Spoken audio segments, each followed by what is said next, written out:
Snacks. I see you there. What are you doing? Come on. Let's go over some stuff. I'll get my laptop out. We'll go over all my screenshots. You can back up the words of the horizon has anything to do with the Earth curve. No, I don't argue that. Hey? I don't argue that. You don't want to argue it? I don't. You don't want, I don't argue you what? I don't support a globe. Oh, you don't support a globe? Yeah. Are you serious? Oh my God. Why do I get the impression that you do then? I'm sorry. I apologize. I don't know. Why do I get the impression that you do? Why? Because my statements to Caitlin? I don't know. No, just statements in the past as well, man. Nah, not really. I apologize. I thought you were fucking. For some reason, honestly, I thought you were a global. That's why I'm going like. I will facetiously state some global stuff, but I mean, it's only in humor. Yeah, I can't remember why. There was a reason. I can't remember. Oh, man, I can't remember. It seemed like you were being a bit of a dick the other day. Oh, to Pete? Yeah. Mm-hmm. Yeah. No. I don't know. It kind of seemed like you were saying some things to me that you were being a little bit dickish, you know. I mean, not like not hardcore, but I don't know. For some reason, that's the impression that I got from things that you were saying. So I apologize. I don't really recall speaking to you very much. It's possible that someone else has a similar sounding voice to me. No, not speaking on the chat, on the text chats. Oh, I don't know. No, not speaking on the text chats. I don't even think I respond to you. There's been a couple of things, but they just came across the wrong way to me. So maybe it's just how I took it, and I apologize. That I'm big enough to say. I'm big enough to say if I'm wrong, I'm sorry. You know. Oh, good man. But yeah, these other guys like Caden, the Quiet Riot. Who's the other one? Caitlin, the Quiet Riot. Is it Quaid or whatever? I don't know. They're all just completely pussing out right now. Quadfather's a flatty. Sorry. I think Quadfather's flat too. I don't speak to him. I'm not. Yeah, I've literally just, because of all the crap, I'm sick of it. I'd prefer, I'd prefer if I had more like about another 20 days worth of my footage all mapped out into screenshots. But I'm fucking sick of these people, man. They sit there and they go on and on and on in the chat. I'm like, back it up. Okay. I'm talking about the horizon. You're saying I'm full of shit. If you think I'm full of shit, then back it up and come online and we'll go over my stuff. That's all I've been doing with them. They won't do it. Caitlin says that she or he or whatever it is going to debate me on Friday. Yeah, we'll see. Sorry, man. I'm just annoyed with these guys. Like they just sit there the whole time, just blah blah blah blah blah. Text chat. They don't come online. They don't say shit. They just sit there on text chat, hoping you'll just waste 5 hours texting them. Like screw that. Come on the chat and let's go over my stuff. They're telling me that I'm not getting my shit right and that I'm basically full of it. Okay, then come on and make me look stupid. It's a formal fucking challenge. They want to sit there and go on. I'm sick of them. I've only dealt with them for a short period. I'm sick of them already. If they want to do it, put up or shut up. But don't ever fucking mention the horizon ever again. Don't show a picture of something going over the globe if you won't come on and challenge me about it and actually prove it and say that my shit that I've got to show is full of shit. It's not about. Sorry. It's not about the facts so much. Sometimes I don't necessarily think that she has any idea either which way anything's going on in a real observational frame, but may have lots of academia to like lean on, like a crutch. But they do. They don't have the actual thing. So she's trying to blend in. She's trying to blend in with that group because she's writing her thesis right now, right? She's working on her degree. For sure. I don't know what her thesis is on. She's got time to like waste here for like hours at a time. You know what I mean? Just annoying people. Not actually. Sure, and this is why I'm now fully challenging them on here with all you guys here. It's not just in the text chat for all these other people on YouTube. If anyone happens to be listening now, that they would never see the text chat. Well, I'm challenging them online right now. They've said they'll do it. Quiet Riot, Quiet Rage, whatever you are, right? Come online. Otherwise, shut the fuck up in chat. At the end of the day, I'm being blatant. I'm being blatant about this. But if they're not going to come online and defend themselves, come on chat and defend themselves, then they should shut the fuck up in the chat. End of story. If you're not willing to come on like on voice and back yourself up, then shut up in the chat. That's all I got to say about it. Sorry, man, I'm fucking annoyed about it. No, it's okay. I don't take anybody that seriously that won't get on here and speak. You know, that's all. No, I'm not going to take them seriously from now on. And I'm going to wait till everyone else is on here as well. With Witzer, Geo, everyone else. I'm going to re-challenge while everyone's here, so everyone fucking knows that they've been challenged. Is this somebody that just popped on? That's that somebody wanted to talk to? I don't know the name myself. I don't care. I'll challenge anyone. Zanuck, anyone. I don't give a fuck. Any of them want to do it. It doesn't have to be these guys. Any of them. Zanuck wants to come on and discuss his boat pictures or his aeroplane picture of his boat going over, being under the horizon, behind the curve. If he wants to fucking debate that shit, no worries. He better bring a fuckload of information, and with every single thing about him, the distance, everything, distance, observer height. I don't give a shit about the temperature. I don't care about the temperature. You got as long as they know the distance and the height. Sorry. You got 3 cameras, three Nikons. I got 3 P1000s and 1 P900. Right. So 4. Okay. Yeah, I've got 4. There's no Glober. There's no Glober with that. No Glober has that kind of setup anywhere.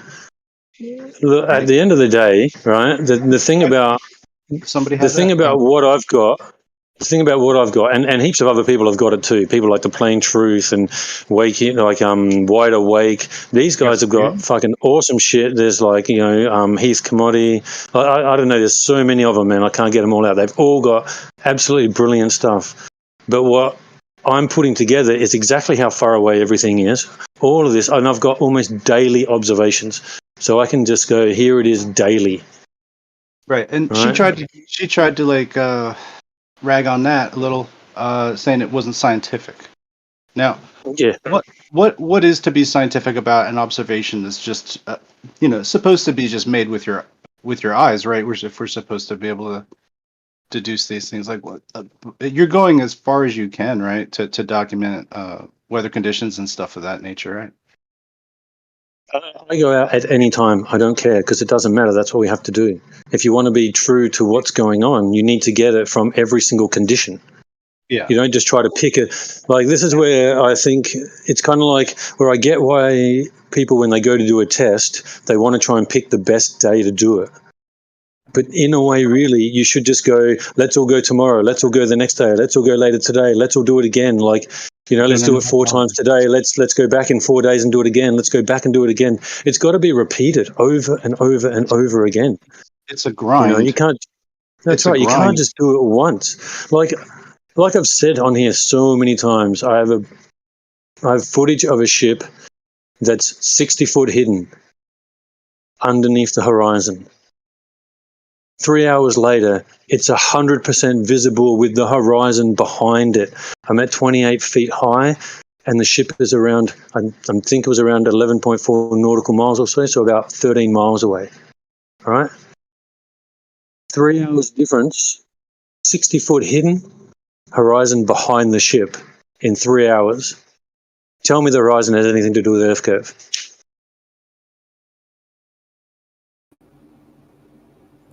All right, so they want to come on. I bet you they don't. She was trying to claim that it's geometry. That's what she's trying. Go ahead. Yeah, sorry, I think someone else is trying to say something, but you're really low. Okay. I said I bet they do.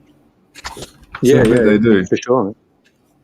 Yeah, I don't know. I reckon Zanuck should have the balls to do it. If he wants to come on, I'll say it in front of everyone as well. If he wants to come on and go over it, no problem. But once again, you better know the exact height and the exact distance of everything he shows. Can't just show me a picture and go, look, see? Half hidden by a horizon. Earth curve. Look, point, Earth curve. No, that's not going to fucking fly. Well, he'll be like, yeah, look at this mountain. This mountain's this height. It's that height from the ground. It's not that height from sea level. But he'll use the ground height the sea level height. See, there's just these little things that Zanuck will just kind of switch for you, so it makes it very, very. You know what? That's not. I'm not talking about mountains. I don't give a fuck about mountains. We're not bringing up mountains. We're bringing up ships over the horizon. That's what we're bringing up. We're bringing up the horizon over water. That's it. End of story. End of discussion. That's what we're discussing. We're discussing the horizon, and is it purely optical? That's what we're discussing. Nothing else comes into it. I don't give a fuck about mountains. I don't care about anything else. This is what we're discussing. Yeah, I just know Xanix's like program, so I think he would go there. But well, no, because the things, I don't care. We can do it, and I want whoever's going to be there, kind of moderating in whatever sense. Every single time he tries to discuss something that has nothing to do with boats and the horizon and the land that we see from the horizon over water, then I don't want to know about it. If it's not over water, I don't want to know about it. It's not over a large body of ocean, I don't want to know about it. Nothing wrong with that. Conditions for a debate, you know what I mean? We have to focus on something, can't let it go all over the place. If not, then that would just be for regular chat, right? So I think you make a reasonable request. That's right. If they want to they want to like back up, because Xanix posted that picture of a plane where the plane is like sort of hidden by some water, and then his boats, So okay, well, let's go. Let's do it. I'm sick of it. And you know what? Every day longer they wait to do it will just be more screenshots and more proof that I have. So every day they wait is just me gathering, it takes me 5 to 10 to 15 minutes to make these screenshots, so even if I get 10 done in a day, that's pretty epic for me because obviously I've not all I can do. I'm still filming, I'm doing other shit. But yeah, I haven't been doing as much of it lately because I've been too busy chatting on here. And I'm not paying attention to doing it. I've just been going out filming. I've still been filming every day, but just not recording the screenshots.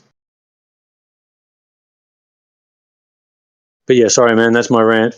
My rant's over. All good. You guys have heard it. If you see them in chat ever saying anything about the horizon, the only words that you need to be and that you only need to say is debate plain reality, voice chat on live. Don't talk about this unless you're going to debate about it in live chat, not on text. Because on text, they can just keep typing bullshit, blah, blah, blah, and ignore the points. No, we're going over it, and we're going to go over all of my screenshots. So then they can make me look stupid. That's what they think. They think I don't know what's going on. I'm just getting it all wrong. Okay, then show me I'm getting it all wrong. Make me look dumb. And then that'll make me go away.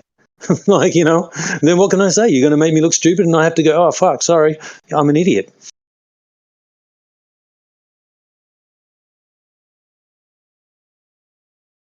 Yeah.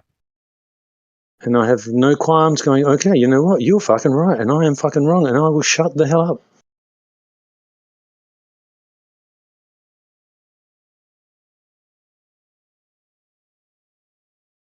I think that's fair enough, isn't it? Well, they can't debunk the proof, right? So what are they going to try to do, debunk the claim? Yeah, exactly. But, it's fair enough for me to just say to them, then come on, talk about it, debate on it, prove that I'm wrong and prove that they're right, that there's no way that a horizon can be on a flat earth, right? And their boats go over a horizon, not beyond or into the horizon, as I would put it. They need to put up or then just basically shut the fuck up. Don't discuss it in chat ever again. If they're not willing to debate it live on by voice and going over all of my stuff, if they're not willing to debate it doing that, then they have no right to debate it in the chat.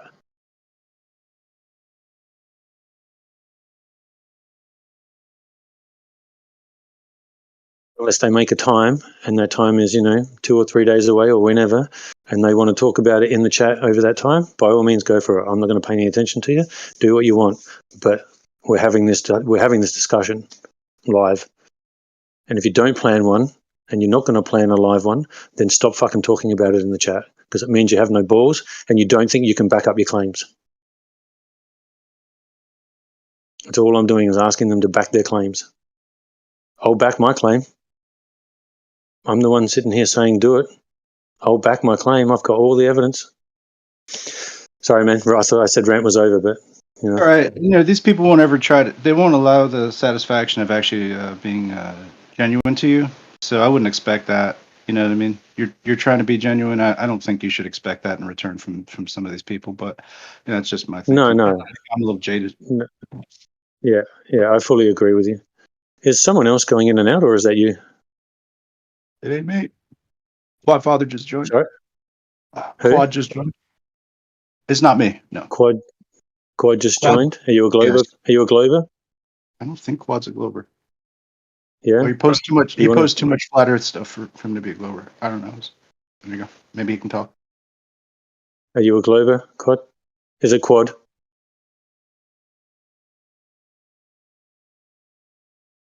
Is that his name? Quad? Is he there? Hello? The Quad Father. I don't know if he's able to. He unmuted, but I don't hear him. I don't know if he's muted on the server or if his microphone. What's up? Set. Oh yeah, there we go. What up, mate? Yo, how you doing? I'm good, brother. Thank you. Are you? I am well. What nationality are you? Oh, what was that? What nationality are you? I hear an accent. Oh yeah, I'm a backyard mix. Okay, fair enough. What's the backyard? Which backyards are they from? It's mostly European descent. European descent? Yeah, a little bit. I'm of Dutch and Italian descent, but I was born in Australia, so Right. That would not be my first guess, to be honest, but yeah. yeah. But yeah, no, born here, so But anyway, all right. If do you want to go over a full presentation debate about whether the horizon has anything to do with Earth curve? Well, I don't think they can find the geometric one, to be honest. Okay, all right. Well, you're already admitting there's no geometric curve, so therefore you take the adage then that the horizon is purely optical and has nothing to do with the Earth curving? As far as I understand, it's optical, yeah. Okay, well, so welcome to Flat Earth. Yeah, man, I've been there for a while. Is that how it goes? I already had the drinks in the back, had the strippers on my lap. I've been at this party for a good while. Ah, so you're a flatty then? Yeah, I'm not sure. I don't want to call myself flat earther, but yeah, I believe maybe it's a huge fair, maybe it's a big ass there. Yeah. So basically what you're saying then is that you don't necessarily believe in the heliocentric model. Yeah, I was just going to say, I think the cosmology we've been presented, by these evil cocksuckers, I think it's off for sure. I think it's off. And deliberately. Okay. Oh, good. Yeah. Cool, man. So basically at the end of the day, we're pretty much on the same side as far as that's concerned. For sure. Maybe there's a few differences here and there, but we're pretty much on the same side. Yeah, good, man. Awesome. I'm just seeing if I can, find any of these Globers that are in the chat box and stuff. If they want to jump on and have a little challenge debate about whether or not the horizon has anything to do with the Earth curving. But none of them seem to want to jump on. And they're not gonna do that. And you watch. I'm going to jump off the phone in a minute, and then it's going to be fucking running hot and blah blah blah blah blah. They're going to talk shit or whatever. But that's fine. I'll be on again at some stage, and then if they want to, talk shit, then we'll go over it then. Now I'm not going away. I'm not going anywhere. I just got to catch, someone like Zanuck at the right moment. Let's see how quickly these people just get off my. No, sorry, I got to go. Yeah, you take care, brother. I've kind of had enough of it. But yeah, all right, I'm gonna take off so I can actually go do and make more of these screenshots. Take it easy, guys. I'll be listening in on the side. See you, guys.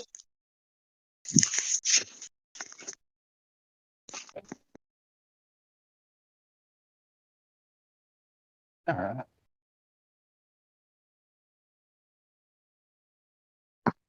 Flat Earth, flat Earth.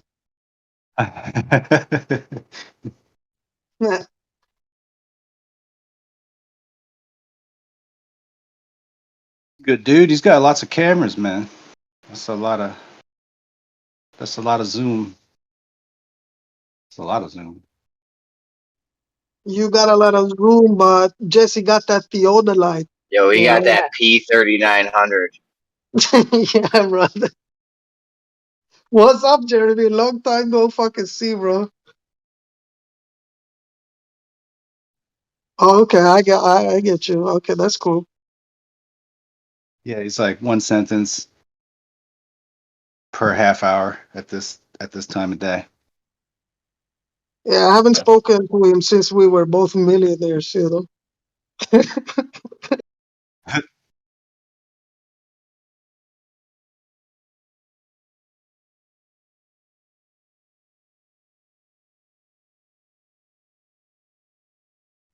So what's up, Snacks? You good?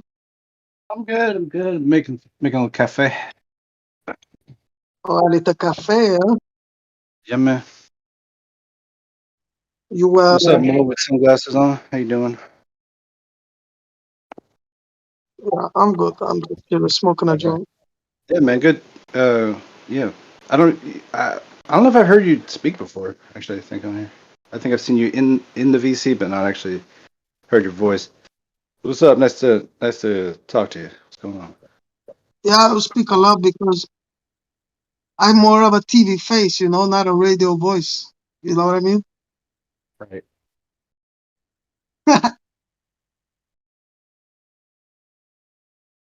I joking, brother.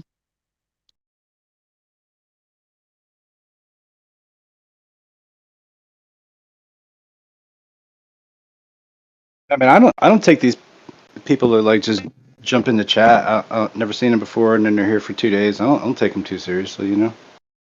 Like no matter what they say. To be honest, you gotta give them a little time and show who they are, right? Yeah. Most of these people are teens, you know, like kids.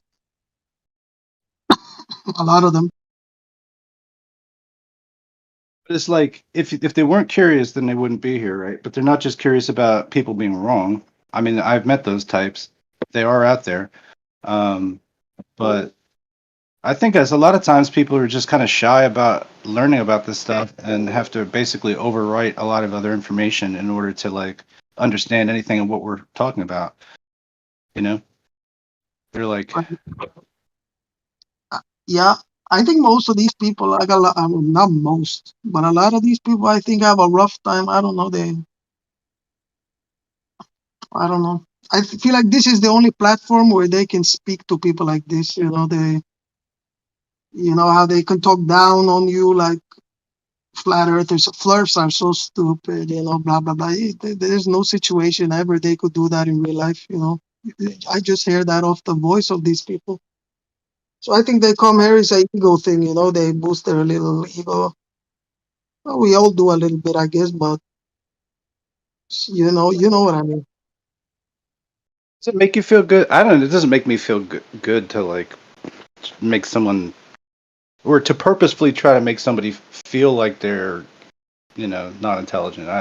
No, that I agree. But sometimes, I mean, when I troll them back, you know, I fall in that trap too. You know, I like shouldn't really even troll them back, but I do it a lot. You know, because I had tried to have this conversation for years on here, but what I learned is you're never gonna get nowhere with nobody. Almost, it's like you're gonna find out quick if that person is susceptible or like interested in having the combo. You know.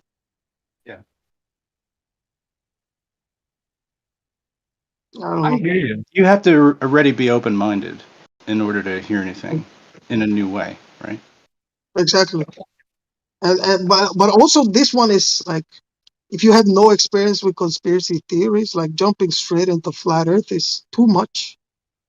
Because there's a lot of other stuff that you're gonna have to face, like that is totally unbelievable. You know, if you're a blooping goober off the street, you know, you're not gonna even consider the fact that the people up top are maybe into some occult weird shit, you know.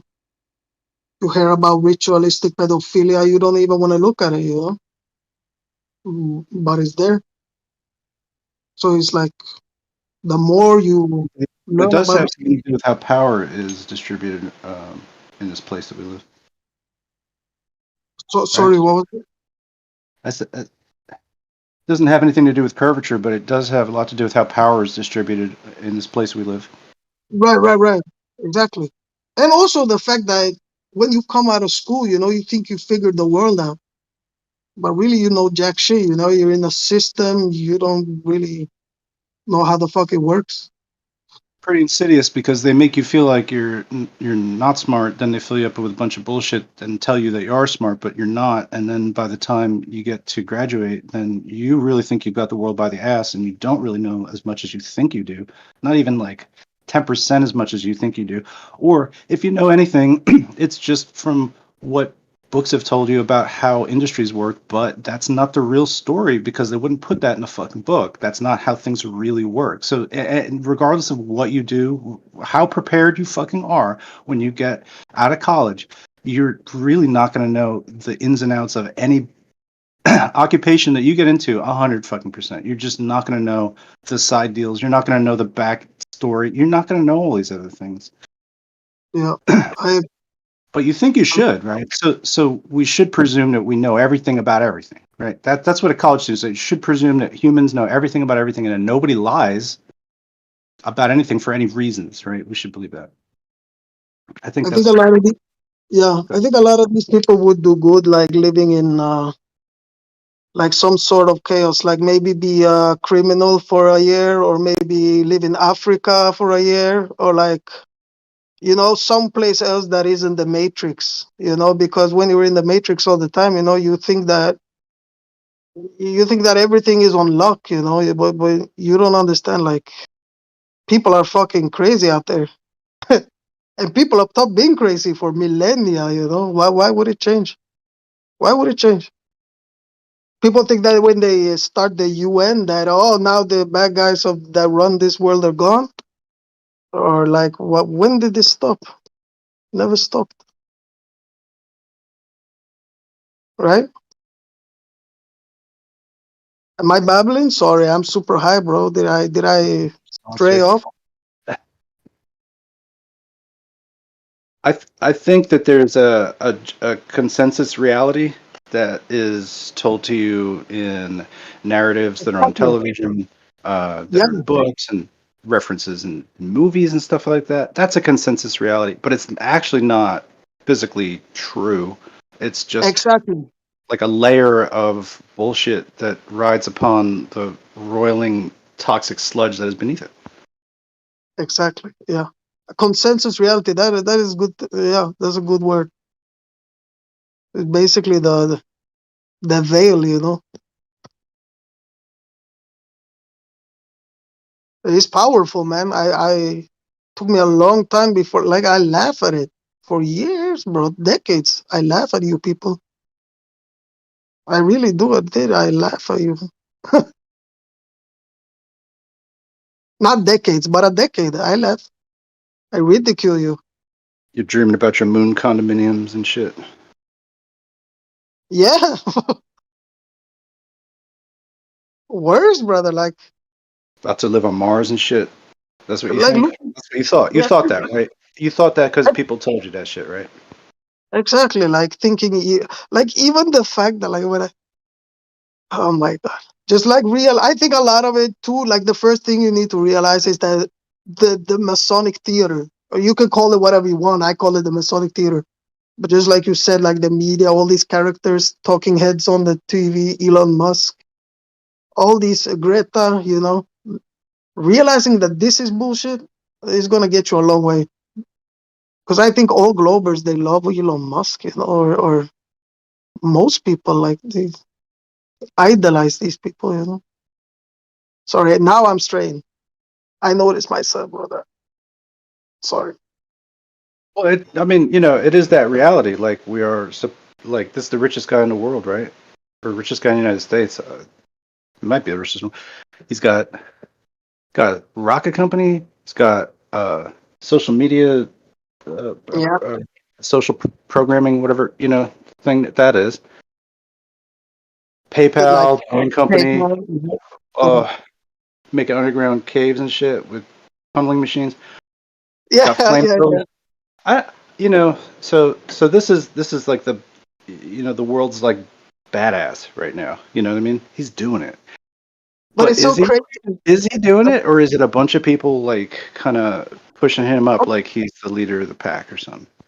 Of course, it's a theater. Of course, there is no one man doing all this, like getting government grants that no one else would do. Oh, how did you get to borrow under LA, Oh, no, I just asked.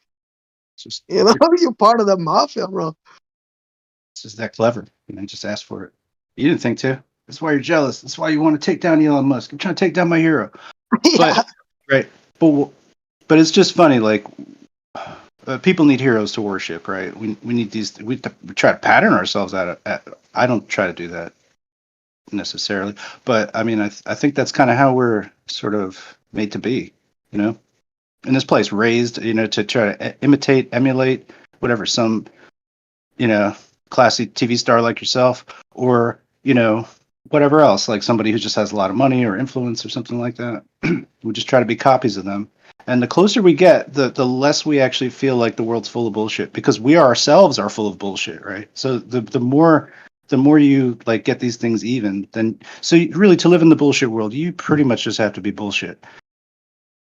It's so crazy, bro, because I remember when I was a kid walking out of the movie theater, I remember I had this feeling, like this is the desire to be like the movie characters. Right. Matrix 1 ends, you're like, I am Neo. Whoa. You know what I mean? You got techno music playing. Great. No, but I hear you. Yeah. It's made to feel as though like movies are written as from a perspective that you sort of are that character in a way. Like Superman is about Clark Kent, Superman, but it's also about you experiencing what it's like to be Superman for a minute. So I feel like the programming through movies is really powerful, and I feel like the grown-ups or adults, we don't really like. We say, "Oh, children are so easily programmed." I think we all are, even as adults. But the thing is, you've been programmed since you were a kid, so it's like you don't even recognize it. Like that's why commercials are a thing, right? Because even if you don't pay attention, you goes to your subconsciousness. It's gonna register. You're gonna be programmed somehow. I'm gonna buy a flip phone someday, and I'm not sure why, but it will happen. Yeah. Maybe not. No, but it tells you about everything that you should want or want to have to be like that person, because they drive this car, they live in this place, they got this kind of house, they got this kind of rug. You know what I mean? Just shit like that. Like tell you what's cool. Yeah, it's just this like, I don't know, whatever capitalist fucking party that we have over here in the States. Like, what is it like? I forget the name of the show. I don't even watch some of these game shows, but one of the game shows, they were just pushing jet skis off of a 10-story building or something like that. Yeah, well, people We just want a spectacle of losing crazy amounts of money on television, and then that somehow tricks people into just thinking that there's so much money that they can get something or whatever. You just got to waste a bunch of it. We sacrifice a bunch of money. We just burn jet skis on TV, and then I don't know. It's some weird, what do they call it? Revelation of the method, or that kind of stuff. Yeah, it's crazy. I think it's weird how far they're like allowed to, not allowed to, but how far the people allow. Or how can I put this? Like, I think it's crazy how they exaggerate these characters on TV. Like Elon Musk, like Greta Thunberg. They're so like, I don't know. They're almost not human. I'm not sure how people can fall for it. Like, I might be retarded. To me, Greta looks like she fucking came out of Elon's nutsack somehow. Right? That's just me. They have the same syndrome. I'm not sure. Genetics. I don't know. Yeah, they look very similar actually when you tell me. It's true. I never thought about that. But anyway, we got these clone faces are fucking running us, man. That's what's happening. They'll find somebody who looks like Greta Thunberg, and then she'll be like fucking hot shit too. Good. I wouldn't be surprised, bro. I laughed at things that I thought was sillier, that turned out to be true. So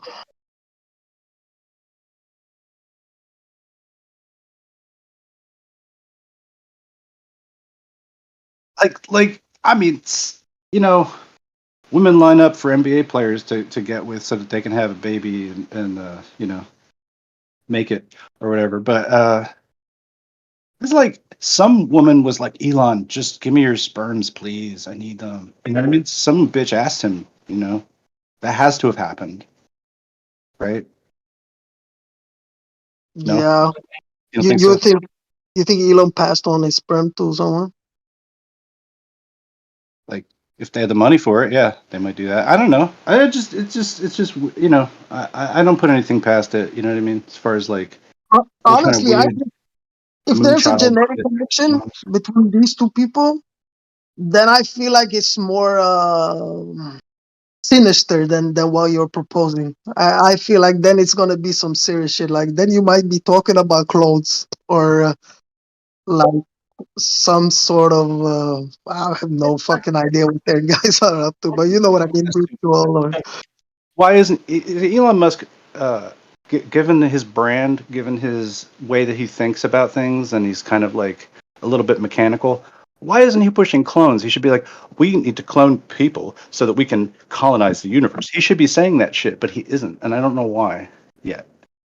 It's not like he couldn't say something wild as fuck like that, right? Because if he says things about Neuralink working and it's making monkeys fucking hurt themselves and shit, then Neuralink isn't ready, but it doesn't stop him from promoting it. It's just because it's a tech thing that people might be able to get on board with. But like cloning is certainly something that he would strategically think is a viable possibility, unless he knew it wasn't possible.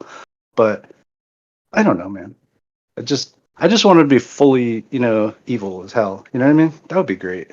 Just take the mask off. I don't know if you were for the 90s. I was super young, but I remember there was a sheep they cloned. Her name was Dolly or something. Dolly the sheep. You got it. Yeah, and I'm not sure if you remember, but I think maybe it was a little bit outrage. Like ethically, it wasn't really sitting well with with a lot of people.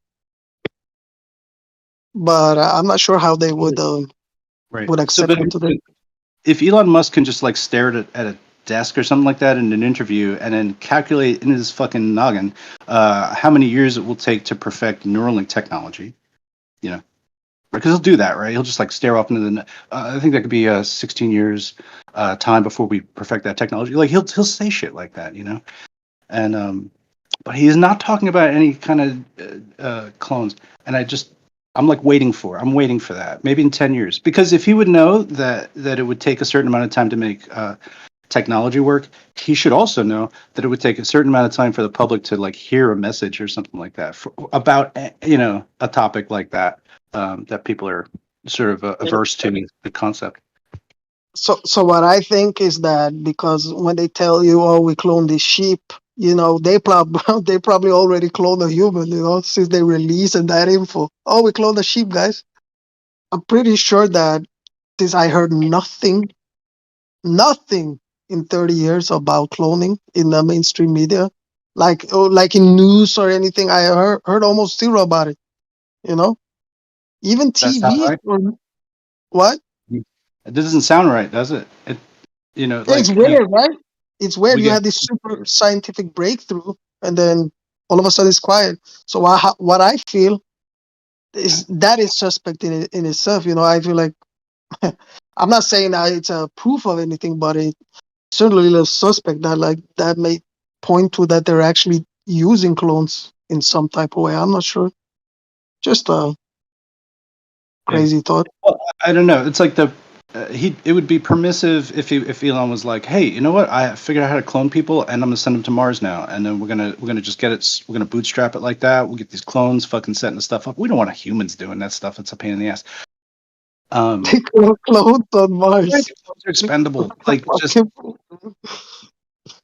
make too much sense. I'm waiting for it anyway. Might not happen. Yeah, man. I mean, it would make sense in the sense that they always pull this circus to the like most bizarre extremes. Like you just said, we're going to Mars in a rover, but you can't like put something on the moon, bro. Like I know they we have the lunar, yeah, but put something there that like is something that is great, something that is a breakthrough. Why you want to do breakthroughs over at Mars? Even if they just stuck a fucking Sunoco or an Exxon on the moon, you know what I mean? It'd be something, for put a camera there. Put an observatory there or something like a mini do something, bro. Yeah. Let us see this shit. What are you waiting for? Because videos from space, honestly, Globers are correct when they say, if I showed you this, would you even believe it? No, I wouldn't believe it. You're right. I wouldn't believe it. I see too much of this fake shit. So it's 2023. They can fake anything. Even I can fake anything in my bedroom. So no, fake anything in my bedroom. But you know what I mean. You can fake anything in your kitchen. You a normal person can fake anything. Upside down was trying to say something. Sorry. I'm not upside down. Oh, sorry. I thought I heard you speaking. My bad. I was saying that one of Dolly was one of 4 others. I didn't know that. Did you? You're talking about 4. Yeah, they did 4 at the same time. It says here on Wikipedia. Oh, Dolly, okay. Daisy, something. But we only heard about one, didn't we? I never heard about the 3 other. No, Nah, no, me, man. that's crazy.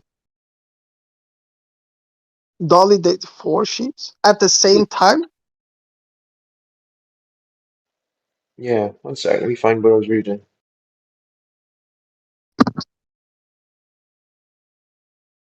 I met. Well, I had okay. I wound up at a birthday party one time, and there were 7. I don't know which septuplets or something like that. It was like 7 of them, and they were all like look like children of the corn. Just all blonde girls. It was their birthday party for all 7 of them, and I was like, wow. And some of them had medical issues, and some of them didn't. And it was just like, wow, these are clones. These are fucking clones. You know what I mean? We can say that they're twins all we fucking want, right? They're not twins. They're like a society of blonde girls. But they were identical? Yeah. Like, yeah, that's fucking crazy, man. That's crazy. Yeah. Definitely was a trip. 7, man. That's a lot of identical people, man. What the fuck? That tripped me out, honestly. I don't know if I could be in the same room with 7. Am I exaggerating? Maybe it was 5. Maybe it was 5, but it was not fucking 3. It was not 4. It was like at least 5 or 7. 5 is moving around. I don't know. It seemed like there were 7 of them, but anyway, shit. What's the record for that? Twins. I guess the Auckland one, but that might not even be the. How the fuck do you fit in Bedford, bro? I don't know. I don't have that equipment. I don't know. Who has the equipment, bro? You need to be a huge fucking bitch to pull off 7 kids in there. This woman was actually not like super large or whatever, but I think the babies weren't like to full term either. Like they were premature cesareans or something. You're not just gonna rapid fire like pew pew pew pew pew. I don't think so. I don't know, but still though, like the incubation had to happen the same time, right? Or else it would be 9 times 7 months.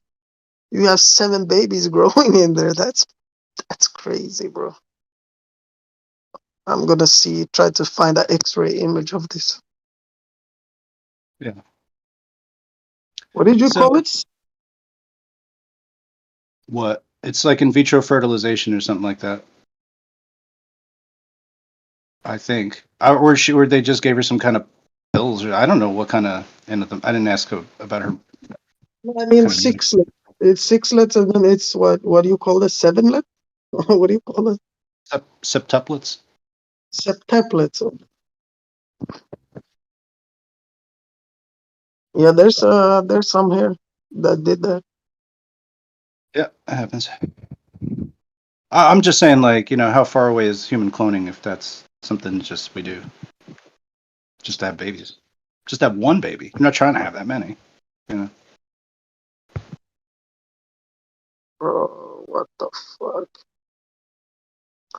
Bro, what the fuck? Imagine you think you have one baby, you have 7 babies. Whatever. But like, we could probably clone raccoons and goats as much as we want, but I think that there's only a few places where you could get around, like, doing human stuff. There's like only a few places you could do that or get away with it. Probably that's one what of them. we're talking about, yeah. Yeah, like the ethical shit. But these billionaires, they don't give a fuck. Like that's part of the matrix. Oh, we can't do that. Yeah, they built like probably facilities off the grid, that have people working. Like, of course they're gonna do that. And then there's some people just be like, oh yeah, they probably have human clones now, and they're running whole deep underground military bases with a bunch of clones. I mean, there's probably people that would say that. I'm not going to go that far, but like, you would take it for a test run, fucking first. You know what I mean? Before you were like, hey, we figured it out. We got human clones now, right? Let's have way too many people now. Yeah, I don't think. Yeah, I think that would be like top secret. Anyway, like even if there were good people up top, it would be top secret. Of course, it would. The fuck, right? I'm just saying, like with people's opinion of it, they'd be like, no, I don't want clones. That's nasty. You know what I mean? And then I think if Elon Musk was like, well, the only way to do Mars is with clones, guys. I figured it out. People, an amount People of would people jump on board, would change their opinion right there. They'd be like, you know what? Elon said it, so now I think it. For sure. But that's why I think it's weird that they don't pull the clone card out, because probably they're using clones already. They don't want to put focus on that, Fuck cloning, guys. They don't pay attention to it. I'm saying, if you're not, it's a possibility that it is just happening and nobody wants to. It's like the opposite of the moon landing, right? Right. So we'll pretend we can do something that we could never do, and we'll pretend that like it's real. And then the things that we can do, we'll say that they're not possible. That's the inversion, Yeah. Yes, this makes sense. We'll trick these fuckers so bad, dude. Yes. How long since there was a clones movie, bro? Like, it was a Star Wars Return of the Clones or some shit? Attack of the I think it's Attack of the maybe it's Attack. Yeah, I don't know. I don't watch Star Wars. I think you're right. Attack of the Clones. Yeah, but yeah. So there's all the stormtroopers. Yo, if you're talking clones, though, one of the best movies was The Sixth Day with Arnold Schwarzenegger. I never saw that. I never saw that. What is that? A movie about clones?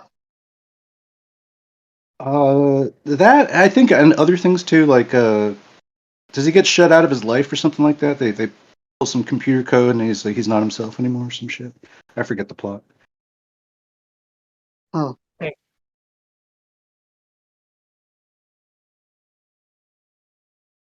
But, yeah, I'm not sure, man. Clones. Goddamn, boys. And then, like, is it cheaper to like build robots? You know what I mean? And then put the ChatGPT in them? Because like, what's a robot cost? Oh, bro. $10,000, $20,000, $30,000, $50,000, $100,000. How much does a robot cost? How much does a class 1 fucking awesome Android cost you? You're asking the wrong guy, bro. I don't look at robot prices, but I will tell you that we're just trying to make people. All we're trying to do is make more people, but people that like don't have like diets, or they just eat electric, or they just take orders and they're made out of silicon. But like, that's all we really want. So like, why not just grow some kind of clone fucking person and then just put a chip in them? You know what I mean? Remember Westworld? Yeah. Mm-hmm. Yeah. Similar to Westworld. Yeah, similar. Advanced Westworld. That intro, they show you the process there. That's the truth in your face part, right? The intro where the piano playing, dun, dun, dun, and they put that silicone mold with the wires and stuff. They showing you there. They're making the clothes. Yeah, Probably. Oh yeah, somebody's. Well, I don't. Well, they're like sort of a blend of. They're not like pure human clones, I don't think. But I think later they do make them, or they look just like people, and they just have no brains. You know, they're just. That Westworld creeps me out, bro. Oh man. Anyway, yeah. How about that maze though? Did that make you think it's a flat Earth reference or no? What maze? In Westworld. Oh, bro, no, I don't watch it like that. I hate TV shows, but I watch a little bit of that Westworld. But is that season 1 or 2 or? There's like scenes where Dolores is like, "There's something about this world. I don't know. It just ain't right." She says something like that. She says something like, "Oh, the moon's cold. Like I don't. It's so." She says stuff like that, and then, but the map to I the watched it Westworld. before. Yeah, I watched it way before I even thought about Flat Earth. But now that you said it, I want to watch it again to get those. There's probably a lot of. Rewatch season 1. There's some things in there. Okay, cool. When the old guy dropped out, like Anthony Hopkins, I couldn't watch it anymore. Yeah, right. Yeah, no, it's the second season and the third season are terrible. Train wrecks. They're coming out with a movie now. I don't know why. Really? Yeah, there's a theatrical piece coming. You know why, Snacks? Because they're giving you that predictive programming, you know? Oh, well, no, I think it's the reason that they decided it's a good property now is because AI is like all whiz bang right now, and they'll, you know what I mean? It's a more topical subject than it has ever been, I guess. Well, they're pushing the automation hard because they they want to control everything. So if you get some robots out there, you control the robots, you control the driving cars, you control this and that. Like humans, you can't control humans. You know what I'm saying? You can to an extent, but when it comes down to it, we can do whatever we want. But the robot, you control the robot does what you say, and that's that. So they're pushing this automation shit hard now. Yeah. Yeah. Robots are the key to automation. They're gonna make us extinct, boys. They don't need you. You're obsolete, Quad. Obsolete. You're out of here. Yeah, planned obsolescence for the humans now. You're out. The robots are in. That's it. It's over for you. I've been a good run. Sorry. I've been binge watching fucking video game speedruns for NES. Yeah. But they'll use something called a TAS, which is like a computer that basically inputs the moves at non-human levels. It's 30 hertz signal. Yeah. It's way faster than a person can do. But people aren't that far away from beating what a robot can do in a game. So that's pretty cool. There's like one person that can do it. Far off, though. Hey, if you can go beat Super Mario Brothers without warps in under 18 minutes, or under 19 minutes, it's amazing. Like, yeah, there is no path run that is slower than a human. You know, they're all way ahead. Yeah, but it ain't about how fast you could beat Super Mario. It's about, can you make a fucking cheeseburger and French fries and a drink and put it in a bag and hand it? Here's your minimum wage, kid. Thanks. Right. Yeah, we'll be making cheeseburgers for robots in 20 years.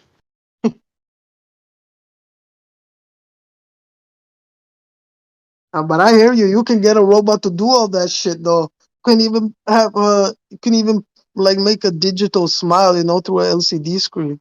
Like I can't believe we don't. My bad. Go ahead, go on. No, I was just gonna say the blue pill goober's gonna eat that up. You know, they're gonna think, oh, it's cool. You know, you don't need a human. I mean, they have robots building cars. Like, I can't imagine why the fuck they didn't make the fast food industry like that. with robots. How can you make a robot build a car, but you can't make a robot build a number 5 at McDonald's? Like, that shit don't even make sense. All right? Yeah, it's true. I mean, those Stera arms and stuff like that, they're expensive. Those robots that they use they're like $100,000 a piece or something like that. But you would think, but you know what else is expensive? Having to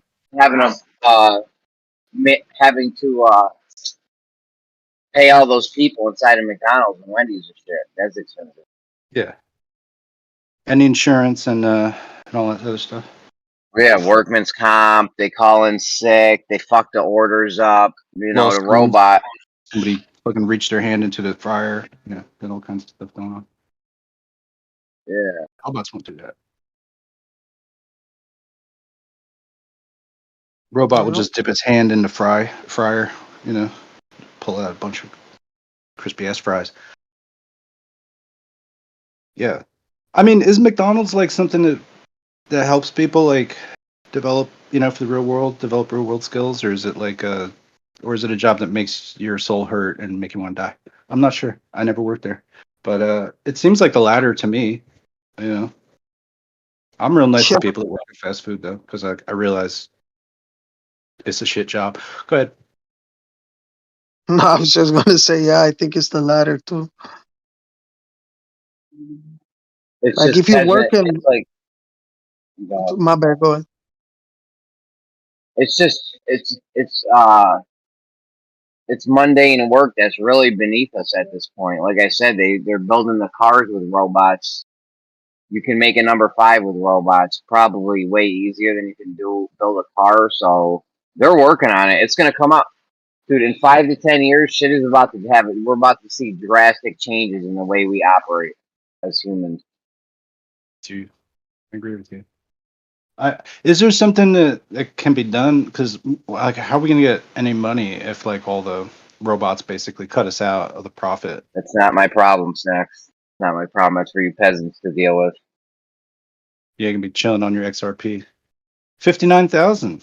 They say it's gonna reach the AI. Seriously, that is a big issue. Where's the money gonna come from? If they have the robots driving and they have the robots making the fast food and the robots are cleaning the bathrooms, you know, where does it? It never ends. They're gonna replace people like you could have a computer could replace a scientist, you know what I mean, for all the bullshit that they're going to be doing trying to figure out a problem or crack the code on it or something like that. Some computer can do that real quickly, you know. These scientists are going to be out of jobs. Yeah. Hey.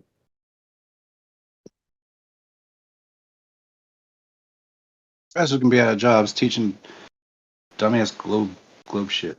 Anyway, I'm just joking, but I'm serious. But like, yeah. Is there something like I don't know, like you ever heard of that cat that ran for president last term, Andrew Yang? You ever heard of him?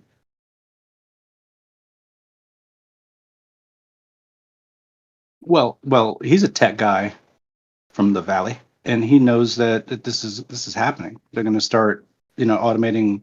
You know, I mean, wouldn't you would automate transport, trucks, all the WalMarts? They just like fuck the truck drivers. We don't need them. You know what I mean?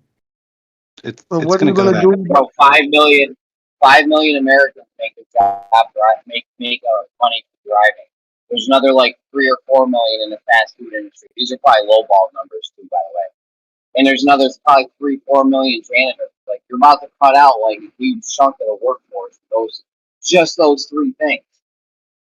Look what they did to the toll booths in your state. There ain't no more toll booths. They take a picture, automatic, electronic, it's mailed to you. And there's probably not even a human involved. So it's a real problem. Where is the money going to come from? Who's going to be buying fast food if no one's working, making money to get the money to buy the fast food with? You know what I mean? These cats going to have to fend for themselves or get jobs. No, there's not going to be jobs. I'm saying. We'll turn the cats into robots, get them with the Neuralink, and then they can computate some algebra for us. You know, pull your own weight, cats. Like, this is This is going to be like the Industrial Revolution on steroids. I really think we should just fool the cats into like playing with iPads in some kind of creative way to actually solve problems. Like they'll just be thinking they're hitting a fish, you know what I mean? But they're really solving a calculation. That's how we can bring cats into the workforce. You're welcome. You're welcome. And that reminds me. There's not going to be any jobs for humans, though, let alone cats. You're such a downer, Jeremy. Sorry. I just solved the problem. Fuck. You ever seen that dog with the soundboard that talks to his owners? Like he can talk to them. He says like you guys seen that? That is crazy, bro. Yeah. Yeah. No, I can I can't believe we haven't. You go. I can't believe we haven't taken like monkeys or apes as like, you know, slaves at this point. Like, can't you teach a monkey how to like dip fries into the fryer and pull them out, and put them in a cart in the bag? Like, I don't know. They're too dangerous if they disagree with the manager. They'll rip their arms off. They use baboons in Japan for bus boys. So try that. Well, kind of like the monkey from The Hangover, where they had him selling drugs. Yeah. It's fucking a little side hustle.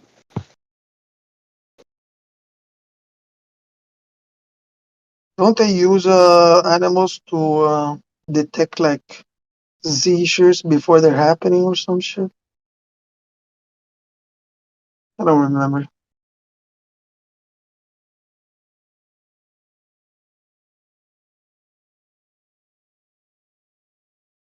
And they of course use police dogs.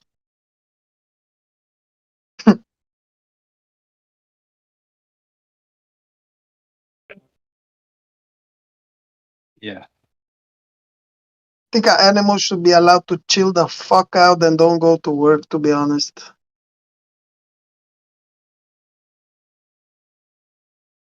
Especially if he's going around biting poor people.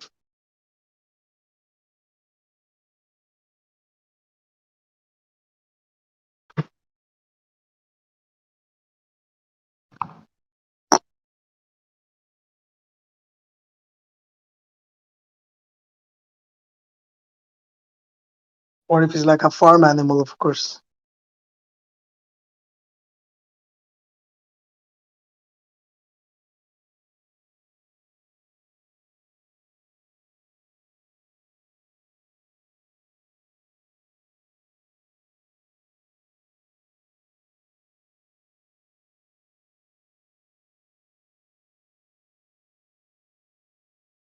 In it for fucking 3 days here, man. I feel like I'm fucking underwater.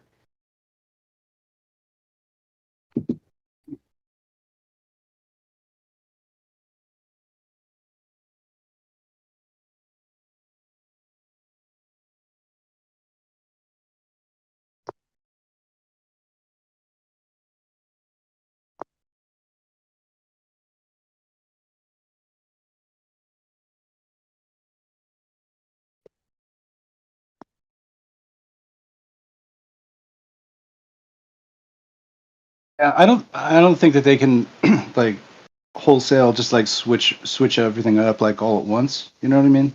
But it'll be like one industry at a time is just going to get like chopped off. Basically, we just don't need people doing it. Yeah. But I guess is that the way it's supposed to be. What's your utopia? I want robots wiping my ass. What's yours? I was just thinking about it. Like, what will be my perfect world considering this? I'm not sure, bro. Because there's a lot of good things that come from tech, you know.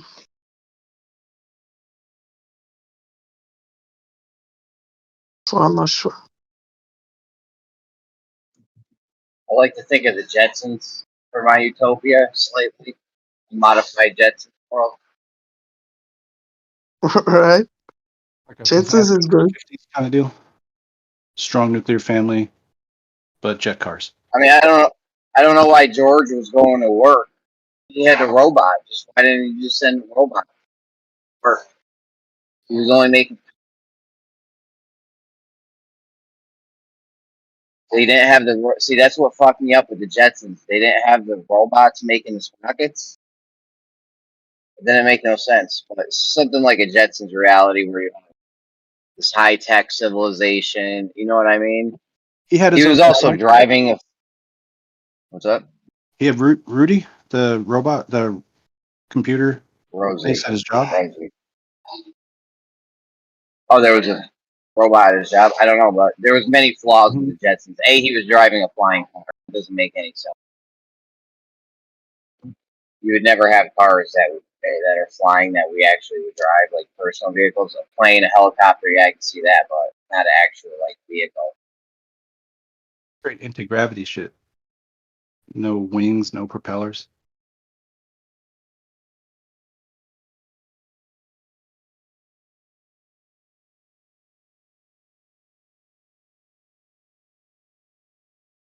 Like zero failures too, huh? I did like how the car turned into a briefcase. So I mean, that was hot. You don't have to worry about parking.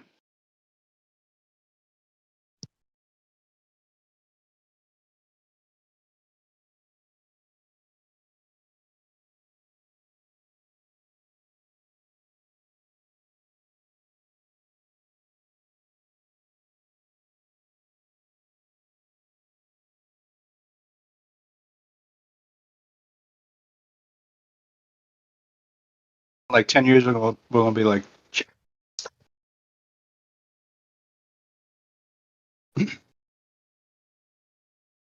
bow, bow, bow, bow.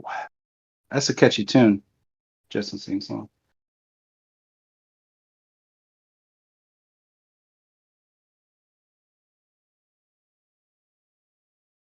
Yeah, Frank Sinatra never covered that. But today, we can synthesize his voice covering the Jetsons theme. Fan-fucking-tastic. People like chirality, you know, they'll be fucking the first people out of a job, you know what I mean? Because it's like, what? Like a robot can't do what he's doing? You know.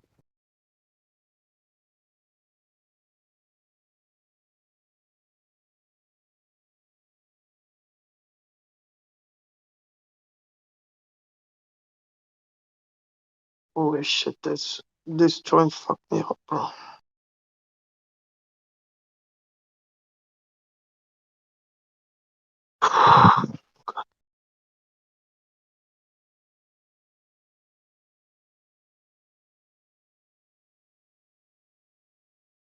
You in the US, right, Snacks? Tell me. You in the US? Yes. What's the hot topic in the news?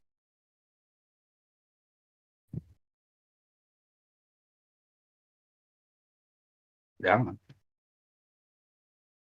Huh? I don't even watch the news. Good man.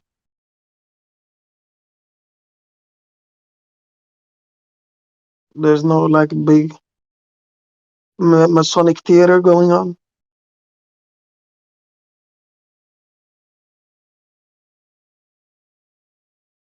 Probably stuff to pick at. I don't think there's anything huge going on right now. Huge? I don't know. Right.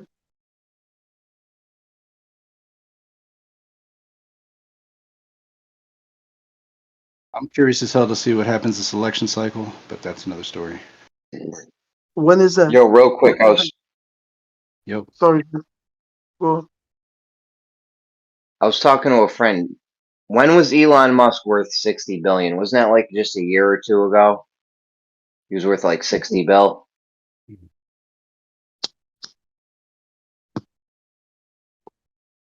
Yeah, Probably lost track. Inflated value, but when the war hit or Corona hit, it probably plummeted. I'm not sure. I don't even own Tesla stocks. I know a lot of people do.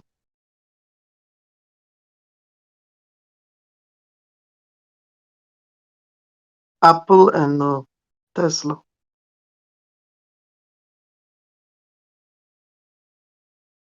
How is Tesla? When we had the lockdowns, I remember that Bezos pulled ahead, and he did. Yeah, because Amazon doing so well, and then he got divorced or gave his wife a whole just shitty like a couple $1 trillion, or I don't know what the fuck how much money was, but yeah, no, they're steady rising actually. Yeah, but I think his individual wealth went down. Right. He has a lot, of course. It's about 60 billion is fucking crazy money, bro. That's fucking crazy.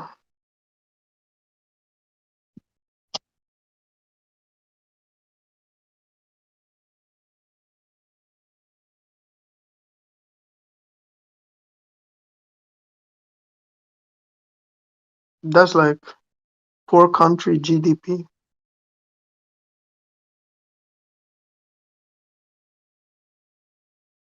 Oh yeah. Amazon's worth more than some countries. Yep. Right.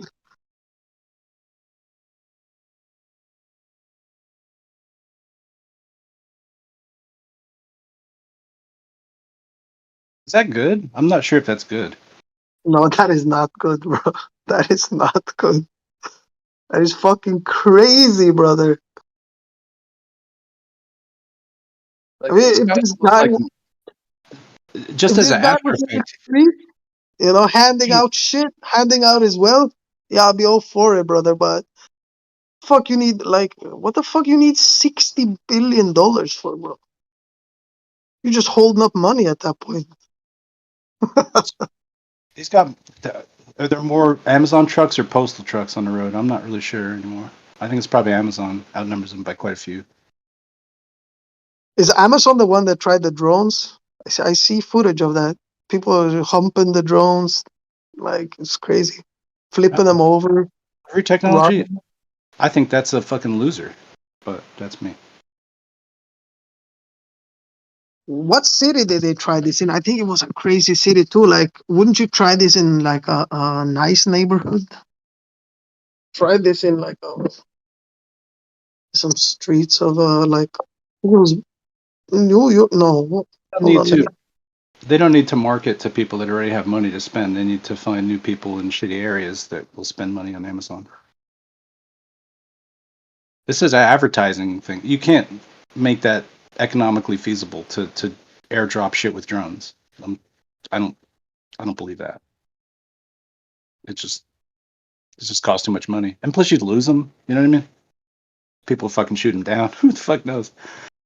Yeah, that's what's gonna happen. Even the drones on wheels. People fucking with them all the time. And if they're annoying, like those flying drones are, because they're very loud. Like, yeah. If you were whatever Bezos, and you're like, yeah, I'm about to put like fucking 350,000 fucking drones up to deliver Amazon shit, then wouldn't the government be like, hey, you know what? Do you have cameras on those things? And they'd be like, yeah, and they'd be like, let's strike a deal. Maybe we could have a deal. Yeah, for sure. But that's not like. But that's already known. Like that's what they're playing. They're playing for deals like that. You know what I mean? Like where a Kindle is fucking taking your picture and then it's running it through a database to make sure you're not fucking some killer on the loose or something like that, or who knows what they're doing with the fucking whatever those little Amazon fucking voice recorder fucking things are. You know what I'm saying? Like it's whack. Everything's. They're gonna have thermal cams, they're gonna see when you masturbate, Oh, we're just dropping off our packages, guys. They're just gonna scan the whole street. No, but they don't even need to do that, because as one guy talked on here earlier, I actually looked at this myself. It's crazy what they can do. Just by a wireless signal, they can fucking map out your apartment, bro. Just by using your wireless signal. I'm gonna post that. It's fucking. They don't need cameras. They don't need trackers. They don't need nothing. They just use your Wi-Fi router, and they got the whole layout of your space. Hold on.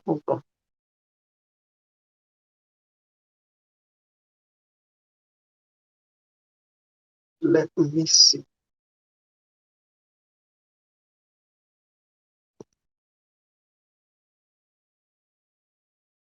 So yeah, I mean, these are like things to think about too. You know what I mean? While you might be contemplating the shape of the so-called globe. Side issues, things, but they have to do with our reality and processing what our reality is, and it ain't the storybook. It the we want it to be, right? We want it to be a fairy tale. It just isn't. Well, maybe it is a fairy tale. It's just not reality. But yeah, here we go. Okay, so this is AI learns to turn every Wi-Fi router into a camera that can see through walls in the dark and is specifically tuned to track human beings. So basically, just with the Wi-Fi signal alone, they could do all that shit now. Yeah. I'm gonna post the video. Or they like always have been able to, and now they're letting you know. Exactly. Of course. We'll say it's because of AI. Yeah. Yeah, of course, brother. Listen, when they tell us something, how long do you think they've been doing it? Like, just as you said earlier, it's got to be tested somehow, right? So they're not gonna. Yeah, no. Be on the lookout, boys. Hold on, let me post. I mean, is it even worth using like these services to try to like, mute your shit out or whatever, have some kind of privacy? It's almost like there is no magic bullet for that, or I don't know. The second you think that, then you think you've got privacy, and then you might try to do something you might not ought to do online or whatever, and it's just like, yeah, they're gonna catch you, because you think you've got anonymity, but you don't, or you think you could get it, but yeah. Yeah, but people say like they prioritize tracking people that have like masks on their shit, more than people that don't have it. I don't know. Yeah. Otherwise, we should all be getting like fucking government stipends so that we can afford to get security for our internet or whatever the fuck, you know what I mean? But that's almost like a thing now, you know what I mean? Yeah, bro. I just say take it all, motherfuckers. I'm right here, map out my shit. What do you want? Take it all. Fuck you guys. What are you gonna do? It's a losing battle, right? Like, you just got to accept and enjoy.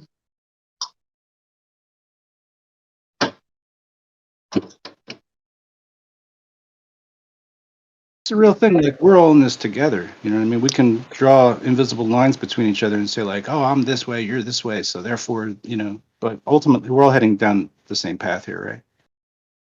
That was profound. Yes, that was profound. Thank you. Thank you. Thank you, everybody. It's been nice. It's been a pleasure.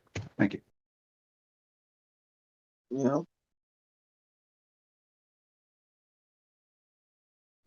This is what happens when I don't have any weed. Go ahead. You don't have any weed, or you have weed? It was closed yesterday.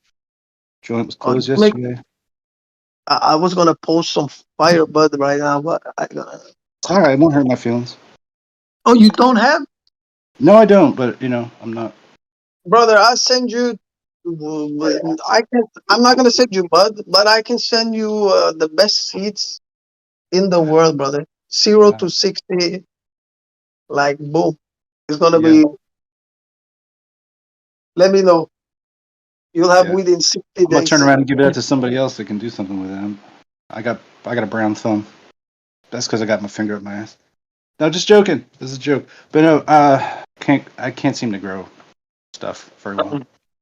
Oh, okay.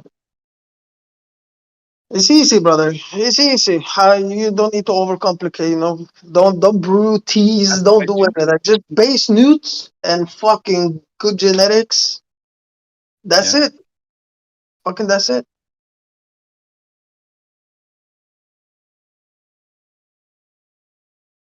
That's it, brother. Then 60 days you will have it. Plus shipping, you will have it 70 days, bro. And I have it in like 2 hours. But no, where is that? No, where is that? Are you in a legal state or? Yeah, I just gotta wait for this clock to keep moving. All right, good shit. The right time. Anyway, yeah, no, it's fine. I've drank too much coffee today. I can tell. I can tell. Yeah. No, you're good, brother. No, I'm not.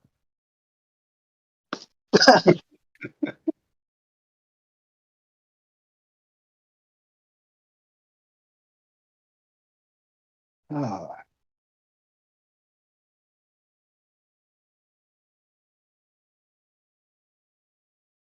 I don't know if you've seen that SpaceX. There's like a Netflix special on ISS, and I think it's ISS and SpaceX. I think they're gonna dock to this ISS thing or SpaceX something. supplies the ISS, right? With they're bringing you saw that one. No, I just know. Oh, okay. Because in that shit, the astronauts they're bringing up like makes no sense. Oh well, it does make sense once you have a bunch of like videos of people like recorded amateur with like supplies being delivered to the ISS. We have that shit, right? Not somebody? No, nothing. Nothing. We have nothing like that. Okay, we have nothing. No, we don't have anything like that, unfortunately. But this is like a Netflix special, and they bring this toy dinosaur up there. Toy dinosaur, bro. It makes no sense. One of the astronauts is like, "Oh no, it's my son's," But all the while I'm watching it, I'm thinking, why are you flashing this dinosaur? It's not just once. Like they continuously through this show, they flash this dinosaur in the camera. Dude, so I look up this dinosaur after I watch it because I think this is strange, bro. Why are they flashing this thing at me? Like, what is this? And the name of the dinosaur. I got one better for you. Sorry, what was that? For you, bro. I got one better for you. Let me finish. You don't even know if it's good. Let me finish. Who is this guy? It's my friend. No, dude, go for it. Continue. I'm just saying, like, whatever you're saying right now, I got one that even beats that, like, hands down, no matter what. I love to hear it, brother. But let me just get this out. Yeah, go for it, man. My bad. You're right. It was just a shot on my end, But after I watch it, I get a like weird, like, what the fuck? I go Google this dinosaur. The name of the dinosaur is literally like Thacosaur or something like that, like the Cetosaur, So I'm like, oh, that's why you flash that dinosaur all throughout the show, because it's all bullshit, right? It's so weird, bro. Watch that show, you'll know what I'm talking about. But yeah, please go ahead, brother.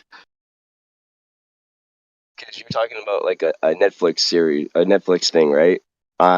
Dude, this is even better because this is just straight up NASA bullshit. ISS, like them showing footage from the ISS. All right, and in a couple months, right? We're gonna be having the Super Bowl, right? Right. So, Snack, do you remember a few years ago when we were watching this and the people in the ISS, right, were wearing the jerseys for the teams that were now in the Super Bowl? The problem with that is that supposedly you're not supposed to know who's going to be in the final game until what, like 2 weeks before the game. So, dude, are they really trying to tell people that they sent up a box of fucking jerseys? Knowing who was going to play in the Super Bowl 2 weeks before it got up there. That's a good one. I heard that one before. That's how many jerseys would they need to bring? Well, you would probably have to bring one of every team at least minimum. How many teams? How many teams? I don't know how many teams are in football, dude. I don't watch football anymore. It probably, I don't know. I think it's like 20-something teams, right? Something like that. Something like that, yeah. But I'm dude, just thinking like per kilo or whatever you use in pounds. It's going to cost a lot. That's what we were checking out, was how much it actually would cost them to send up these jerseys just so they could have like this image when the Super Bowl comes out, dude. Kind of like when they almost 33 teams. Kind of like when they find like a galaxy shaped like a fucking holiday on the holiday. Yeah, it's all bullshit. It's all bullshit, bro. Like, how do people not see this shit happening, dude? Like, that's what I said to Snacks. We found a green galaxy on St. Patrick's Day. What are the chances? Like, right? That's what I told Snacks earlier. I'm like, it's wild how far they can exaggerate these things without people being like, "What the fuck, bro?" Like, yeah, the Uranus smells like farts. That, all that shit is like, brother. I don't know. It's all weird to me. You know what? After hearing Geo pronounce Uranus, because I've always pronounced it with the emphasis on the end, right? But he calls it Uranus, which I was like, you know what? Is that the proper pronunciation for that? Like, Uranus. Now, Geo be saying it like Uranus or something. Yeah, Uranus, right? You're dishonest. Like, dude, like, is that the proper pronunciation for that? Like, I've never really stopped to look at it. I need to stop to check that out. I'm gonna keep saying Uranus, bro. It's funny. It's funny to me. Yeah, Uranus. I drove through a place called Uranus on my way to Ohio. Like, there's a fucking like a city in was it Missouri or something like that? Yeah. I don't know. New P told me I needed to stop by on the way through. Thank you, New P. I needed that. I actually read about what you said not too long ago, brother. Like they found, or like James Webb Telescope, like coincidentally took this photo that looks like something on this holiday. Like I don't remember exactly what it wasn't St. Patrick's Day, but it was something like that. Yeah, that was just like an easy, like stupid example I could think of. Yeah, I know. I know. Yeah. I wish I remember what it actually was, because it was just as silly. Yeah, it's I have a book somewhere where inside of it's got a picture of like what they call the Horsehead Galaxy, and it's funny because it predates like their bullshit.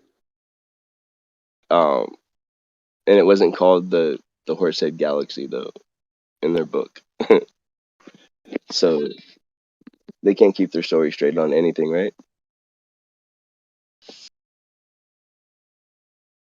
Yeah, it's a lot of bullshit. Another thing with the ISS that I heard about is that got me thinking was like how you supply water up there. They say they have like a machine that creates water up there. Yeah, like, but don't you need atmosphere to do that?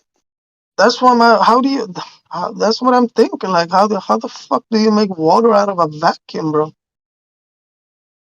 Dude, they're just up there drinking their own piss. That's all.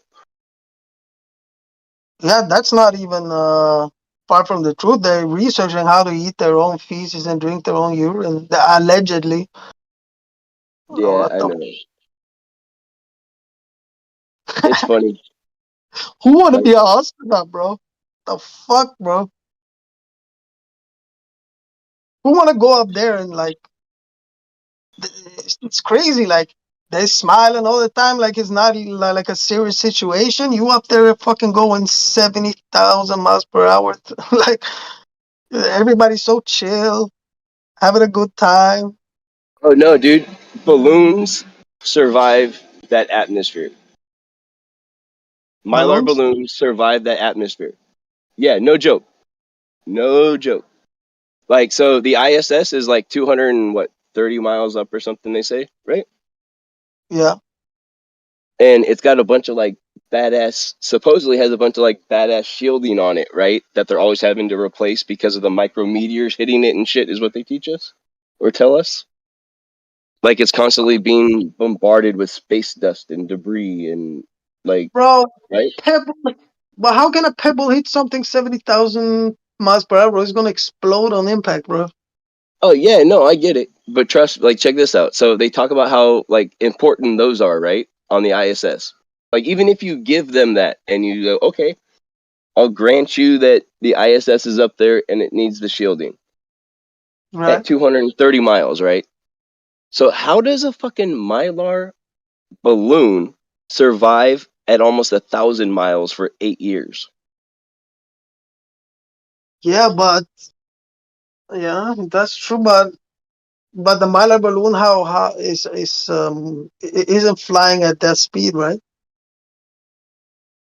Well, technically, it has to be if it's orbiting the Earth the way that they say, right? Because that's what they say about the ISS. Like, it's only traveling that fast because it's technically falling around the Earth because of gravity.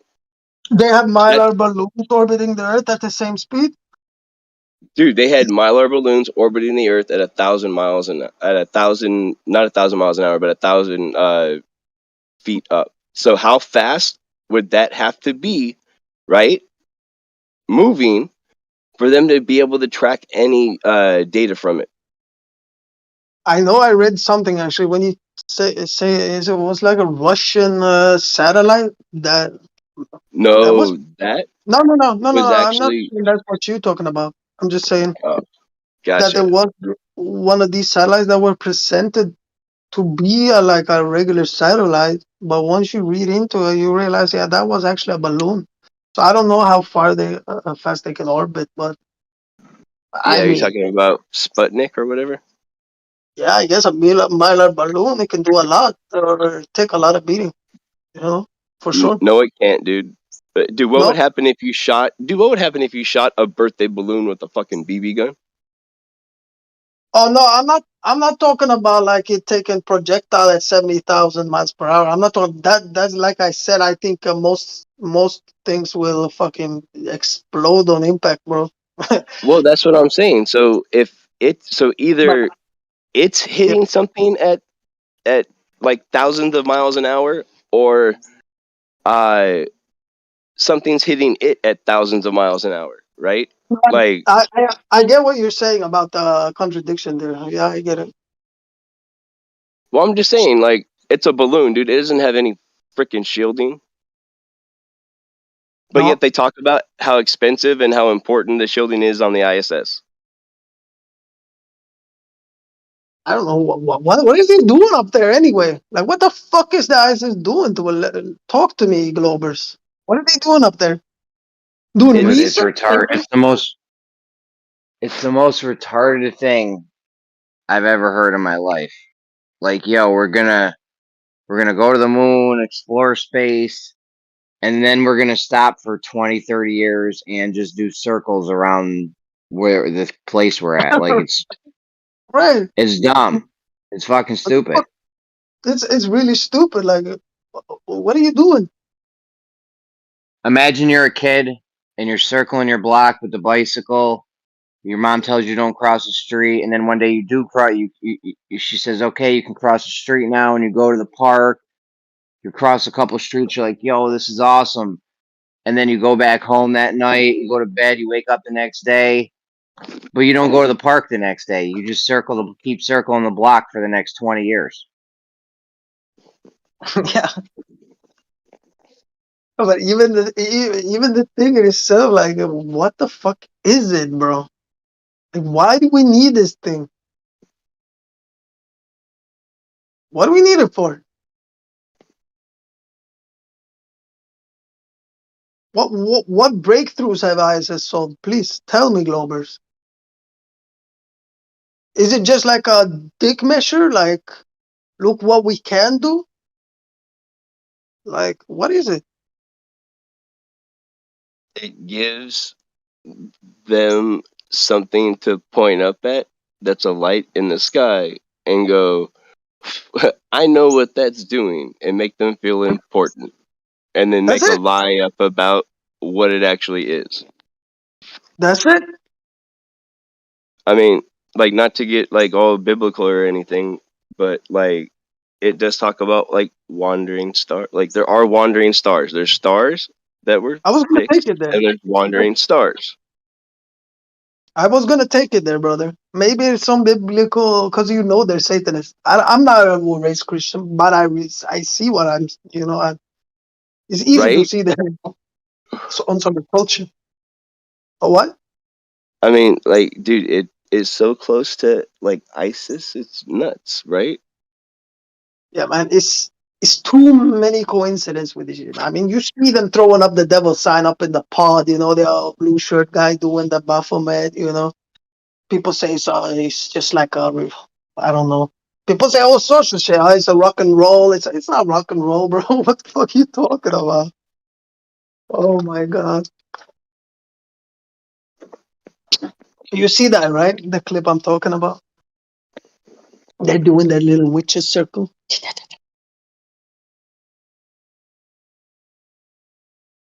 Crazy, bruh. Anyway, I don't know. I don't know what they're doing up there. I want a Glober to come in and tell me, man, what the fuck is the purpose of that fucking thing, bro? Please, sorry for cursing. I know this is a Christian server. No, it What? isn't. Oh, No, it my isn't. bad. Oh, there's a lot of Christians here, though. That's what I meant to say. So I would venture to say that there are a lot of Christians, but there's like period. There's a lot of people that believe that we did not come from monkeys. Like whether you believe in like the God of Scripture or not, like Yes, of like course. most of the people here, I can kind of say, except for some of the like Globers though, they they believe that there was some kind of a creator. You know, like everybody can at least get on that kind of a level with each other.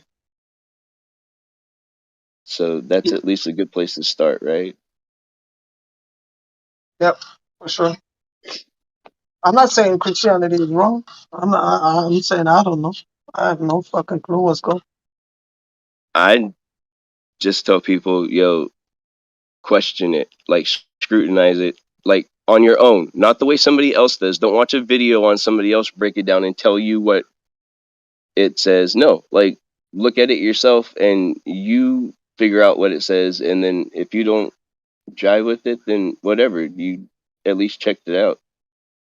Yep. I get caught doing that kind of stuff all the time on things, man, and I get called out on it by freaking Rusted, where I'll go to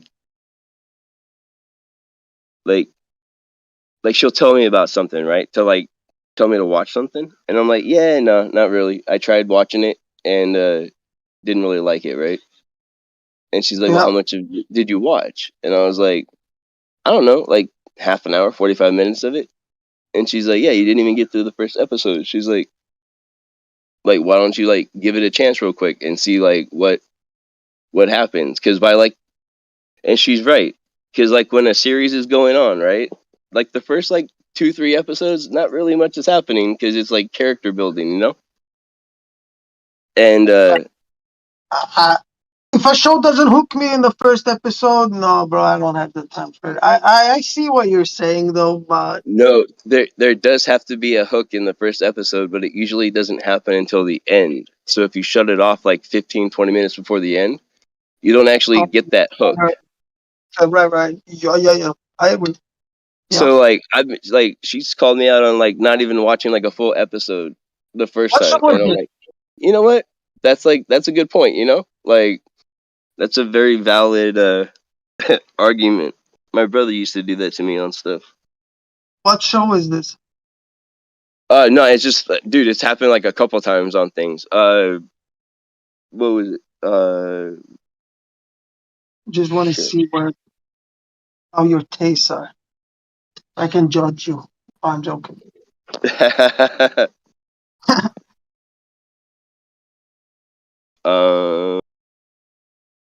It's okay, dude, bro. No, like, let's see. So the latest thing, all right, because I'm a Star Wars nerd, right? Oh no! Is oh no! Is Ahsoka, right? What is I was that? like, dude, I'm not gonna watch that. Ahsoka? I mean, sugar. Yeah. What is that? So in the whole like Clone Wars thing, right? Right. Darth Vader, when he was a Jedi, had a Padawan that he was teaching, and this is like her. Okay. And so like this is actually like canon, you know? So it's interesting. Because dude, I've read so many Star Wars books, like back in the day, right? So I know a lot. I know way too much about that shit, dude. So like when I watch these shows, I can see where they have like pulled from the books, and it's nuts how often they do it. All right. Yeah. I bet. With like the Mandalorian. Oh, that's what it was, dude. It was the Mandalorian. I watched like the first like half an hour, 40 minutes of it. I was like, yeah, no, I really didn't like it. Like, it's crazy. You're pitching like space TV shows to each other. Like, yeah, watch this. I personally, I can't do with space. I don't know. Everything I lose it. Bro, like I can watch it as entertainment because it's no different than watching a fucking NASA video. Like, it's fun. Like, I mean, if space is gonna be fake, why not just go fucking nuts with it then? I hear you. Well, personally, I see your logic. Obviously, it's not hard to see it, but personally, I just I don't know. I should be able to watch it because, like you said, you can see a lot of interesting shit there. Like, fiction blends over to reality, right? It's one of the things that actually helped me pick out like horrible graphics in like in videos and things that we see now, you know, like it's really easy for me to pick out when they do some kind of an effect because right. I hear that for sure. Dude, no, I used to watch a lot of so after the movies, right? Because for a while there was only the 6 movies. Yeah. There was people making videos about things that were happening in the books, right? And like they were like not like homemade videos, like some of them you can tell that there was like a production team put together for that. Right. Like there's some decent and it's just funny because you can see the graphics that they used on it, right? Like how they did things.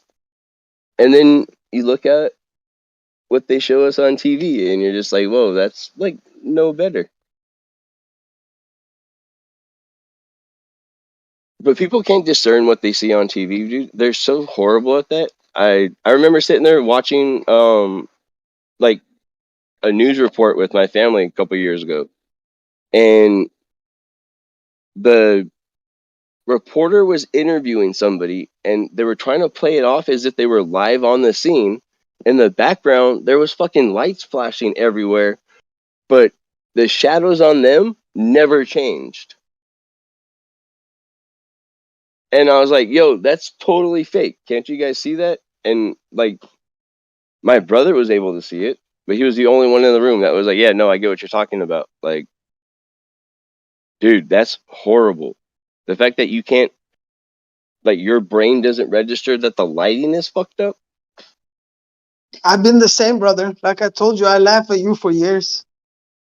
Not you specifically, but conspiracy theorists. I used to laugh. I used to be like, fucking. But even when they showed me things that I could see, I remember like I was like, yeah, I see that, but in your head you rationalize they can't because you know that the other guy's a fucking idiot.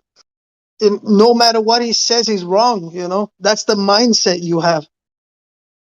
How can everybody be wrong? You figured it out. It's that type of shit. Dude, have you, like, I don't know how long you've been around, but or like how long you've even been into conspiracies or stuff like that, dude. But like, have you checked out like some of the other ones with For sure, that like flat Earth. I laugh at flat Earth, but once I realized like all close to every other one is like at least some truth to it. I realized, that's when you first can take it serious. If you talk about that earlier. Yeah, they're constantly trying to kill us. Like that's a hell of a conspiracy right there that people can't grasp. When you're like, dude, they're trying to kill you. Like, no joke. Look at everything you're eating, everything you're putting on your body, everything you're putting around your body, everything you're sitting in on a daily basis is killing you. Yeah, but I'm not so sure they're like. I know they want to keep you in a certain mental state. I'm not to say that they want to actually No, I'm kill not talking about worrying that. about it. I'm not talking about worrying about it. I'm talking about fixing No, I'm the not. problem. Sorry, I said mental state. I meant physical state. Sorry. So the pertaining, food and whatever they feed you with, or like I know all that, but I think a lot of it is just coincidental too. To be honest, still I think a lot of it is coincidental. We're just money business, like business. It's not that they. Or let's be more specific. What are you talking about? So I don't argue. I'm talking about there's it's not really a conspiracy, but they're after stopping you from procreating, having kids, and reproducing. Yeah. So I don't know if you know this, but so polyester, right? Is like a horrible. I was going to talk about clothes actually. Yeah. Talk about it, please. Dude, that's a horrible material. I was given this study to read where so they it can be used as a natural contraceptive if you wear polyester underwear within an hour before you are going to have sex. Yeah, there's been like a underwear collection that got pulled because of this, because they actually did a test on fertility rates by people that use this Boxer brand or some shit, and they got pulled, bro, because it showed that it affects your fertility actually. But I don't know, I haven't looked too deep into that, but I straight up. This study was talking about how it's straight up a contraceptive. Like if you wrap your nuts in a freaking polyester bag while you were having sex, like you would not be having kids. That's fucking wild, dude. Like, and then so to think that they have so this is how I know I like know this for real because I've seen it real time. Go to the store, all right? Just any average store. And go to the underwear aisle, all right? And try to find all cotton underwear. Like most of the boxer briefs and boxers have their polyester. They have plastic in there, which is so bad for you to have that around that kind of a sensitive area, dude. Yeah, I was gonna say too. If you like, people always say the dust is like It's like 80% is like skin cells. It's bullshit, bro. It's all from the clothing and all from clothing and fucking textile, like bedroom linens and shit. That's where you get it. I swear, the most dust in your apartment is fucking clothes, bro. Just take off your sweater under a bright light. Yeah, your skin's not really supposed to flake off, right? Like you have to actually scrub it off to exfoliate, right? Isn't that why you would have to? I mean, That's you why get you. like, yeah, you get road dust and stuff. I'm not talking about that, but I'm saying like, just clothes in general, they shed a lot of dust, like small fibers. You inhale it. You like the polyester you're talking about. Shit is everywhere. Yeah, I get that. That's where it's coming from. Because what they're telling you is it's coming from skin, but I don't think your skin works that way, dude. Like your How skin's much not skin do you dry as think I hell and shed, bro? flaky and shit. Exactly, right? Apparently, we're like fucking lizards, bro. We just like grow out of our skins.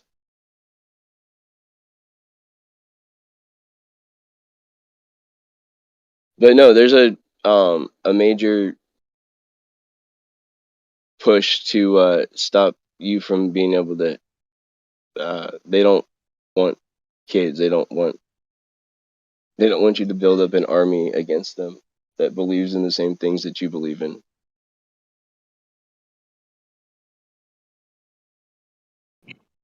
It's a lot of shit. Yeah. Well, I mean, and dude, psychologically, they're destroying the relationships between like men and women now. They've turned getting laid into a video game that you basically play on your phone.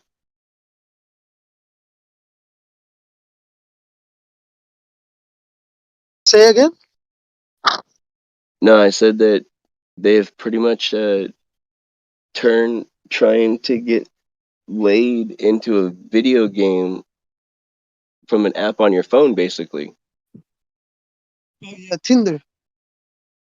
Oh no, that's just one of them, dude. There's a bunch of them that are but like marketed those sort of. like, dude. Well, but they're put out there as dating apps, right? But there's very few people on there trying to actually find. They call it Tinder because they be fuel for the hellfire. It's a little Christian joke for you guys. Sorry, my bad. Go on. No, dude, I'm rough good. audience. Okay. I don't need to talk about that. That's a stupid. Like they're destroying. I watched that destroy my little brother. Oh, really? Well, because he's like what, like 11 years younger than me. So total like different like generation of kids, dude. You know, and I don't know, man. I watched him operate for a couple years, and I was just like, dude, you're not gonna be happy when this is all said and done, man. If that's what you keep doing, like even if you just have that mindset about things, right? Like even if you find somebody, um, you ever heard that saying that you attract the person that you are? Like, yeah, for sure. You get in where you fit in. I think that's a US. Yeah. Like, so if you're out there like that, that's crazy. Like, okay, dude, here's another thing that blows me away. That another thing that they destroy with families, right? Okay. I don't understand people that will cheat on their wife, find a girlfriend, split everything up with their wife, and then marry the girlfriend, right? And then I don't know, like a couple years later, start cheating on them, and then like the girl will be like, I can't understand how he would do this. Like, wait, what the fuck are you talking about? Like, how? What do you mean you don't understand how he could do that? He did that to with you. You know what I mean? It's like it's ridiculous. It's crazy. People are nuts, dude. People don't know like really what's like right or Jesus Christ. Don't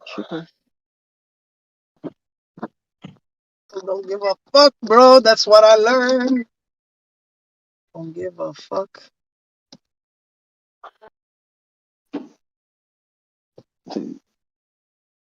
Trust no one, you know?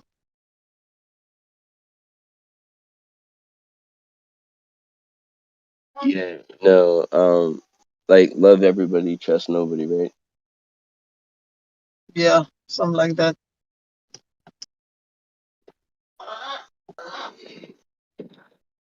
Dude, I'm gonna mute myself because this chicken's fucking trolling me right now.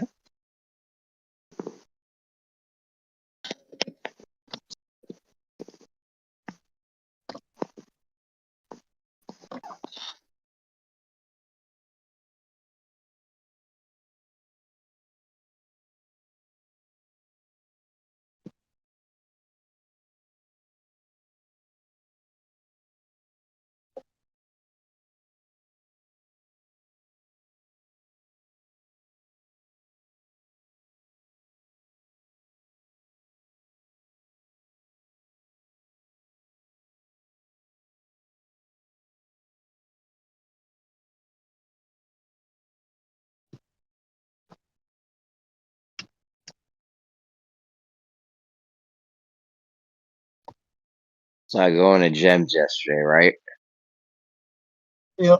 And I'm looking for the default standard way to make a Foucault pendulum with no errors.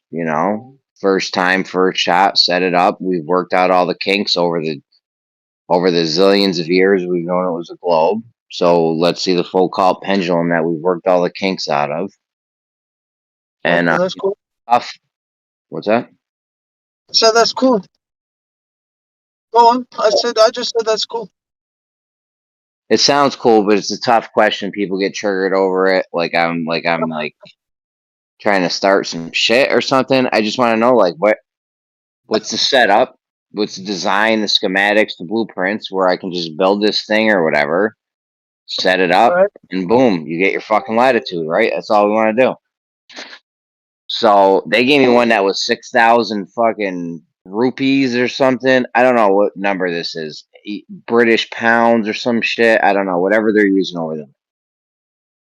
Right. So I don't know how much 6,000 British pounds is, but I feel like that's going to be, it's very expensive. Yeah. It's a lot. I feel like a pound, maybe $1 or something. I don't know. I don't know what they do over there in Middle Earth. Yeah, it's pretty close.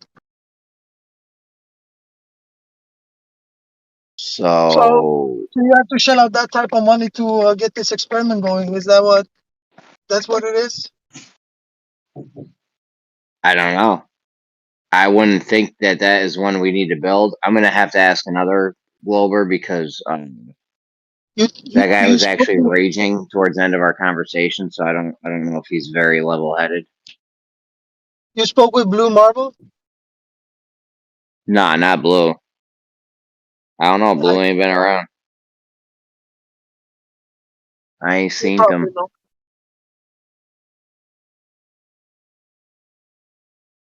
Maybe Uncle Bob, the science guy. I ain't seen Bob. I ain't seen Tim either. He's over at Triple M. Yeah, I don't do that shit. The only reason I even fuck around with Gems is because they actually have the top Globers there, and they got years of experience on their body. Some new dude starts a fucking server up. Fuck out of here. I give a fuck about your newbie server with your half-ass raging Globers.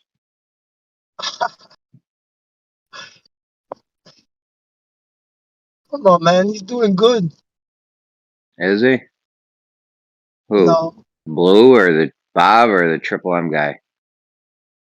Triple M guy. I was just joking. He's growing like a stunted hermaphrodite. There's nothing to grow, dude. We're at our peak right here. Not right now, but like here in Earth Awakenings, this is This is the pinnacle of flat Earth on Discord. Like, if you're in Discord talking flat Earth shit, this is where it goes down at right here, bro. Hands down, we got more viewers on a daily basis than anyone else. Like, this shit will fill up. There'll be like 20, 30 people in here in no time, all day long. Nobody's doing that, and we'll have like 20, 30. We'll have like 30 heads watching on YouTube too at that same time. So. Yeah, it's a good server. Good balance. People come.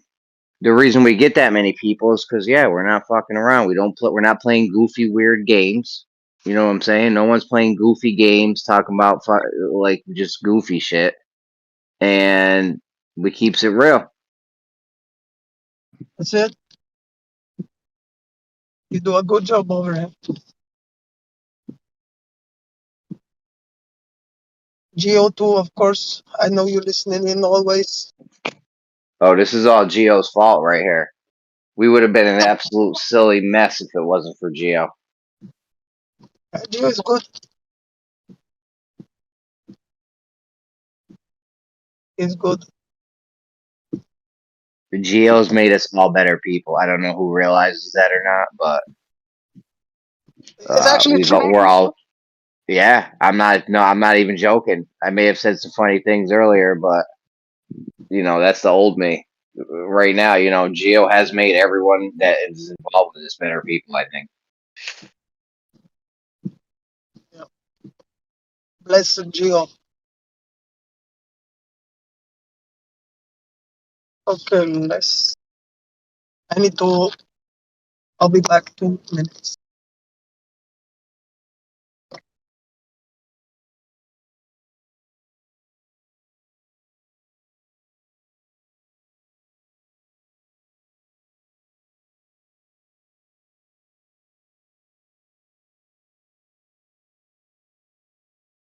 I mean, the dude gave me a $6,000 fucking pendulum. I feel like that's not necessary. I feel like a couple bucks from the hardware. I've been asking for soundboard.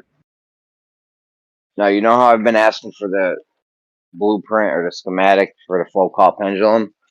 But when a Gems last night, he gave me this thing, a Foucault pendulum you could buy. It's like $6,000 now. So I'm like, yo, what the fuck? That seems excessive. When the parts at the hardware store probably cost like $50 or something. But I want one I could build scientifically from the ground up and do this thing. Like, is that science where you just buy this? You just buy the experimental setup? That doesn't sound very scientific. I don't know. Maybe it is. I don't know. You have to ask Geo. He's got a master. No shit about stuff.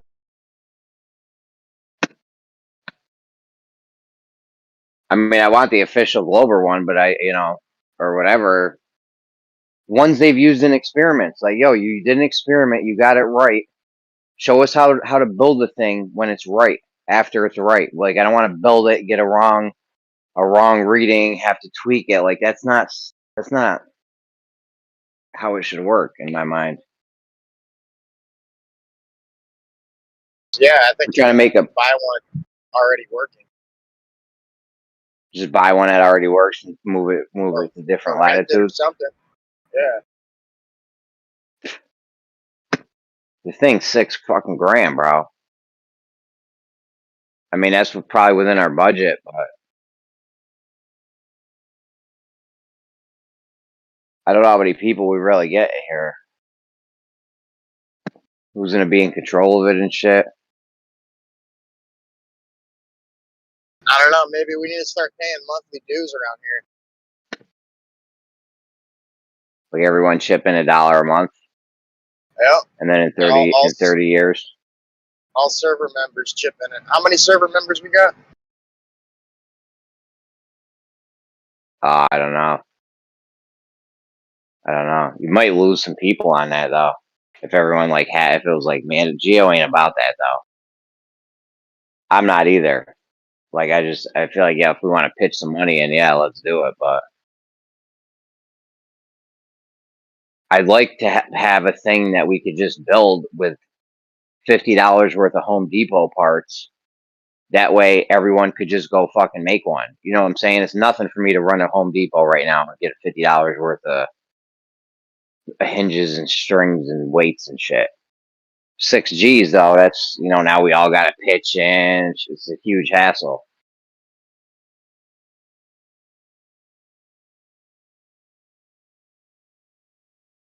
Plus, you'd want more than one. You don't want to just have one experimental setup. You want to have multiple of them to make sure, you know, everything's correct and shit.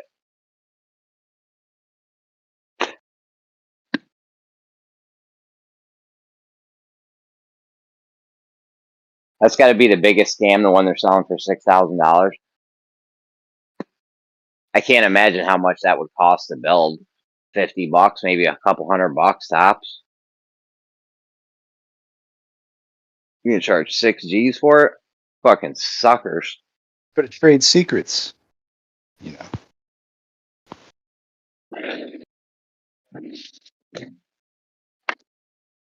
Think they're going to give you the tomato sauce recipe for free?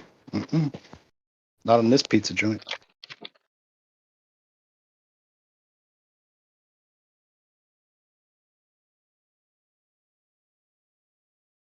Of course, we could just like rip off the patent that's already based on it and then rebuild it. You know, do that. I'm not trying to get the secret recipe for ragu or some shit. I'm just trying to do science here.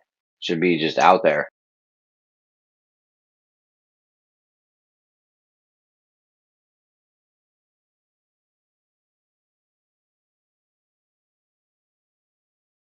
Should be an exact thing where it's like, yo, what's the materials you used? How did you assemble them? And that should be it. You know what I'm saying? The materials and the assembly process. And then we're good to go. You got yourself a fucking Foucault pendulum. The whole thing's only like 4 or 5 parts. Like 3 parts. Just go buy a ticket at Legoland, dude. Fucking build it over there. What are we doing at Legoland? You got all the parts you need over there. Never been to Legoland, bro? No. I saw a funny comedy skit about Legoland, though. Like it was hilarious. A grown man tried to go to Legoland, right? He's like, I'm at Legoland. I'm trying to get in. They say, sorry, sir, you know, we can't accept any adults without children. You know, for the safety for the kids. He's like, well, I really want to get into Legoland, so I'm about to go just get a kid so I can. It was funny.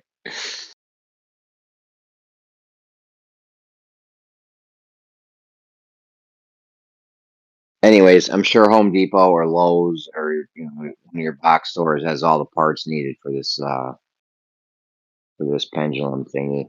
I'm sure you could bring Kosho. Get in. That's my son. I claim him on my taxes.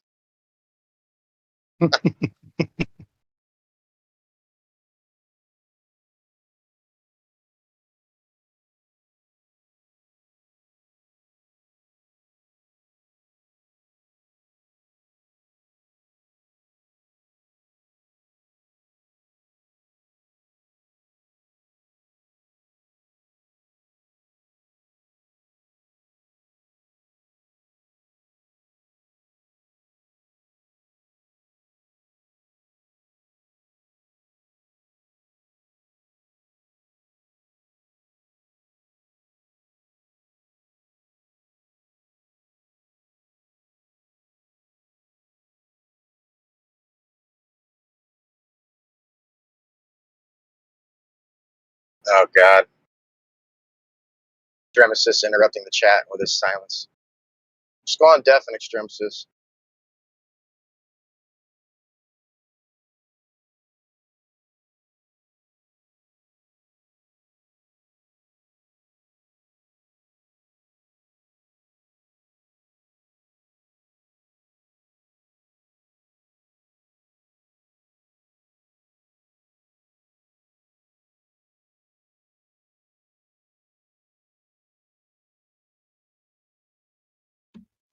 As Fraser Crane would say, I'm listening.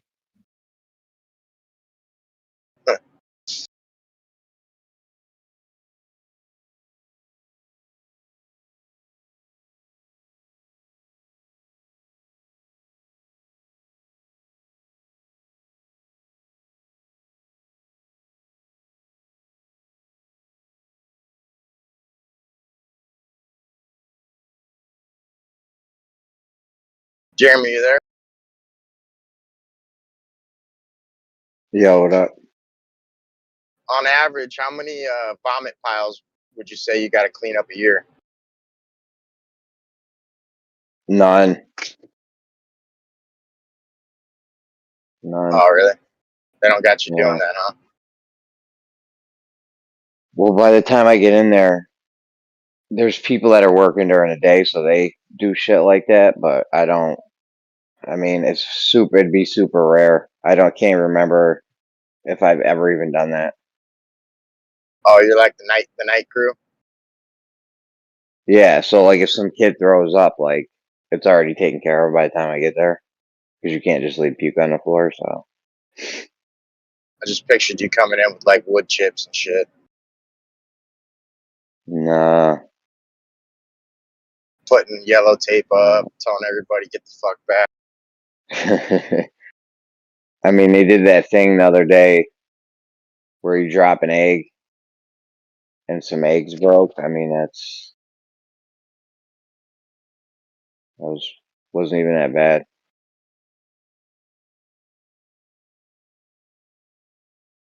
You know, the thing where you drop an egg, but you got like a parachute, or it's in styrofoam, rubber band thingies.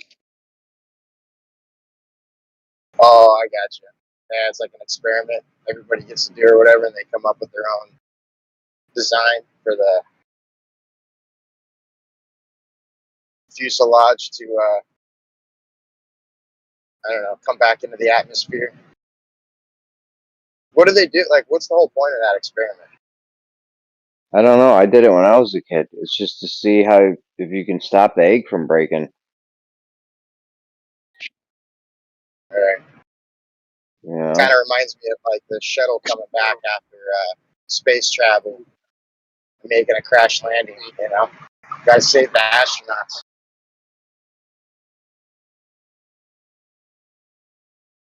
We don't want to put Humpty Dumpty back together. Just keep them in one piece. I mean, there's a lot of aspects that comes into play. I feel like having kids do that experiment is actually wildly, that's very handy because, think about your cell phone.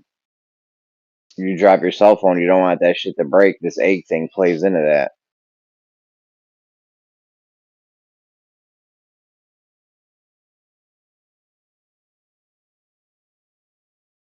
So just put like a life-proof case around the egg or something? Is that what you're saying?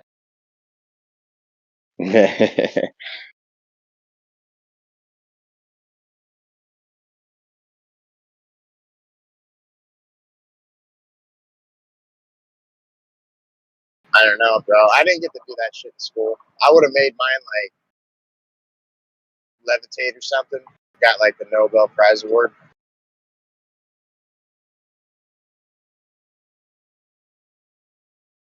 Would have had some super magnets up in the school and shit.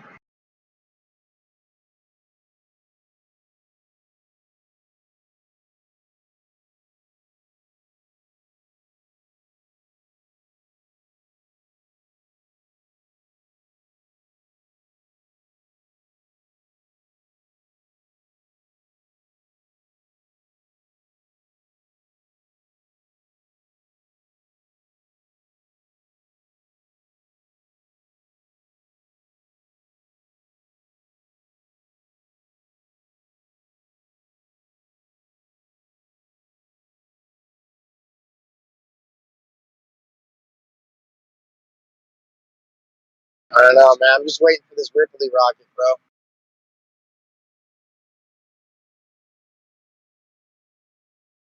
Getting sick of working every day.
Oh man.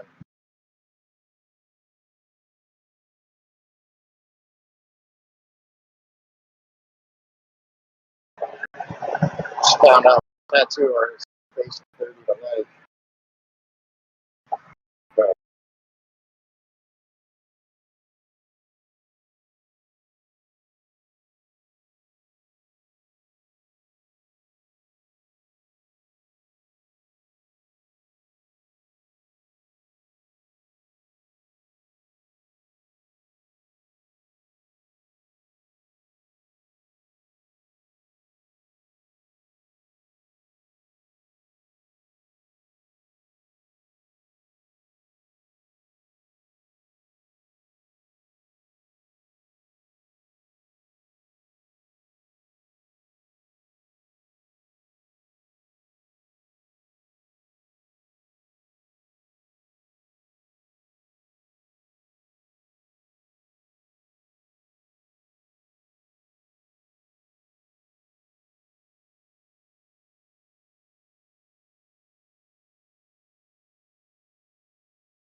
someone's got 5 seconds to say something or I'm out.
Mm-hmm. What's up, Snacks? You crashed from the coffee?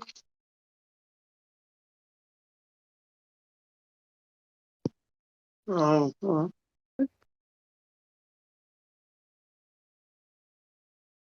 You there? Me? I think so. Yeah. Yeah. Okay, good. Yep. Too. No, nothing much. Nothing much. All right.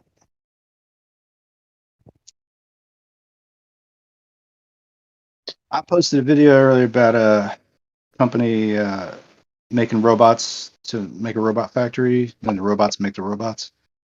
No. Yeah. That's Agility Robotics. They make like these grasshopper leg ones. It's like their famous design. Yeah, the Boston Dynamic It's shit. Boston Dynamics superior robot. These are like little grasshopper worker bots. Oh, okay. They're not little, full sized. But yeah. Well, what does that mean? Oh, no, just because we were talking about it earlier, robots and AI and all that stuff. Yeah, no, I mean the size. Like, how big are they? Are these robots? People scale, yeah. Oh, About okay. 5 foot something. But the Boston Dynamics one is a bit bigger. I don't know if it's bigger, but it's a more robust like machine. Yeah. But These the guys movement, are same principle, or it's got I don't know, different mechanics. It doesn't have a hand, it just has like paws basically, and it just like moves boxes and stuff like that. It doesn't do like right? they're not trying to they're like a realistic company that doesn't get like tons and tons of like military like buffet money or whatever. So their stuff's just based on like I guess the easiest way to produce something that's got like the lowest amount of errors or something like that. Just regular shit, just trying to make it Right. happen. But yeah, they got these robots like basically sorting other robot parts out so they can construct more robots or something like that. I guess that's the idea anyway. Yeah. Sounds like a disaster. Sure. Yeah. Well, that's what they're hoping to use it for, disaster relief and just situations where you need that kind of thing. But I really think that these look like something that would go great in like an Amazon warehouse fulfillment center or something like that. You know what I mean?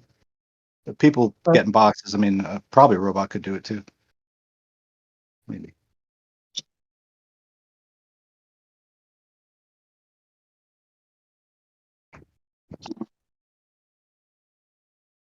Yeah.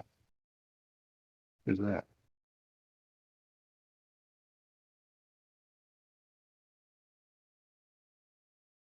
Oh yeah.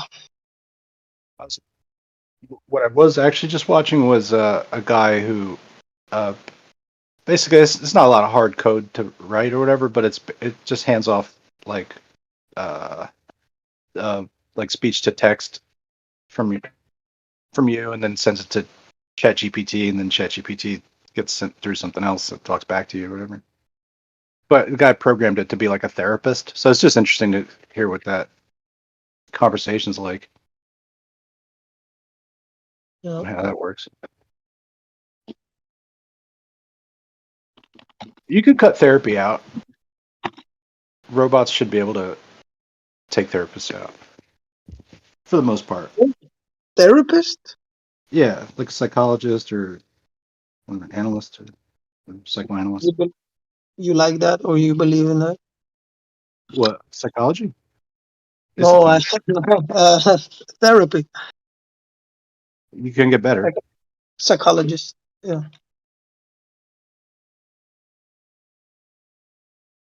Not pharmaceuticals, you know what I mean? Just like talking through shit. I think that can work. But mainly it's like it's on the other person. It's on the person with the problems to talk their problems out, and it's to the other party to just ask questions, and so robots, like, I mean, I guess they could like spy on you and tell the people your shit or whatever, so maybe it's not the greatest for anonymity's sake for therapy, but whatever. As a model, like, it was one of the first uh speech bots or chat bots, was just one that asked you a question based on your previous statement. So you would just make a statement that would ask you, like, how do you feel about that? What does that mean? It would just ask you all these things, and you keep putting in more things, and then it starts to make you feel like you're having a conversation, or sometimes just talking things out helps to alleviate stresses in the mind. I don't know. Just seems like therapists possibly could get cut out, using a service like this or whatever. Yeah, I think therapy is bullshit, to be honest. It depends on what kind of therapy, of course. Like, but people that are like depressed and I need a. I mean, if you went through trauma, it's a different thing. Okay, I'm not talking about that. But if it's like you just live in a 9 to 5 and you're depressed and you go and see a therapist, it's like, nah. People are depressed though because they're living in these like kind of encapsulated bullshit lives and stuff like that, and they're not made of enough bullshit to handle it. Exactly. They're too real, and then they think like, oh, I'm depressed because things aren't good, but things aren't good, but that doesn't mean you should be depressed. I don't know if you can talk that out or not. Maybe just need a drug habit of some kind. I'm not sure. I'm just joking. But maybe still, I don't know. Some kind of medicinal component is good for therapeutic moves. When you're doing that. Anyway. Yeah. Like I think you could take somebody that's like really skittish and scared and stuff like that. You could make them into a regular, confident, not scared person. With the right support and stuff like that, you can change.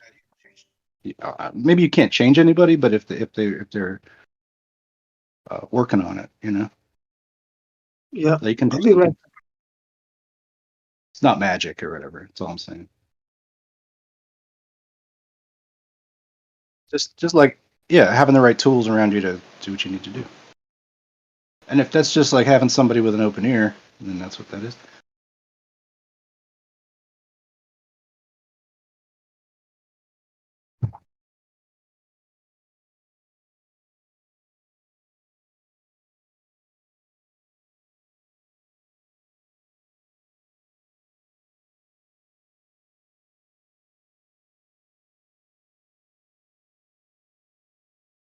And they say some people like inherit depression, but I think people inherit parents who can be depressing and then like kind of mold you to be a depressing person.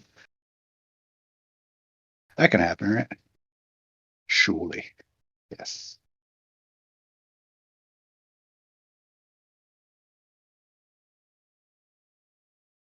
All right, that's cool. Anything you want to talk about, or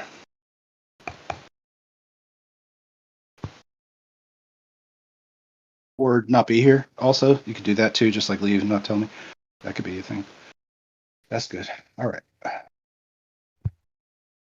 Yeah.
Wow.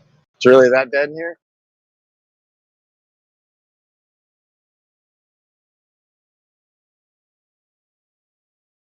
Say? This is horrible. Snacks. Did you ever play Soap?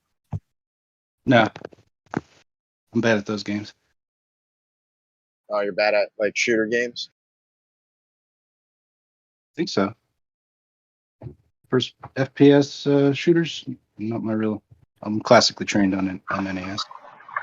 It's a third person shooter.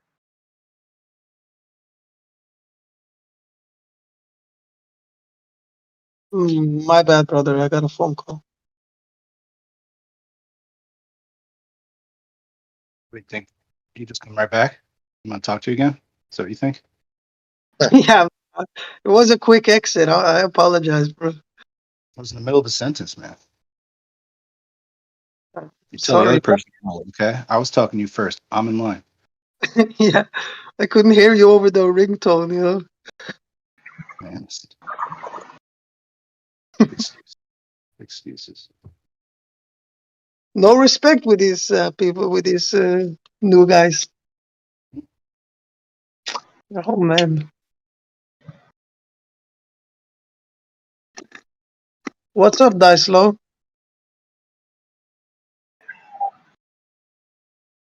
Just driving to work, man. Sipping on my coffee while going over bumps and spilling it on myself. About it. Yeah, I listen to you on here, bro. I like your swagger, bro. Hey, thanks, man. Appreciate that. Gotta get the Z-axis bobbing going on with the coffee. It counteracts the left to right motions. So, you're welcome. Right.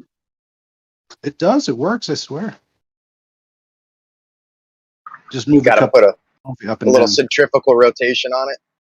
Well, it stops it from going side to side because you can move it up and down faster than unless you're in some kind of crazy car chase, in which case put the coffee down. But yeah.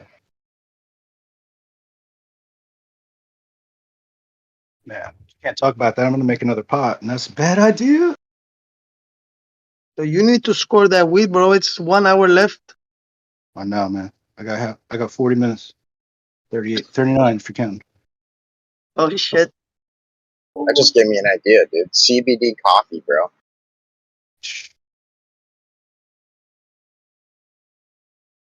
THC coffee. What if I just had weed? That'd be great.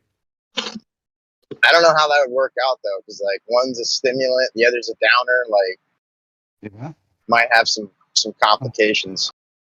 I may have tried this combo before. It's 3 French press, and like I don't know, just about as much marijuana as I can keep smoking, and that's a good combo. I gotta tell you. Nice. You're able to function, huh? Oh yeah. Well, Yeah, a lot of people smoke coffee with their joints, man. I don't get it. I smoke coffee. Smoke coffee, yeah. Give me another. No, it's bad. I shouldn't be drinking a lot of coffee. Trying to cut down. I am trying to cut down. Limited to like 1 or 2 French presses a day, which when I make it, it's like 6 scoops of coffee. So that's like retarded, and nobody's doing that. I'm like way ahead of my time. It's because I had so much coffee though. I'm just fast. You had 6 cups of coffee, bro? No, it's 6 scoops of coffee grinds, which I think is probably equivalent to about 14 cups of regular coffee, but it's a French press, so it's much smaller. So I'm drinking like 2x. It's 2x coffee. That's great, good stuff. But you don't need a second French press. That's the one thing I miss. I should be making weaker coffee so I can drink more and go to the bathroom more often. But I'm not. You gotta try that Starbucks dark roast. Oh boy, that shit's strong. Yeah. What did I get? Like cold brew espresso? And I was like not prepared for how strong that was.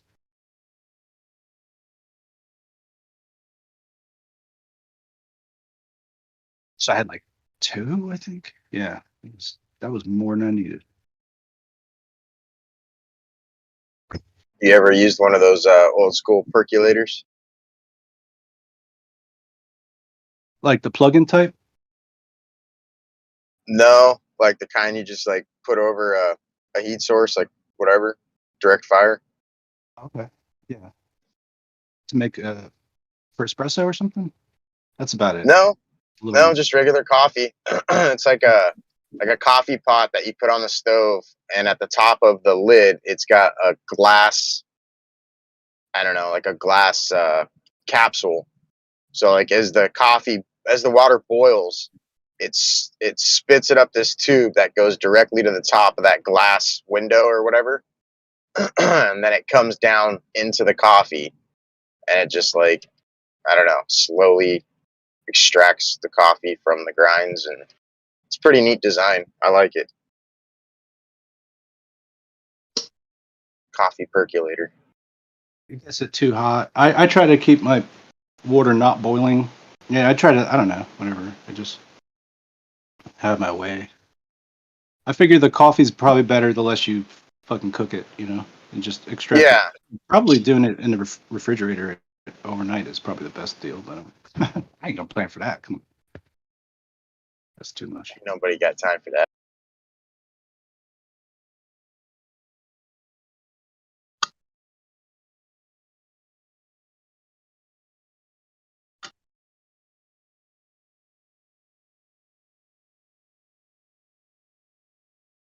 Like I don't drink it after a certain hour. But I used to just not do that. I used to just be like, anytime I'm awake, I'll have coffee running. Yeah, I got a buddy like that. That's all he does, dude, is he fucking drinks coffee all day. Yeah. And even into the evening, dude. It's pretty wild. Yeah, I used to be able to do that, but I think it's better off that I don't do that now. Just because like I'll wake up in the middle of the night like gasping for air, and I'm like, this is probably not good. I don't know. I'm just glad I woke up to take that breath, So that's good. But if you're gonna die in your sleep, I mean, Yeah. That's all right. Well, that's kind of odd because coffee has the opposite effect. It actually dilates your bronchial tubes. So if you've got like asthma or any kind of like breathing complications, coffee helps with that. Coffee is a vasoconstrictor. It's a natural stimulant. It's a vasoconstrictor, though. It's not an expander. Marijuana is a vasodilator. Coffee is a vasoconstrictor. I heard it increases your blood pressure and stuff like that. Triggers your adrenals. Huh. Okay. Maybe I got it ass backwards. That's all right.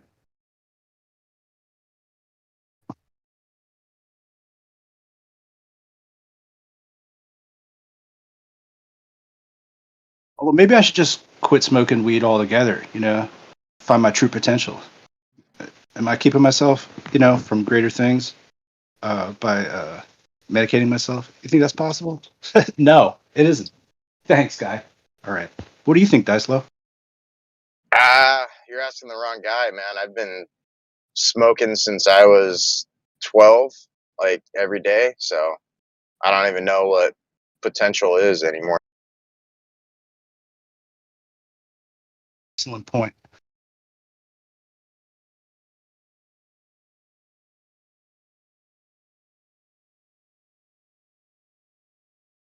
Anybody else care to weigh in on this one?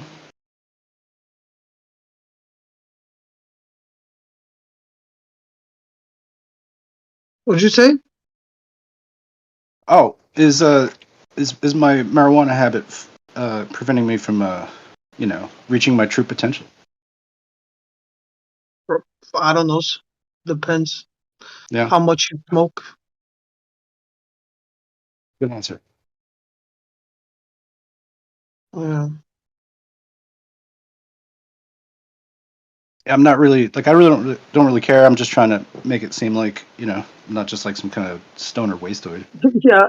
No, I hear you.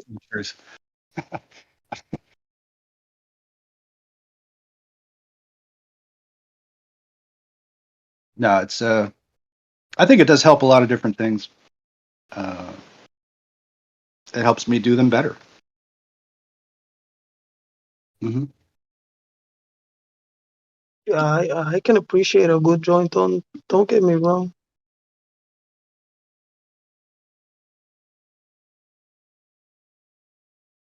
I still not like smoking very much, like only just a toke, because I'm like, that's all I need, you know? That was back when I was 17. So things have changed. Especially when Issa started coming by my joint and brother's just rolling up all kinds of crazy stuff. Marijuana. And and I was not able to operate my computer correctly to do any kind of recording software for a while. But then it's like I learned how to do it while I'm totally wrecked. And I was like, this is where you want to get to. I got the muscle memory. You know what I mean? I got the brainal memory. My brain muscles, you know, they're fucking firing. So I think it's good. I think you can kind of teach yourself how to do things stony like and improve your instinctual processes. What do you think? I heard once that if you learn something while you're high, you can only remember it while you're high. So like if you're studying for a test or something like that, you know, might not benefit you if you're gonna take the test sober. I don't know if that's true for me either, but okay, cool. That's something. I don't believe that. Go ahead. Sorry, go on. No, I was just gonna say I don't believe that, but yeah. And I don't know if I recommend getting stoned all day long. Yeah, that was my point. That was my point. Oh. But if you want to and you function, I don't see why you shouldn't. To be honest, like it's okay. Do whatever you want. Just be nice. Yeah, be a good guy. But if you got ambitions, you know, you feel like it's hindering you, yeah, take a break or something. Yeah, like it's hard for me to do my job when I'm under the influence, so I just save all that for nighttime when I relax. Right. Brain surgeon. I'm just joking. But you wouldn't want your brain surgeon doing bong hits before he fucking worked on you anyway. No. No, it's me in the zone, dude. You don't know. Oh, hold on. Take this. Anyway, what's going on? How you doing this morning?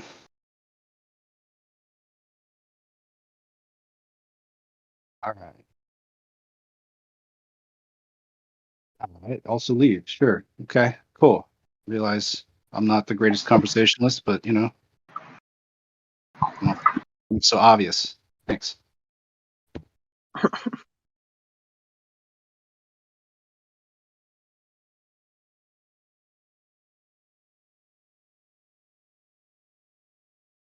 I think you just got to keep everything kind of in proportion. You know what I mean? Right. You're all right. I don't do it, but yeah, I recommend that too. What country are you in? What country I'm in or from? What country are you in? I don't want to say what country I'm in, brother. Oh wow. Okay. Is it anti-weed? No, not at all. Anti-cannabis? Oh. Okay. Oh yeah. It's anti-cannabis for sure. Yeah. For sure. Okay. Do you think if you were in a country that was a little more lenient, that you would be partaking? I am partaking. Oh. Yeah. If it was legal here, in any way, I would make a business out of it. 100%. Yeah. No, it's definitely good business. Not so much here, at least in America. They made it really hard. Yeah, it was good for a while. It still is. It's just there's just a shit ton of red tape. They've made it so difficult to be a part of. Yeah. Yeah. I got pushed out of it, so it's unfortunate. Yeah. I used to Deal a lot with the breeders from US. They say a lot of the same shit. They say the market was really good for about a year or 2 years, 3, but then it go down. It get really regulated. A lot of rules. A lot of Yep.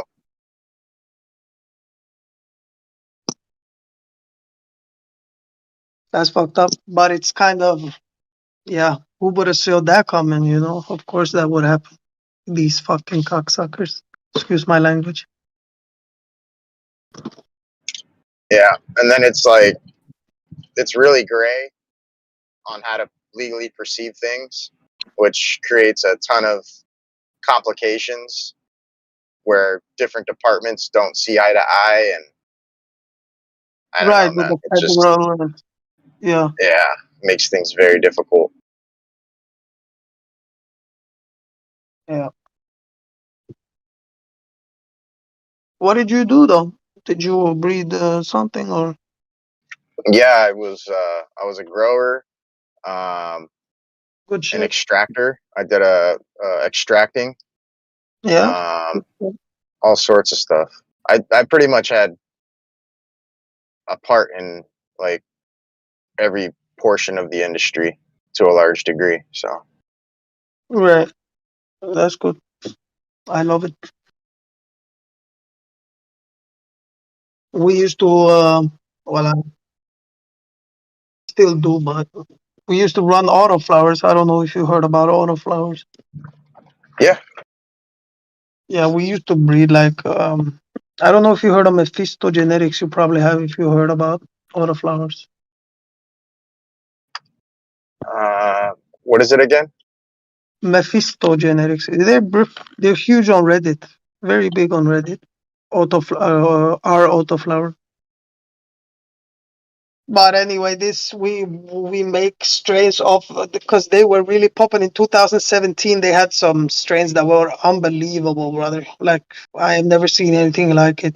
They have a lot of good strains, but that particular one, that 2017 drop was insane. I could tell you now the grams per watt this autoflowers yield, but you wouldn't believe me anyway. And it's only in like 60 days, so it was crazy. Yeah,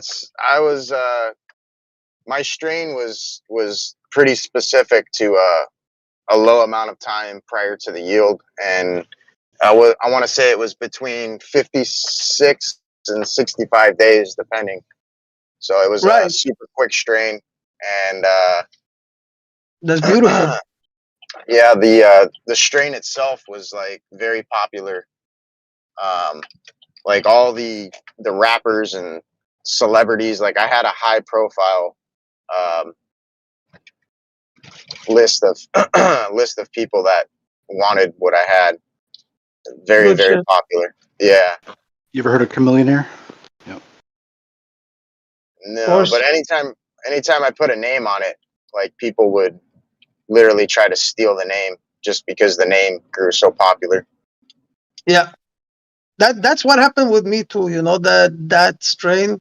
I still go to outlets and I see my name on that strain. Still, they making variants of it. I think, but I'm not hating because I didn't make mine from scratch either. You know, this is the game. This is the game. Right. Yeah, I crossbred a lot of genetics to get what I had. So yeah, me too. Definitely I formulated my own. Yeah, I'm just saying I didn't go out there and chase land races, like trying to make like it wasn't. Most people don't do that. You just like you say, you take genetics that you like and you try to crossbreed something. But if you're gonna make a pure strain that you made yourself, you're gonna have like only a few specific people actually do that, right? Like you start with land race. Sorry. It's hard to get it. It's hard to get it stable. You know, it's easy to crossbreed. It's hard to get the specific characteristics of the genetics stable within it. So that's the hard part. Yeah. Right. It's going to take years. A lot of time, even with the normal breeding, it's gonna take years if you want to get a solid, stable product, right? Hybrids have like they'll like list different phenos. You know, they'll be like it's a type this phenotype. You know what I mean? But it's the same. You know, it's like cherry gelato, but it's a different phenotype or something like that.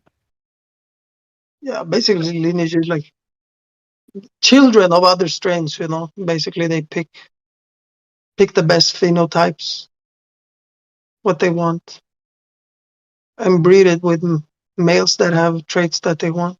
It's just like dogs, basically.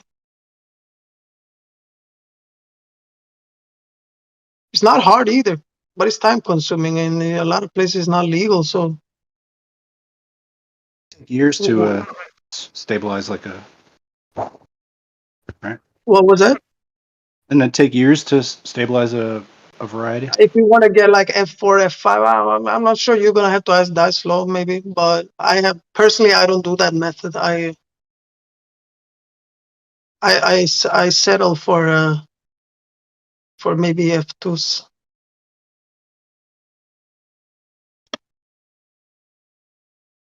But maybe Dice Flow knows.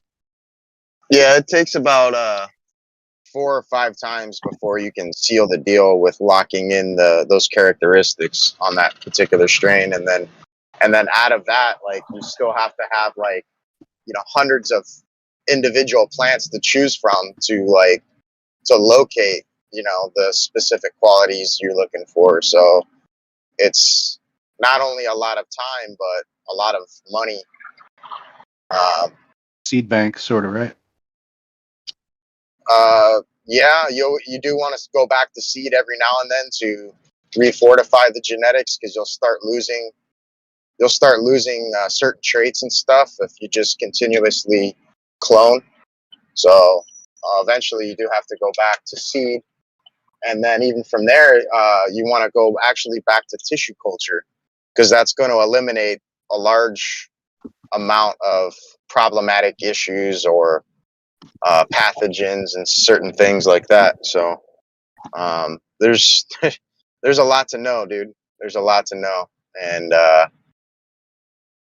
I spent many years researching and developing and investing time, energy, and money into the industry just to essentially be pushed out. So I don't know, man. It's kind of a sore subject for me. Yeah, I hear you, bro. Yeah, like, I went as far as trademarking my name of my strain, and before it was even legal. So just to try to prevent a lot of the stuff from being taken from me, but it's never enough, dude, unless you've got huge capital and a nice legal counsel to back you, man. You're gonna get pushed out. Sucks. Yeah.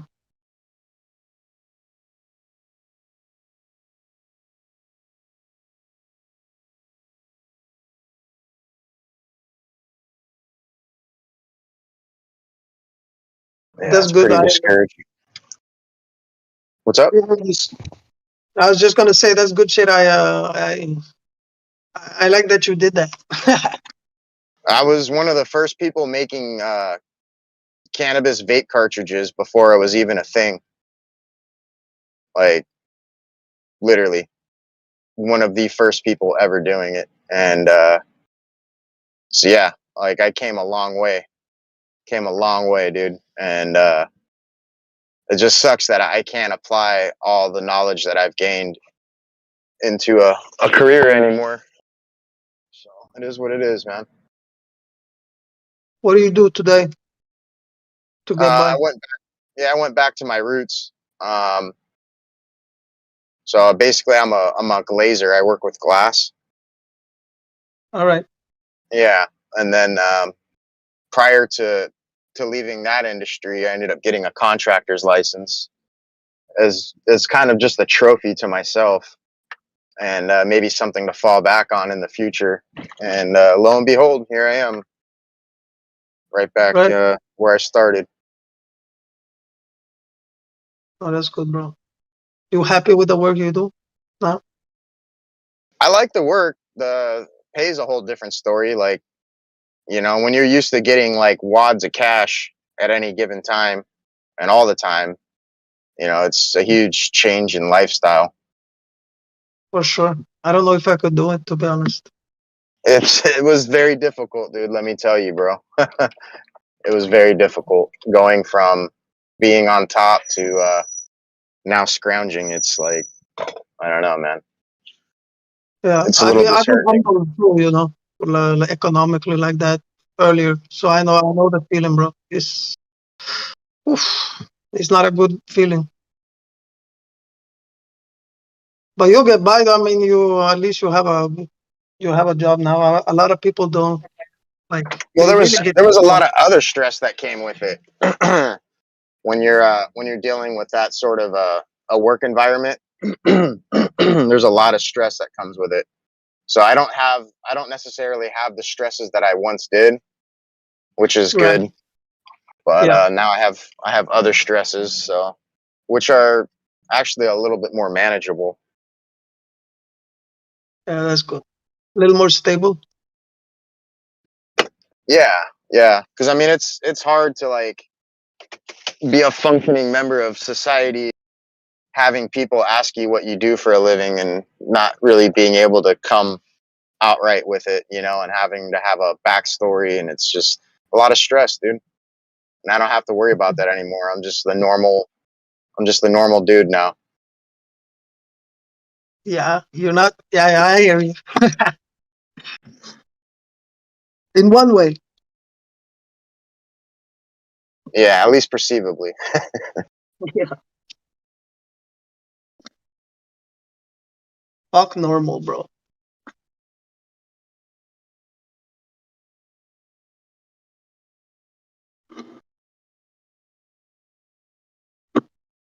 Nothing to stress. Prior to that, man, it was pretty nerve-wracking. Yeah. I was actually talking to a friend of mine. He's like this. He does similar sort of stuff, but he talked to me about this. I never really seen it. I seen it in video games like back in the day, but I never really saw it in real life. But this is the thing where you can flick a switch and the glass goes from transparent to not solid. Obviously, it was solid, but you know what I mean. It was. Yeah, they had that technology a while ago. I remember seeing that 15, 20 years ago, actually, with shower doors, because I was in the shower door, you know, glass industry. I do everything glass. So, yeah, they had that technology. Huh? You think there's money in that? Like, you think a lot of people want that, or this is just for business? Even a lot of office buildings I go into, I don't really see it. Don't see that type of glass. Yeah, I think it's a lot of it has to do with the sales reps not really having enough knowledge on the technology to really sell it properly. Okay. But yeah, I mean, maybe in the future we might see more of that. Yeah, because it is pretty cool, actually. You know, it's pretty, and I could see the use for it if you want to make like a office landscape transparent. You make a boardroom meeting. You want to, like in an instant, it's a meeting room instead of just being like a, I don't know. Yeah. Yeah, no, it's a brilliant design, but I don't know how feasible it is. I know it's expensive. It is, right? I can imagine.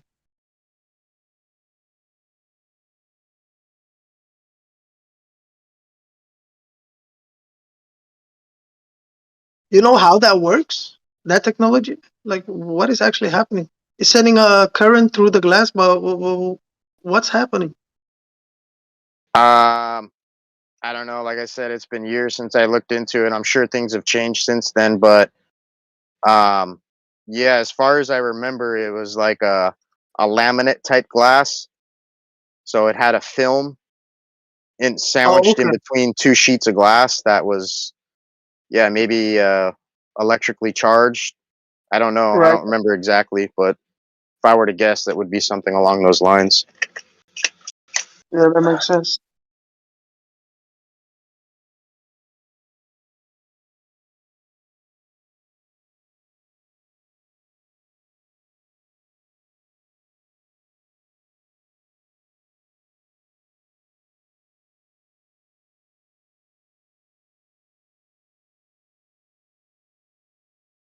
But yeah, if you ever have any questions about the whole cannabis industry or anything like that, you could always ask me. Yeah, for sure, brother. I might ask you about glass too, you know. Yeah, for sure, man. I think some of the biggest trade secrets are within the extraction industry, which I got a shit Right. ton of experience on. I'm extracting as we speak. Actually, I got the filters dripping right as we speak. Okay. Do you have like a supercritical CO2 extractor, or what kind of extraction are you doing? Nothing like that, brother. This is like simple. Just I'm doing trims to coconut oil. That's it. But I have extracted for real, like rosin with presses, like tons of force, you know, with the How heat about plate. how about BHO? Have you done anything with that? The PHO? No, I don't think so. Oh, dude. Yeah, you want to look into that. Yeah, With I'm that digging process, it. you can Oh, grow. butane. Yeah. I've done that. Yeah, for sure. That was one of the first things I did. Did you ever grow crystals, THCA crystals? Grow crystals? No, I never done that. That sounds wild. How the Yeah, fuck you it's do pretty. that? It's pretty cool, dude. So, if you ever get a chance, just do a butane extraction, and instead of getting rid of all of the butane, leave the butane in the jar with your yield, and seal the jar like in a mason jar for a couple of days, maybe like a Okay. week, and then start periodically burping the jar, like leaving the jar off for maybe an hour or two, and then sealing it and doing that every day. And eventually, what you're going to do is you're going to start growing THCA crystals, and that's how you start getting what they call sauce. And That's it's a whole crazy. nother, huh? Yeah, that's crazy. That sounds crazy. I never heard about that method before. Yeah. So have you heard of like how Quad was saying making rosin, that pressing it, how you could press your rosin into THC isolate? Have you seen that before? Yeah. There's hot press, cold press. There's all different styles of rosin presses. It's cool. It's a easy, cheap way to do it, because I think you can go to like Harbor Freight and buy a decent press for fairly Exactly. cheap. Yeah. But This was a standing one, like big, but you get tired of that process so quick, bro. For so little amounts. Even we had huge yields from the bud, but as compared to what we read online, but still it was like, bro, you wasting so much too. You know, it's like, nah. yeah, I it's like not the very idea. efficient. Yeah, it's I cool. It's like, a cool idea. But yeah, what it's was the nice because it's super expert? solventless too, you know? Yeah. You talk about something like a super extractor. What was that? The Oh, vacuum sealed it's super extractor. it's called a CO2 super critical extractor. Yeah, it's basically just using high pressure to extract super high pressure. Oh, Hence right. the name. The machine, when it first came out, was about $100,000. Holy shit! Yeah, I was gonna say this looks very professional. Yeah. No, it's like, this is how they make all different types of products, from soaps to you name it. You know, you can stick, you can stick any natural substance in there and start breaking things down and extracting in them, and then from there, there's a whole nother process to further separate things. That's badass. But yeah, I've used it. I know how to work it. I've done the roto vape. I've done fractal distillation. Fractal distillation is where you start really getting into the higher end of things, and you might want to have a chemist or someone there with you. But yeah, I've done that. That's where you start separating terpenes from like actual compounds like the THC and CBD and all these different things, and then you can reintroduce them later. So you actually know all the parts per million of each and everything. So, because that's kind of what the label requires, right? Like if you're going to do it from a legal perspective.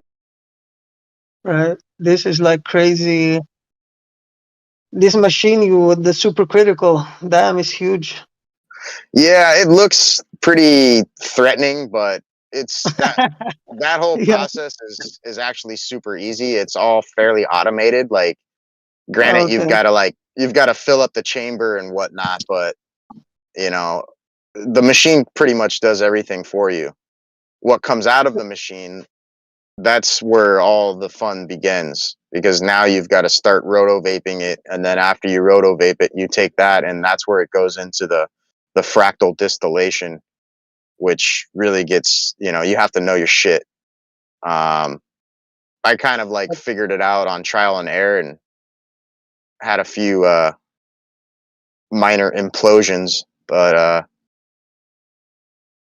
ruined some equipment, expensive equipment, but I figured it out eventually with the right temperature and pressures and everything. So. Right. You used to own one of these machines? Not personally, but the guy I was partnered with did, and I bought into the company. Right. I own 5% of the company. I understand. You had it at your disposal. I get it. That's cool. Yeah, I worked with it all day, every day for better part of couple years, 2-3 years, but yeah, so I know the whole process from start to finish.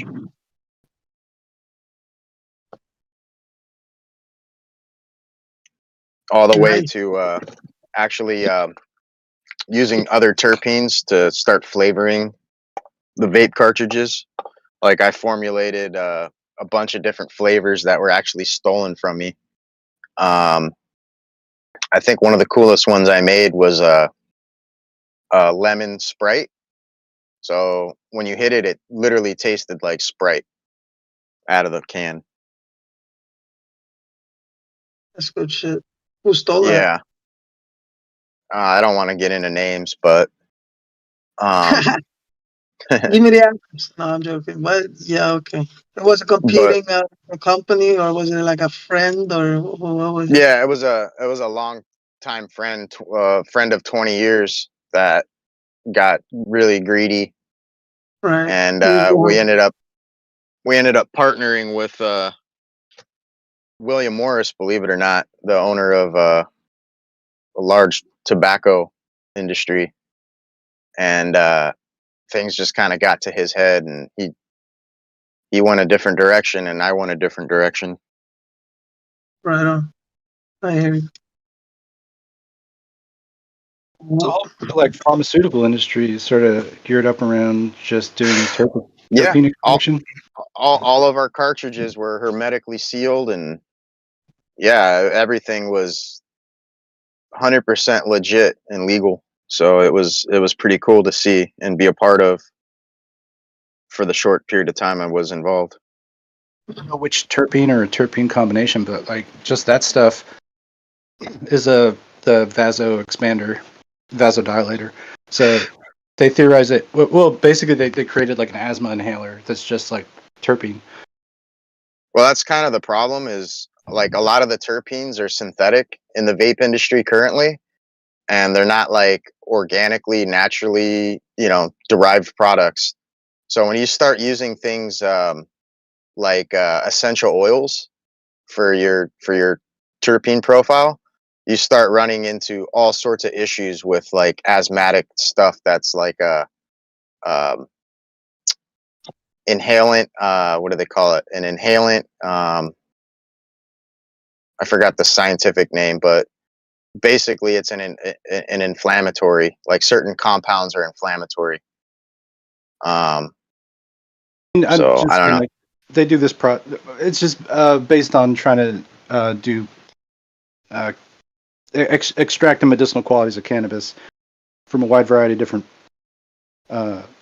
varieties, and just make it so that it's not making you high, but it's actually just doing the medicinal part of it. I think it's a good thing because it's kind of at least proving out that there is medicinal factors that are involved. So, that's pretty good. But the terpene profile really changes it's not really like how much THC you have in it. It's really what those other compounds are doing for you. Yeah, no, you're absolutely right. It's a fine combination of all those things. Like if you just had like pure CBD, like it's probably not going to have the medicinal properties to it that you would expect without having the fine combination of different terpene profiles.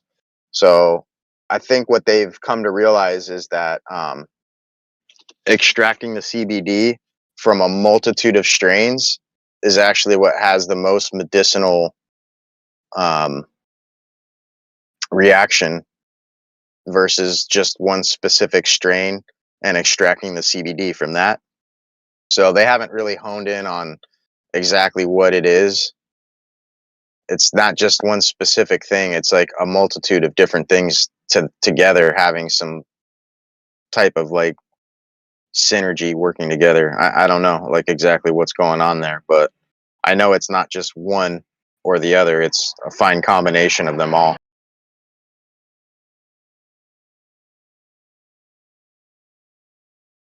Well said. Well said.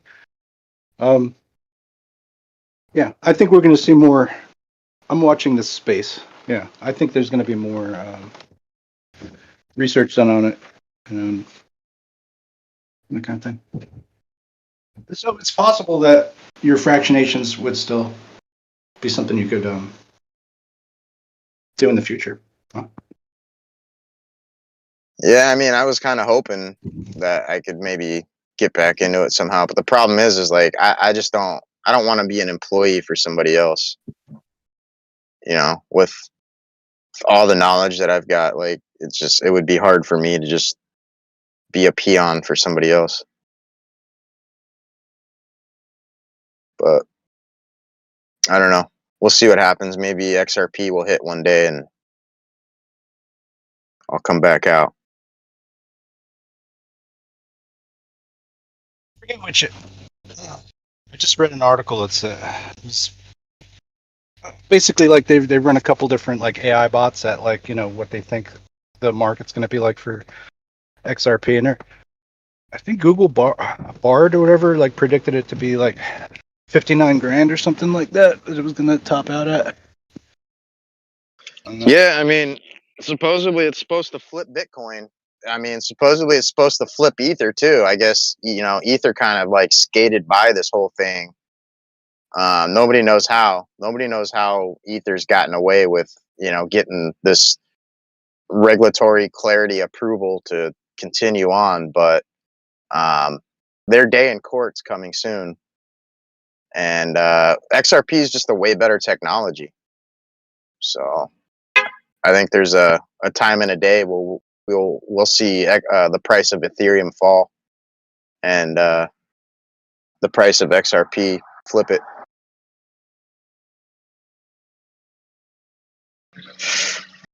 But yeah, if XRP is to be used as designed, it would have to be a high value amount. there's just not enough of it. So the only way it could work is if the value increased. What do you mean there's not enough of it? The circulation supply isn't high enough to be used globally in the way it was designed to be used. So to match one XRP token per US dollar or any other dollar standard, like, it just wouldn't make sense. It would have to be exceedingly higher than the value of a dollar.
Talking to somebody that goes to these like trade shows and stuff for cannabis, and they said that salvia is going to make a comeback.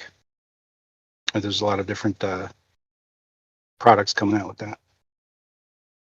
I'm sure Geo might not like that information, but You said what? I don't know. Somebody went to a trade show, said there were a lot of like new salvia products that are coming out.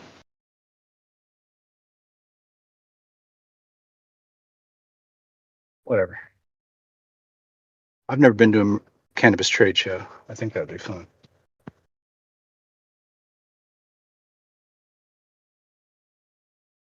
Yeah, I've been to a couple. It was all right. I don't know. I wasn't that impressed.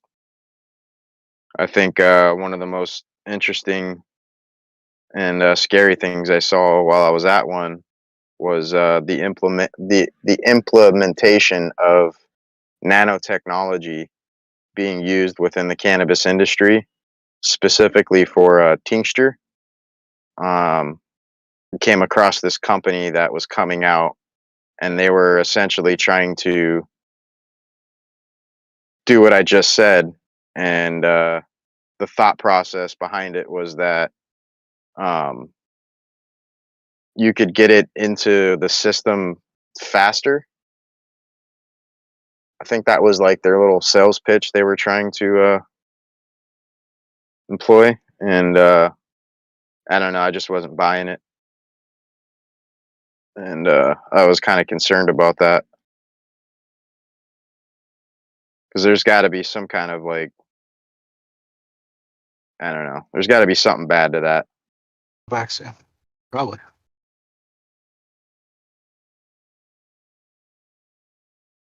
So that was kind of concerning for me. Trying to see if I can find a flower to post here.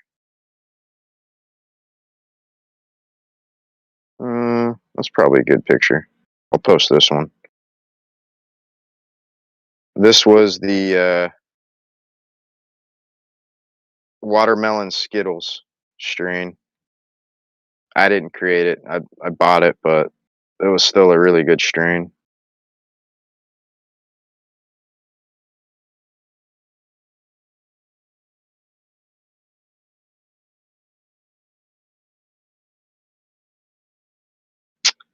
So there you go. Little gift.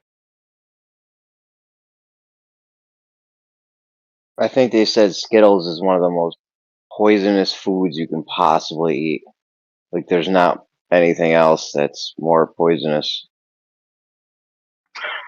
I didn't know that. I think it would be kid cereal, wouldn't it? You think it'd be what?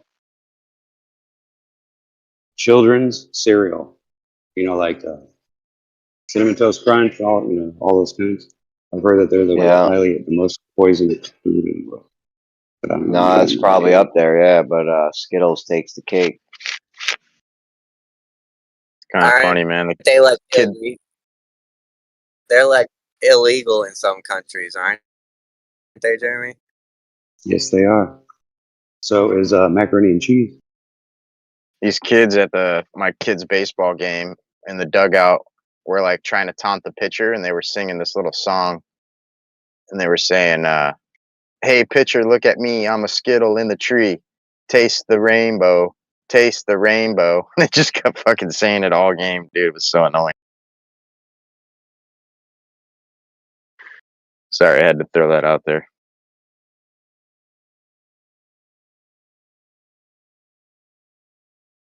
But yeah, we still got food coloring. Like there's one in particular with red food coloring. I think they call it A40 or some weird shit. I can't remember. But I'm trying to see if because I know I had a red drink in my truck here. But yeah, supposedly it's like cancer causing and shit. It's like the stuff that they use for fake blood. Is that same dye, and it basically you need so little of that substance, like a capful or something like that, to gallons of liquid to create like that dye is like incredible.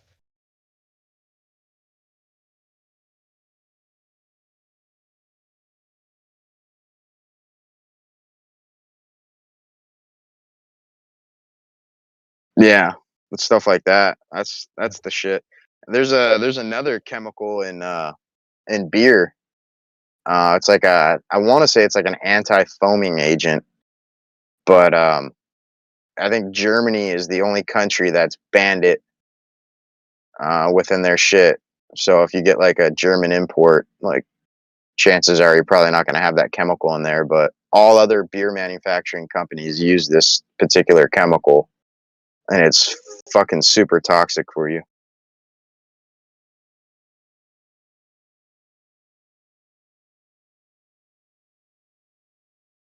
Yeah, like the breakfast cereals, it's like to preserve the color of them, they have to put like trisodium phosphate in it, which is basically like a type of floor cleaner. Yeah, it's a abrasive cleaner that you use in walls before paint because it makes the paint stick very well. But you can eat it too, right? If you're like a healthy child. I would not eat it. Not if you brought me a box of it and I read the label. I'd stay the hell away from it. But that's just my opinion. I'm not strong enough to digest that stuff anymore. But kids probably they're much stronger than me.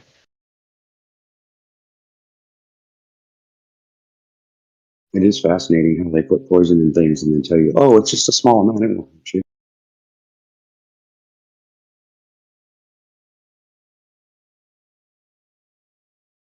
Yeah, when you cross analyze those standards from the food industry versus like the cannabis industry, it's fucking crazy, dude.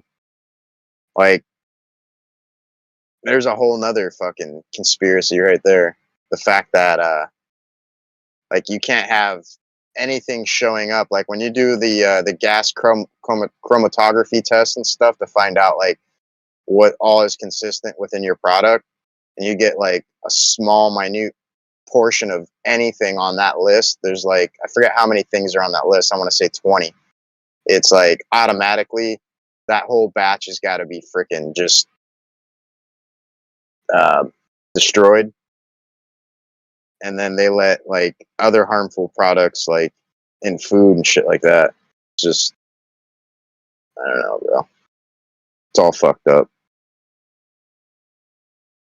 I think the scary part is that you can't avoid eating it. It's like you buy lunch meats, to avoid raw meat. Then you end up with all these different separate chemicals that they give you. And if you just go away from that and eat salads, and you end up with these chemicals that they put in the pesticides, it's like you can't avoid it. It's just really scary. Yeah, you almost have to be your own like grocery store. You got to produce your own stuff. Well, that's what I'm saying. Like if the neighborhood got together and everybody kind of grew a different thing and stuff, and then just kind of did like a farmer's market at the end of the week. Like that's kind of what you'd have to do.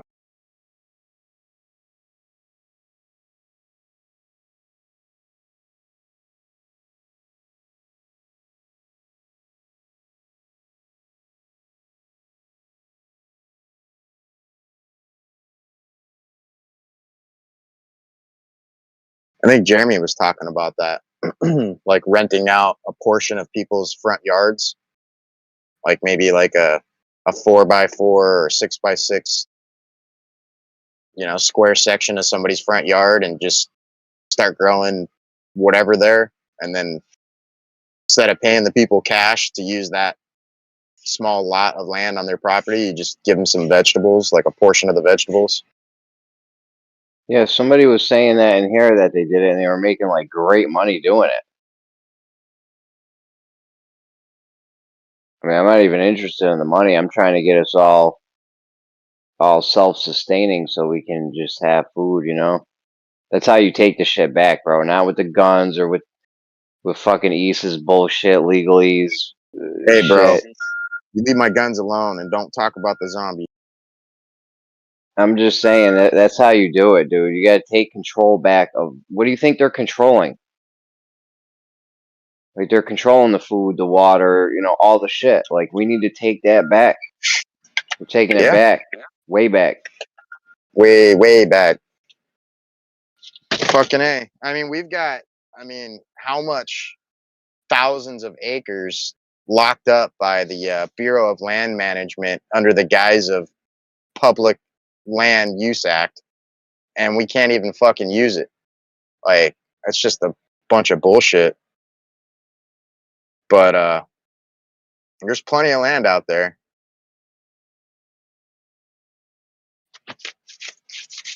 But yeah, I think you had a better idea with using people's front yards or backyards and shit, because you want it local, right? Like logistics is also an issue, like getting that perishable item to people's countertop in an efficient way prior to it going bad, like, and not using a huge carbon footprint to make it happen. Like, so location is crucial.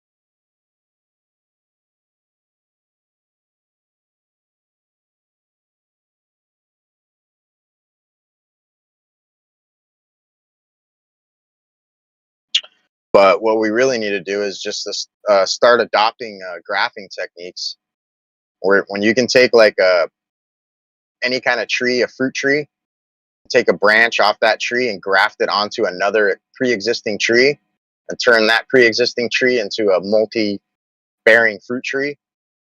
I mean, you've got fucking food galore. I mean, think about all the trees lying down a normal city block, and we just start taking branches and grafting them into those trees.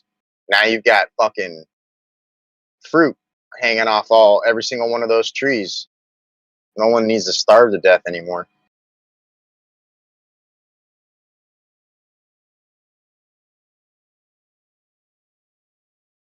I don't know. I think there's plenty of solutions. It's just a matter of implementing them.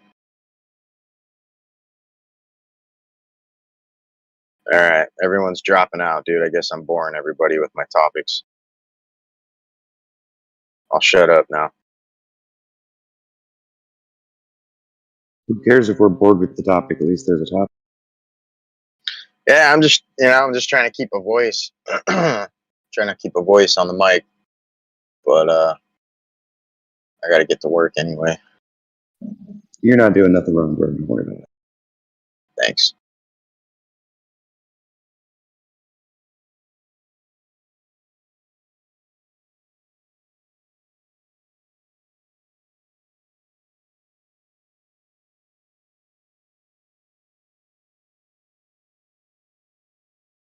So I have a dumb question. Has anybody in the room or in the chat ever seen the whole Earth with their own eyes? Anybody? I'm just curious. Well, being that the human eye can only perceive two-dimensionally, if the Earth was a globe, I don't think it would ever be possible. I'm not trying to trick you into anything. I'm just saying. I'm just making this broad statement. I mean, the best answer to that question is no. I've never seen it all, so I really don't know. I'm just assuming based on logical thinking, right? Yeah. Go to the ocean and see a flat surface. Like it's pretty obvious, right? You see it that way. That to me is more evidence than somebody saying, well, I saw it on TV and you can see pictures of it on the internet. Okay. What does that prove though? Right? What does it prove that you can see it? You can see pictures of the supposed place that you live on from space on the internet, right? So what? Does that mean that's true? No, not necessarily. You know what I mean? I can say that I saw a ghost in my house, but until you see the ghost, you're probably not going to believe me right off the bat, right? You're going to think that I'm lying to you, or that maybe I'm exaggerating, or maybe I was just paranoid that day or something, right? You're logically not going to just accept some crazy idea like that. So when I say I think the Earth is a flat plane, I don't expect you to just believe me.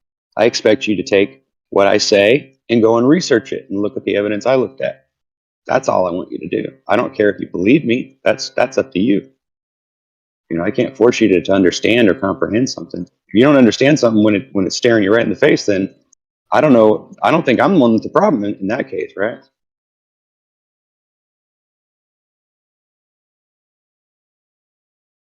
But I mean, to say that we know this stuff is it's really challenging to me. I think it's very challenging that anybody on here says they know the shape of the Earth, because you don't.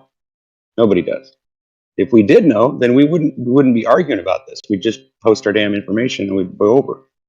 But because we're not allowed to see the whole thing, because none of us can get up that high, no one really knows what the true whole shape and how big it is. No one knows it.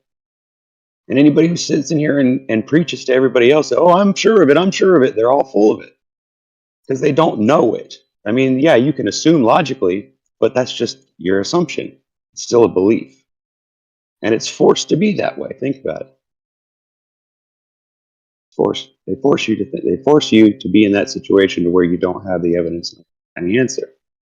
So then, of course, you're always the liar because you're not speaking the truth. You're saying, oh, I know it, but you don't. Well, based on the diameter given from the mainstream, right? In conjunction, which we know they lied to us, so we can't even right. Depend on that, right? Right. Well, I mean, the crazy part is like, yeah. Well, we got to try with what we got, right? And so far, this is what's given. So when we weigh in, I agree. Right. So when we weigh in on that, in conjunction with the nature of the human eye and how the human eye works and the perceivability of the human eye and the capabilities thereof, like there should be a fine line of how much we can and can't see from a set distance. So like, what distance would that have to be in order to? Because your eyeball is spherical.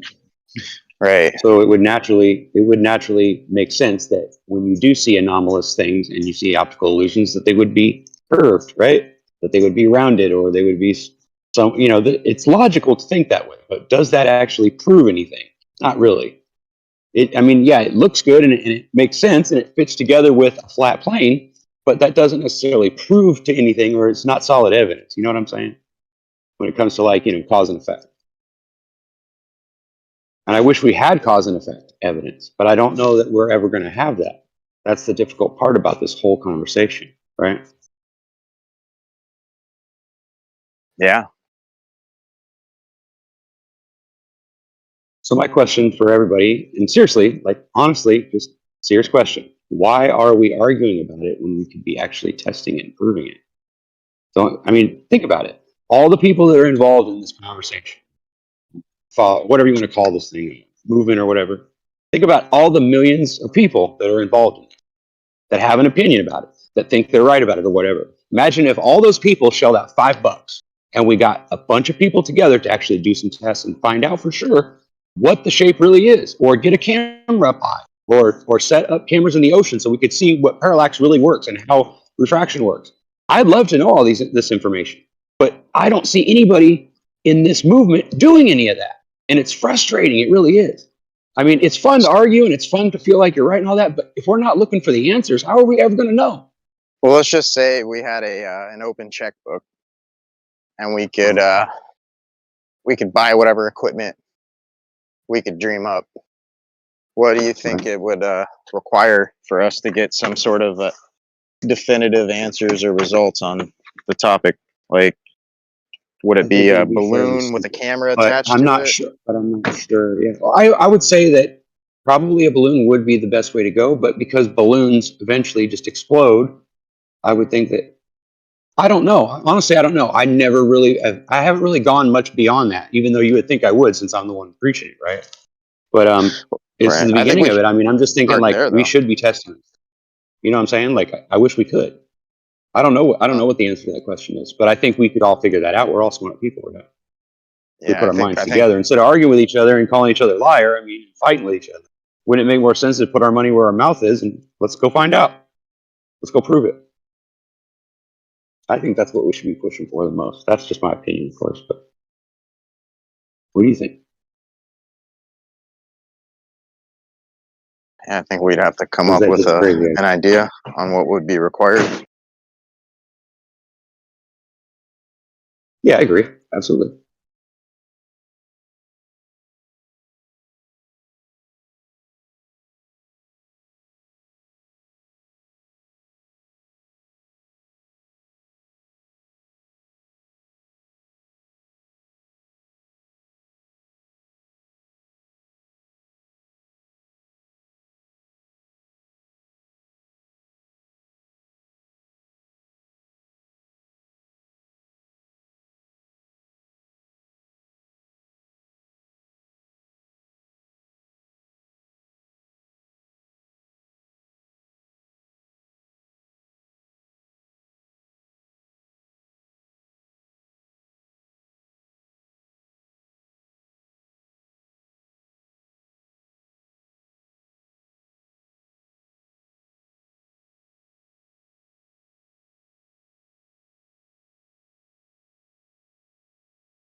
All right.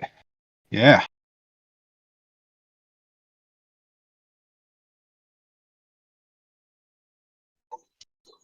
Sorry, I'm taking my kid to school, otherwise I'd keep the chat.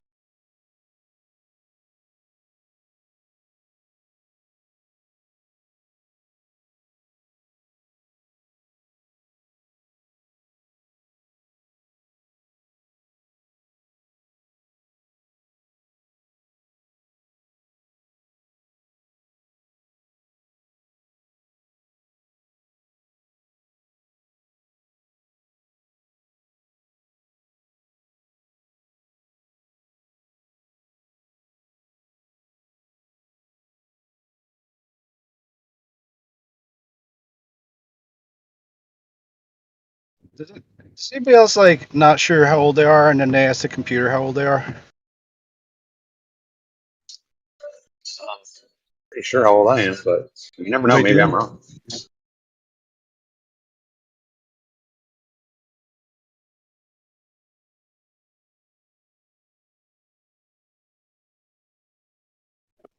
Saying I've been wrong twice in my life, and I thought I was a year older than I was. So I always check now.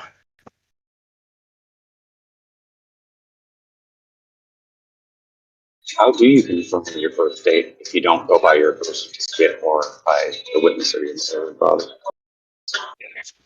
I didn't understand that.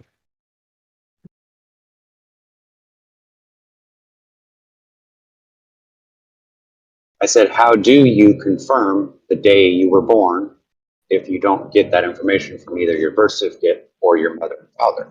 Like, how would you figure that out if you didn't have those things? Oh, I don't know. I have that information and I still can't. So. Oh, that would be funny.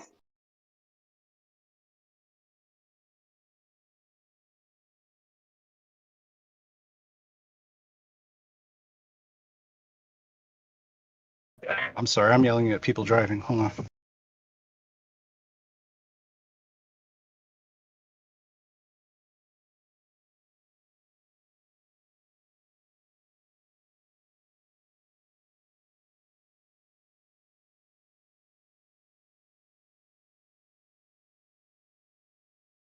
I'm getting way too personal about this car situation.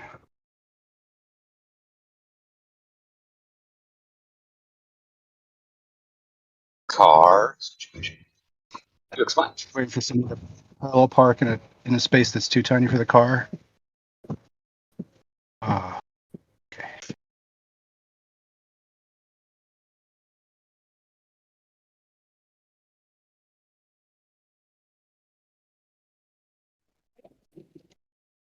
Yeah.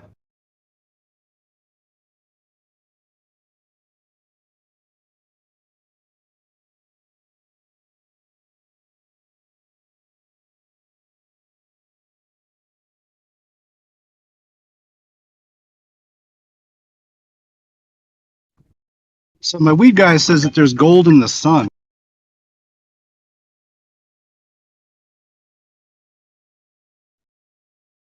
I'm like, why? It's like because it resonates. Like gold resonates with the sun and silver resonates with the moon. Space. It's like there must be gold in the sun. I don't like it. Magic theory. Philosophical.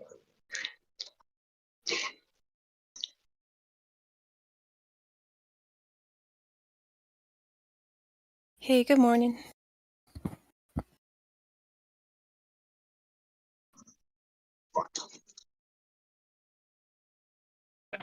That's hey. Hey, hey.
The reason I can't remember my birthday is because, like, I don't want to dox myself to myself because I'm not sure if I'm an agent out to get myself. So, I think that's normal. That's an interesting one. Right? Just because I'm not out to get myself doesn't mean I'm not after it. You know what I mean?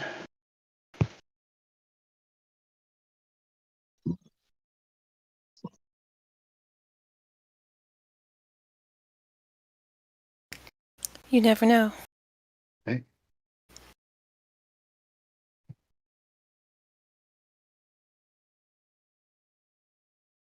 Have you been watching Scanner Darkly? I love that movie. I did too. I read the book too. I read the book twice. All right, you're a PK Dick fan, right? Yeah. You ever check out JG Ballard stuff? Yeah, I haven't read it yet, but I've been looking into him because he wrote High Rise, right? I think so. Yes. And a few other things. Yeah. First one I read was it's like a short story called Manhole Cover 69, which is about these criminals that volunteer for a program to basically make so that they're surgically changed to where they never sleep anymore. Wow. And that, as a means to like offset their sentence. That's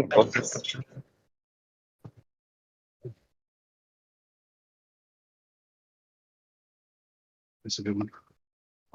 Okay. I gotta. They're all a little dark, though. The most science fiction is a little like good sci-fi is slightly dark, isn't it? You know, I think because there is something like, because if you know human nature, you know that if we get this technology, something is going to go horribly wrong.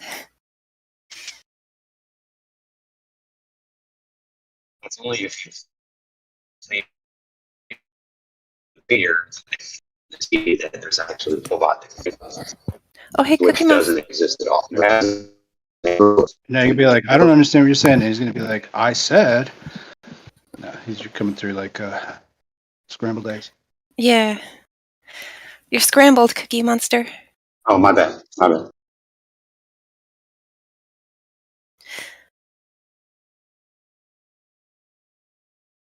I mean, I think it's because that like utopia that was presented from sci-fi for a long time, you know, like people riding around on like personal flying devices and like all that stuff. You know, it's like it's always like an illusion, and I think some people like they write into the illusion and others like they're like not buying it. It was like this sort of new wave of sci-fi that started around the time of like PK Dick and those guys, and they were basically trying to change the way in which sci-fi was delivered, because all of these like time traveling and space adventures had all been covered before, so they wanted to basically it's the edginess of the dystopian sort of narrative that that later you get in like Neuromancer or Yeah. those types of stories. I think like it wasn't just that they're trying to be edgy, but like in the way that like Orwell said that he was just writing what he's seeing, you know? Like I think Philip K. Dick, because he was living in like Berkeley and Oakland at the time, and there was like a lot of crazy stuff going on in the 60s. And it seemed like he could kind of like see like human nature because he actually like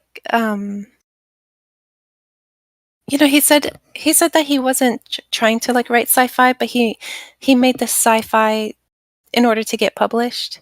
But he's like an observer of human nature, and like he would see the media concocting these like crazy alternate realities all the time. And I just find it interesting because it's like it's so bad now, but it's like interesting that like he was noticing it even then.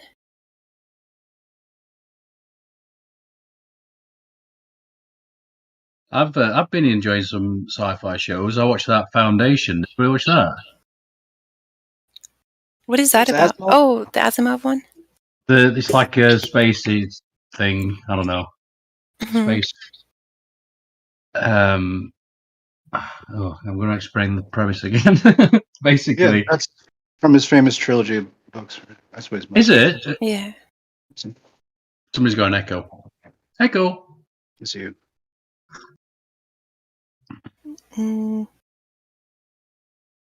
Okay, well, it's me. Whatever you want. I don't care. I know what I'm going to do about it. Well, I've watched because I stopped watching TV for like 7 years or something like that, and that was necessary because I was like cable guy basically. I was raised like American movies, TV shows, and whatnot. So, yeah. What was I going to say now? Oh yeah, I got back onto Discord and I started watching TV shows with people and movies and that, and it was really fun. I was like, oh man, this is a totally different way of, looking at. And it's good because I'd seen a lot of how the system works, that I could spot the grabble now. I could see the grabble as it happens, the sort of MK Ultra mind control stuff as well. So that was good. I could see that aspect of it. But what else did I'm just trying to think what I watched. Oh, Raised by Wolves. Did you watch that? I haven't yet, but it's been recommended to me several times. It's about like a girl raised by AI or something. Yeah. Sort of. That show is awesome. It's trippy. It's a bit dark. I think it's Eden with the echo. Are you listening on speakers, Eden? No, I have headphones. Oh. And I have been like muting myself when I'm it's a mute from my headphones, which is why you can't see my mic deafening. Oh, okay. I don't hear any echo. Are you using a voice changer? I don't have any. What's interesting about that Raised by Wolves is that it's you've got one side who's have a faith, and the other side who have sort of faith in humanity, and they go absolutely against that. Very biblical themes in that TV show, which is the usual thing, isn't it? It's always back to that first story, I always find, where, somebody were told they're not supposed to do something, they make that first mistake, and then, we have all this whole that story about eating from this tree of knowledge. So don't you think it's weird when you sort of look into, when you really break a story down, they all seem to go back to the first stories. It's like, yeah, it's interesting. Yeah. Story is the same, simple story. Yep. It's weird though when you. Boy meets AI. AI falls in love with boy. Boy conquers world. No, I'm just joking. It's weird though when you read them. I think it's in like the Book of Enoch, where like the angels came down and started like teaching men like all the crafts, and technology and stuff. And then it's like from our media in the last 100 years, we've been kind of taught that like high technology is a good thing. And I feel certain that Star Trek was put out just to like give us a sort of false idea of what our future would be if we keep working on this technology. And then you think the utopian future, sort of. Yeah. And then the assumption that like AI is going to be something new as opposed to like something really old. You know what I mean? Like if you don't believe in demons or the spirit world, then you just think like, oh, AI could be interesting. And then there's all these TV shows like asking you to sympathize with robots.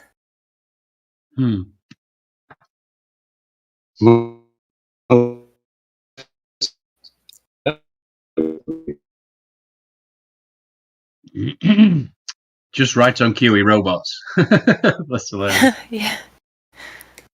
But yeah, I remember having this thought back in the day that Gnostics, and it's because I was kind of looking into all different philosophies at the time, so I don't even know what I meant by Gnostics, really. I think I just meant the people in the know. Basically just got bored and started. People with the real gnosis. Yeah, the people in control, basically. They got bored and they started. Yeah, but started like leaning into that imagination, and that's great because I like imagination. Fun. I keep going a little bit in circles with the whole Gnostic thing, because it's taken such a long time to even understand, and I don't even know if I have like a decent understanding now, but it's like I think the difference is like there's like the creator in the Bible, you know, who like created everything, and that's like the good. But then there's the the Gnostic, which says that like creation is bad, No, that's and we need to escape it. not how that's not how it goes. So the way the Gnostics see it, they feel like in the God in the Old Testament is different from the God in the New Testament, right? They think the God in the Old Testament is what they call the demiurge. He's a fake God. Yeah. He believes he's the real God. Well, the real creator God is the God of the New Testament.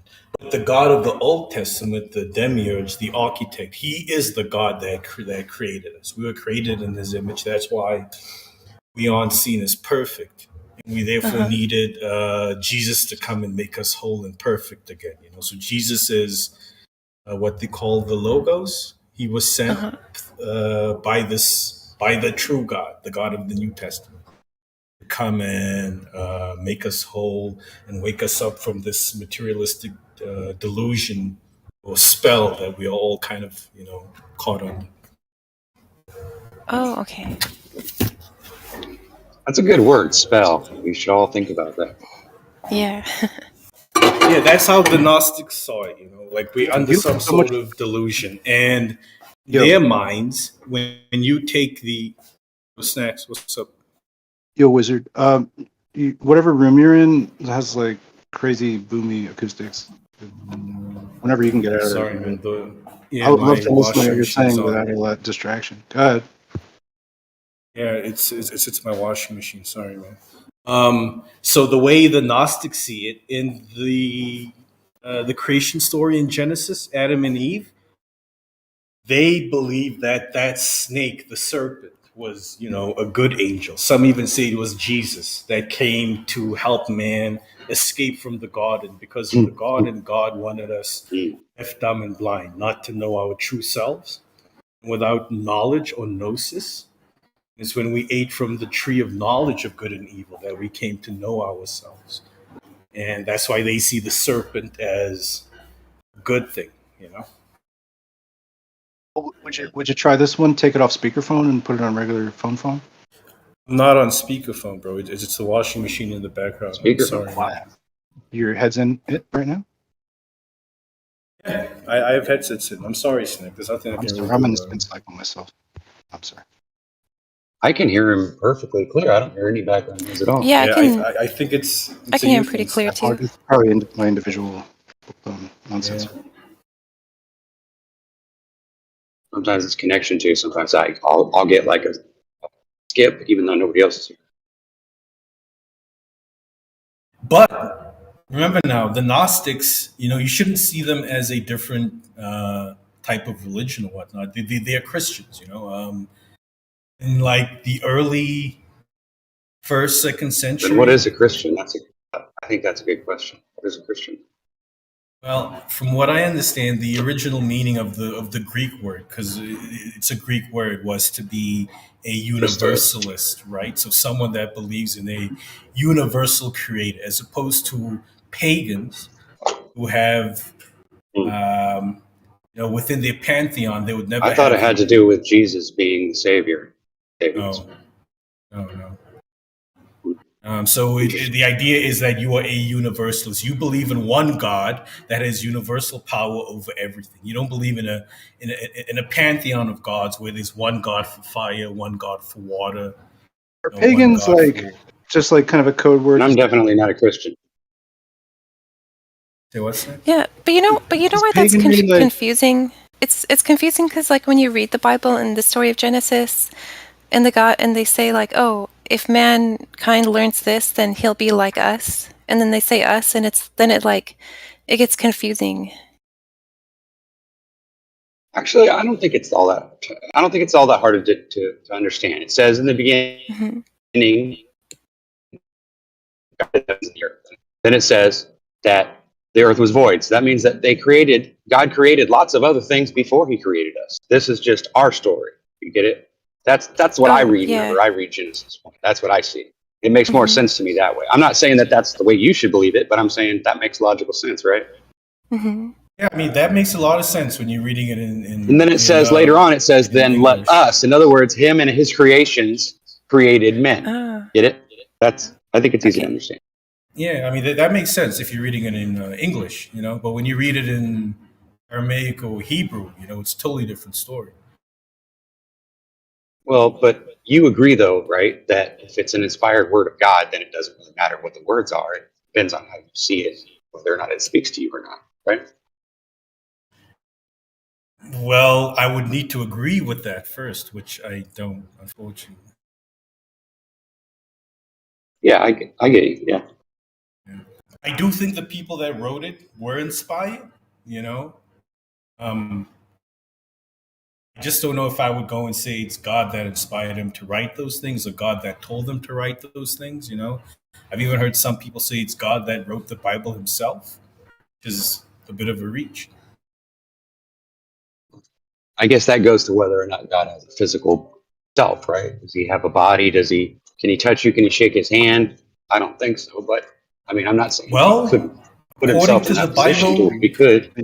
He moves through other people. According to the Bible, God does have a physical form. Within the Old Testament, there are numerous occasions where people describe God's physical characteristics. He's Matt Brolick. He's said to have a big penis, legs, backside, hands. All of these features of God are described within the Bible. Why?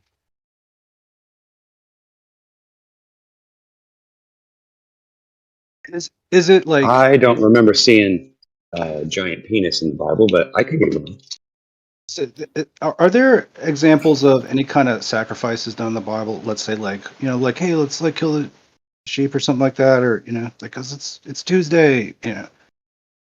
Are there things like that in there? I would say maybe there aren't, and I'm just going to go with that. But I think that distinguishes and stuff, or what? I'm just saying it's like when we say pagan, that's like a loaded word, because I think what we're saying is something that lacks like a human sacrifice. That's also religion, right? Because a lot of these religions required that would happen, but Christianity doesn't do that because it's kind of displacing the whole sacrifice things. It's like you're not going to get sacrificed. Like Jesus already did that. It's cool. Like that. It's all good. Yeah. Call it good. You know what I mean? But it's just sacrifices. This is my own bullshit goggles I'm just trying to put on right now. Does that make sense to you guys?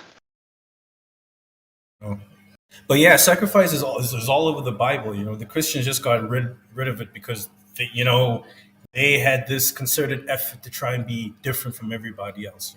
If all the pagans are making sacrifices to their gods, they're gonna worship our God in a different way, which doesn't include making blood sacrifices. Because we want to be different. Right. So, but okay. Right. Cool.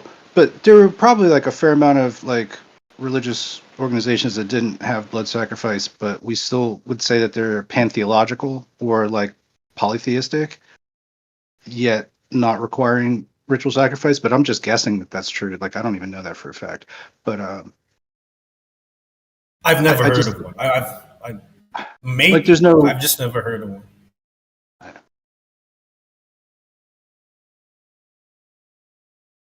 Yeah, I don't know if that makes sense. So, like in the Canaanite lands and the El lands and the pyramid places, it seemed like ritual human sacrifice may be a thing, maybe all the time. I don't know. Like, what's going on? Definitely. They were definitely sacrificing humans back in the day. The leading Jews were doing it as well.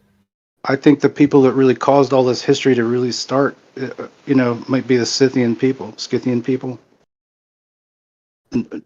North of Iran, the people with the horses and the steel and shit like that, and they worship like a mother, sort of a dragon goddess type thing. They're about the dragon, all these things, but also about the moon was a central thing, and I think it's based on, I guess, probably a lot of the other like I don't know, moon worship. That was probably going on in probably Egypt, right? Like under those kingdoms, a lot of that's going on. So yeah, just it's just a different sort of filter to look at this information. I'm just like looking at through like, yeah, was there human sacrifice or not? You know, like all the Jesus being the savior, and then like I saw bumpers. I just go read bumper stickers of Christianity that are in front of me, and this one said Jesus came to save sinners, and I was like, what does that even mean? But then I think of sin and sign and the moon and all that stuff, you know, and it's like, well, you know, like maybe they were like ritually sacrificing people on a new moon or a full moon, or I don't know, maybe quarter crescent, maybe who knows what. People were probably crazy, doing all kinds of psychedelics and shit like that, like the Scythian people, you know what I mean, having mushroom seed and all Yeah. kinds. Maybe they just thought that was like to restore the balance of nature, that they were into that, you know. You know how they say that Jesus is like King of Kings and stuff like that? And you look up the because eventually like the Scythians who were like left in the area became the Parthian Empire. You know, that stood up against Rome for like 600 years, and the Parthians called their kings the King of Kings. Word up. Yeah. Yeah, and because there is a possibility, like forgive me if this like sounds heretical, but like the possibility that like the Parthians, their religious system, they built their temples in high places, and they had like the cross, but it was like the Ankh cross, you know, and they had their religious order was called the Magi, and they dealt with their kings like the way that like they would hide their kings and like raise them in other places to like learn all this stuff, and then when it was time for a new king, the Magi knew where the young kings were, and they had to hide them because like otherwise like their family would like kill them in a fight to like be king. And so there's a possibility that like Jesus was based off a historical figure who was a Parthian prince, and his mother Mary was a Parthian princess. And again, this is just a possibility. And the Jews in Babylon wanted to claim that he was also a Jew because his parents had like temporarily converted from their religion to Judaism, and like Mary had a palace in Babylon. And then the for a sacrifice they killed him. They killed the prince, and it really upset all the Parthian people. And since they were powerful enough, because they had like the knights, like they were powerful enough with their cavalry, you know, and they were able to fight off the Romans. And so it just became like a really like back to like Cyrus the Great. They were like known for their horses and armored horses, and yeah, and it's just kind of like surprising to hear that, you know, because you think that like the knights in shining armor came way later, as opposed to like being like right next to the Roman Empire. Like you have the knights, and it was just this different people group. Oh, yeah, three different social orders, basically: the farmer, the warrior, and the priest class, each representing a different color in their flags.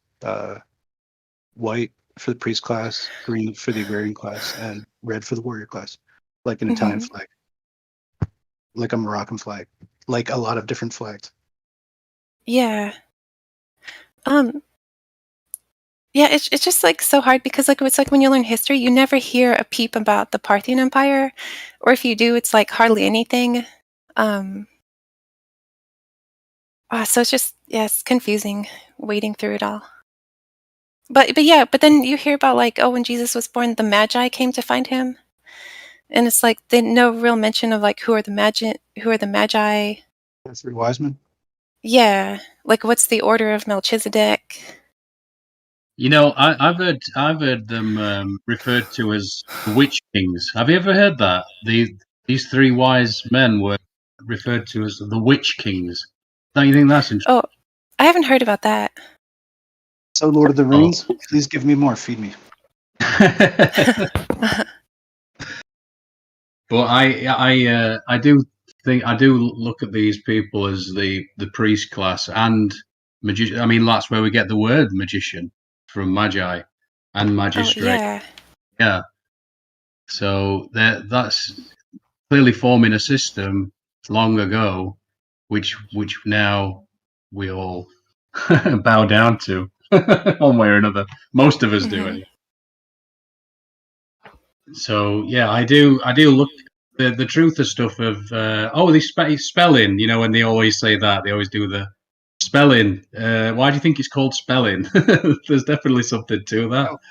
But there might be like something to the parallel. I've been trying to make a sort of a case because I think that there is a case, at least for like Lord of the Rings being partially kind of made on buried history.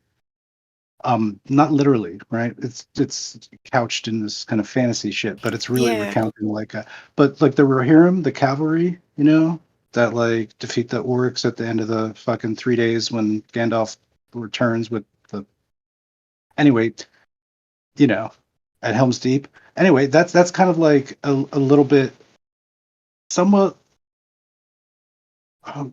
you know, like the Parthians with their cavalries, you know, like that they did like, you know, right? Because Cyrus the Great is like considered the messiah of some peoples, right?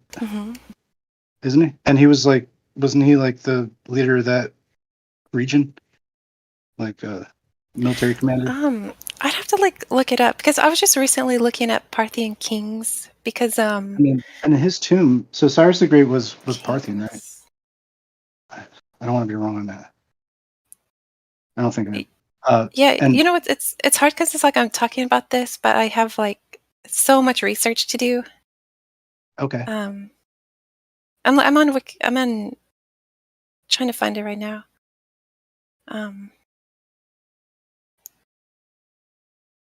Cyrus, I don't know.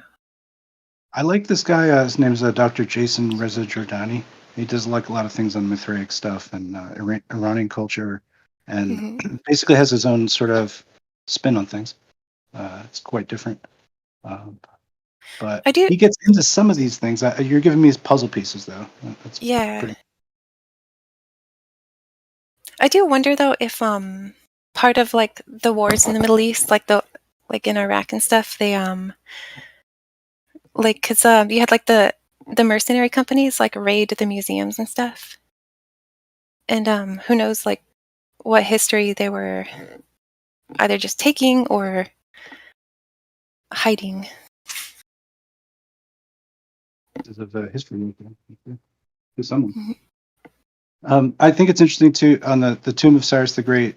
I believe there's something to do with a horse being there,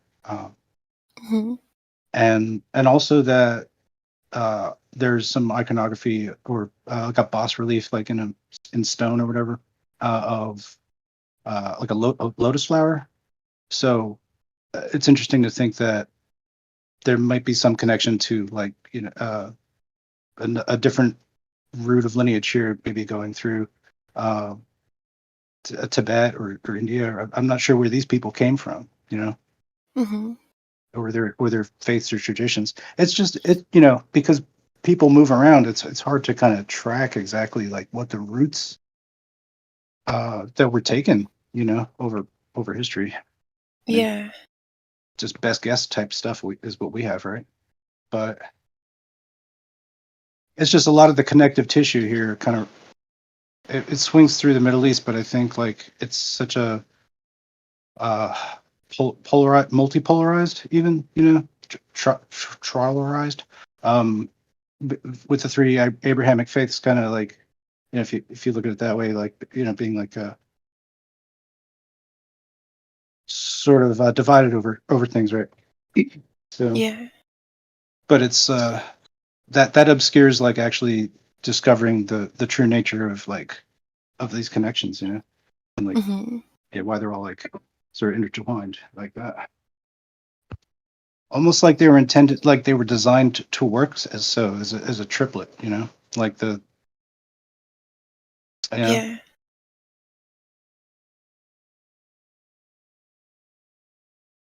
Oh, I gotta look into I still gotta look into Zoroastrianism. Yeah, sure. And that's, I think that might have been sort of on the fringes of the south of the Parthian Empire. I think there was something else. Yeah, I thought they were too, because I just wasn't sure if like the Parthians, like the Parthian religion was Zoroastrianism, or Zoroastrianism was more to the east of them, and that maybe like the Parthian religion was like destroyed or obscured, or somebody like combined the like Old and New Testament, and the New Testament is more of what the Parthian religion was.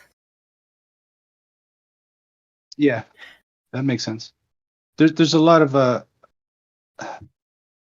yeah. So I think that they were like a Mithraic, or that they believed that basically there was like some force called Mitra that sort of balanced the forces of light and dark, and so that was their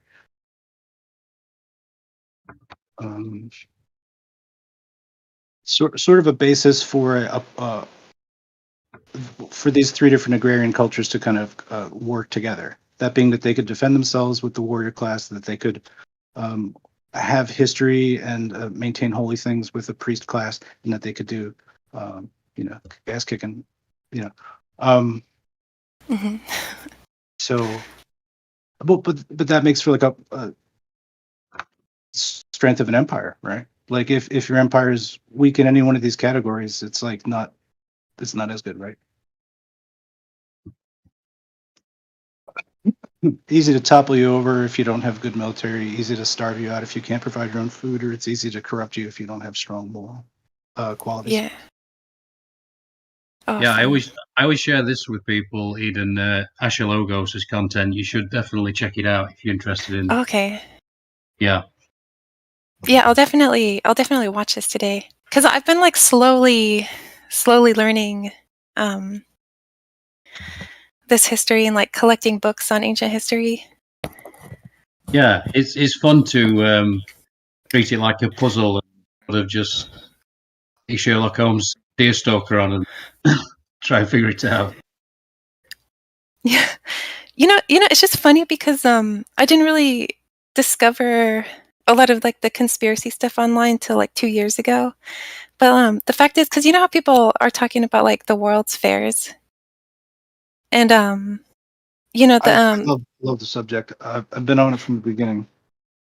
Yeah, because actually my whole life, like I've been like curious about the world fairs, because every time you see pictures, like they just seem so fantastic that it's like, wait, that was like in the 1800s, and it's and I always like was like looking at books in the library, which is why like it's kind of satisfying now to find that other people think that there's something odd as well. No, if you look into Iwa's content, you'll find that he pushed that narrative very hard, and then with just a little extra research, you realise no, they are exactly what they said they were, basically. And the buildings were basically made of wood and plaster. So I'd highly recommend Iwa's content, because he showed a lot of integrity in that respect. Is that a new video? Yeah, last, I don't know, 12 months, I guess. I'll post something if you want. Yeah. Yeah. What are nickels and spelt with an A?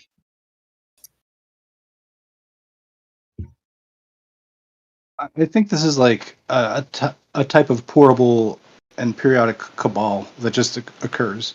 We call it the World's Fair, and it's full of wonderful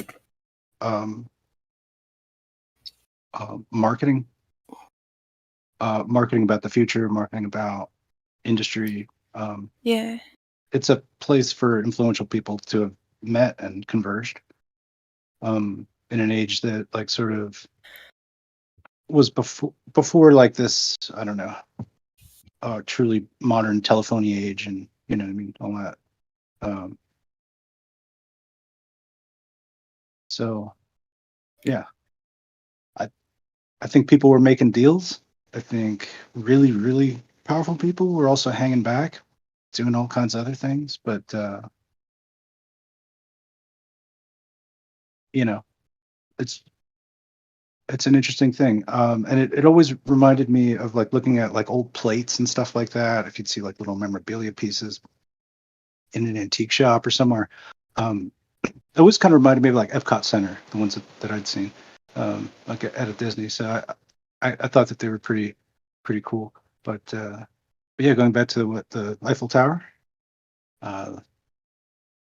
help spread that metric system. You know what I mean? Like, this stuff goes back to where it's. Yeah. Then we got a presidential assassination that happens during one of them, where Nikola Tesla's fucking waterfalls are powering the whole thing. You know what I mean? It's like some kind of Eye of Sauron, like acetylene torch going on in a tower. Burning for the entire time. And at some red house, it's like the only red house that's painted, but like you'd basically not be able to find color photography of this, so you'd have to like read that actually out of an article and stuff like that. So I definitely spent some time checking it out. Super interesting. Also, kind of relating back to Poland. Like that the assassin for that. What became the presidency of Roosevelt. So yeah, that's an influential point of demarcation, in our history for sure. Yeah.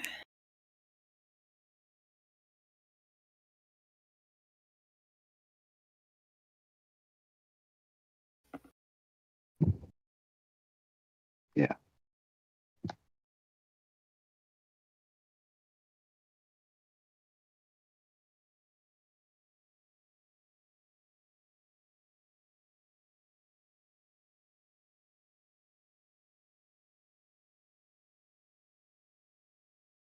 Yeah, they fucking spoiled Nikola Tesla's day.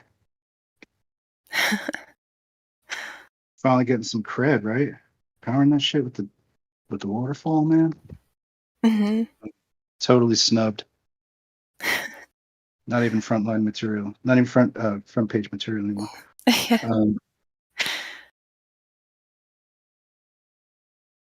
And then so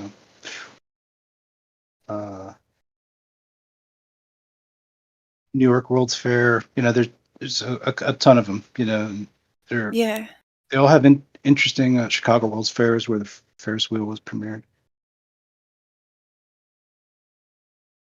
Yeah, it's just that it's just like so fantastic, all of the architecture, that it's like I don't know, it's like it's weird too, because like our architecture, like today, most of it is just so much of like the like cheapest materials, that it's like it. It's worth pointing out that back then people were good with their hands. A lot of people, not so much today, and people they can't get their head around that the temporary structures, but they absolutely were. And there's thousands of images. Yeah. There's thousands of images along with all the content. Okay. If you just go through the content I've shared with you, okay, they've done the research for you, so you can like literally. And they're good because they're very skeptical as well. Any skeptical questions you've got, they've got too. So they're like, I just love the fact that they showed that integrity. They pushed this narrative, and they were some of the main people behind it. And then they just with some extra they're like, digging. Whoops.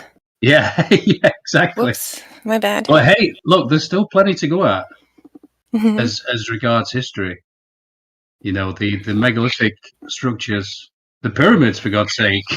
Uh-huh. Yeah, so there's just like sort of because of the nature of like all these like different people from I guess other countries like convening together that they basically developed like an ad hoc type of neoclassical like collage of different things, try to make these buildings seem like that they were from the old world. Oh, but with elements of like Art Nouveau and Art Deco and stuff. Yeah, like as it evolved, But it's actually like but certain structures like the library that the steps that Rocky runs up, Uh-huh. that was built for the Philadelphia World's Fair, So that's a lasting structure, that.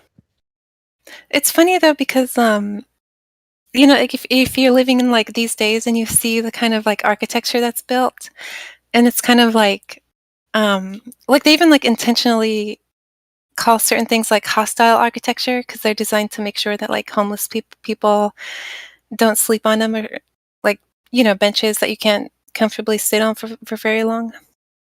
And then like alien looking buildings, and then just like cheap housing that all like look the same, and it's like so mind numbing that then when you look at like things in the past, especially like the whole like artistic sensibility of like the World's Fairs, and it's like you point at that and you're like, because you're being told like, oh, we're more technologically advanced than in the past, and it's like, okay, maybe in some ways, but it's like either something's being hidden from us, or we've like really lost touch with like just any kind of like sensibility.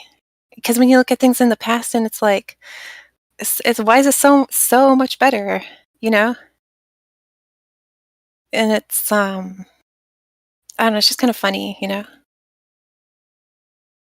It's funny what you lose, like, because they say with like drawing, like they say like nobody can draw as well as like Michelangelo and the old masters, and part of that could just be because our best and brightest are redirected on other things, whereas like their best and brightest were directed on art and architecture, so it was better.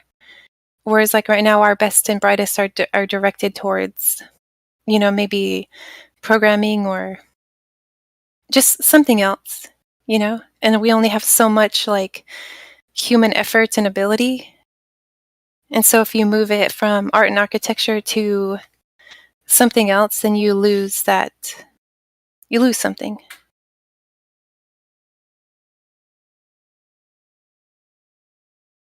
Yeah, it kind of brings us back to inspiration. What's inspiration? In spirit. And if anything, that's kind of been taken away. Well, it's not been taken away, of course. But it's been more and more obscured, if you will. And I have thought about that, as somebody said earlier, about whether the creator has revealed himself in all these texts and all these different religions. And I really don't know. I really don't know. It's weird to think that if you could strip back the little me, the false sense of self, and be absolutely in line with nature, I think perhaps it is so that that could then take the form of words. Why not? That kind of makes sense to me. But then it'll always be coming through a person. It'll always be coming through that, vessel in that time. And then the people with the ulterior motives who are trying to create a framework of civilization, of civilized society, they will then they'll take that and then for their own nefarious gains, That's kind of the way I see it anyway. Because that's still happening now. So I'm sure it happened then too. Because, people, as I said before, I wanted to read this little bit out of this book. It's called The Veil of Isis, Mystery of the Druids. It's by W. Winwood Reade. And there's lots of good bits out of it that I'd like to read to you. But there's one bit where they're talking about how savage people were, specifically they're talking about this island, the UK, and they say now, they're sort of friendly bunch. They could do anything for you. Of an evening when they get drunk, they might be a whatever misunderstanding or whatever, and you could literally get killed for it. I mean, like actual death. Doesn't that happen today, though, Andy? Like, no, but people are nice during the day. My point is that the people, the megalomaniacs, if you will, they don't. If you just think of thou shalt not kill, it's like they had to build a fucking thing where they go, look, stop killing each other, you fucking idiots. but it's like they're not afraid to. It's like you can kill each other on our time if it's our thing. If it's our thing, then yeah, we have to break a few eggs to make the omelette. You know, but as far as you eat with each other, no, that's a big no. So yeah, it sounds like they have a different set of rules for themselves and for us, right? Oh yes, all men are created equal, except some are more equal than others. Yeah, yeah. Do as I say, not as I do, type of thing. Definitely, yeah. Because I mean, they feel they're above the rules. They're civilized, and they don't need rules to control them. While we do, because we're uncivilized and we're like the masses. That need them to govern us. And we kind of give them that power to govern us. We kind of give up our liberties and freedoms in exchange for convenience and safety. Yeah, that's interesting. Yeah, I feel like they feel like justified doing what they're doing, because it's like if like people are so willing to like just stop thinking and just obey. Because I saw a thing on a video that was like, said that somebody had found a document and one piece of it said that like, yeah, we feel justified in doing all this stuff because if you're willing to like just stop thinking and not use your brain, then it makes you no better than like a beast of burden, and you will be used as such. Well, the irony of that is that for me anyway, perhaps it's not for everyone, that I had to learn to stop thinking through certain things, what I would call surrender, quite simply, without unpacking. I'm happy to unpack it, but it's only then that you can start to really use your mind in the way it was intended.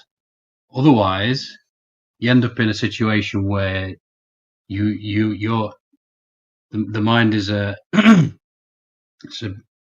it's either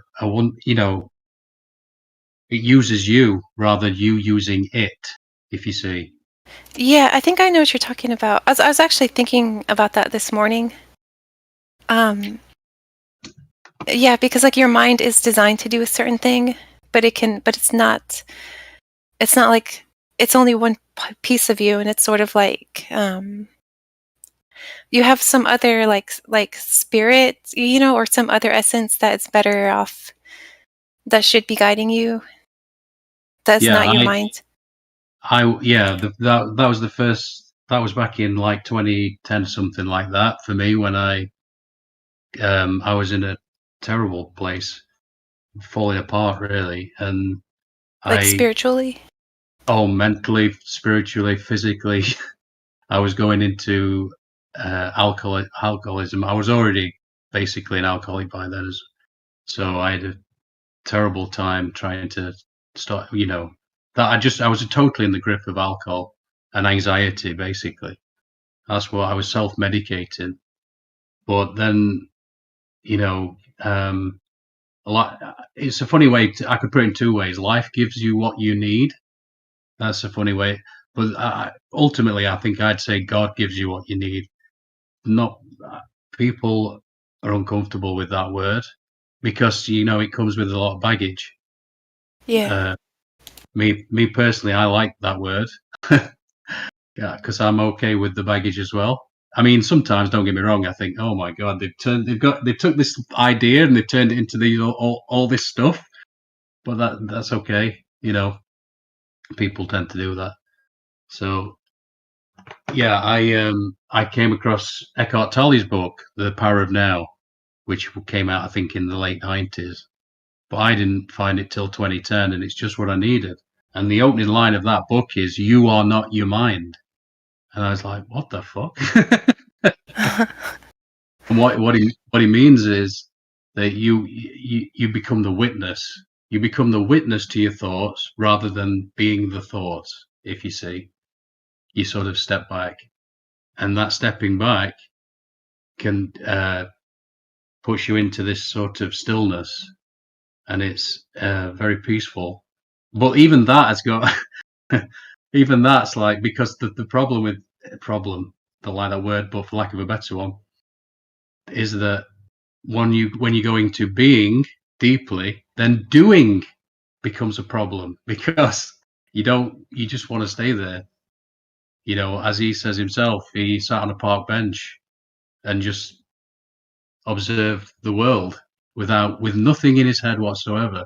And to anybody in that other state of consciousness, they'd look at him and think, well, he wants funny farm. Somebody needs to take that guy away, because he's just sat there on that park bench smiling. But yeah, that's kind of where I am now, like having gone through that and then sort of trying to realize what's my purpose. Because I like what Rumi said about, each one of us has sort of been designated, if you will, like a thing that we should be doing, a thing that we excel at, a thing that we're better at. Than, like, I take to spiritual ideas, I've noticed, like, I don't like to say spiritually blind, but it seems some people can't see certain things. It's a little bit like, I was talking about this with my mum the other day, because she's got a brilliant sort of left brain type of mind, very analytical, very mathematical. And so when I share spiritual ideas with her, a bit more abstract, she's like, well, I might as well be talking Chinese. And so each of us are very different in that way, don't you think? Like, yeah, because I'm like, I can turn my mind to maths, but I don't like it. I appreciate it in a way that I could. I understand that you could have a formula or whatever, or this style of abstract math that can be equated with a beautiful Mozart concerto or something like that. I can see why people get the way they do with it. But for me, I always just say I'm not a numbers guy. I'm not a numbers guy. Yeah.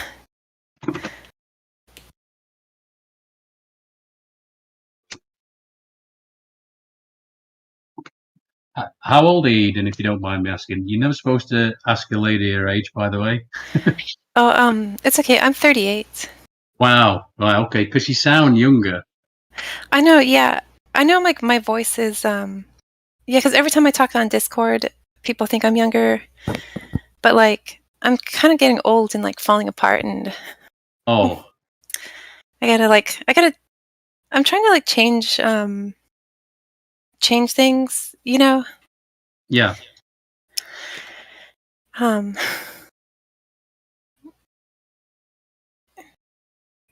Yeah, it's like, I suppose in many ways it's worse for women, especially the system that's out where everybody's very shallow, and I think it's only worse because I think we're all being lied to. Oh, absolutely. But I mean, I think it's pretty bad for everybody. Yeah. But I think it's like less bad because I'm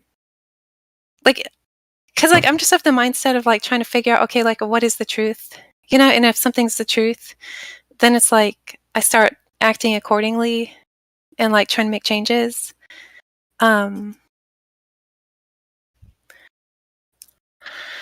But yeah, I don't know. It's like a weird time we're living in, Oh, but it's a fun time though as well. It's exciting, I think, as well. Yeah. I mean, because I actually, like, since I discovered like flat Earth, and like because it starts like a struggle, but I think it's better to like struggle to like figure out and find the truth than to just go along like watching TV shows and like and eating out and like, you know what I mean, just kind of like living the life like without that struggle is like really depressing. Even though like now that I am like awake to certain things, like it's better, but in some ways it's like it's worse because it's like you find like dilemmas, you know, like especially when you're going against like the mainstream authority, you're going against like what's believed in like your culture, and I think that's like really hard to do. Cause like okay, like last night, like yesterday, I was talking to a neighbor, and she was telling me about how one of our neighbors was like attacked by a raccoon, and she had caught it on her security camera, you know, and like the raccoon had like jumped at like him and his dog, and he was trying to protect his dog, so his dog managed to get away, like run away, but he was kind of like mauled by the raccoon, like his like he had scratches all up his arm, and then he had to go to the hospital, you know, and he got it bandaged up. But then she was describing how, because it was like a raccoon, like a wild animal, he had to like every month go in for a rabies shot. And she was like, and it's really painful, and he's got to keep going back like every month for 6 months to get this like really painful shot. And it's like, it's not bad enough that you already got attacked by a raccoon and you got like scratches to heal, you know, but if you're like, depending on like what you're awake to, or like what area of research you've been, if you've like stumbled across the stuff that like says you totally don't need a shot, you know, then this guy is just unnecessarily getting these painful shots, you know? Yeah, expensive as well, I'm sure. Yeah, expensive, painful, like, and like, but then, you know, if you've like I personally don't think like it's horrifying to realize like, oh wait, absolutely, maybe none to or at least most of them are unnecessary, and actually just so but then if you're like in that situation, you know, like it seems like it's a tough situation to be in if you're not firm in your beliefs. If you like, you just got attacked, and then a doctor's telling you if you don't get this series of shots, you could get this virus that will then like turn you into a zombie. And like, and if you're not firm enough in like your beliefs about it, you know, then you're like maybe you're just in halfway. Maybe you've like just found like just 1 or 2 books, or you have some friends who are like, no, they're completely unnecessary, and then you're in this dilemma like, oh my god, do I listen to like these fringe books and friends, or do I listen to this authoritative doctor in a white coat, you know? Yeah, like, well, they don't know everything. I mean, the thing is that it's probably a good idea to do some research, but also work with them, because I'm sure they'd be open to, well, anybody reasonable would be, but ultimately they have a script that they have to push, obviously. Yeah. And we probably shouldn't talk about that too much for obvious reason. Yeah, I guess my point is that if you're just not firm on it, on like what direction or what belief you have, then like if like it kind of creates like some dilemmas, you know, at least for that period of time when you're still researching and still like trying to figure things out. Yeah, I always recommend Amanda Vollmer. Do you know the Canadian lady? She's got long black hair. Amanda Vollmer. She's really good. So rather than talk about it, I'd just rather send somebody to her, because she really knows what she's talking about. And she was injured by I think a hospital, I forget. Maybe she had her tonsils out. I can't actually remember what the story was, but she basically was injured by these people, and then through that, she did a lot of her own research, became a naturopath in that way. And a lot of people do that. Clive de Carle did that as well. You find a lot of these people that went through a mainstream thing, it didn't go very well, and so they ended up to go through other channels and find what worked for them, basically. So I kind of do. That's my little tactic with Discord or any, because I love Geo and I love his server and I love the fact that it's on YouTube and whatnot. So I don't want to really endanger that. So rather than talking about, I'd rather just send them to the. They know more about it than me anyway. Mm-hmm.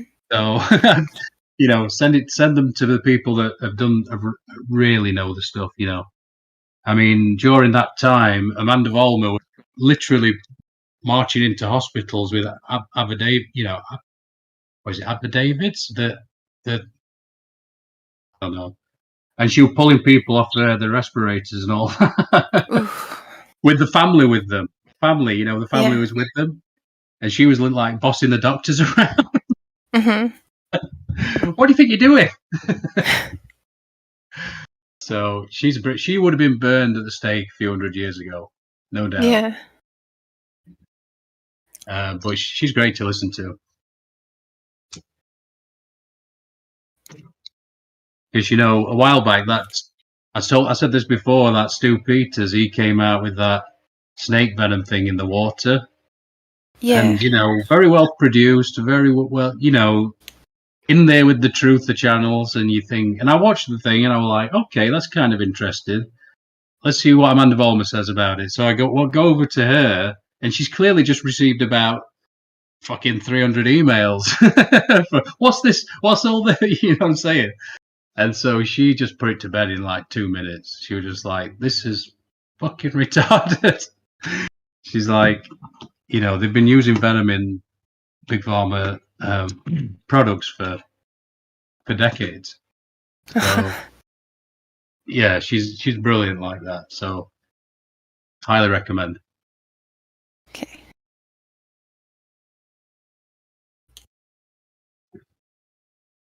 But she's been booted off YouTube, so I can't really share anything on from YouTube. Well, I found her already. Oh right, okay. I think I do. She's got a BitChute channel. Just looking at this one, Cat the Frying on BitChute. I can't actually watch that without going through a filter because it comes up with this message. This channel is unavailable at your location due to the following restrictions. Contains incitement to hatred. You better get used to that message, by the way.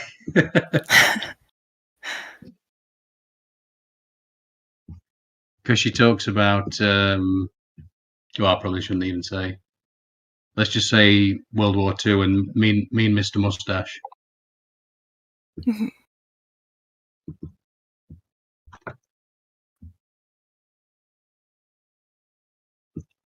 Yeah, Dr. Yumi. That's what she. Dr. Yumi. Okay.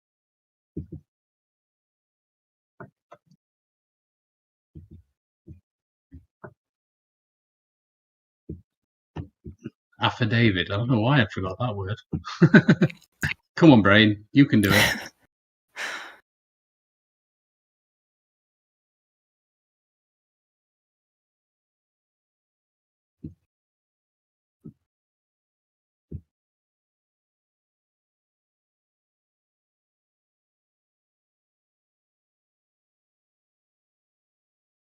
Yeah, the mind is a wonderful slave or a terrible master.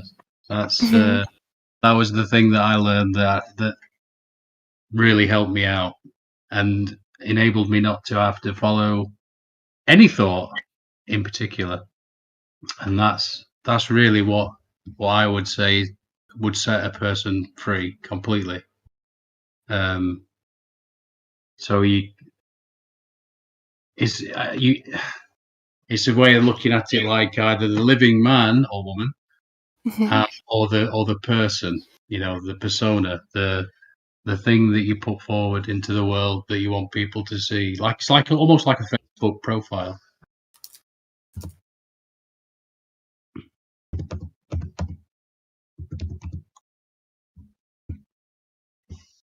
Affidavit. Maybe that should be the word of the day. Affidavit.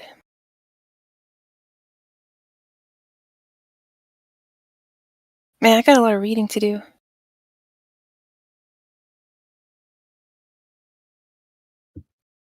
Yeah, I mean it's fun. It's fun though because we get to, you know, like I always say, I get to sit with all you amazing people and like-minded, and we get to share ideas and you find your crowd, don't you? My crowd of sort of weird people, because we would be considered weird, I know. I mean, but that's why, like, I went and tried to find somebody. That's why I found you guys, to meet up with the other weirdos. Yeah, exactly. This is the word of the day. Yeah. Affidavit.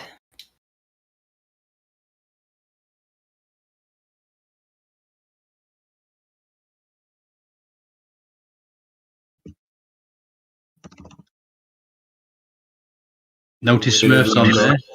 Smurf. Hi, Smurf.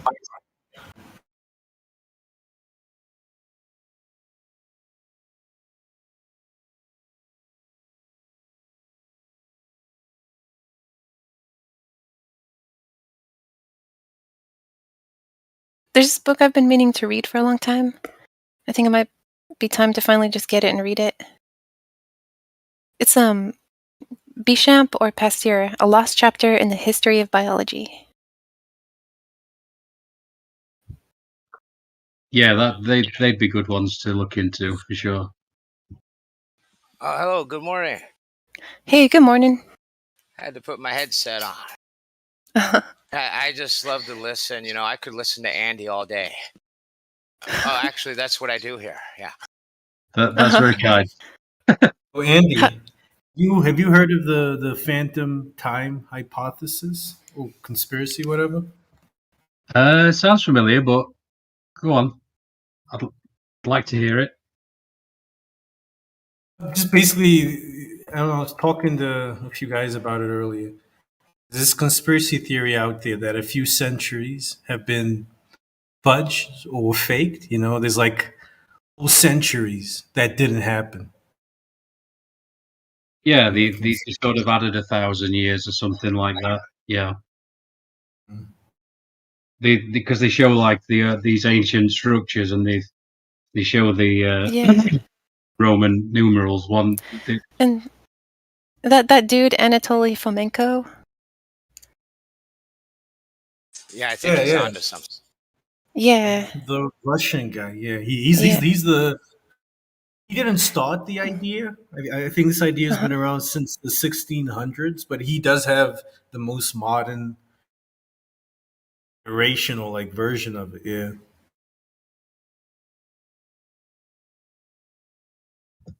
I mean, it's interesting. My simple answer is that I don't know, which is very unsatisfying.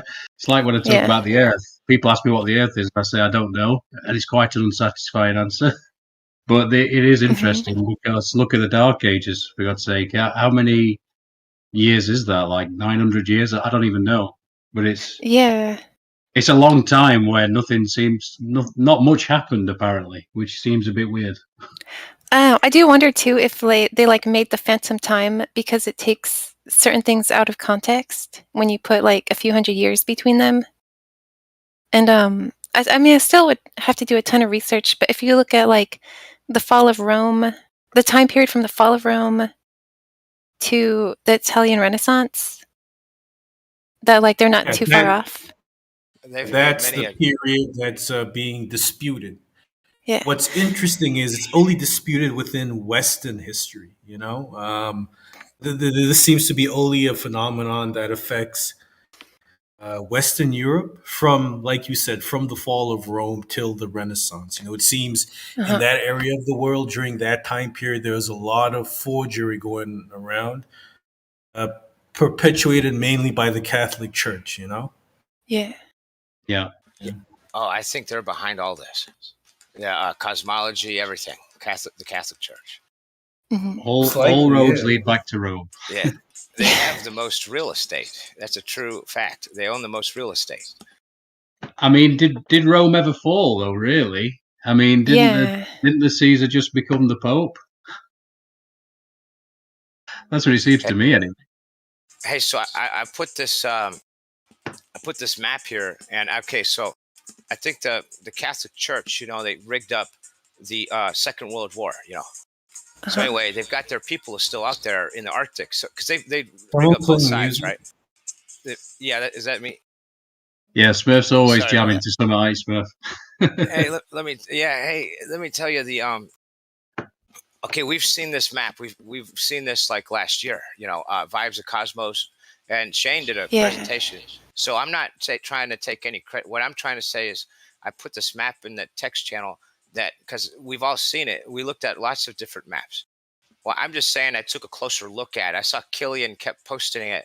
I'm just trying to give credit where it's due, but I'm just saying I took a closer look at it, and I see in this image right here, it has a collection of all the stuff we keep talking about. It has the convergence point with the sun, and if you zoom in and take a real close look, it's got a lot of, I think this is it's even got a hollow earth in it, even though the earth is flat, and it's got a container. It all makes sense, this map right here. I see it as the most plausible so far. Okay, here's another thing. It matches up with the Swiss, the clock or whatever, those towers in Europe. Yeah, the one in Prague.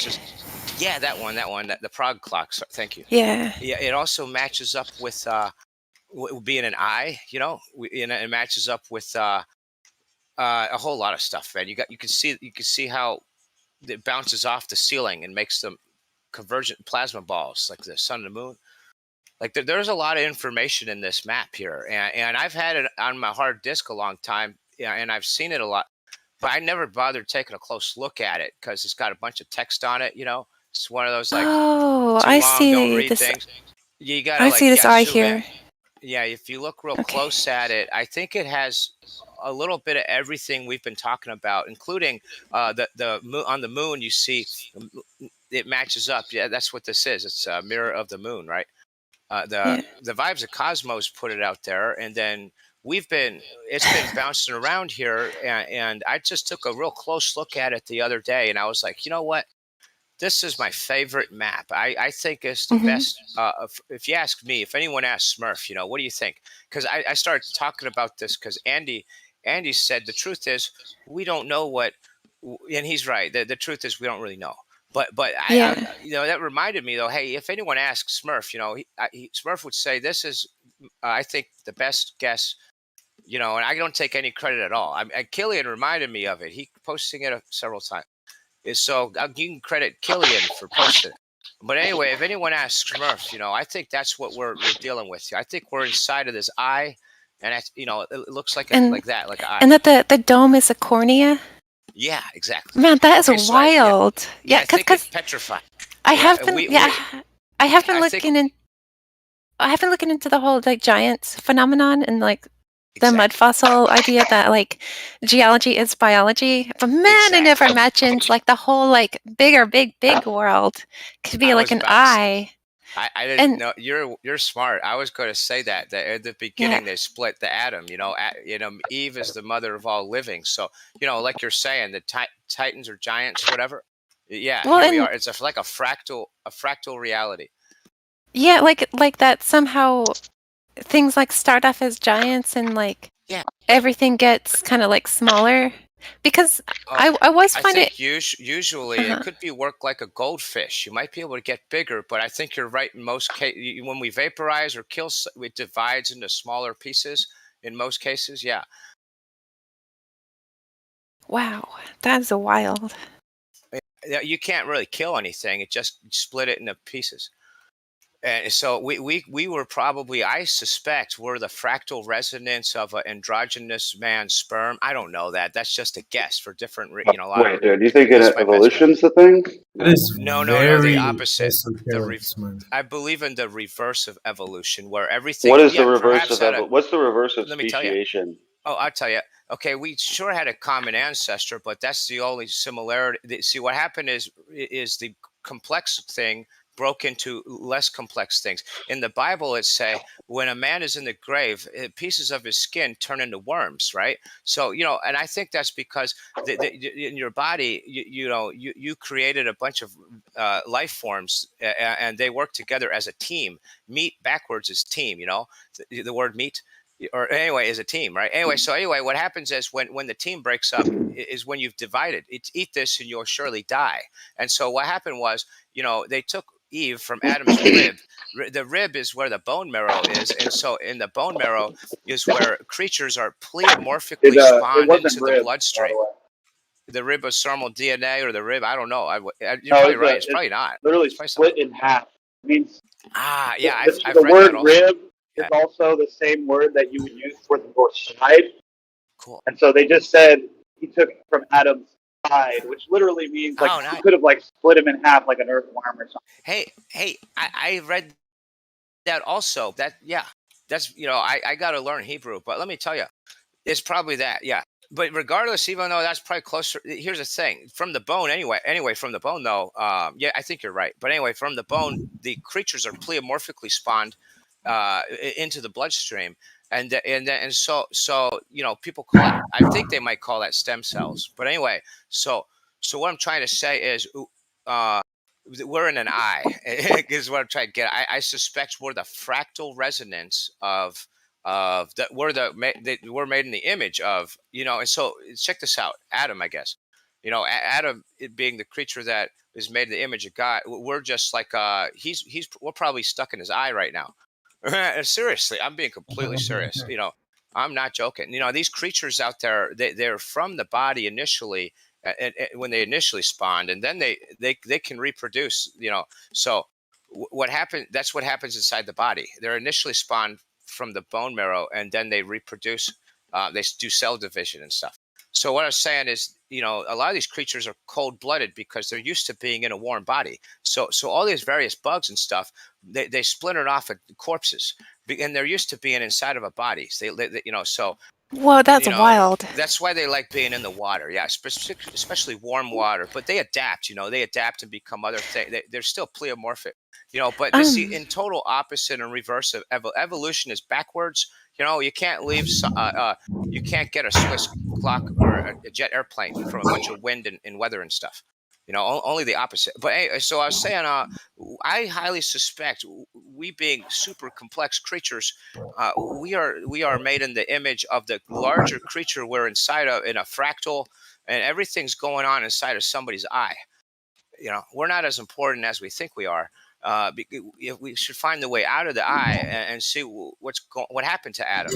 And we got a lot of clues from the books and stuff, but we should go and investigate Adam's neighborhood. Sort of like how you leave something and it goes bad and then it pops. It's kind of like and it's gone bad. Well, those little life forms are trying to break out. That's what I'm proposing that we do. I'm proposing that we break the glass ceiling or bore our way out of here and find a way. I'm joking around, but seriously, I think we're stuck in the lens of it. I'm just talking a lot. Sorry to be redundant. That's just sharing what I think. That makes me laugh because it's like that. Hillary Clinton thing. The truthers always do that. Yeah. They're like, we're going to break that glass ceiling. Yeah. Well, I'll agree on that part. I'll agree with her on that one thing. That was deep as fuck. It's like the same thing that they were trying to do with the Tower of Babel. Break the glass ceiling. And that worries me though. Like when I heard about that whole Project Fishbowl thing, where they were trying to send bombs up to break the firmament. It's like, aren't you worried that if we break it, we'll get flooded? Yeah. Oh yes, we should build a submarine. Yes. I think we should, have levitating submarines. That sounds crazy, but that should be what we strive towards. That should be it's not a pipe dream. It's a real thing that, to break out of here. Now we may not be able to do that. What if they built the Tower of Babel? Should we really be trying to do that? If we were created within this vivarium, right, or within this container, isn't that what God wanted for us? Why should we then try and break out? Oh, the Bible keeps telling us we shouldn't be doing that. Why? Right. Well, I'll give you my full opinion if you allow me to go to the firmament and put some sensors on it, like a doctor does with checks your heartbeat. I would like to do what I can to try to triangulate sonar what is outside the cosmic egg or the eye or whatever. This terrarium is what it is. I call it a terrarium. And because my opinion is that if we can't discern any vibrations coming from outside the container, then we have to drill a small hole and send some vehicles. We have no choice. We have to go and check what's outside. We might find heaven and God's there, and he might have stepped out of the room, and we might have made a mistake. Maybe it's not so bad. We look around and we decide to close the hole up and go back in here. We should take a look. We should send a drone out there. It's like Toy Story. It was probably a grave. I would say, I'm sorry. They say it's in God's footstool. But why if that's do true, it if God doesn't want that? Okay, we have to confirm what God wants by finding him, by literally exiting this layer and physically seeking him and visually identifying him. And then we can confirm what God. We can try to communicate and say, God, what do you wish from the people inside the footstool? We just want to check that we're doing what you wish. We could even physically hand him a letter if we broke out of here. So we could try to, we don't want to flood the earth. So we got to be really careful. You wouldn't with geometry. We can with geometry. No, geometry is the way that we'll survive everything. No, we'll survive.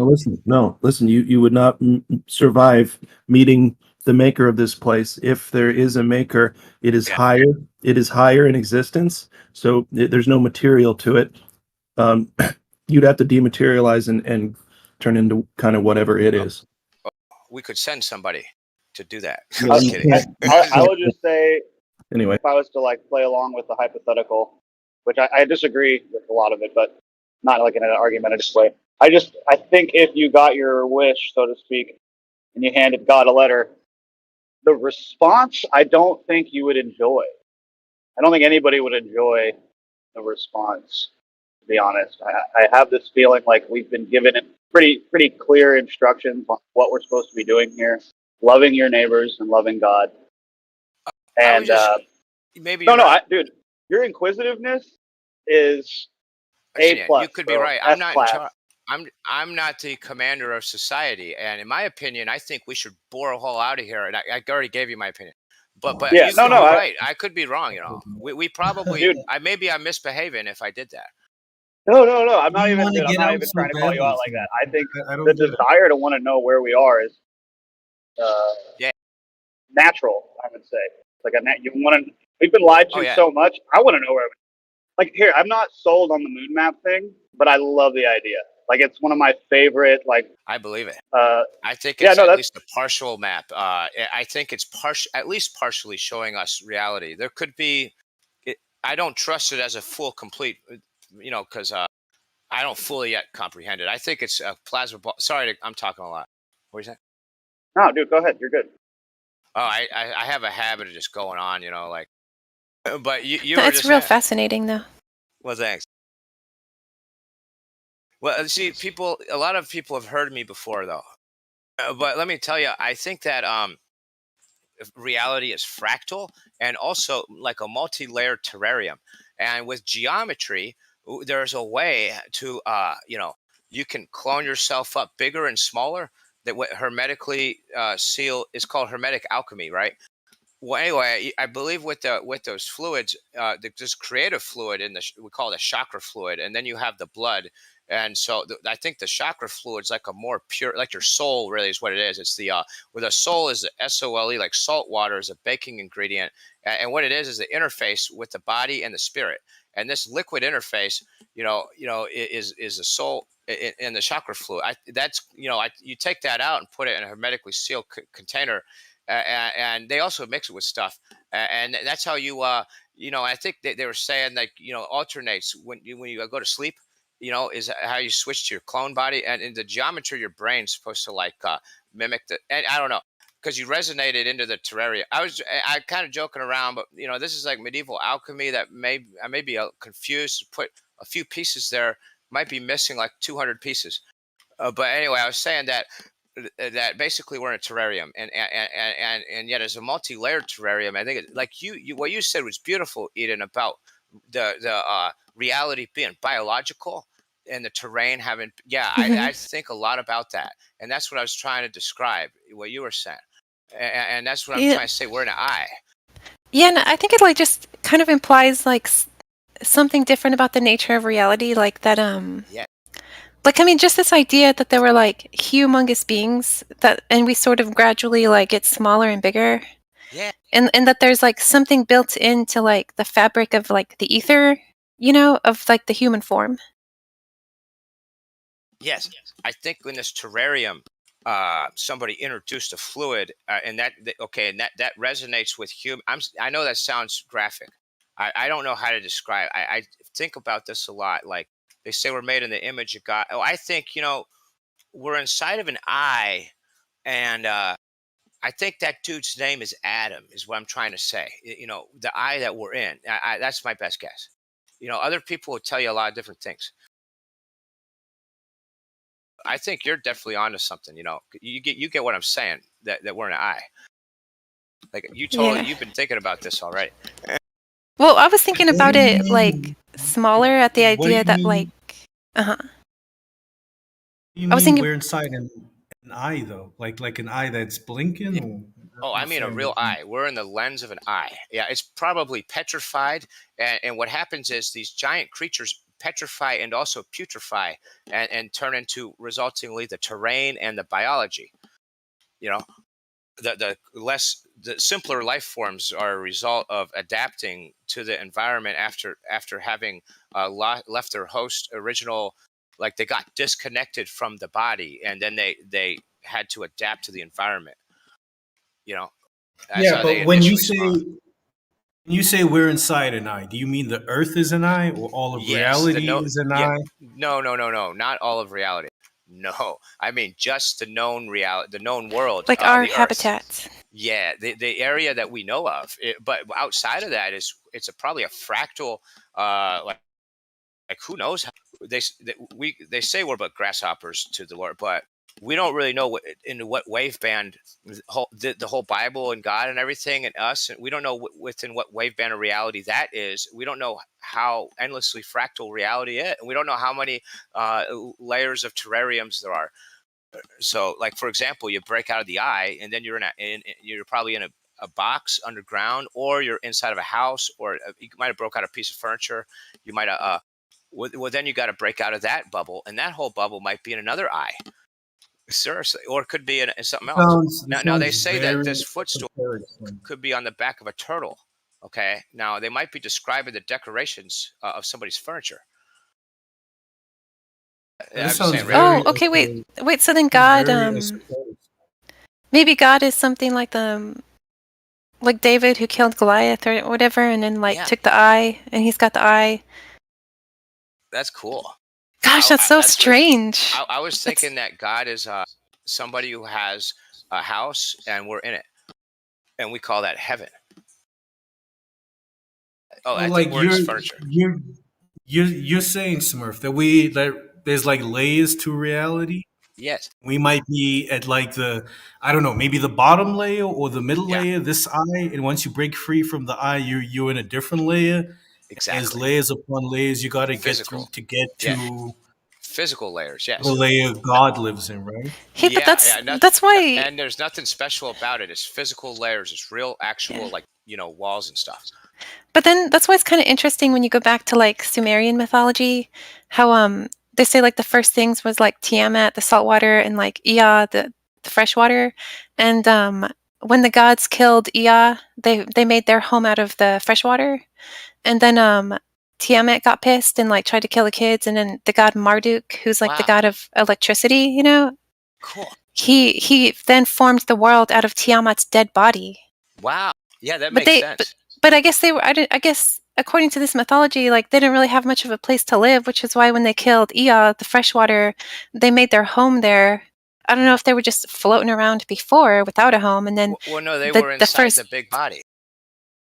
But remember now, that's a story of creation, and within that story or the part you talked about, humans don't exist yet. That's just like talking about how the gods came about creating things. And it's a lot of using gods to explain nature. We could have been introduced at a different time. I've been trying to figure out the stars. Okay, now the stars are either a projection from the presence of a big disco ball, sort of plasma ball effect, or they're real holes in the sky. Anyway, I look at either way, regardless of what a star is, regardless of whether they're physical or non-physical, or what, they could be some sort of portal, is some sort of wireless up. Well, what I was trying to say is, I'm trying to describe really ultimately the purpose being a camera. Like that movie, The Truman Show. Is ultimately the purpose of a star. Yeah. There's probably some sort of like analog, camera, or well, what I'm trying to say is, who's watching the whole movie. I said movie. the whole world's a stage. Is what I mean to say. But who's watching us, Smurf? No, yeah. Well, I mean, that's why it's crazy when the Bible talks about the watchers. Towards us. He's probably in a. Looking at us. Oh, I think it's a more complex man. Like we might be the simpler or a fractal resonance of, or this could be a TV show. I'm serious about the TV show thing. This could be like a TV show for larger creatures that are bigger than us. So like Rick and Morty has like. Just watching this. Have you seen Rick and Morty? I saw a couple of clips before. Yeah, I don't watch TV, but they're hilarious. Yeah. Because they do stuff like that, and then there was also this. He said we could be in a car battery. I thought that was funny. Oh yeah, the car battery, and then there was also one where like Morty got trapped in a video game, and then Rick was trying to get him out, and he was like he kept telling the world like, yes, you're all. Morty ended up in all of the characters in the video game, so Rick kept being like, okay, yes, I'm from a different world, but this isn't religion, and yes, you are all my grandson, and I do have a message from another world, but this isn't a religion. I'm just trying to like get my grandson back, and yes, you're all my grandson. Am I your grandson too? Yes, you are also my grandson. That's great. I gotta see that. That's funny. Oh yeah, a video game is a great analogy. I think it's a really perfect analogy, but what it really is a TV show. I think reality. It's a reality TV show. It's called Earth or Planet Earth. It's in somebody's eye. That's probably in a petrified eye that they rigged into a studio. To us, the scale is it's a Titan's eye, but the people who rigged up the TV show. Well, they say we could be like grasshoppers in scale to them. So the studio still might be really big, still might be really vast. Like they might have got an eye that to them is a Titan's eye and put us in it. Because, a grasshopper's very small compared to a man. This is a very vast, this world is really, really big. So now they probably live in a much larger, like a way vaster world, but they found some Titan's eye and stuck a bunch of tiny people in it and rigged a bunch of cameras in the ceiling. It's plausible. Yeah. It's pretty evil though, don't you think? How is that plausible? Best TV show. It'd make for the best TV show. Yeah, not from their point of view. We got America and Russia and Ukraine. If they can see everything that's going on, like we're all Westerners, we all take shits in toilets that flush. There's an entire world out there. Exactly. That's the thing. Like you're gonna have. I don't know. I'm just saying. If I don't agree with this, but if this was the case and there were creatures or beings that made this place like a TV show, that is super sadistic and evil. I'm not down with that. Yeah, could rake in a lot of revenue. Yeah. Now they wouldn't, space cash. They would be they could be on another level of reality, and it's a interdimensional dollars. Basically, what it is they're larger than us. We're small, and they watch us for entertainment, and now they could zoom in on individuals' lives, and also through all of the electronic devices. They probably introduced technology just to spy on us, and it's a one big reality TV show. And you're the star, all of y'all, everybody, and everybody offline too. They're unaware they're being spied on, and it's one big reality TV show for it would rake in a lot of revenue if you think about it. I mean, think of the profits. I wouldn't understand how like an interdimensional economic system would work, especially if like the main revenue was watching humans suffer on Earth. Would you see it as valuable entertainment? Possibly. No, not at all. Well, I mean, we play The Sims, and maybe there are people in their world trying to be like, what you guys are doing is wrong, because there's maybe factions of people who want to like take it seriously. Because if you're the creation, you want to be special, but there's like always a divide between like, it's like a zoo. Yeah, like people who will be like, just like, all right, I'm going to make money, so let's stir the pot, and then other people who are like, no, that's wrong. And like in just like the Truman Show. Yeah, we're totally cool with being with all the animals being less than us. We're totally cool with most of us are. I mean, some of us will say, "Now hold on," but I'm saying in general, if you open the Bible and stuff, we accept. Most people accept that the animals are lesser. That man is on the top of. You don't hold animals and man as equals. Now, this is all we know, though. Now, there's a reality outside of this world, and they may have the same standards for us, like relative to us between them and animals, right? And they may see us as a super, like a parrot. They may see a human as something like a super intelligent, something comparable to a parrot, in their reality, compared to them. And so we may not have the full equal rights as whoever. Do you know what I'm trying to say? We may not have the same rights as and people could be they don't have the same rights as us. See, like I kind of understand why somebody would think like that this is kind of like a TV show or whatever. Because if it were a TV show, human beings. No. I know it's just an idea, but I'm not saying it's completely wrong. Because if this were a TV show, human beings would be a means to an end. We wouldn't really mean much to the people running the TV show, just as long as we kept the show interesting. And from my perspective, demons, fallen angels, Nephilim, they want to keep this show, Earth, running as long as they can because we are a means to an end for them. We are the way.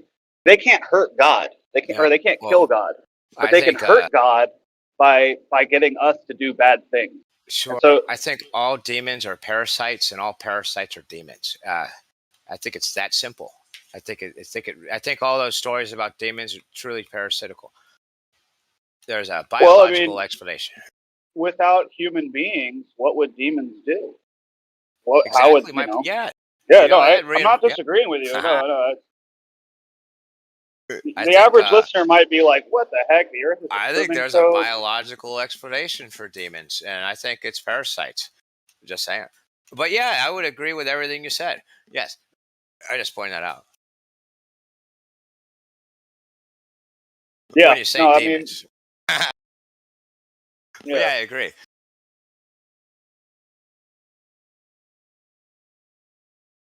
Demons cause people to sine waves. It causes people to act other than they naturally would because they're influenced by, parasites. I mean, demons. What is the difference? So there could be like the small minute parasite, but it's still emitting a frequency that changes us, so we can. I think all life forms have different frequencies and chakra fields and stuff. Yeah, but they're a lot weaker than us because they're from a more complex. That's why they're parasitical. They broke off of probably a human, something like a human or some more complex animal.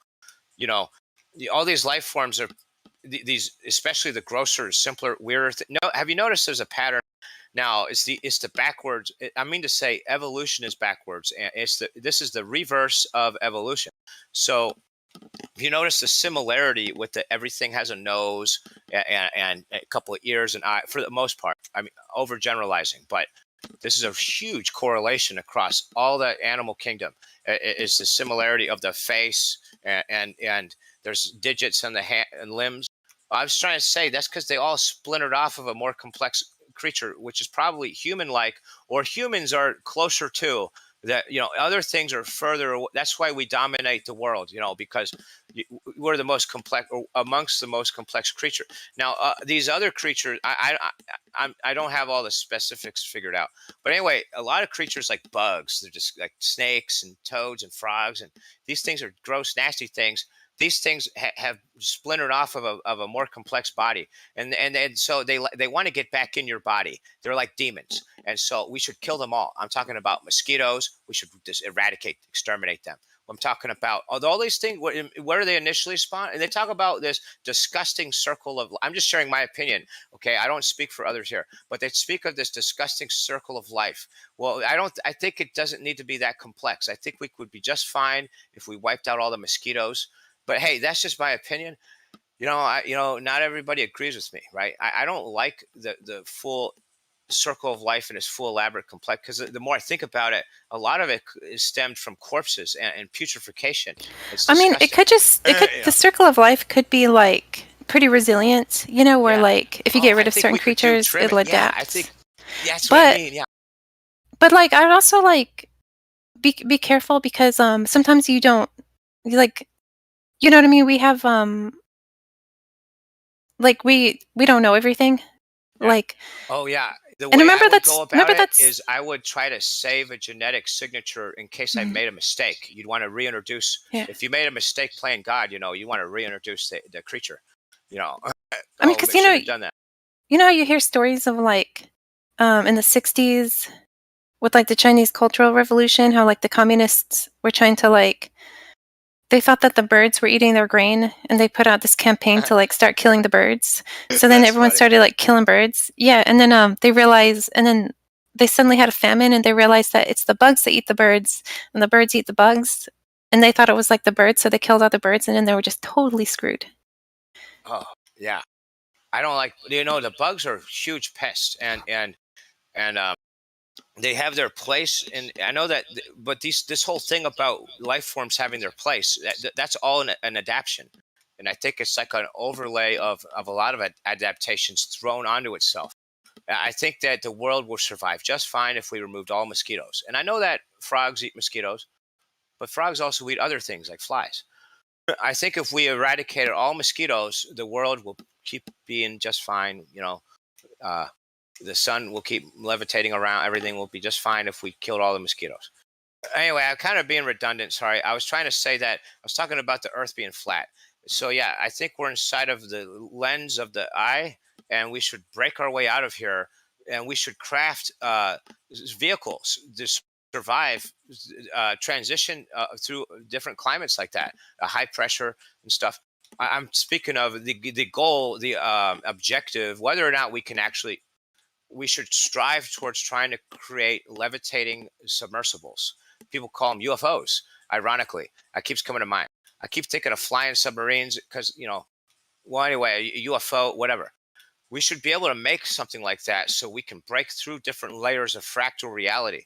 And all of our vehicles should be able to be submersed underwater, and also fly around in the air and roll around on the ground, whatever. We should be able to do this in a modular way, like Transformers and stuff. And now this always sounds crazy, but people are like, oh, we could just pray, or we could just make these Hollywood films about space. It's fake. Space is fake, and it's gay. Now we could actually try to build craft to break through and drill out and travel. Like we might have to drill a really lengthy hole out of the lens. It could be a petrified eye. Like it might be as strong as diamonds. What if the glass is as strong as diamonds from the petrification of a real eye for us? Now, so because we're so small, trapped in an eye. So we may need a diamond cutting, diamond blade, boring machine. Somebody call Elon, and get Elon working on it. He may need some diamond bits. That's the word I'm looking for. Some diamond studded bits. Anyway. And this thing has to be waterproof too, like a submarine. It may be tracked also. Anyway, and also be powered in a way like, some kind of alternate power. I'm not sure the nuclear power is a real thing. I think the power thing is, and the weapon thing's fake. But never mind. I don't know if y'all still listening. I'm just saying we got to, I'm just sharing my opinion. Everyone has different opinions. I think we should totally look at this in like an expedition sort of thing.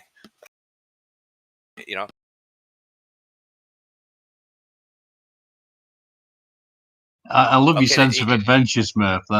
That's awesome, and I love the fact that you're very curious. Hey, thanks, man. I want to say that the easiest way out of here is straight up, because the other direction is a body, and that's a lot of layers. But if we can go straight up, then we break right out of the lens of the eye, and we'll be on the surface of an eye. So bring a lot of firepower with you, because the things you see on the surface of an eye might gross you out. You know, it could be like Starship Troopers out there. That's all I gotta say. I like the fact that you're like, I'm peacing out. I'm getting the fuck out. Yeah. Didn't they have the same mentality with the Tower of Babel? Oh, probably. Yeah. You know, yeah, I can understand. Not exactly. No. His Smurf's intentions are not to kill God or be like God, which were the intentions of the builders of the tower. No, I just want to check on him that he's all right. I don't want to rebel or fight with him, and but I want to also see his nature and see his face, and if I don't like him, then I want to have the option to leave, right? If I think he's an asshole, I want to leave. Now he's probably super cool, right? I just want to go and check out that he's cool, and maybe have a conversation with him, right?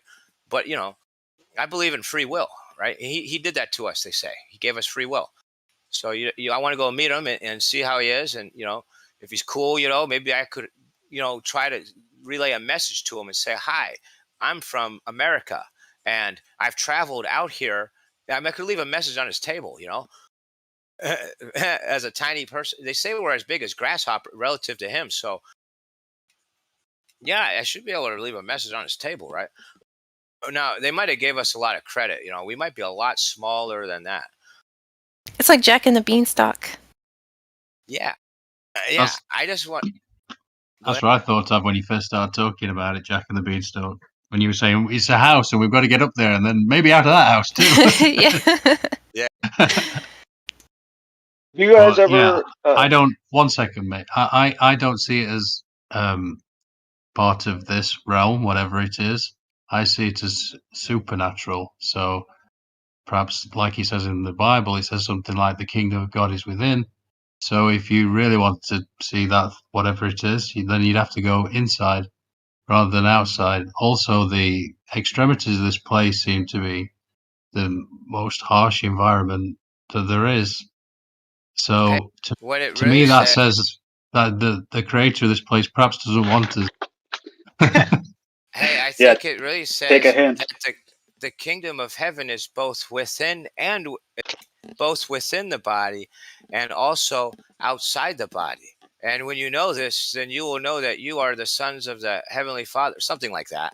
I paraphrased. But it's both within and without. The kingdom of heaven. It's within the body, it's outside the body.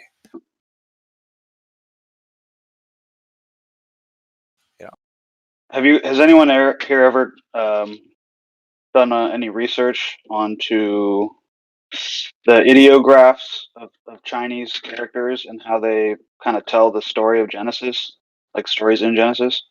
It's pretty wild.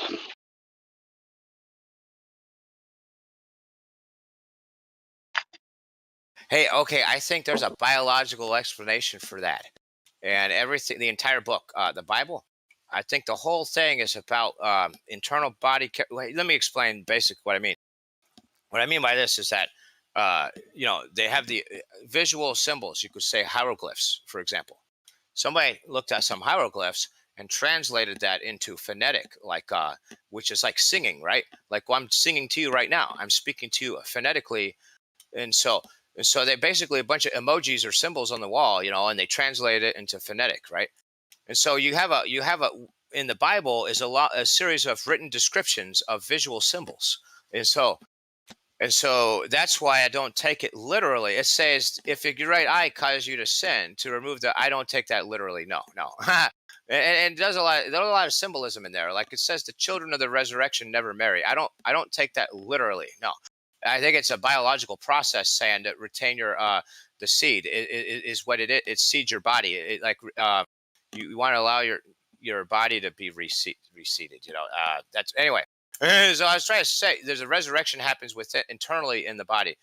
Anyway, so I was trying to say like the the upper Egypt's above the solar plate and lower, and I was saying that the garden is like the brain, like the head, and like Adam and Eve is the hemispheres of the brain, and all of this stuff is symbolism, like the whole book, everything. I was just saying there's a biological explanation for the, like to become born again, put the serpent on the cross. I think the serpent is got to do with the tempo, the rhythm, of the. We see the serpent tempted Eve, right? What the serpent is like the electrical. I think it's like the aura, like the electrical field. I'm not sure, but something is serpents. I think are similar to lightning bolts in symbolism. That's what I'm trying to describe. I'm trying to say the Bible of the language of the Bible is symbolism, and they say put the serpent on the cross. I guess that's like putting your lightning bolt. Instead of spilling your electricity, you put it on the on the 33 vertebrae. Now, hey, I know I really messed that up, but I'm trying to say I think it's a biological. The whole thing is biological. Everything. I think like the revelations is when like you eat sugar. When you eat sugar, all that bad stuff happens internally in the body. And so I think the entire thing is biological. I mean, the Bible, because it's symbolism made into descriptive, translated, into a phonetic. Do you know what I'm saying? So it's like a field manual for how your body works. The Bible. Does that make sense? So, can you all hear me? Yeah, I think Jesus is like the divided tree of life. Yeah, we you can could hear say you. like the, hey, cool. But Like the cerebral you're fruit. kind of just going. You're kind of just going on. Yeah. Nowhere for anyone to. Yeah, go ahead. I'm just talking. Yeah, no. I didn't really have anything to address. I was. Yeah. You asked if anyone heard you, and I was just giving you feedback. Oh yeah, I don't really. I was just saying. Basically, I think the symbolism. That's why people point out contradictions. I'm like, it's not that it's contradicting. It's that it's trying to describe visual stuff. And so, yeah, it's gonna come off like that.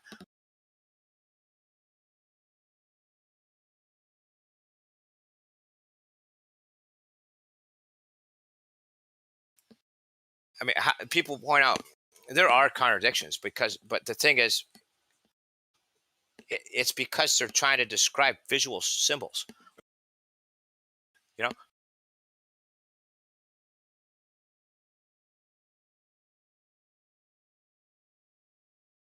So anyway, I think a key thing about comprehending the Bible is to do what it says, because it's a health book. It tells you how to be well and healthy. And so what happens is that's how you have an imagination, and how you can imagine, comprehend, like visualize stuff is by being healthy, And so it's like it's one of those things where how do you say that it builds into itself, like you try to figure out how the Bible works, what it means, and then as you do as it says, it makes more sense because it's a health book.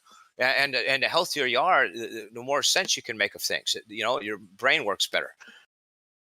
And so what it is you try to you look at the Bible and you try to visualize what it's describing, and then you look at it all you try to zoom out and look at everything in a modular way. Even though it can seem very precise and descriptive, you want to look at everything as a modular, like a Lego piece, and try to visualize it and mash it all together. And when I do that, I see it as it's describing how the human body works. And it's just, to me, the more I look at the Bible in general, and everything I know about it in general, and try to visualize it and how it fits together, I think of the human biology. And so everything, and every time I sit back and listen to people speak of the Bible, so my mind kind of puts it together in that way. I look at, and so they're being real superstitious of imagining people playing dress up and stuff, and I'm imagining like they're actually describing the characteristics of biological stuff, but anyway, I look at it differently, but what I like to listen, and people take it, people I don't think those biblical events happened at all, literally. No. No, I think that stuff's a description of what happens inside your body. You see, the body is the temple, and yeah, I believe that. I believe the Holy Spirit is within the temple, right? Like I think it's true. A lot of it's just, I look at it very differently than most people, but I'm saying I think a lot of it's all true, right? But I'm just saying it's a science book about how your body works. It's called the Bible. But okay, most people don't look at it that way. It's kind of like how they have an extrapolation. I think the Vatican did that. I think the Catholic Church popularized and made trendy an extrapolated perspective. It's like the science. It's much like scientism. So you have the extrapolated globe, and then you have the truth, the flat plane reality. And so what they've done is so the Bible, the same thing, where they didn't want the regular person reading it. They wanted only their guy reading it, the priest, right? And so he would be able to read the truth and then tell you this parallel fantasy that I think the Vatican spun up a fantasy. But the reason this book is so valuable is it's a biological book. A lot of wealthy old men that see that value the knowledge in the book, but they didn't bother reading it. They were busy doing business and stuff. But good health is priceless, and they would trade everything for good health. You see, and the key to good health is comprehending the Bible. See, in the Bible, it explains. Now, I think everything in it's biological, the whole thing. But anyway, so they made this parallel belief of a biblical event where Constantine's wife or something went around and pointed out, hey, at these areas, these biblical events happened. I don't believe any of that. I think that was a story, a parallel cover story, kind of like NASA, and so basically, like, I don't believe at all in any of the biblical events that they ever happened. I just believe that what it is somebody, the priests, maybe, I don't know if ancient Egypt ever happened, but to make a good example, to simplify, I mean, like the priests of Egypt copied from hieroglyphic into Phoenician or Hebrew, which is now today English, and now that's just to simplify it, but I'm not really sure ancient Egypt even existed. And so my point is that no, I think so I'd be redundant, or I'm just talking. Anybody can. I think I'm just filling a dead air, But I was saying that they're trying to keep this hidden in the same way they're trying to keep hidden the Earth is flat, right? The Earth is flat, comparable like a pancake, and our area that we inhabit, this area of the world, is flat, and within a greater structure, which seems to probably be like an eye. Right, which is my best guess, if you ask me. And so, the same people responsible for this, I think, also created. They have a lot of experience with extrapolate and esoteric and exoteric and all that. Parallel belief systems. This is the work of Rome, the Vatican. The globe thing with NASA, and also this whole belief in. I don't want to say heaven. Let me just say. I mean, the belief, the mainstream belief, like scientism, is the same. Scientism is like the updated belief for the slave classes, right? Like, oh, okay, sorry, I didn't mean to kill the conversation. I was just talking,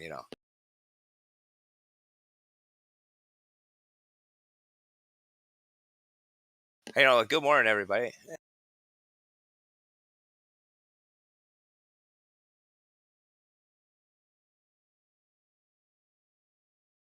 And good morning to you. Cool.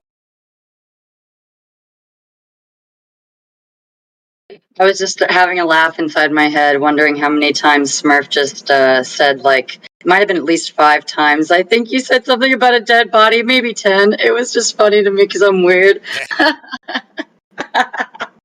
I'm not dark at all. I don't think morbid things are weird and funny. It was just funny. Sorry. Good. Yeah. I'm feeling the dead air now too to give that compliment. I think that's how it all began, They say in the beginning, Adam and Think Eve, of the and here we ICP are. song. What is a juggalo? You have me thinking about that line, dude. Good one.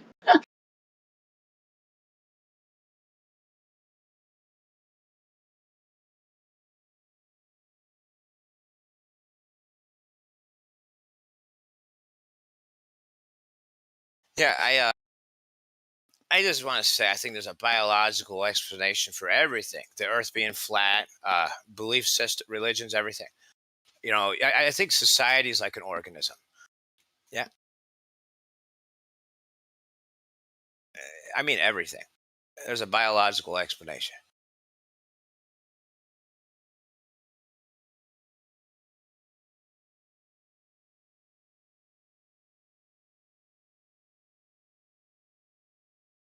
So yeah, I think the terrain. Who's laying in them Himalayas is what I'm wondering. What, you know, I sprinkle that Himalayan salt on everything.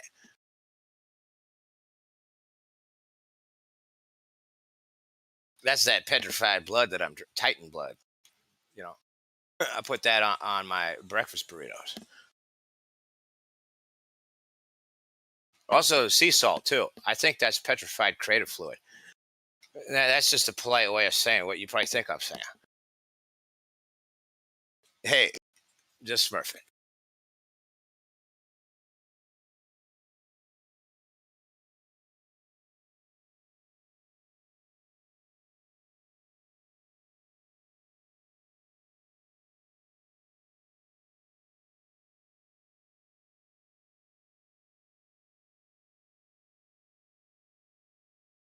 Hey, I just want to say everything that I said here, I pieced together by sitting back and listening to each of y'all and a bunch of other people who aren't sitting here right now that'll probably come by later or something.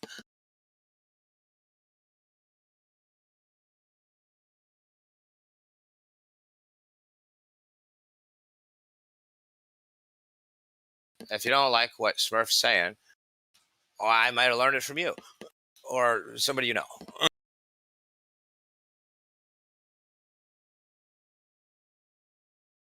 So, good morning, everybody.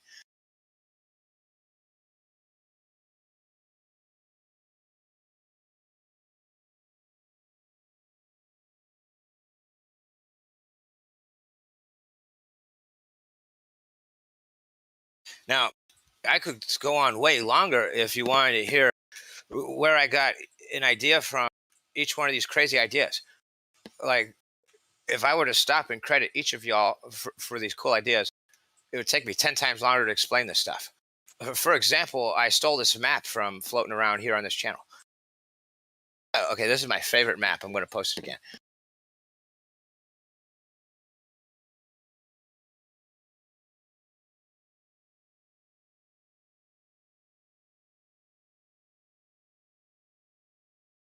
Okay, I saw Killian posting it a few times. And so, okay, then I decided to take a closer look at it. You know, now previously I only looked at the middle of it with the geometry. I was like, yeah, it looks like the moon. It's too much text. Didn't want to look close and read. Hey, look what Dodo wrote. That's super cool. That is beautiful, buddy.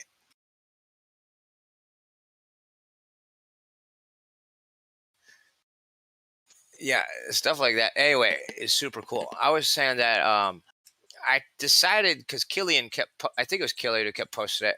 I decided, okay, I took a closer look at it. And when I looked at the smaller geometry imagery inside this image, I was like, wow, this is super cool. This is my favorite image. So I went ahead and just sent it to like everybody, even though we've all seen it before, just so that somebody would take a second look at it. I sent it to everybody. But again, I got it from here. So I don't take any credit for how cool and awesome this map is. It's written in a language I don't understand. But yeah, it makes it, everything we talk about here every day is on this map right here.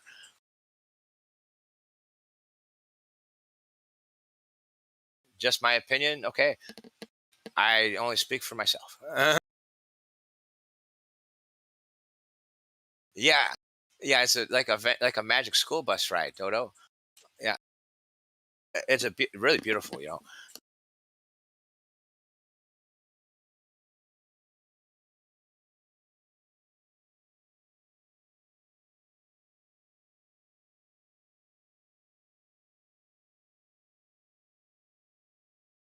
Hey, I could just go on all day, but I probably, I bet nobody's talking because nobody wants to talk to me. So sorry about that. No, that's not true. Nobody's got anything to say, Smurf. I like talking to you. Oh yeah, that's what I was doing earlier. I was just listening, Andy. You're great. I'm not a morning person. Are you? What time zone are you at? It's 6:38 in England right now. Awesome. Yeah, I wake up in the morning and I hear you so often, and it's so cool because I'm like a night owl. So when I get up at I sleep all different times. But when I get up in the morning, I hear Andy there. He's making a lot of sense. Way more entertaining than I don't watch television, but it's really super cool. In the mornings, I hear Andy here talking, and I just like to listen. I should have said 1838. That would have made more sense. But yeah, it's funny because I think about this idea of someone speaking from the heart and it being very powerful and being very, but it's about the person dying, which is not very appealing. The person has to somewhat be. Hey, I believe all of us, we always speak from the heart, but what it is that the mind we use our minds to try to restrict what comes out of the mouth and control what but it's crafted in the heart. Everything we say, like we use our minds trying to, what I'm saying. Yeah, this is what we're talking about earlier, where the mind is either a wonderful slave or a terrible master. Yeah, yeah. I think is it kind of like a hall of mirrors? Is that a good analogy? I'm not sure. I never thought of it in that way. I mean, you can get trapped in your own mind,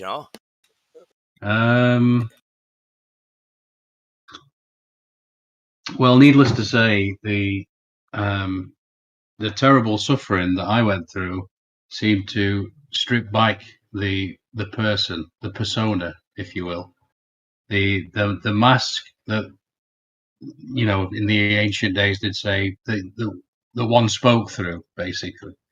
And so certain people's words, and perhaps it doesn't always happen to be that way, but it does seem to be that way, that people who have suffered terribly can speak from the heart.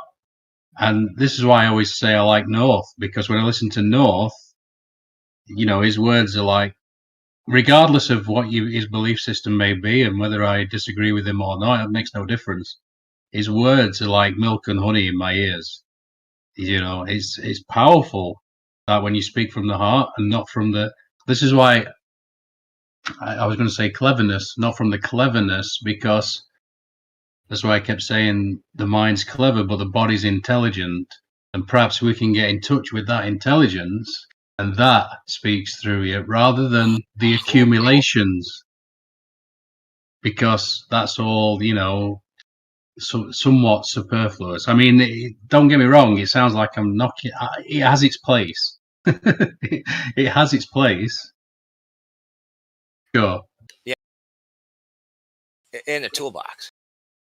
But it's just not as it doesn't have the same oomph to it. So I don't know. I've thought about that quite a bit, and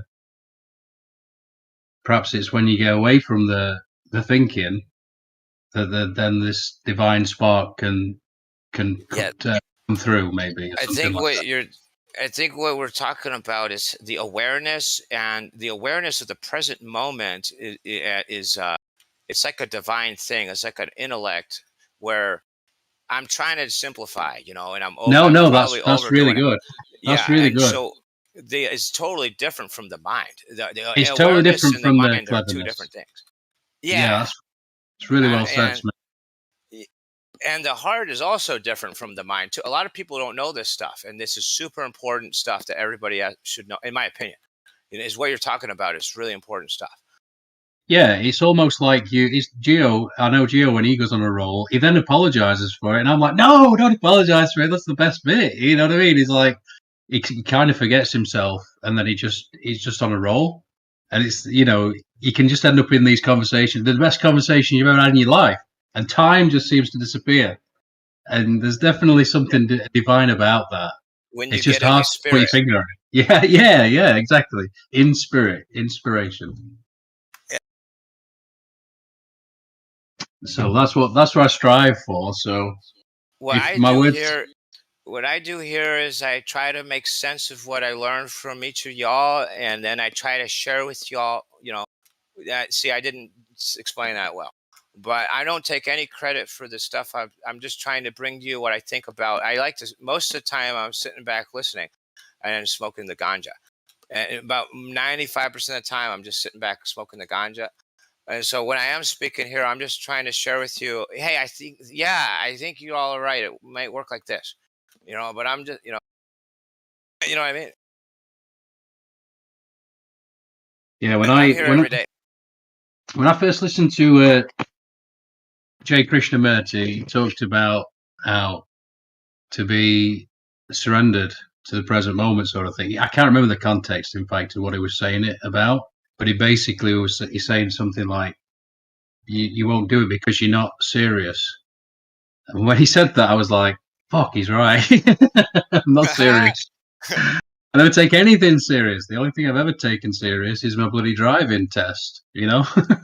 I don't remember, but I think it was you that pointed this book to me. It was one of you. And I noticed Osco also read it in the past. He said it changed his life. Power of the Subconscious Mind. No, that weren't me. I No. haven't finished it yet, but I am or somebody, trying to remember who, somebody here graced me with this book, and then I forgot which one of y'all did. But then I thank you, so thankful. I mean, I haven't finished it yet, but I uploaded it there. I meant to say there's an audio book, so people like me that are too lazy can just go to YouTube and type it in. No, it wasn't me. I've never heard of the author, so.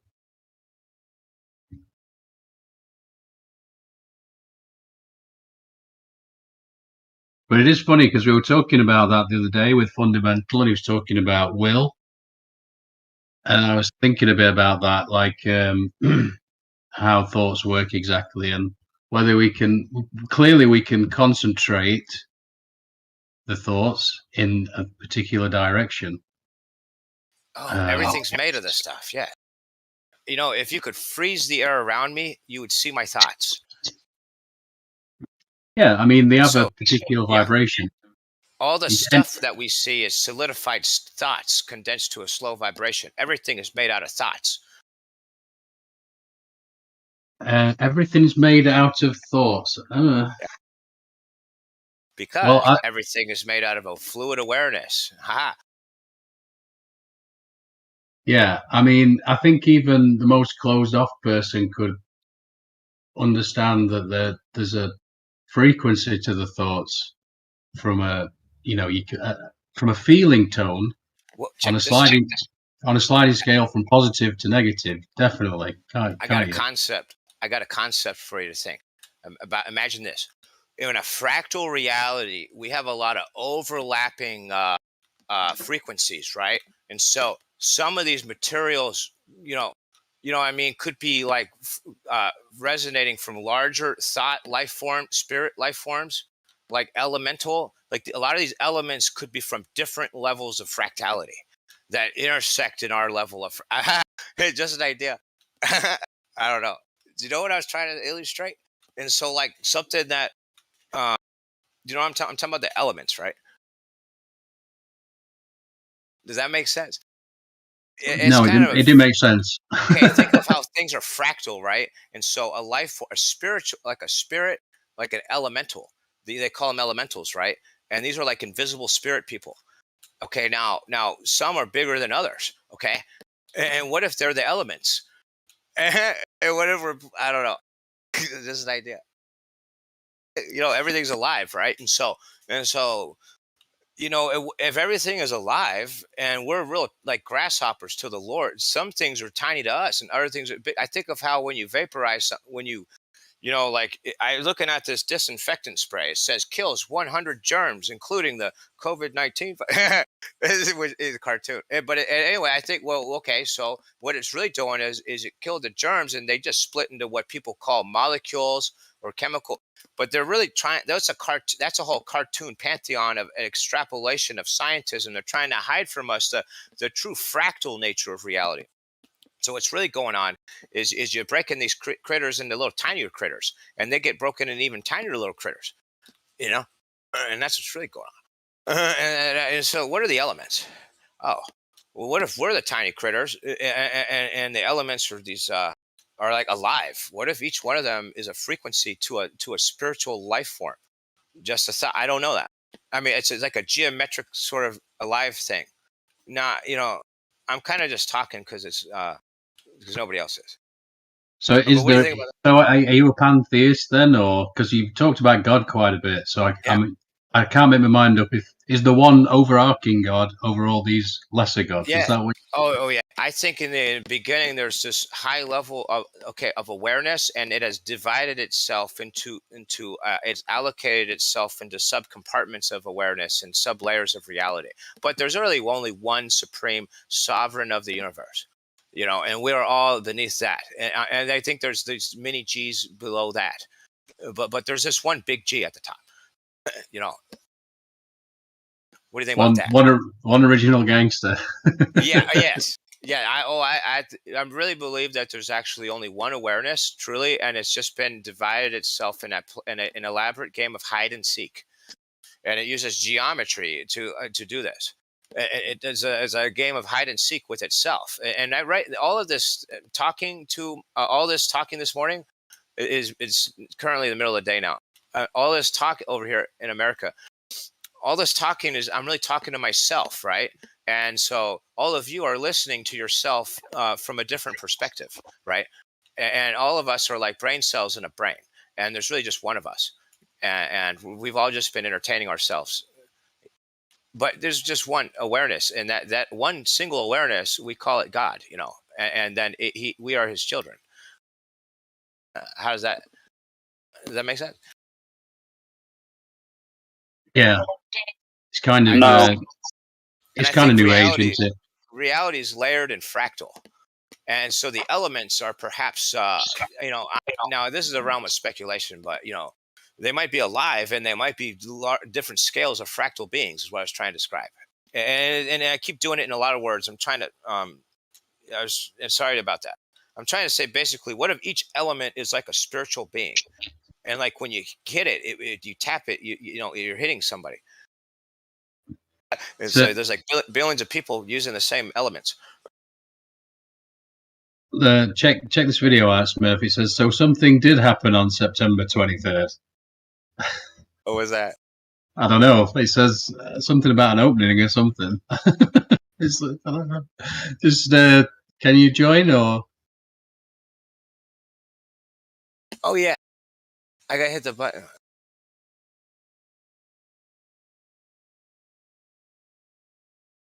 Yeah, go ahead. Wow. What is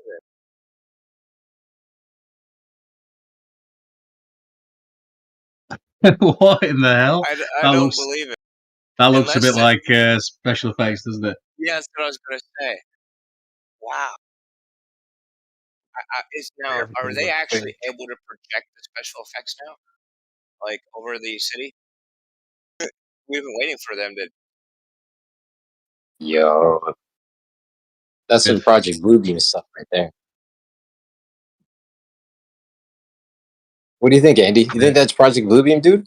I can already tell what you guys are talking about. That video that's going around where it looks like some portal opens up after lightning strike. Yeah. It's total, dude. That's the fakest looking thing I've ever seen. Okay, even though it's fake, are they finally able to project the fake stuff? Yeah, I don't know. That's what I told Kai. I'm like, I guess if they ever pull out Project Bluebeam and then people record it, we may think like, oh, that's special effects. Who knows? If I saw that in the sky over my head right now, I would think that it's a projection. Dude, I would literally just ask somebody to like hand me a beer. This looks so dumb. Oh my god. I wouldn't believe it as a genuine natural thing. I'd go inside and just like read a book. But you guys know the new date's actually October 4th. What was the old date? The 23rd. Is that based on the eclipse? No, they're doing the emergency broadcast test on the 4th at 2:22 Eastern. They say that's when they're going to activate the zombies. Nice. What time? And then I'm hearing there's an eclipse coming up in April. Hey, what time is it? Button? Oh, 2:22. April 8th or something. Oh, cool. 2:22.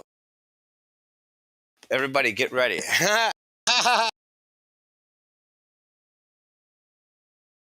They told the truthers to turn their phones off for a couple hours. I've heard that one before. That's hilarious. I've heard that before, dude. This is actually a scheduled emergency broadcast, though. I'm like, oh yeah, they're gonna tell you when they're gonna do it. You guys are crushing. What was supposed to happen on the 23rd? Well, there's just a bunch of predictive programming and movies that say the apocalyptic, world-ending events happen on the 23rd.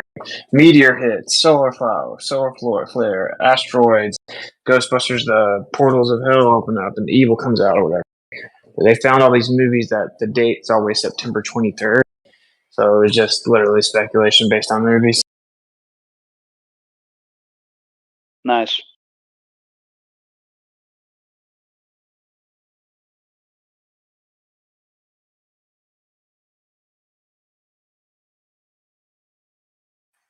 Smurf, I'm gonna have to ask you to read the scriptures more before you try to quote them. Sorry, I love you, but jeez Louise. Oh yeah. Hey, thanks, So buddy. I patiently was sat just here. You said something about Yeah. cut. If your eye causes you to sin, pull it out. What are you doing? What? I It use that says- as an example that It says you if don't you're wanna right. actually- No, it says if you're right. It says if one of your hands causes you to sin, it's better that you cut it off than to keep sinning. Doesn't it also say if your right eye causes you to sin, to remove it? No, I don't think so. Oh, but hey, listen, you're right though, and that I was just sharing my personal perspective or opinion. Now, a lot of people come on here trying to educate or share, and that's where I'm listening to y'all. I'm not trying to do that. I'm not trying. Are you good, man? I was just pointing out you got the quote wrong. It's all good, bro. Oh, I probably did, yeah. Yeah. I think he was just talking about Matthew 5, or no, Matthew 18. I think it was. I got a lot more to learn. Yeah. Well, that's what I'm doing here. Y'all are super cool, and I just like to listen. I learned so much here. Yeah, we all went to school. That was a waste of time, but it really was. I learned a lot here. That's why I'm here.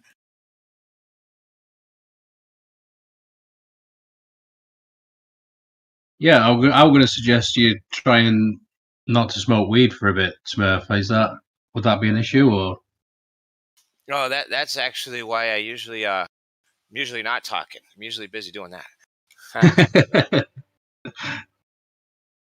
I mean, do you take breaks from it, or? Oh no, that's that all the time. Mama didn't raise no quitter. Yeah, listen. I do believe that if your body is healthy all around, that it can compensate in an area, right? So yeah, that's my weakness or my vice is I can't stop smoking. However, I did just switch to a different tobacco that's grown locally in the nearby area by some dude in the area, and so it's not from a big company. He has a company. They sell it in the local smoke shops. Yeah, well, look, I'm not saying that I'm not having a go at. I won't have a go at somebody for smoking or for weed or for whatever. I'm just saying that perhaps you could look into certain things inside yourself when you're sober. For instance, when you're completely sober, then you can sort of investigate. You can go inwards, have more clarity, and then perhaps when you get to that better place, then you could partake in this or that, and it'd be less of a crutch, if you see. You wouldn't be doing it because you'd figure out why this issue. For me, like when I was drinking, I never wanted to be sober, and I had to learn to live again in this very different state. because I thought, why am I waiting to drink? Why don't I just stay drunk?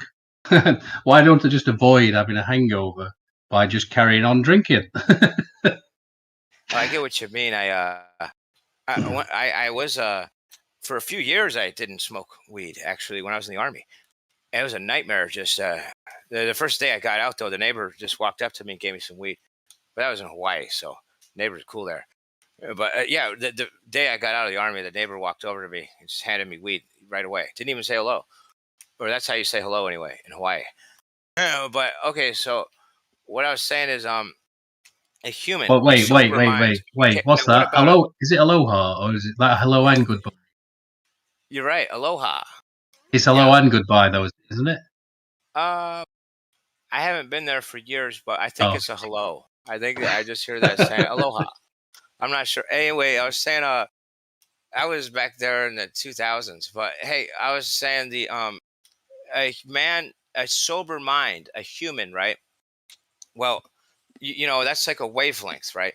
Now, other lesser creatures, do you think they can, experience a sober, peaceful mind like a human? I'm not sure. I think they're on a different level, different kind of sober. I think sober for a dog is different. They get drunk perhaps on blood, but I think, anyway, I just think imagine a dog sitting there trying to contemplate and meditate, a dog, right? And then a human, they're going to be on different wavelengths, and which one's better than the other, and I don't know. And I was saying, well, what I mean is, ultimately, I think when I smoke marijuana, okay, it allows me to resonate with a geometry from a more complex creature we call Adam that I think we have broken. I think we're in a terrarium. Really, it's an eye, right? We're in an area of an eye that functions like a terrarium, and what it is that the eye itself is probably part of a larger creature, a more complex creature that when I smoke the marijuana allows me to resonate with this brain. I seriously think the crystals in the thing, because the reason I say that is because the brain has so many cannabinoid receptors. And what are receptors? Where they're like a port, like a geometric, like what's going on here? I don't really know exactly, but I think when I smoke the marijuana, it allows me to resonate with basically the difference between a dog and a man. What is probably the difference between a man and Adam, and they do say that a man's mind is like a breath compared to the Lord's, right? So when there's something, I think the marijuana allows me to resonate with a kind of like how when you eat mushrooms, I think that's similar. They say Eve is the mother of all living, and when I see the word living, I think all life forms is how that's how I process that. Anyway, so when I eat mushrooms, I think I'm eating something that is, probably from the divided tree of life. It's like a brain. It resembles a component. I think all of the different life forms are from a more complex being, like a titan, some sort of titan that is now Himalayan. I was joking. I'm serious. Seriously, that's why I think it's funny, because I'm serious. What I mean is that I think marijuana is good. It brings me to a level of a wavelength that would be considered sober for a more complex being. That we are probably, as we may be as proud as we are of ourselves, there's probably a more perfect human like Adam, right? And we're just a fraction of complexity, like perhaps a simpler version of Adam, right? I think he was probably humanoid, like human-like, but we're like a simpler version. I'm just sharing my personal opinion. I don't really know this stuff, but what I was saying is, I think the marijuana is good for you. I mean, in my opinion, I'm sure it's good. I'm sure it is. I'm not. I've seen enough evidence, for me anyway, to say that it, in say controlling. I think if you gave an edible to a dog, it would make it more human-like. And if I smoke weed, if you give weed to a human, it becomes more Adam-like. Why would no? The different states of consciousness altogether, and you have that cannabinoid system that you were talking about inside. I always think, if you add whatever it is that you already have, that can affect that could be problematic for that system in that how it works, because you're overloading it. I blasted it. I probably destroyed my natural ability to produce whatever that, and I probably developed a requirement. But yeah, but so that wasn't my point, Smith. My point was that you get into as always. I'll always try and guide people towards the stillness that's inside each and every one of us. And so, if I could guide you towards that, but for you to have a sober mind would be necessary. You may be onto something, because then when you partake, you might feel you don't need to be stoned all the time. Basically, you don't feel that need, because you it's you're hard. really onto something. I know you're onto something. The ego in its current state is problematic, in my opinion. It's pathological, meaning in an extreme way, the way the thoughts are. Because if you look at the information around, there's just more and more superfluous information. And I always like that thing that Sherlock Holmes, said. I know he's a fictional character, but Arthur Conan Doyle said, I suppose, which is that there's only so much room up there. So that always made me laugh. That there's only so much room up there, so I'm only going to put the information in there that I need. But I think that if you've got to ask yourself why you're doing it. Why am I doing it? For me, I was doing it because I couldn't face reality. I guess I had all this angst and anxiety, so I was trying to cover that. I was hiding. Let me tell you, there are times when I run out of money, when I'm broke and I have no money. That in itself is not the problem, but I mean, when I run out of weed is the problem. When I run out of weed, I stop eating, and I have no money if I'm this scenario happened. And when this scenario happens and I'm broke and I have no weed and no money to get weed, and so then by then I don't have any food, because I would have bought weed rather than food, right? So I'll be these happen occasionally when I'm totally sober and starving, and then for a few days I won't eat anything, and then I get totally still, like you're saying. And what happens is I get totally still, and I do strongly believe it allows me to communicate with this higher power that we call God. I think as a collective some sort of omnipotent intelligence, or awareness. Sorry, some sort of omnipotent awareness, and I can communicate with him when I'm totally still. And it's happened a handful of times when I'm totally broke and I have when I'm starving. I'll be I haven't eaten food, and then I get paid finally, and I find some marijuana, and I'm happy again. Then I'm happy, and I can have my appetite to eat something again. But I think you're onto something. You really are. But I think you're on something. Marijuana. But you're right about the stillness thing, and that's how. Let me be more clear about what I meant by that. Let me be more clear what I meant. What I meant is that, as Alan Watts said once, that trying to stop thinking is like trying to drink the ocean with a fork, which I really liked. So it's not an effort on your part, because trying is not going to do anything for it. What it's more a state of surrender or acceptance of what is. A total acceptance of what is. That's what it is. So if your mind's all muddled and it's all over the place and your thoughts are here, there, and everywhere, then accept that. Total acceptance. That's what it is. That's what I was trying to describe, I think, was unknowingly. What I mean is, I just accept that I'll eventually get paid again. And so I try to not desire. Yeah, I try to what's that word, is accept that my body will hunger. And it's kind of like the Buddha thing, but I don't do this on purpose. Circumstantially, I give up and I just surrender. And all I have left is to try to talk to God.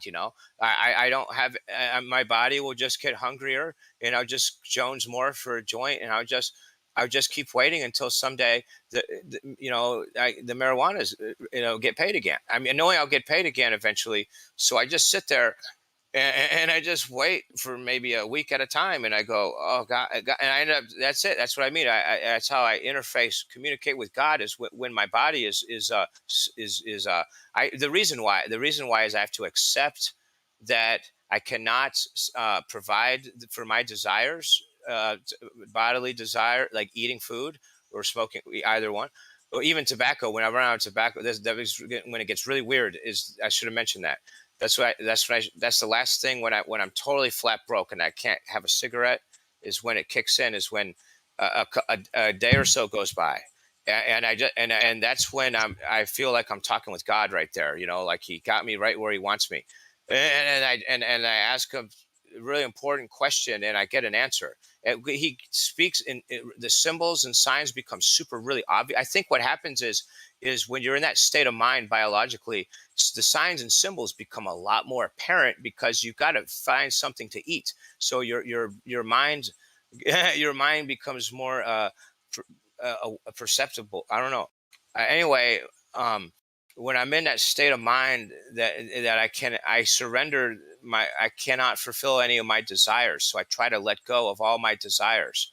And it only happens when I'm flat broke. And that's when I think you can talk to God directly. It's when I run out of cigarettes. When I'm, seriously, I'm totally, it's because I know I'll eventually get paid in a few days. So I just give up completely. And, I don't think that's quite it. I don't think that's quite what I was pointing at. But I'm just talking about me. Yeah, that's great. I love that, Smurf, as well. We all have our different ways to communicate with God. I loved it when you were telling that story about your parents. That was wild. Sounds like there was lots of financial issues there. Oh yeah, they made fun of me for like a decade, and I just kept trying to explain what Bitcoin is, and they wouldn't want to listen. They just thought I was a naive, gullible fool. And to this day, they think I won the lottery like a naive idiot. So they especially think I don't deserve my own investment, that I put my own anyway. So that I grace them with my computer. I left a computer there that has been there, anyway, their best luck in the world, and that they, the constant, so they have all this money that they're able to buy new apartments and stuff. They're paying my brother. I don't know if they were even telling my brothers where the money was coming from for a few years. But well, anyway, they bought them all new houses and stuff. But I was trying to say, it's a constant reminder of how stupid I am, because they think they never did any research. So they don't think at all. They always acted like I invested in some stupid thing on the back of the internet that I just naively, gullibly believe. So I spent over a decade trying to explain to these knuckleheads called my family. I kept saying Bitcoin. Look, it's a limited, I put a computer there with a bunch of Bitcoins on it. I kept explaining what it is. I said, look, it's limited and infinitely divisible, limited in quantity. There's a max limit. So therefore it's deflationary. And I tried to explain this one concept for a decade, and I couldn't catch their normies. My whole family is like high IQ normies. They're like around 160 IQ. My parents, and so it's 158 and 156 is my parents' IQ, and so I aced the ASVAB. And so like I got really smart. My brother also aced the ASVAB. I got real smart family, but they hate thinking. They're like super normies. They're the uber normies. They hate thinking. They're really good at being normies, and so they made fun of me for 10 years. I mean, roughly a decade. My family made fun of me for like a decade, and now they're spending all my money, and they embezzled millions of dollars from me. And it's a reminder. All of the money is a reminder of how stupid I am. They were so smart. They just watched ESPN. That's all they did. That's all they would ever do is watch ESPN. They think the whole world revolves around the NFL, and it's fake. It's all gay. It's like that WWF. But they think it's real, and so they're anyway. So yeah, that's my family. I've grown to despise them. They made fun of me because I didn't like watching the sports, and I didn't like watching ESPN.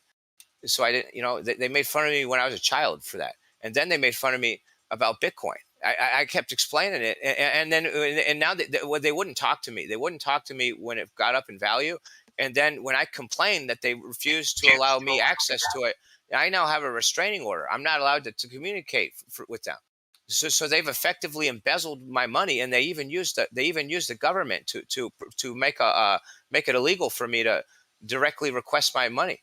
And so because they have my computer there. And they have my computer there because I spent all my money in it while I was homeless, doing work and putting more money putting money in Bitcoins, and I was living out of my car. And now they have brand new houses and brand new Mercedes and brand new, and they abandoned me, and I've been homeless for the last few years. I just moved in a trailer park, in West Virginia. But anyway, I've been homeless for like a few years, and then my whole family has anyway. So and then in the middle here, I've been on Discord communicating with y'all. It's been super cool, and so they took all my money, but I got a new family here, and y'all are like super cool. I learn everything here. I mean, if I had $1 million or whatever, $50 million, I would just like to sit here anyway and hang out with y'all, and I would just be doing this anyway. I put $87,000 in Bitcoin in 2011. I'm very proud of that. Okay, but now my mother was extremely harsh with me, very ferociously, like mean, like degrade, negative, like just sell it. She'd yell at my father because my father put less, my 76,000. I put 87,000. But anyway, he tried to meet me, so that's why we used the same computer. I trusted him with it, but now so that her response is to never figure out what it is or how it works. She just watches TV all day, every day. And so now that it's gone up in value, her response is to get the restraining order on me, and they bought a brand new house, and all my brothers have brand new houses now with brand new sports cars, and that's after a decade of being ridiculed, and they have my investment. That's my money that they are spending, my vast fortune, and they have abandoned me. And I've been homeless until about a week ago. I got in a trailer. I'm in a trailer. But I actually made thousands of Bitcoins worth hundreds of millions of dollars that have been embezzled. But anyway, because that's what $87,000 does. When you buy Bitcoin it seems like a $15. fantastical story, dude. It's like I'm in a trailer now. But if I was in a castle, I would still be talking with you, Andy, because I'm doing what I want to do anyway. So and you know what? If I had all the money in the world, what the hell would I do with it anyway? Oh yeah, I would tell you, I would buy some land just to have no neighbors. That's it, though. I'd otherwise be sitting here talking with you. I don't. I'd be on the peak of. Let me tell you, if I had all my money, I'd be on the peak of a mountain right now, but I'd still be talking with you. Just because it'd be real cool to look out the window or step out on a balcony. Yeah, I've never been in. If I've often thought if I don't really play the lottery, but if I did and I won the lottery, I'd probably donate it to people like Geo and Witsit and maybe Owen Benjamin. I'd just give it away. I wouldn't. We could definitely get Witsit a private jet airplane. We'll call it Air Witsit. Air Witsit. Yeah, I just things I'd believe in, things that I thought was worthwhile. Because I know Owen's got his haters, and I definitely see why. I personally think the message is a good one though. Small local communities growing their own food. I mean, I don't know how anybody could argue with that message. It's a good message, isn't it? It's not comply, don't rely. That's kind of the message, which is a good one. So yeah, I'd happily donate all my lottery winnings to any of these people. Like I could imagine Geo having some sort of retreat where he's doing all his plant medicines and all that. That'd be great. Hey, that's why I actually don't care at all about the money, because the reason, let me tell you how I made a lot of money. It's how everyone makes a lot of. I'd like to first start with an analogy.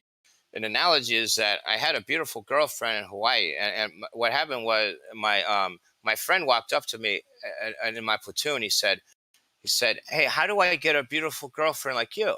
And I said, "Okay, I'll go with." I said, "Easy, you know." Now I didn't really have any idea how to get my friend a beautiful girl. No idea. Mine ran into me at the mall.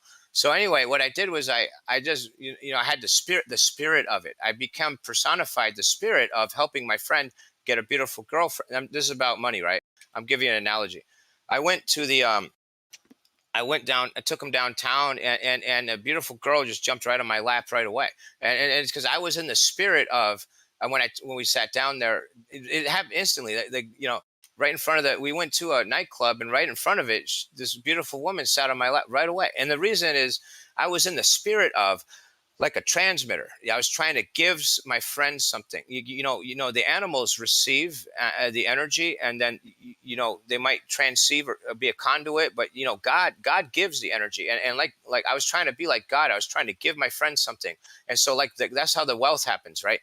The reason, the way I was able to generate a ridiculous amount of wealth is because I was trying to make it for somebody else. I wanted, because I didn't like the sports when I was a child. My brothers would watch the TV or whatever. My father gave me a computer, and so I was different, and so like my family made fun of me a lot because I didn't watch TV. My three brothers watched TV, so I kept wishing each birthday to make them wealthy, so they would appreciate me. So I figured out how to become wealthy to give it to them as a gift, and so just sharing with you how you can become wealthy. You want to make someone else wealthy is what I was trying to say. But yeah, go ahead. I was just gonna ask you where that was going because you're all over the place, bro. You're like cliche on steroids. That was Smurf's way of saying you get what you give, wasn't it? Yeah, exactly. Yeah, I was just saying that I was in the spirit of trying to make someone else wealthy, and that's how I think we can all do that. If we all try to make each other wealthy, it'll be like magic, dude. Everybody will be billionaires, bazillionaires.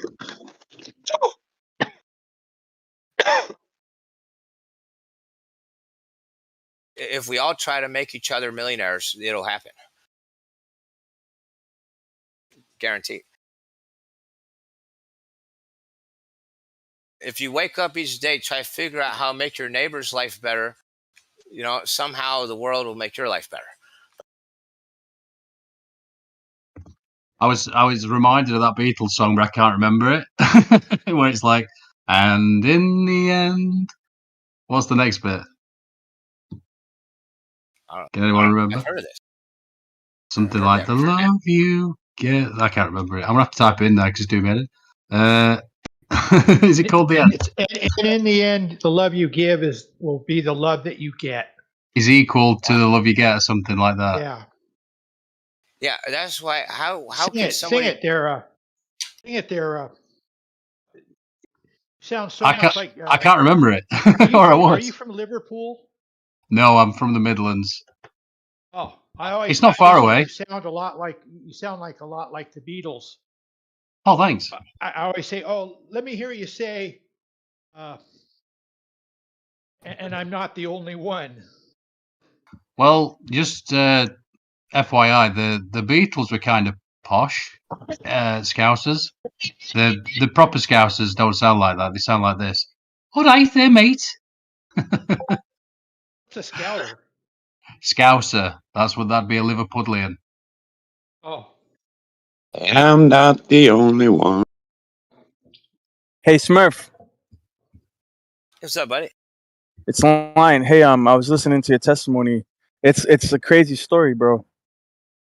Yeah, if that's legit, if what you're saying is true, that's a phenomenal story. Well, people might wonder, how could somebody come on here and talk about heavy financial stuff that he must be a fool, I'm like, no, the thing is I just don't care about the money. And I was trying to explain that that's how I made a lot of it, and that we all can do this. Everybody can make whole lot, like a ridiculous bazillions amount of dollars if you just, first off, you want to do it for somebody else. No, yeah, but it's not even that. I'm not even talking about that. What I'm referring to is the part that your family abandoned you. Yeah. You know Oh, what I it's mean? a And pride thing. that's what I'm referring to. But the whole making money stuff, that's whatever, man. You know what I mean? Oh, I think it's a pride thing because I kept talking about the same subject, like kind of like we talk about the flat Earth. Before the flat Earth, I was talking every day about Bitcoin, and I was really annoying the hell out of my family, and I was like the same subject every single day. But I could never get them. Kind of like the flat Earth here, but I could never get them to attempt to think and comprehend it or do any research. And so it was kind of like trying to tell somebody, listen, I think this is the most important thing in the world, that the Earth is flat, and that you're not on a wobbly space ball. The moon landing is fake. And so, it's to me the same thing. And they wouldn't think. And to this day, I can't believe it that my family, none of them, I got 3 brothers and 2 parents, and none of them would stop and try to comprehend what I was saying. And all they would do is make fun of me like the globheads do here. And so it's so similar to this. It parallels like the flat Earth, in my little micro world of my personal life. Is like, I've been dealing with Team Glob as a family, family members. They treat me the same way. It's all personal attacks, ad hominems, no thinking, no comprehending or visualizing anything, And then at the end of the day, they're just going to spend all my money and make fun of me. I'm just a knucklehead. I'm just like a dumb flat earther, at the end of the day, Hey, so Smurf, don't you think that something should be done still about that? Oh yeah, I probably should go to an attorney, yeah, and try to get a civil, yeah, something. I was just saying the reason I can talk about it. I mean, people might find it unbelievable. Why is this dude on here talking about his personal on the internet? It's because I truly just don't care about I should do something about it. It is a lot of money. I made it though out of love though. I tried to get their appreciate. I didn't do it for the greed or for money, right? Is what I was saying. I didn't do it for the money, but it is a lot of money. I should do something about it. Well, while you're out of weed right now is the best time to try to maybe write down some of the exactly what you said in order of what had happened, and give it to Witsit like we talked about a while back, and oh yeah, we'll see what we can do for you. No, you're funny. Yeah, what happened to that, bro? You were supposed to type that up like 4 months ago. Oh, I was kind of like, what's that word? Distracted going to court, but I got out of all the court stuff finally. But yeah, I could figure that out. Yeah, we should totally figure out how to recover the Bitcoins. Like, yeah, everything's just waiting on you to do the first part. Oh yeah, yeah. You have to write down the order of. Do you remember what the assignment is? Huh? What? Do you remember the assignment? Yeah, write a summary of what happened. Yeah, it's sequential order, but just write down every single little detail you can think of, and then try to order it, and just keep adding to it over the course of a few days, because you're going to skip over things like every little detail you remember about. Oh, that's a good idea. Yeah, I could do that. Yes, and no, you have to do that so you can write an affidavit of facts. That's what you have to do. Oh, yes, yeah, I should do this. Yes, you're right. I think I know I'm right. I told you 4 months ago. Yes. Oh, I was going to court. I reminded you a couple times, but hey, Smurf, I think the idea of doing like or which we talked about the idea of doing like maybe like just a trailer for the documentary about the Bitcoin that Smurf lost, and send it to the parents, and they see that it's going to be like a documentary made about what they did. They might try to settle out of court. Oh, I just think the shame would be funny. Women, I think that's what they fear the most, is being socially shamed, ostracized, whatever. Well, the ironic part of it is that now they're hoping that you're more fucked up than you ever were, so that you'll never get the gumption to do something about it. Oh, yeah. I actually got sober because of this. I was drinking myself to death, but they got me in trouble for that, trying to get whatever. They're probably trying to. Now instead of trying to help you get out of that situation, they'd rather have you be more in that situation, so that you don't have the balls to go try to get your money it's gone. Is it possible the money's gone gone to a certain degree anyway. But is it possible that it's all gone? No, I'm sure they regardless they have increased the value. They've been spending it. They have new real estate anyway. But there's so much anyway. I don't know. I'd be anyway. They owe me regardless. I mean, I don't know how you could possibly spend all that, but you know, that's the whole Dude, point. That's why I did it. If you put 81 grand in a Bitcoin 87. and 20, either way, bro, if you put $80 in a Bitcoin in 2011, you got mills right now. Yeah. Yeah. 80,000 would be like billions of dollars, dude. A few $100 million. Yeah, because it wasn't an actual. He didn't buy the Bitcoin. Like he didn't buy 87,000. He mined it. Yeah. And so it's not going to be an exact value. It's going to be a little bit less actually because it ended up not being as cost efficient. 10 times less. Yeah. But it's still a lot. No, it's still a lot. Yeah. Well, those records could be subpoenaed. Those records of where that went could be subpoenaed and shown. Well, you can find the blockchain. I mean, do you not even have you not ever even seen the blockchain of any of it? Like, do you not know any of that? You don't know how to look at the blockchain transactions or? Oh, it's thousands of Bitcoins that you see. That's not what's that's not in dispute. We've never been. No. Do you know the address? That's what I'm asking. Do you know the address where you can look at the blockchain? Okay. I don't have any technical stuff, but I'm pretty sure if they just asked my dad, he would say the truth.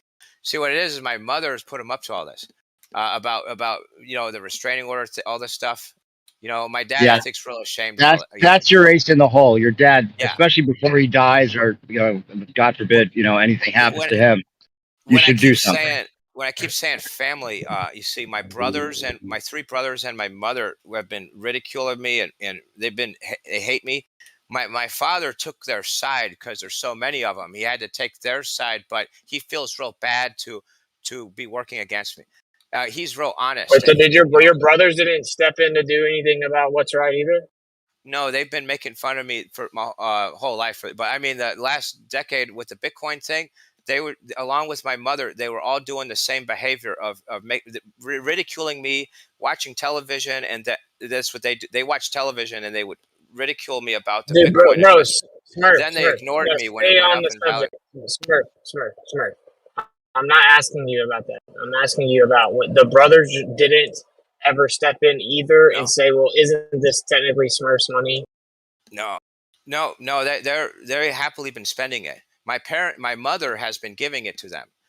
They've been paying their mortgage payments, and before that, apartments, and they bought new cars, and they also have grandkids they're paying for.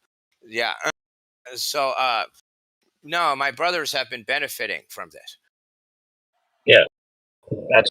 Well, until you write out the list of things that you can send in an affidavit of fact, then nothing's gonna happen. So. But Smurf, part of the justification you got to include in this, just for the record, is that your dad also invested part of the money too, right? Yes. Right. So you put in 87, and he put in what? 76. 76. Okay, so that's how much he was able to. He wanted to put way more in, but my mother kept fighting him. So that's why they justify spending it, because they think, oh well, it's partly his anyway. Yeah, you're probably right. Yeah, I'm sure they did their mental gymnastics, and that was a huge part in their mental their. Yeah. Well, something should be done, and while you don't have me write that list out, have it by tomorrow. You can do it. You already just spoke about it for 45 minutes. You can write that list out in 10. You're right. Hey, check this out. I just got my own place like a week ago. So you could literally just take it. You could use an AI, and then tell the story to the AI and have it list out the. Yeah, but you don't need to give it to me tomorrow because you need to wait a few days, because what happens is you start remembering details you left out over the next few days. Yeah, you need to add to it. And you can just you play back. You can do that half a year. Play back the recording that you just of Earth Awakenings right to the AI, and it'll record everything you just said at least. Hey, let me tell you how, to make cliff notes of it. Let me tell you how I know y'all, okay, is that because I was doing all this internet research trying to get my family to appreciate me. I thought if I made a big fortune, if I made somehow a lot of money, they would care about me. So I kept doing this research anyway, even after the Bitcoin thing. And that's how I know the earth is flat. Because when you follow the money, you find a whole bunch of stuff. You find out the Federal Reserve's fake and all that. One thing leads to another, and the moon landing's fake. Here I am. But I was really propelled. What propels me to research general stuff, everything that why I'm like addicted to learning and trying to figure stuff out is I've just been trying to get my family to appreciate me. But they rather than thanking me for generating a bunch of wealth, they just stole it all, and they tried to get me in a lot of trouble with the law enforcement. And I have a restraining, and they basically abandoned me. But anyway, so I'm kind of upset about that. But I'm Hey, just saying well, why I'm hey, here talking to y'all. I found out the moon landing's fake hey, after Smurf, Bitcoin. Smurf, think about this though, and the philosophy you should have then going into getting your money back is not about getting it for yourself, getting the money for the truth, right? For whatever you can do for the truth, right? Oh, And yeah. don't think about it as you getting your money back, but think about it like you were saying with the spirit that you had for getting your friend or girlfriend. Yeah. You know that you're gonna do it for getting Witsit a air jet or whatever. You know, like That's a to good think about it idea. that way, and then you'll have more motivation maybe. Well, I'd certainly have a few more TV screens, whatever you call them, computer screens, and to research the truth. Yeah. Yeah. If you want to splurge on yourself a little bit, that'll be an afterthought. Hey, another thing that happened was during all this, also that the pandemic hoax we're not allowed to talk about, but so that happened too, and so I was trying to explain to my normie family what Bitcoin is, and then I started to explain the flat Earth. I began to do that, but then what happened was then the pandemic hoax thing, and so they are still normies, and they still seem to believe the television, and so I'm just a crazy flat earther that is an anti. They all took all the shots. I'm that crazy anti-vaxxer flat earther Bitcoin dude. All right, man. Chill. Yeah, they drink the Kool-Aid. Okay. Hey, yeah. They've become everything I'm against. Just imagine that the Mark Wahlberg movie is real life, and you got to do something now before you don't have another choice, and you won't have any money to do what you need to do unless you do Yeah, what you sir. need to I'm gonna do. give you the blunt hard truth you need to hear, right? So you're gonna kind of lose sympathy about it if you're not gonna do anything about it, bro. You just gotta actually do something, bro. If you just keep on like occasionally telling the story for a long period of time and wait a couple weeks and tell a really long story again, and nothing's gonna happen, dude. Nothing's gonna happen. No one in here is gonna hear your story and swoop in with their Superman cape and get your laptop. You're gonna have to do what you have to do. I already told you the most feasible way legally to do something, right? Hey, you're right. But You're right. well, I I can't was do it talking for to you, man. I can't do it for you, dude. I complained to these Navy SEAls, and they didn't do anything either. I'm talking about All real Navy right, well, SEAls. Smurf, stay on subject, man. You need. There's gonna be things that you don't remember that you need to try to figure out how to get the answers to, like the dates. You need to try to get some dates, at least years, sequential order of the events, the conversations, the agreements, like everything that transpired, the sequential order up to now. You need to write it out, dude. Yeah, Because that's what goes in the affidavit of fact, and it's not about I did this because my family made fun of me because they watched ESPN. That's not relevant. You gotta actually write down the facts, like the facts of what happened. Okay? Yes. Yeah, I understand. Yeah. Hey, you're right. I should work on. I should do that. I did just get a trailer, so it's good. I have my own place now to calmly work on stuff. Okay. Well, let's just put a pause on the convo, man. If you'll do that, I've said I'm willing to help you out, and when I can put some time aside, but I can't help you out without that. I explained this to the public attorney. What do you call it? Okay, anyway, well, they're I not don't going to trust do her anything. at all. Yeah, Of that's what I was course going to not. say. Yeah, she's worthless. Of course, she works for the government. Yeah, I know. I just feel public like defenders. You have a public defender, and you're going to tell her about some civil issue that she doesn't know anything about. I mean, what's she going to do? Yeah, she is the nightmare. I had roughly a dozen character reference letters to support me, and I got out of the legal stuff, thankfully. But she wouldn't even return my phone calls, and also, I kept demanding about getting my property returned to me, and she told me, "Oh, I know a lawyer that might in my network that might be able to help you with that," but then she wouldn't return any of my phone calls. It's a total, evil. she doesn't. She's like my mother, doesn't like thinking. Kind of like what I'm doing here. I like talking to people that can think. I'm just saying these public defenders that they don't. It's like they're like super normies. Well, then it's about prioritizing. The worst is when you have to call them from jail, so that's something to be thankful for. But yeah, I agree with what's it. I wish you the best of luck, and yeah, they don't really have a choice, unfortunately. I've known a lot of good ones that are good outside of their job in the public defender space, but yeah, I agree. I'm sorry that happened. So some public defenders are actually really good though. Like if they're young and new, they're just a public defender to try to make a name for themselves, and then they move on to private law. A lot of them want to go on to be like judges and like actual have, goals, aspirations. And it depends on where they're, working and residing and all of that stuff. But yeah, just like any profession. But yeah, good luck with everything, Smurf. Thanks for sharing. And sure. Yeah, I didn't want anyone to feel bad or sympathy. I'm sorry about that. I didn't take it that way.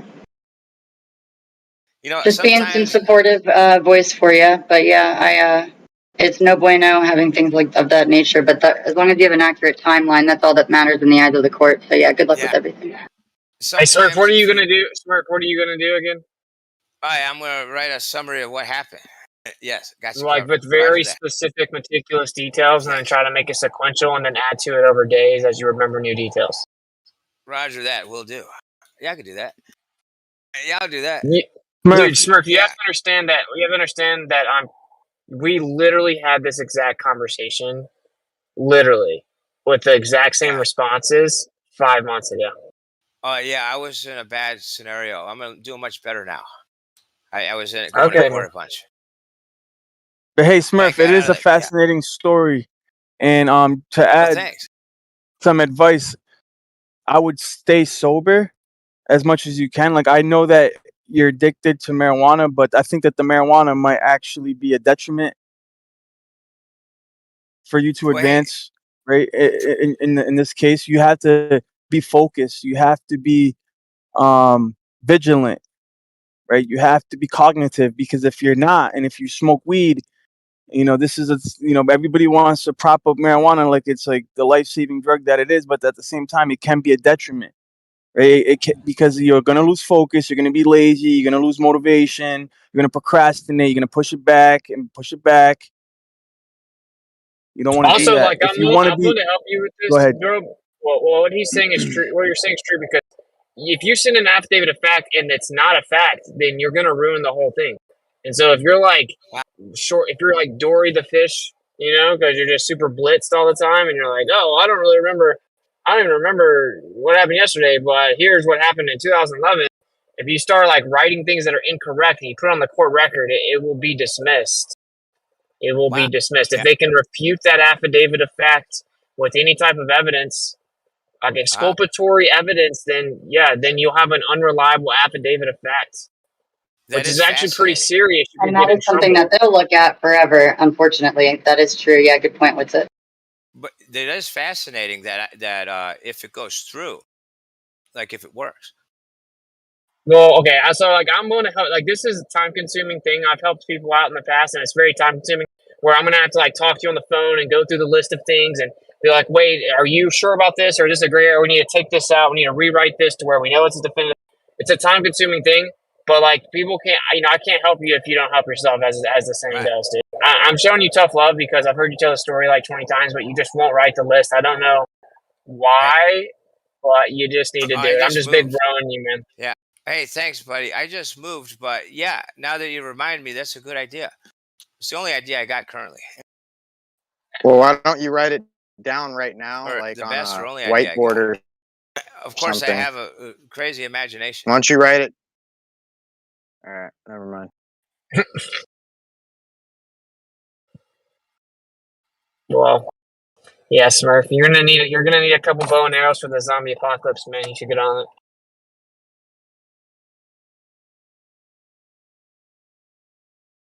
Yeah, when the zombie apocalypse doesn't happen, we say on October 5th, they'll just go on to something else.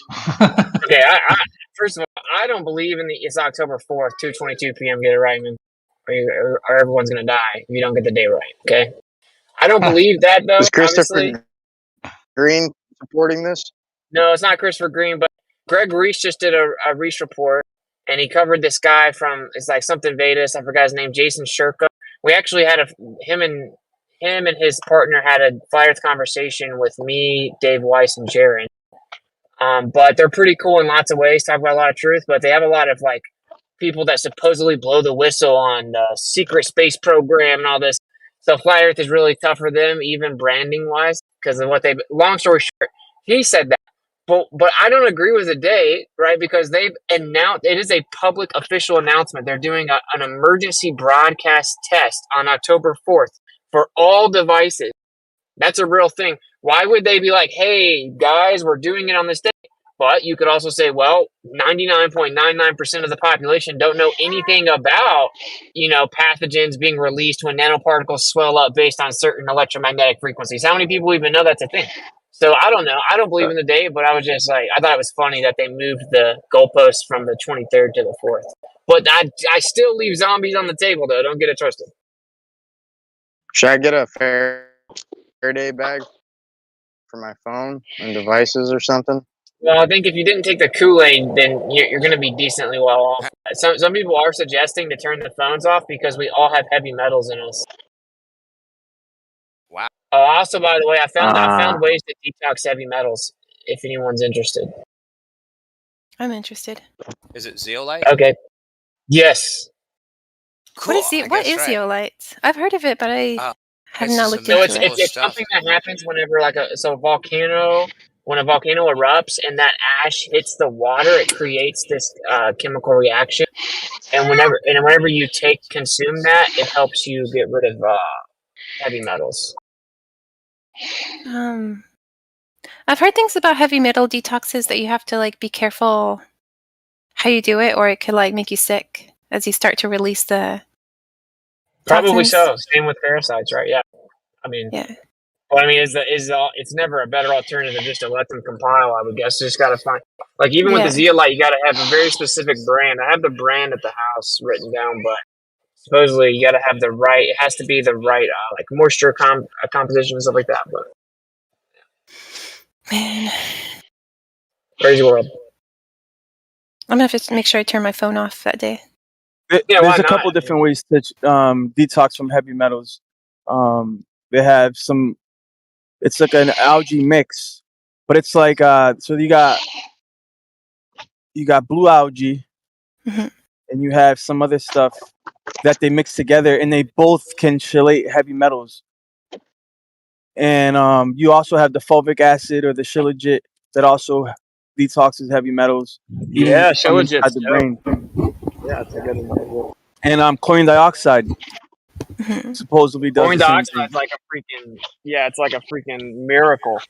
What is said about the zeolite that it has some kind of cage structure, so it pulls inside a cage the toxins.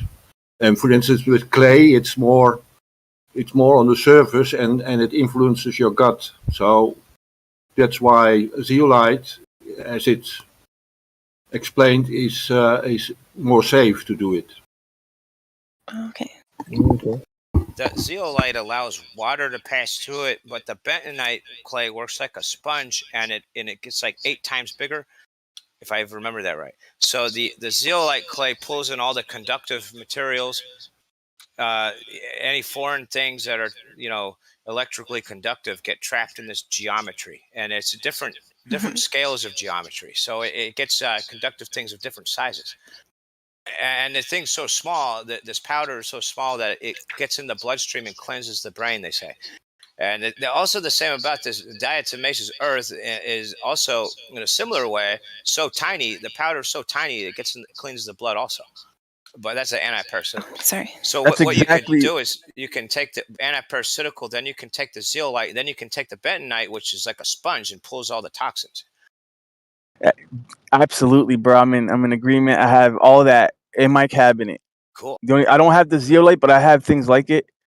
At this point, it's overkill. You can use bentonite clay with the spirulina and cholera mix, which is like an algae mix. That it basically they all do the same thing. The fulvic acid is able to go through the blood-brain barrier and every other membrane in the body, right? It can penetrate anything. It's so small, and it can extract and chelate heavy metals like mercury and lead out of your body, and it can carry 10 times its weight. This molecule can carry 10 times its weight, and it will extract these things out of the body. It's remarkable. But the way it works, even with chlorine dioxide, the way this works is through ionization of some sort, where it can magnetically pull all these heavy metals and all these toxins out somehow. It's Correct. insane. Hey, so I'm dropping the Telegram to Earth Awakening. So for anyone that's discussing this that has like done the research as to the best places to get it, because with almost all of this, there's like good and bad versions of it. If anyone has like specific brands or names of products that they want to drop, everyone should just drop it in the Telegram for any type of heavy metal detox. So I think this is pretty important. I know I heard a testimony the other day of this woman whose son had like all this liver disease, and they were gonna have to take all this stuff out of his body, and then she gave him some zeolite, and within like a week he was completely fine. So we have heavy metals in our bodies that we should get out. So anyway, I'm dropping the Telegram. So if anyone has the specific product names or brands that they suggest to help with this, drop it in the Telegram and help the people out. I think fundamentally it all works based on geometry. Geometry is how all this works on a fundamental level. Okay, yeah. Yeah, this is all pretty interesting. I think the whole heavy metal thing is way crazy. I'm like wondering if parasites are just like advanced heavy metals. I don't know. I think that you have parasites, and then you have synthetic parasites. Synthetic parasites that operate within nanoparticles that operate with heavy metals to help assimilate them. So I think they're different. It can all be knocked out with fulvic acids, though, all of it. Even the machinery that can theoretically connect to the DNA. Like, let's say you have a parasitic organism that's connecting to the DNA, some nanoparticle, some nanoorganism that they've engineered, right? These mad scientists up at the top. I believe that fulvic acids can chelate even the nanoparticles that they try to develop. That's why I think they suppress this stuff.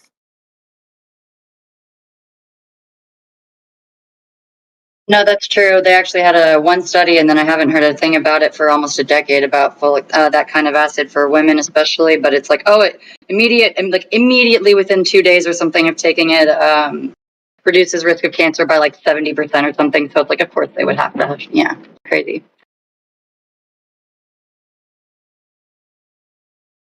Yeah, they've been putting stuff in the food. They've been injecting stuff in. I'm sorry if we're not allowed to talk about it. I'm sorry if I'm too direct about it. The cooties. Well, yeah, they told people they got the cooties, and then what they really got is heavy metals and other stuff like that.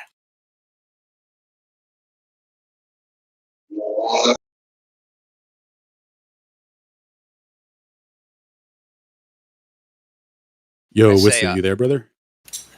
Yeah, what's up? All right. So, you know that guy, Robert Bennett, from the papers I was linking to you the other day, who did the analysis and all that. So I just got off the phone with him. He's going to put together a presentation over the next week or so about the scientific method, what science is, philosophy, and all that. And in addition to that, he's going to incorporate how he interpreted the Wang experiment and stuff, and how it shows that the Earth is stationary with respect to the ether wind and all that. He's going to go into full detail and all that. And anyway, I want you to be in on the interview with me or whatever. Like, if you want to set up it in the field or something, and we could do. Yeah, that'd be very cool. He's cool with it being like recorded and stuff.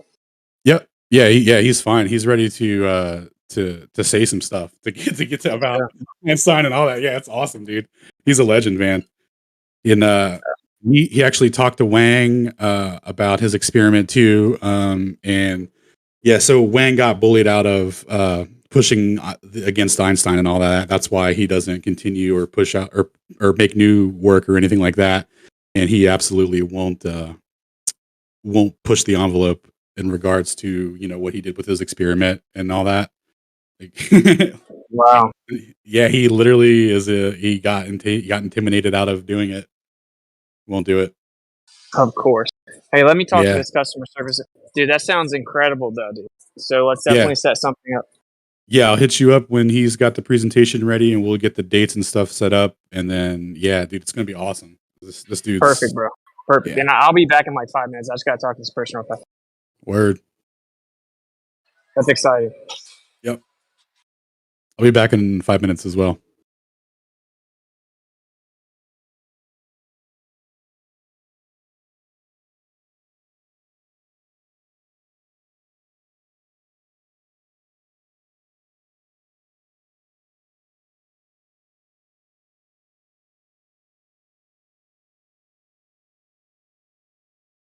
I'm gonna start researching detox stuff.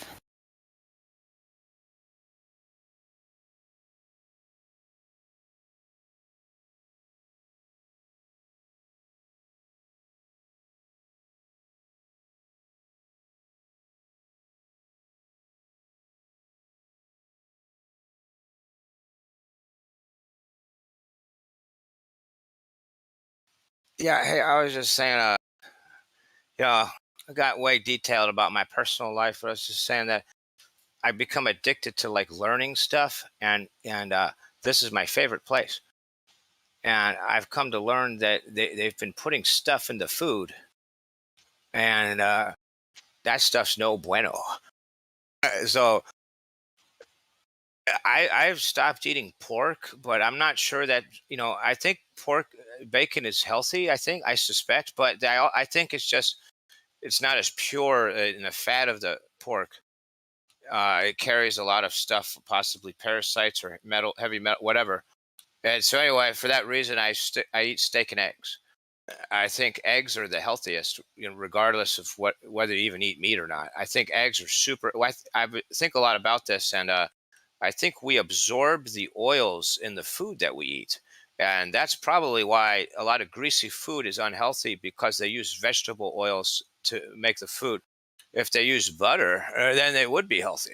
So, a lot of the food would otherwise be really healthy for us. It's just the way they make it, I suspect. But anyway, so real food is animal based oil that we absorb, and everything else gets dehydrated and thrown out. So I think vegetable oils are like poison to eat, right? To ingest it. Definitely. We've been talking about this a lot lately. Surprised you're bringing it up. We just had this conversation a couple times in like the last week. But yeah, vegetable oils are rancid oils, bro. Like soybean oil, palm oil. These things are literally oxidizers.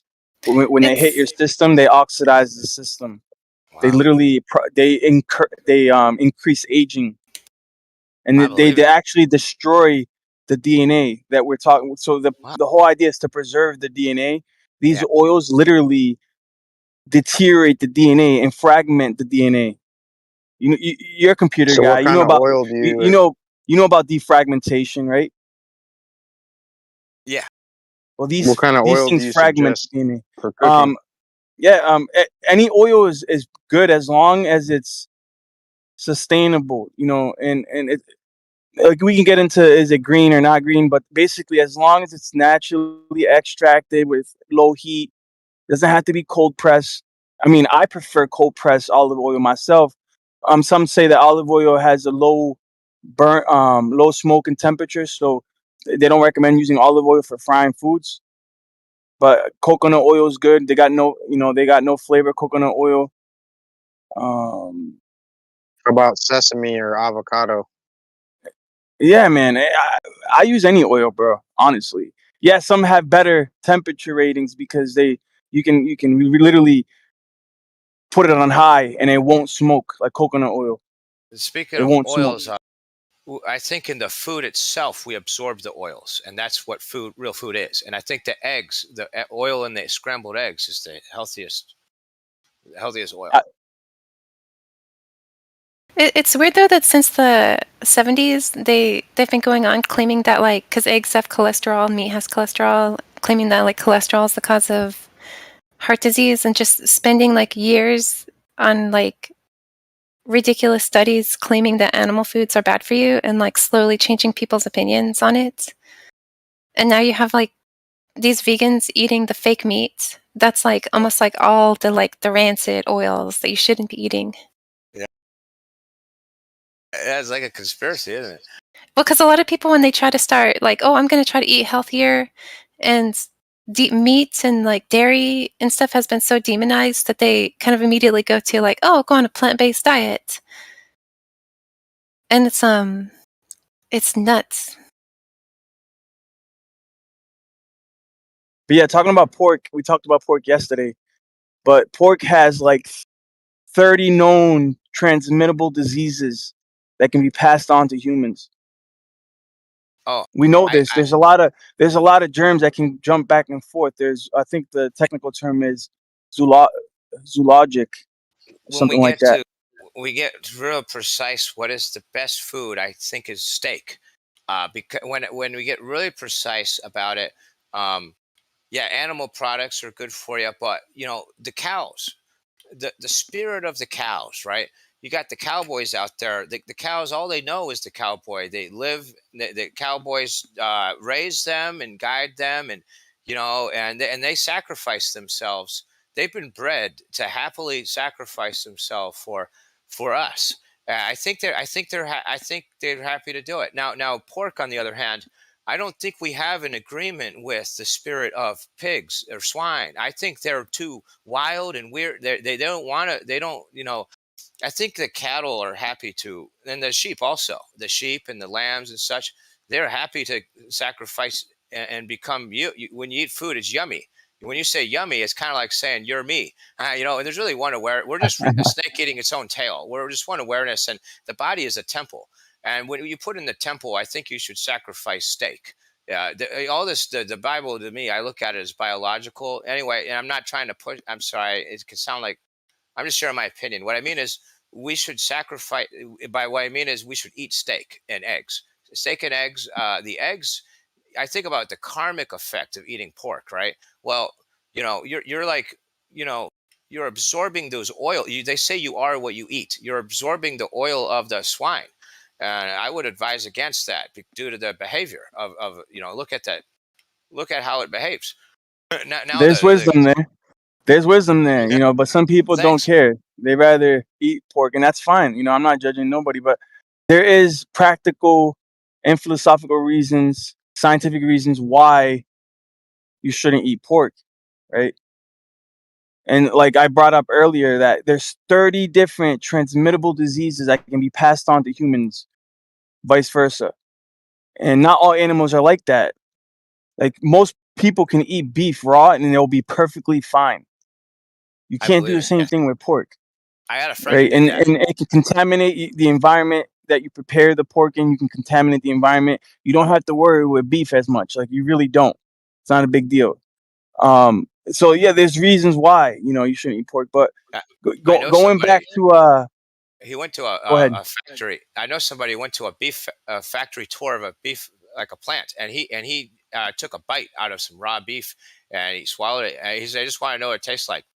He told me that happened years ago, and he was just fine. He didn't die or anything. He laughed about it. I'll be fine. But yeah, they're scavengers. That's another reason. Typically you're not supposed to eat scavengers. Pork, for whatever reason, gets a pass because of how delicious it is. But normally you're not supposed to eat scavengers like possums and vultures, right? And catfish, lobsters. Oh, I used to eat shrimp, but then I got older and realized they're just floating bugs. Ew. So I don't eat bottom shrimp. feeders. But catfish is a delicacy in the South, in the American South, and in certain places they serve catfish. But catfish is supposed to be like a scavenger, and it's like you're not supposed to eat catfish for whatever reason, but people love it. Yeah. They look scary. Hey, I was saying we're totally not meant to be vegetarians. That's for sure. And so when you really zero in on it, you want to, I look at creatures like the cow. Cow is a great thing to eat because I think they're happily eaten. So we don't have an agreement with pigs. I don't think pigs are happily eaten, And I think all of these creatures are fallen and degenerated from a more complex creature, probably including us. But we're still the best. We're like the top of the food chain. Like we're the king of the whatever natural world, I mean, we're like the most advanced biological. But the thing is, I don't think the pig. It's not compatible. The oil is not compatible to be ingested. It's not optimal. It's better to eat. Also, when you eat an animal, you want to eat the high chakra, which is above the shoulders, and like what I mean is above the solar plexus. What I meant to say. So stuff like the shoulders and the chest area or the neck, areas like that are better for you than the rear of when you get the cuts of the creature that you're going to eat. And now people eating bacon, they're eating that's a cut by the guts, right, of the pig, and that tastes really good, but it's really bad for you. I'm sorry, I wouldn't say it's bad. I actually think it's really healthy, but it's also bad for you. It carries a bunch of bad things along with, Hey, cannabis. There's a couple different legends, and there's one legend that says that when Adam got kicked out of the garden, that he begged Yah for because he missed the garden, so he begged Yah for that if he could get something from the garden, a couple plants from the garden, and eventually he was granted that request, or he was granted. So he ended up getting frankincense, myrrh, cannabis, cinnamon. I forget what else, but there was an interesting list, and I was surprised to see cannabis on that list. Yeah, I but it wasn't called. It was called cannabisum because he wanted something from the garden because he missed the garden, so he ended up getting those plants or I seeds from those found out plants. they mistranslated the in England, and when they made the King James version, they didn't know what that plant was, cannabis, and so they named some flower after that word later. They didn't have cannabis in England when they or the translators didn't know about it. I mean, I'm sure there was probably cannabis in England. Isn't that one of the translators plants, right? For the anointing oil, cannabisum. Yeah, man. But listen, I wasn't trying to get into the scriptures, but I had to bring it up because he brought it up earlier, and I forgot to mention it, and it just came to mind. But yeah, cannabisum is what it was called in the Hebrew. Yeah, and I know there's a place for moderation. I'm probably way beyond moderation, but I was saying I think the is healthy. The Bible probably advises to at least use it once a month or something. I bet it's a health supplement, cannabis. Yeah, it's a miracle. It's a miracle. Go ahead.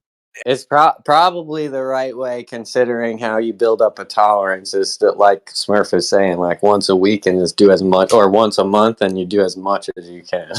I overindulge. I do more than I should. I probably over. But yes, I think it's advised to take cannabis in the Bible. I think it's written in there. It's in there, bro. It's in the Hebrew. I told you it's called cannabisum. Yeah, cannabisum. I could have swore Genesis 1:26 said any fruit bearing plant or seed bearing plants for you, right? It's in there.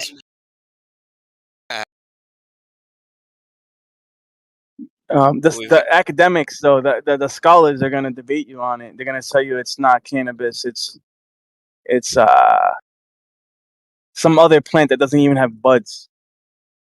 I forget. Calamus. They say it's calamus, but it's not calamus. Calamus don't even have buds. What's interesting? What's up with the whole, like linen clothing? Someone was telling me, what about hemp clothing? And I couldn't find anything on like hemp clothing and its frequency like I can with linen. Can't tell the difference between the linen and the hemp clothing unless you put it under a microscope. So would they be categorized as linen? Biblically speaking. Would it be? Would hemp material fall under linen as a form of Yes, linen? I would. Yes, I mean, again, the academics, like people will say, well, no, only flaxseed is linen. Not necessarily. From what I understand, you can get linen from fig trees, hemp trees, or not hemp trees, hemp plants. It's basically comes from the fiber of the stalk, not the leaves, not the buds, but the stalk itself. The fiber is part of the stalk, which hemp is extremely fibrous. So is bamboo, right? Yeah, bamboo. Yeah, you can get bamboo linen. What does Yeah. it say about cotton? I don't know. I'm ignorant.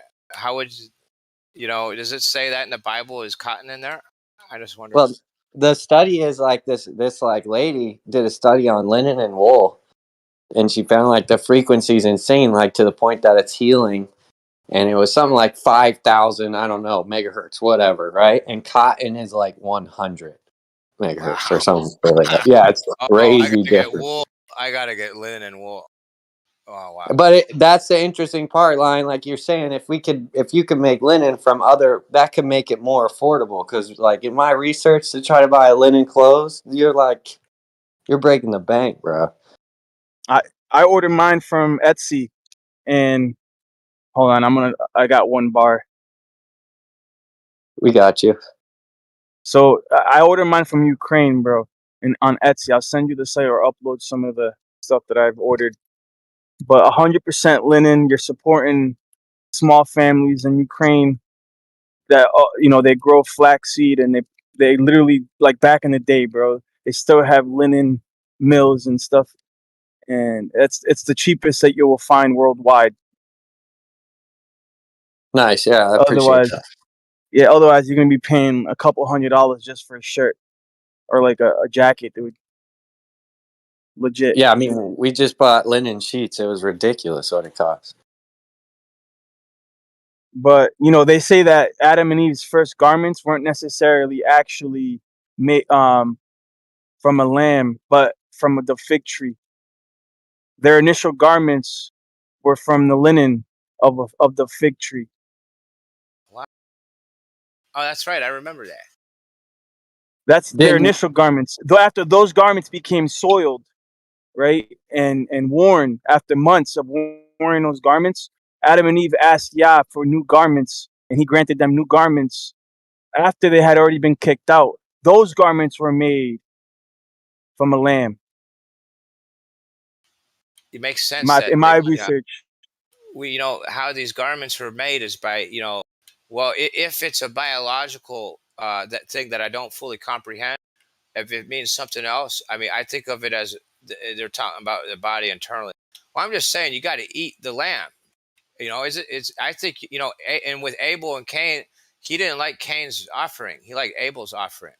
He had his finest fats, animal fats, and yeah, that's good food. Somebody was saying it's an insulator for the electrical system in the body, animal fat. Well, actually, so getting back to the linen, right? The linen seems to have protective qualities to it regarding electromagnetic radiation in general.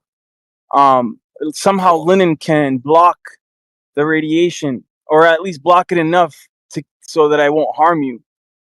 It'll lower its intensity, and we know that Yah in the Torah specifically requested that the priesthood would wear 100% linen garments. It was very specific. They had to do it a certain way because they would be around the Ark of the Covenant. And the Ark of the Covenant, as we know, had qualities where it would discharge electricity and it was radioactive and people had sores. So the linen garments apparently had protective qualities to it. And this stuff is just now being figured out in 2020. There was a recent Jewish scientist who had discovered the properties of linen. This is key knowledge. Like, this is really good knowledge. Like, seriously, if we all wore linen clothing, it could have a really cool effect. Like you just are healthier. Well, apparently it's going to be. That's what I'm saying. There's a group of people right now that are on Etsy. They're buying linen clothing. You can't find linen clothing in the stores. Good luck. right? But there's a whole group of people, and they just happen to be Hebrews that are buying. And I mean, you got some hipsters here and there, but for the most part, it's a whole bunch of Hebrews buying linen right now. And it makes sense in the times that we're living in with the 5G and 6G, down the line and all this stuff, routers and Wi-Fi and Bluetooth and all these waves. It would behoove us to wear linen clothing. Oh yeah. In times Wait, like where these. did you say? Where were you saying the best place to get some good deals on linen is? Because every time I'm trying to get some linen, it's just crazy hard to even find it, and it's always too expensive. Etsy. Okay, You're gonna have to wait a month to get it in the mail, but you'll get it. I got mine every single time. I've never used that. Is that a site where like they craft you something like special Yeah. orders? Yeah, it's Arts and individual crafts. sellers. Yeah. Fine. I never used But that. That's cool. they got You know, the Ukrainian hemp, sellers, bro. I'm gonna make an account. Cool. again, just to, tell you, the hemp and the flax linen, you really can't tell a difference. They do a lot of the same things. And the hemp is a little bit longer fibers, and that's basically it when it comes to the two linen, the fibers that you're getting for the linen. So hemp is readily available, more so than flax linen, I believe. So look into that also. Hey, North, haven't you mentioned something about fig leaf tea as well? Oh yeah, definitely, man. It balances the sugars. It's good for anyone with insulin issues and things of that nature. Yeah.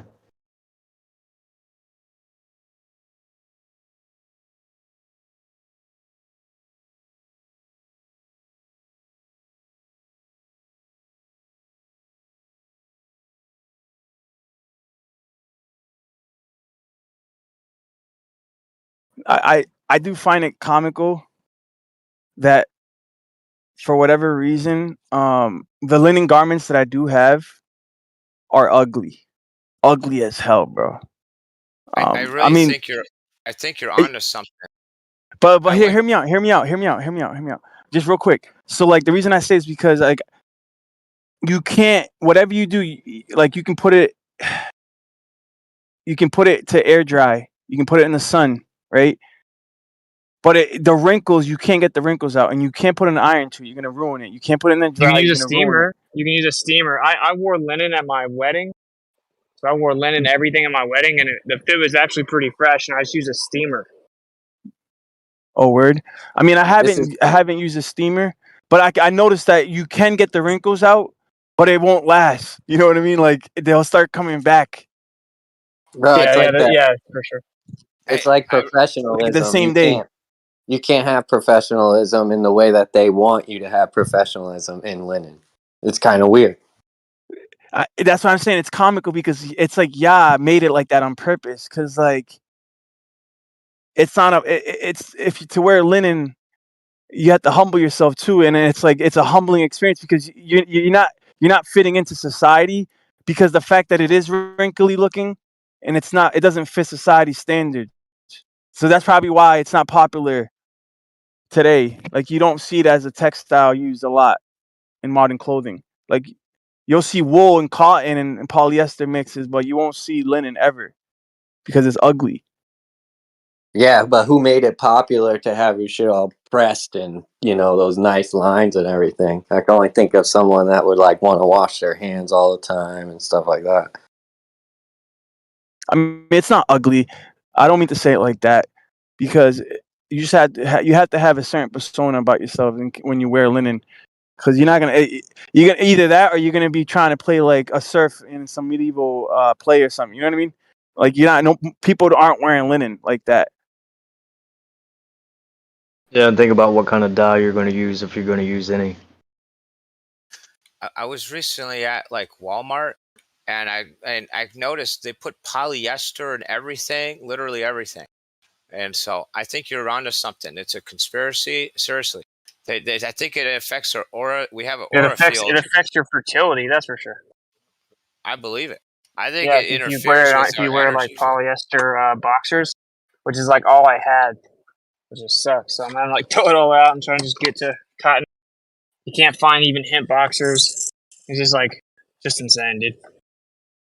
Well, I think our clothing has an effect on our aura energy fields. If Our you body can has. find, hey, Witsit, if you can find a company that can take hemp, like processed used hemp, and turn it into something, let me know, because I work at a facility here in the Midwest and we have thousands and thousands and thousands of pounds of hemp that we can't get rid of fast enough, and we just give it away to people. Could send it here. Well, I mean, you have to understand this has been used, like it's been washed with alcohol for all we do is extract CBD, the crude oil out of it, right? So we're just pulling all the raw cannabinoids out of it. There's still, so I mean, for the fun part of it, Smurf, it's really not that. Yeah, It's really I was just joking. like the hemp. Yeah, it's for the hemp purposes at that You're point. funny. Well, that's fascinating. That's really cool. You pull the oils out of it. That's Yeah, amazing. yeah. But if anybody, dude, if you want to start that crazy journey with it and get you a lifelong supply of hemp boxers, man, reach out. We could start awesome. something. Wait, yeah. So what's your Very stream name? realistic. Because I'm like Fresh loading grown, something. fresh That sounds grown amazing. flowers. His name is Fresh Grown Flowers. Oh, nice. That's a super cool and realistic plan. This man has a bunch of material, free, unlimited material. Wow. You could get a cool brand, No, that All sounds you very need- cool. Yeah. All you need is a cool symbol and brand name, like a short 1 or 2 syllable, something real catchy. Like There's a guy called Nathan Reynolds who's like ex-military special ops. He has a crazy the underground testimony, bro. the Underground Linen Railroad. Yeah. So he's got a server called the Linen Railroad, and he has a crazy testimony, bro. How he came out of being a special ops and like SRA. you gotta listen to it, man. It's He insane. became a Have you Hebrew. He ever started seen following the book? Torah. Have you heard of his book Snatched from the Flames? Nah, Yeah. I gotta get Dude, he Go ahead. details his story. It's like wild. Oh, so you already know. Yeah, no, but That's keep what's up, going man. because I'm sure a lot of people don't know. It's like insane. No. I mean, I watch some of his videos here and there, but Can you repeat? I rather him say it. I don't want to tell his story, but I was just wondering if anybody here heard of him, and I'm glad to hear that you've heard of him. That's what's up. Yeah, he's a true earther. He's cool, man. What's his name again? Nathan Reynolds. And he Nice. wrote a book called Snatched from the Flames. He was born into this like family that basically sold him, and then he would. His story's so insane. Like, people here will actually not even. Some people will not even believe it, but he was part of something called snuff films. So that's like this sadistic thing that these powerful families do, where they have children fight to the death and all this crazy stuff, and they videotape them, and it's like their form of movie entertainment. And he was trained as like an assassin basically at a young age, because he would be sent in places, and like, who's gonna think the 7-year-old's gonna go up and hit the safe? So they would send him to all these different places, and he would witness all kinds of crazy SRA rituals and pretty crazy stuff, man. Before you guys get too far away from the linen, I would just mention the soldiers that were, gambling for the clothing of Messiah as he was dying on the cross. So even a dead man's clothes, were parted amongst themselves, and that was also a prophecy too. Sorry, I'm a bit hoarse, man. I've been cutting trees today again. If you guys hear me in here and my voice changes, it's breathing in chainsaw fumes and sawdust. So Nah, it's because you're actually an agent. And your voice changer's messing up. Well, that happens to non-agents too, and I apologize for that. Yeah, my bad. I wasn't making fun of you, I promise. I was just No, I know, but it just for anybody. I just, I'm not an ass, and I made an ass of myself, and I'm just gonna stay on mute. And I learned my lesson anyway. Y'all have a great you're day. cool. I'm just I chilling. know you may think I was thinking about you. I'm sorry. I didn't even think about that. No, it's just You're a joke. good. You're good. You're definitely good. But I really miss Florida. I'm kind of jealous that you moved there. I'm like, maybe I should just go visit home again. I have like so many family members I never see, and I'm like, dang, I forget when the good time of the year is. Probably during hurricane season. It's my favorite anyway. Yeah, well, when it like wintertime is pretty cool. Honestly, for me, it's like it's pretty chill. It's kind of hot right now. Yeah, my favorite is the winter season, and I don't know why. I don't know. Maybe it's because my birthday's in the middle of winter. I don't know, but maybe it's because there's no bugs. Can't stand those things. It's like Starship Troopers, man. But yeah, Hey, wintertime's cool. I got all-wheel drive. I'm at wintertime in Florida, bro. Hey, Lion, have you looked at like the prices of any of his clothes in the railroad thing?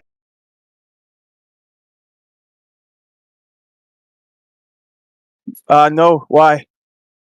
I haven't. Well, like I haven't said, bought I from him. found out that polyester is like terrible for your fertility, and I forgot the name of the forever chemicals, like PFAs in it and stuff like that, and obviously like your male region is pretty absorbent, and like every pair I wear like polyester boxer briefs, like I'm like been super picky about it for years because they're like breathable and stuff, and now I have to get rid of all of them, which I spent a lot of money on, and so I'm looking for like replacements, and I can't find anything linen, man.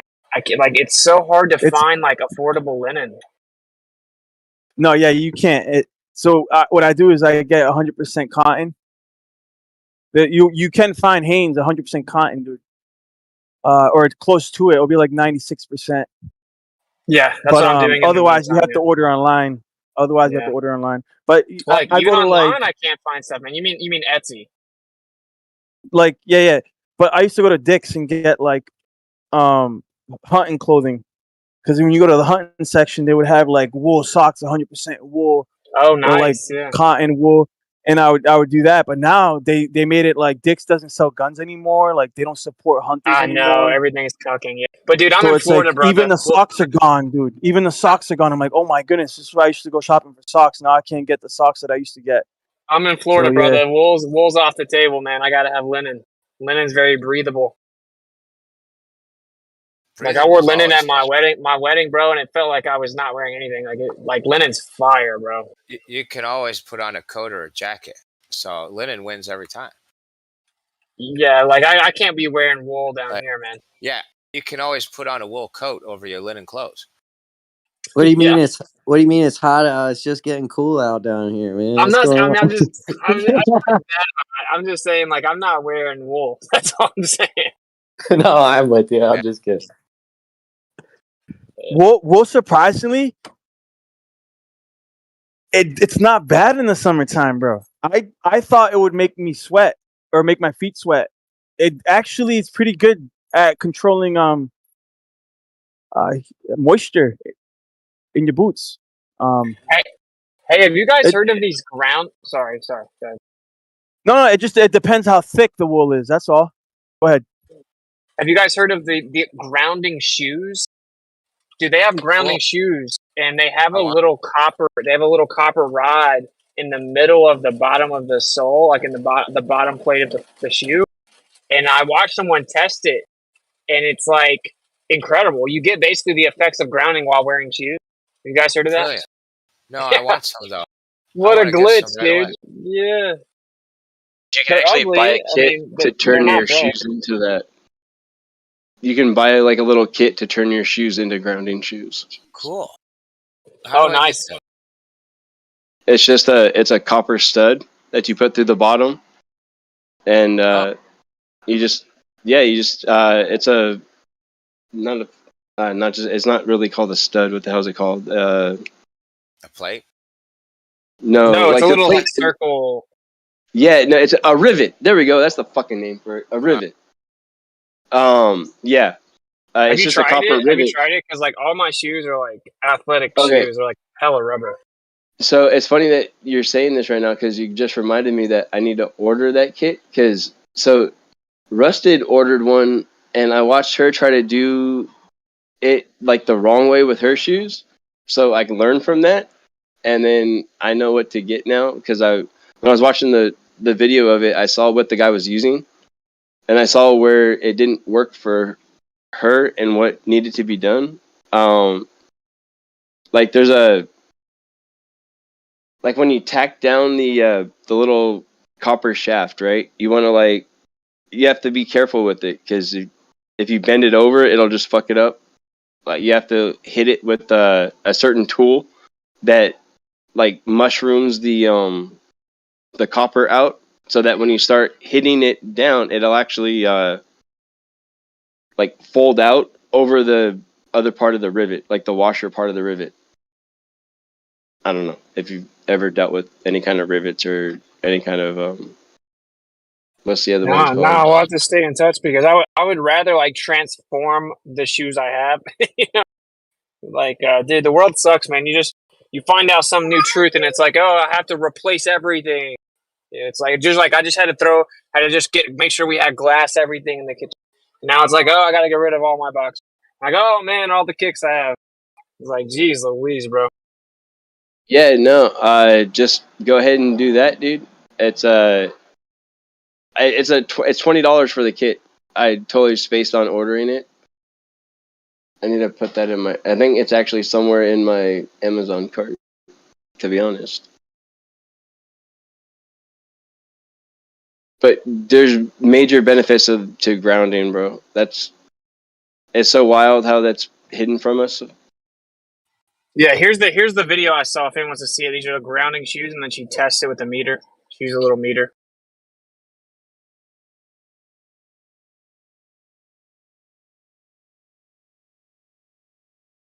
Like I said, these shoes are not that fresh, but I don't know if they have different kinds or.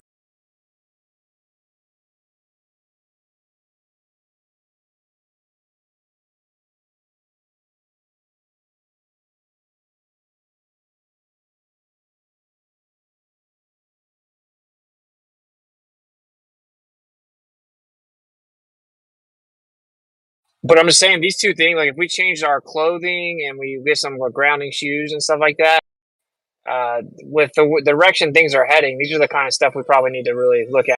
Wearing copper bracelets, stuff like that. Oh, dude, what kind of underwear you wear, man, is Oh, that's what I'm really saying. important. Yeah, yeah, I know, dude. Especially because I'm trying to make a lot of babies right now, so I'm like, they're not getting me, bro. I'm throwing. Okay, so And anything with polyester is a natural contraceptive. Just to let you know. that's what I'm saying. That's why that's all I have. I have like Adidas, Nike, and it's all I have. I'm like having to throw out everything. It's just ridiculous. Dude, you're not telling me nothing, man. When I was started younger, I used to wear those dress-up socks, the black ones that you wear with dress shoes. Yeah. Like if you're going to church or you're going to a wedding, those socks are usually like 100% plastic, right? And almost instantly, like an hour later, your feet are sweating. And if you've ever smelt your feet after a day of wearing those polyester socks, they stink, dude. It's like they grow bacteria. It's the worst. And then when you wear cotton or wool, you don't get that. Yeah. It's insane. Well, Yeah, plastic doesn't I'm breathe, good on man. the socks. Luckily, I wear all 100% cotton socks. But Plastic doesn't breathe. I wish that socks were never required. Honestly, I'm such a beach bum weirdo. I would wear flip flops all year round, and I usually do. But I just think I'm not trying to be like sacrilegious, but I swear sometimes socks are just the devil. I feel like they're meant to just trap toxins. Yeah. no, I know that's why. Like now I'm in Florida, I'm like flip flops all day. Hemp and linen from the flax are antibacterial and antifungal. Nice. Exactly. So They're hemp is naturally moisture wicking in the linen, but I just have a problem because I'm just a woman, I guess, because all I hear when I hear linen is I want to wear that every day, but all I think about is ironing every single day.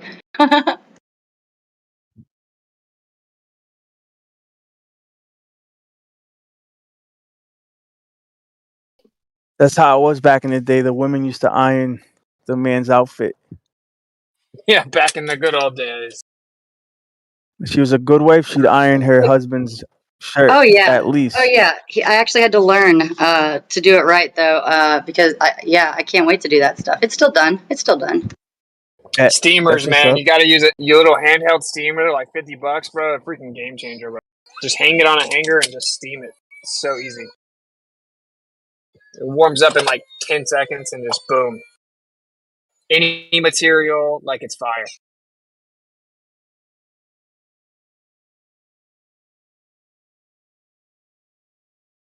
You know how when you're ironing, like it's like if there's like a crease or if it's in the back or you accidentally have one little crease, it's like, oh, you just ironed a crease into the shirt and all that. Like just hang up the Oh shirt and yeah, steam it, and it's a game changer. I learned how to iron clothes when I was young. ROTC program had me ironing my uniform. It had to be perfect, plus the military, and so yeah, ironing is like a part of my background for sure. I understand that. I learned ironing in prison, so I get that a lot. They came out with this little steamer. I think it was back late '90s. I used to detail cars, and you could put 1 gallon of water in this little steamer, and I could detail a car. And I mean, the car could be funky, man. I mean, it could be like crusty carpets, and it could be crazy. But yeah, those steamers were really, really good, man. Yeah, dude. I owned a detail business just a couple of years ago, and the steamer is like a cheat code. It's like you almost don't want people to see you doing it because you're like, why am I paying this guy? The steamer is like a cheat code.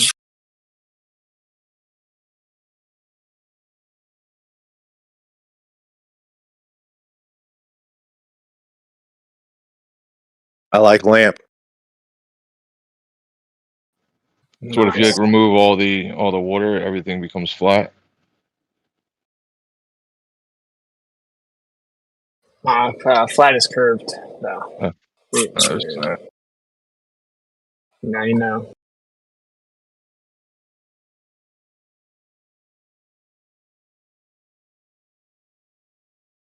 If you What do you use your guys know straight anything? line of sight, you can see the curve. You guys know anything about like copper bracelets and necklaces and stuff like that? They sell them in Walmart as in the as seen on TV section with like My copper dad tops. tried them. What is Yeah, up I'm with those? skeptical. Yeah. I don't know. I've seen them since I was little. The little magnets with the balls at the end. It don't grow the plants either, so it ain't gonna grow you. You know what I mean? Well, they say. Well, a lot of people claim they do. I mean, I don't know. I trust Dr. Barr. He seems pretty legit. Says that they'll grow faster. I just But haven't seen any controls yet. You know what I mean? Like if I see a control side by side, then I'll believe it. But maybe all I see is people with like poles in the ground. They're like, "Look at my fucking big vegetables." well, they're also saying that the bugs aren't coming there as much anymore. I mean, I don't know. But what I'm saying is like even in here, Glad Flow. This is anecdotal, of course, but he had like a carpal tunnel, and they were talking about how he needed surgery. He cut up all the tendons and stuff like that in your hand and your wrist. And he said he started wearing his copper bracelet, and his carpal tunnel went away. There's got to be something to it with the electric, conductivity of copper, and then it's 100 volts per meter. So you're up to that at your hands, aren't you? Well, that's why they put it in compression socks, and those sell like hotcakes. But I never noticed any health benefits just from the socks. I think for carpal tunnel, possibly I could see that. Definitely. But I mean, at that rate, you would think gold would be more productive than copper, right? You would have to do things along with the copper, like the copper bracelets. I've had those for years, but getting those vessels to dilate and the vasodilation, you can take the cold water, fill up one side of your sink with ice and cold water, and the other side with water as hot as you can stand it. And always start with cold and end on cold. And, you can get that circulation pumping, get new nutrients to that area. But as far as the carpal tunnel, the copper will help. I do remember the first time I had my eyes read, the iridology. This old man, he was the one who did it. And I seen this big magnet he had on his necklace, right? And he was telling me how he couldn't have walked up the stairs if he didn't have that magnet around his neck.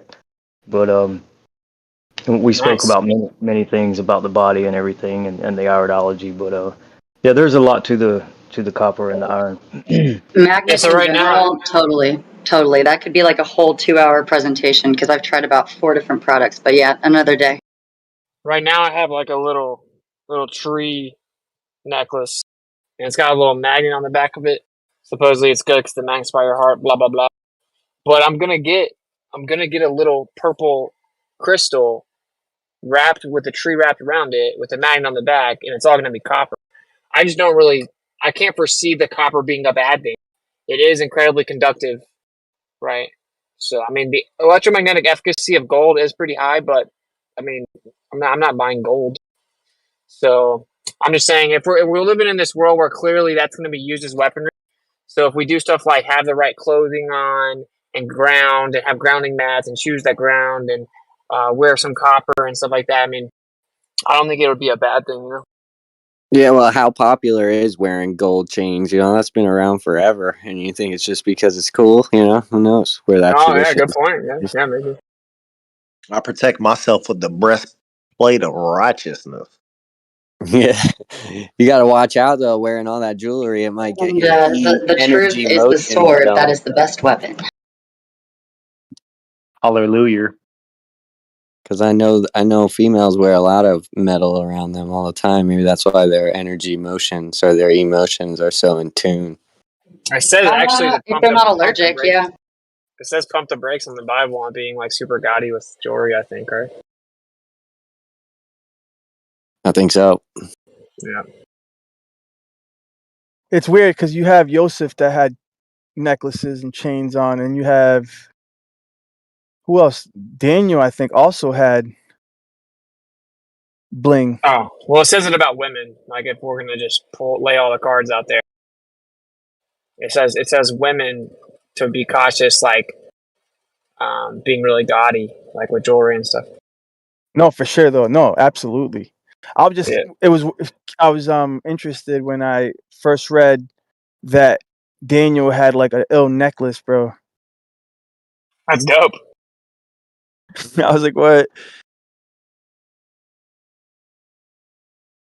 No, yeah, I think I always wear a necklace of some kind. I'm never gonna have like a dope one. I wouldn't imagine. if I had $1 billion, I probably wouldn't buy a gold necklace. Ever watch those football games? Like, I can't remember who it was like last weekend.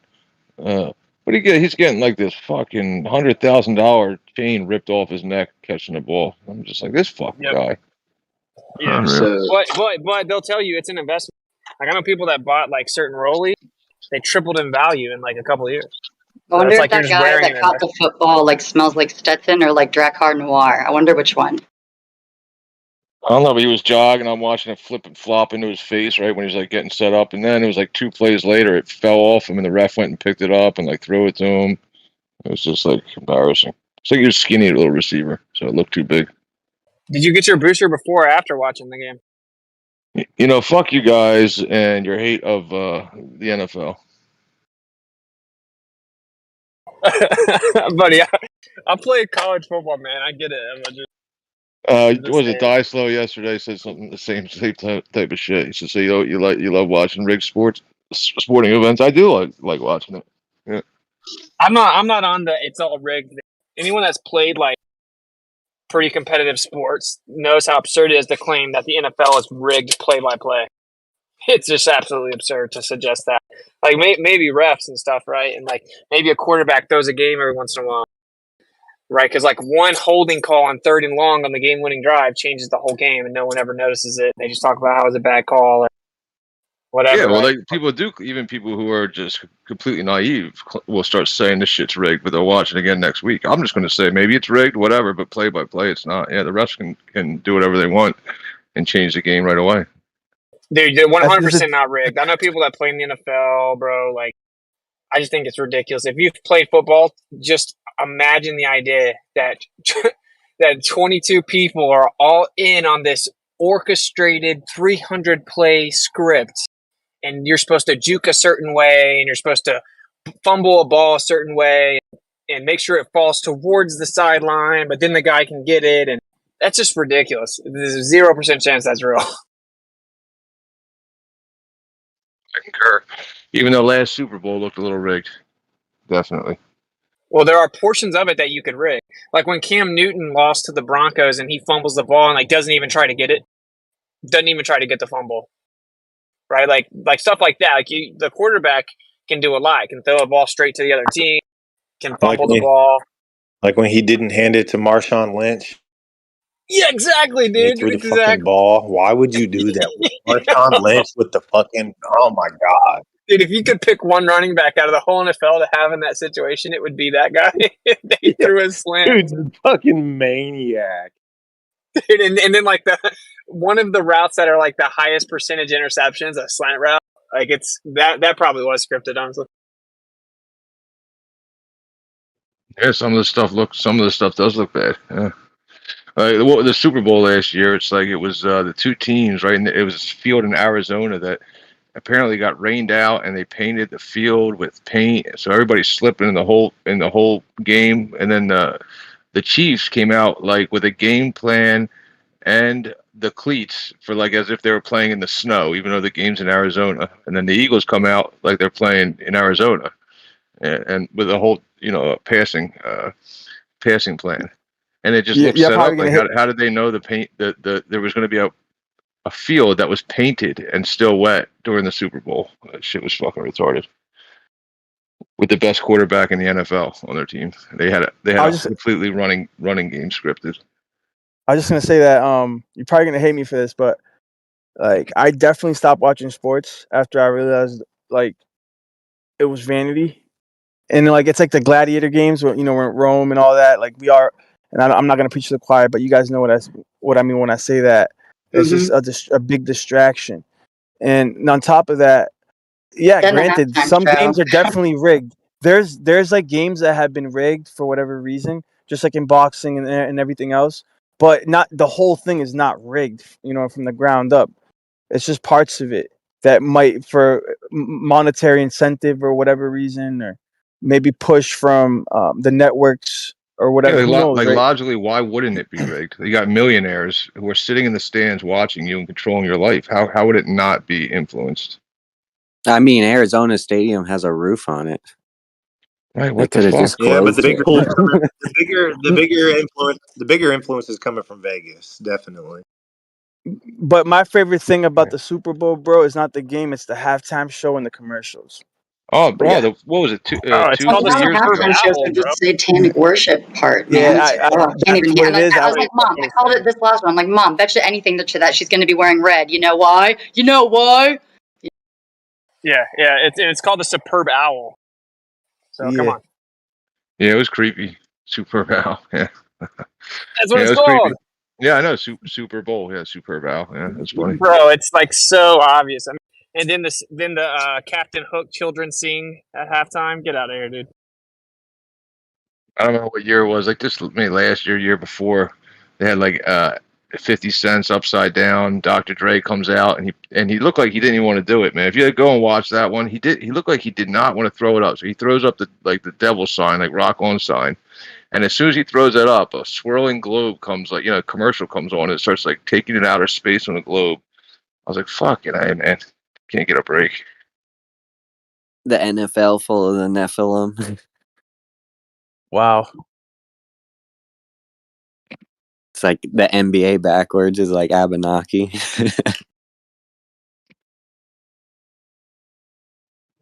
WNBA. We are a smart group, aren't we? I like this. This is a good day. Did you just say the WNBA, bro? We're talking about sports, bro. But I mean, to like the Lions, like the entertainment of it, but but sports can be like the purest form as well. Like that's how I look at it. Like I know it's influenced and they muddy it up and dirty up, but the guys on the field are in their purest state when they're playing that game. I don't know. Dude, it's I don't know idolatry, about bro. that. It's idolatry. I had a full ride scholarship for football, dude. I love football, dude. Me and my dad bonded over football. That was like what we did. Now he talks to me about like, did you see what happened? And it's like, no, I didn't. He still can't understand how I know nothing about the NFL for like the last 3 or 4 years. But it's because it's idolatry, bro.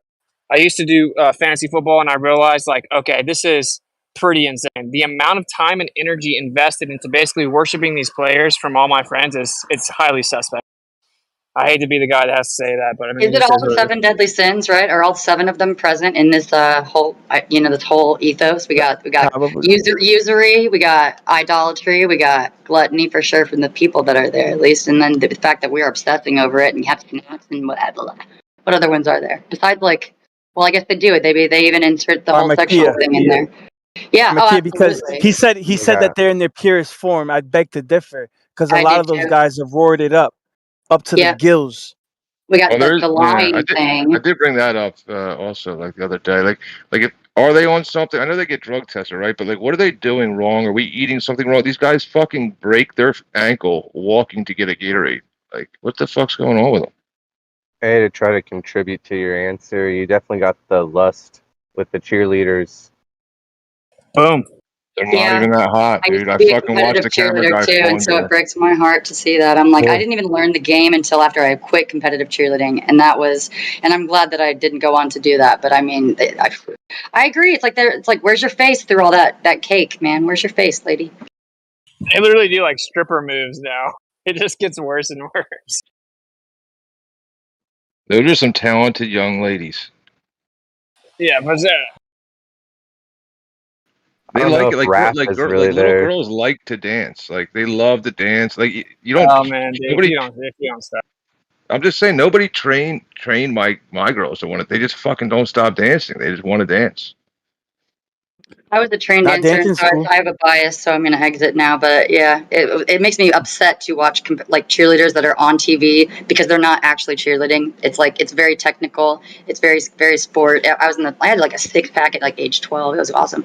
But I mean, that was like Bring It On. My cheerleading coach was actually in that movie, and he's like embarrassed to say that he was in it because like that was a sham of the sport. And I agree. But I mean, dancing is great. Like dance teams are great. But yeah, there's a clear separation of the practice for sure between like dance and cheering. Well, But why, they why kind do of they meshed it gotta all together for the sexually? television. Why do they gotta sexually dance, right? Like, I think dancing is a pure form of expression.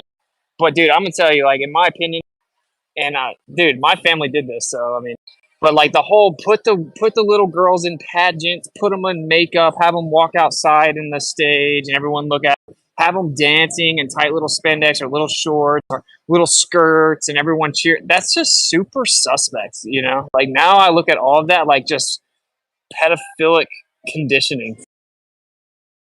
Yeah, but like you were in it, so you couldn't see. There's a lot of people who see it right away. Like, what the fuck is this? Like, Yeah, I'm saying like my little sister, for example, was in pageants and won pageants and stuff, and it was like this. And so was my older sister. And now, dude, you would literally have to pull a gun out to have a Leah in a pageant, bro. But I don't know. Maybe I'm off the mark. Maybe people think I'm a little extreme. Nah, man, nah. That's what it is. You're in your sanctification process, bro. And as you grow in the spirit, you start seeing all these red flags popping up, bro. Keep listening to that spirit because I'm on that same path, bro. I'm little by little, I'm cutting things out of my life. I'm circumcising my heart and letting go of sports, letting go of hip hop and all these mainstream rap. I love music, and letting go of that music is something that I didn't want to do. You know what I mean? Yeah. But yeah, I man. got some. By the way, I got some bangers though. Like I can hit you with some like dope rap, bro. You can listen to Naviel the Servant. Naviel the Servant. He just dropped Torah 3 a few months ago. It's fire, dude. So there is some. You can still listen to some hip hop and with some good stuff. Naviel the Servant, bro. You'll like it. Torah 3. yeah, music Yeah. definitely controls your emotions, big time. Yeah, absolutely. But music is also like the one thing that penetrates straight to your soul. Like if you notice, like you can't see the notes, but you feel them. Like it goes straight to your soul. And this is like vibratory resonance is so important. Like if you listen to a really beautiful piano, it's like you feel it in your soul, bro. You know what I'm saying? Like, is that just me? I mean, music I think is a beautiful thing. That's why they use it as such a powerful weapon. Yeah, the piano's the best, hands down. Piano and drums, two best things. Piano, violins, like Oh, the it's harp hard, is man. super underrated. I like strings and I like trumpets. Nothing has So more like the strings than a piano. saxophone Piano and the wins. trumpet and then all the different stringed instruments, bro. From violins to guitars to bass guitar, all that, man. Yeah, More even strings, harp. the better. Yeah, like the Harp. piano has the most. Not piano. David was out here playing the harp, bro. What? Yeah. You want to hear a crazy story, bro? I was at I forget the beach's name, but it's in Massachusetts, and I'm on the beach and it's beautiful, and I'm walking down the boardwalk, and I see in the distance what it looks like to be a woman playing the harp in public, dude, and she's got a crowd, of observers, and I've never seen anybody actually play the harp. And I know the harp is biblical and it's brought up in scripture and this and that. David apparently was playing a harp, but long story short, as I walked up to this person, as I got closer and closer, I realized it was a transvestite. Yikes! And the transvestite was playing the harp, dog, beautifully, mesmerizing the crowd. And I was in disgust. And I was with my son. He's 5 years old, maybe 4 or 5. And I was walking back, and then my friends who call themselves Christians, they're looking at that transvestite. Oh, like I don't know, like they were on her side, bro. But it's weird, bro. Like I'm just, you brought up the harp, bro, and that's what the memory that sprung up. So back to piano being the Yeah, I best. mean, I got you. Yep. good. Oh no, music is something, man. I mean, I'm sure you guys have heard about how they actually cast spells over the masters. You guys Like ever heard that? golf. You talking about golf? Like that? Well, like okay, you produce your song, but then it goes to your label, and they produce the masters, and they actually cast spells over the masters. No, I haven't heard of that. That's what a lot of people say, man, including people that are for labels. I mean, I'm not even going to divulge some of the sources. One of the sources that told me that, but it seems to be legit. We'll just say that. Dude, I'll Yeah, tell you I this. just don't give any of these. I don't really give any of these people. I don't believe they have any power over me. But they can Well, influence me, sure. But you're gonna see a 10-year-old singing WAP though. what's that? You're gonna find a 10-year-old singing WAP somewhere.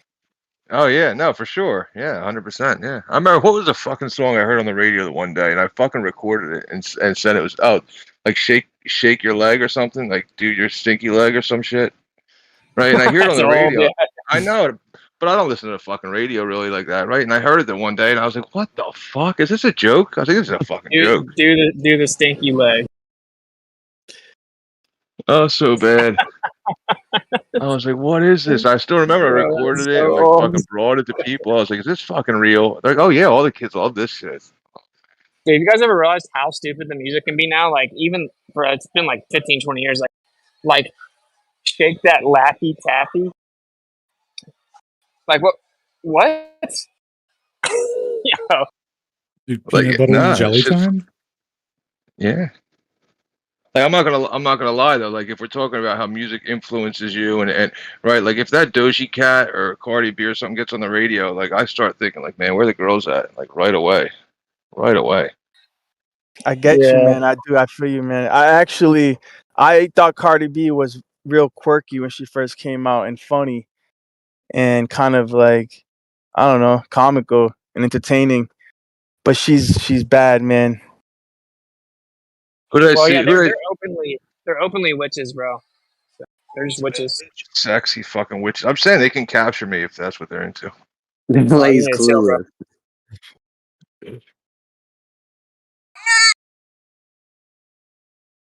You'd feed her grapes. Oh, probably. Yeah. I get all of them there with a fucking harp. Are you kidding me? Grapes for days. With the harp. I'll be dragging that harp over there. Like I know what I'm doing. Yeah, but I mean, I've seen if you really look into it, like for Beyonce, for example, like clearly a specific type of witch. That's where she wears what she does. She pushes certain colors. She slips in certain deities' names in her music, but no one knows it. They just sing it. It's crazy, bro. It's crazy. Like music is very powerful. Yeah, I mean, I don't trust. Listen. I think that you're not wrong at all. Like they are witches or whatever, right? That could be. That's all right. And they worship a deity, right? But then they perform an act that they get a result from, and they have a correlation to it. And they say, okay, I'm a witch because when I pray under the half moon for things to appear, it happens. And they don't know the power that they're using, but they say, hey, I'm a witch. I just don't believe that they can actually cast a spell. I believe that they might be in some shape or form that I don't understand, harnessing powers that we could all access, but they haven't access to it. Yeah, sorcery's real, bro. Did you guys hear about the girl that wanted to go to a Beyonce concert so bad that and her husband like said no or couldn't afford it or something? And I guess his previous marriage, he had a kid, and like she had some he was saving up for like some heart like surgery or some kind of surgery for the kid, and the chick went against like just to go to the stupid Beyonce concert, went like against his wishes. You like spent a bunch of money on stupid Beyonce tickets or whatever, and he like confronted her, like he actually like filmed it and was like, I can't believe you do that, you know that was that money was for like my kid's surgery and blah blah blah. And she was like totally heartless about it, and I'm just like, wow, dude, like that's dark right there. Like that, like you'd rather go to this crazy chick's concert than like help your dude's like your stepkid, you know what I mean? Like that's, I mean, not that I really believe in like certain surgeries and procedures and whatever, but that's besides the point. The fact is that he said, please don't do this. And she like went behind his back and did it anyways. And like, I don't know, like that's the hold that this type of music, that music has over that woman, to the point where she would like, she basically threw her relationship down the drain, you know, like over it. Like it's crazy. You know, Beyonce is beautiful. She's gorgeous. But I seen her turn into like a witch. Or maybe she's always been a witch. But I think as soon as she got with Jay-Z, like things changed. I think she's a dude. I don't even think she's a chick, man. I mean, To be I don't honest. know about all that. But no, like Jay-Z is insanely like satanic. Like he's already shouted out the Yeah, enemy he's in his with that songs. Marina Abramovich bitch. Like he's I like was about kissing to, her. yeah, the spirit Yeah, cooking witch, yeah, the Marina spirit cooking Abramovich. witch.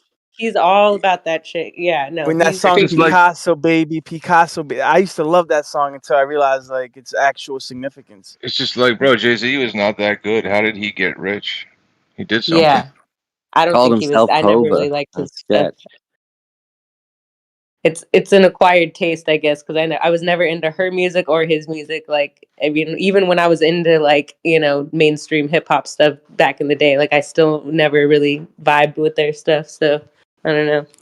No, but Teach that their own. woman is big, and like she's one of those elitists.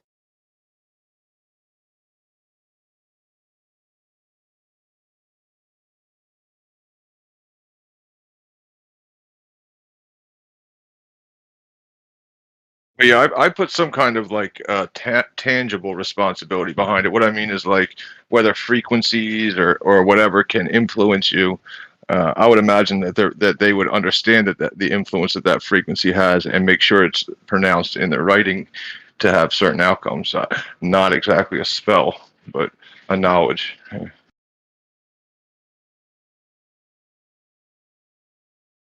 I heard that they would have like a ritual or a seance or something like that.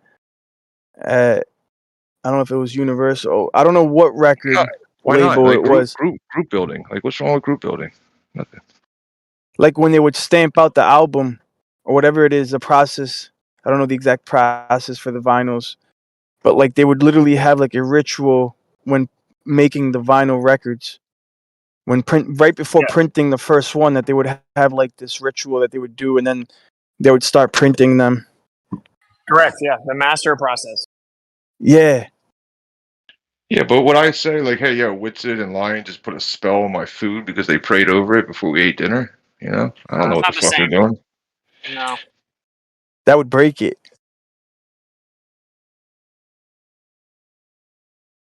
Oh, that Well, would think about break. this. Oh, that would break the curse. Oh, I Some gotcha. super powerful and wealthy people believe in it enough to do it. So Yeah, I'm just saying I could give credence to it if there's an actual mechanism behind. There has to be an actual mechanism behind it. It's not actually magic. yeah, there's an ether that literally acts as a medium of exchange. Right. So what? So how are they accessing it and performing this? They've developed different processes from ancient practices.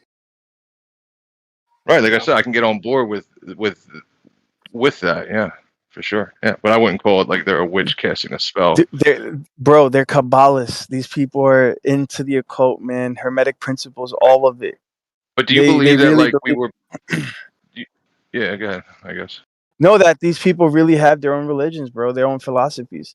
And you might not believe in it, but they believe in it, and it seems to be a formula because they do pop up artists out of nowhere. And there's a lot of ritual involved. It's not just marketing and advertisement. There's also ritual magic behind the scenes. Right, but all right. So what I'm, I guess, trying to put forth is that, like I don't 100% believe that we're not supposed to access that etheric, mechanism, right? That perhaps we were put, like somebody proposed once upon a time, that we were put on this earth, and the day we were put here, all of those great temples that we see were here already, waiting for us to access this knowledge, and that we're supposed to also communicate with it, to communicate with God or whatever, right? But now they hid that mechanism of communication, and they use it for themselves and don't allow us to access it. But I don't think it would be magic.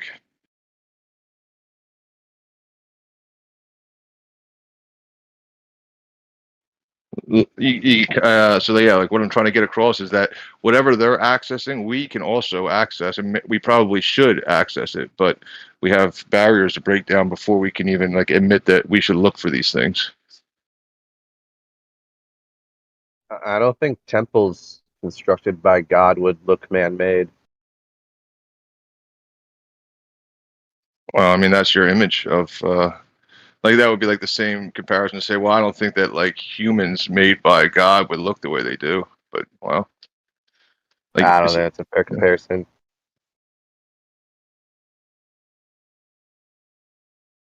It's like my house is made out of brick, you know? It just doesn't look like, I don't know, God made it. It gives me all the signs the people made it. yeah, well, like these buildings are made out of stone, right? And like I'm under the impression that there's no such thing as like so I'll ask people like, well, what's the one like material that was never ever alive? Like it's since the day it's ever been there. Like what's the one material? And they're like, well, stone, like rocks and stone, and so that was never alive, but it has minerals and it brings life, et cetera, et cetera. So maybe these temples in the form that we see them now in rocks and stone and mineral were alive, but we're seeing them through a different prism. So God could do that. What if God made a living temple?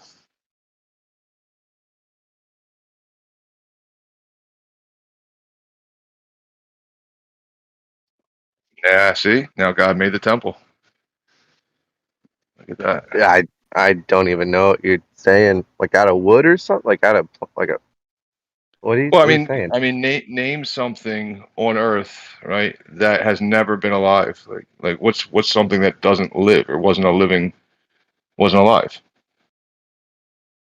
It depends what eyes you're looking at it from. Some people might even argue, like, I could say air, but hey, some people might even want to argue that. Air temple, huh? I don't get the question, bro. Like matter, like steel was like, what do you mean? What about steel? Oh, I mean, what's steel made out of? It's not alive.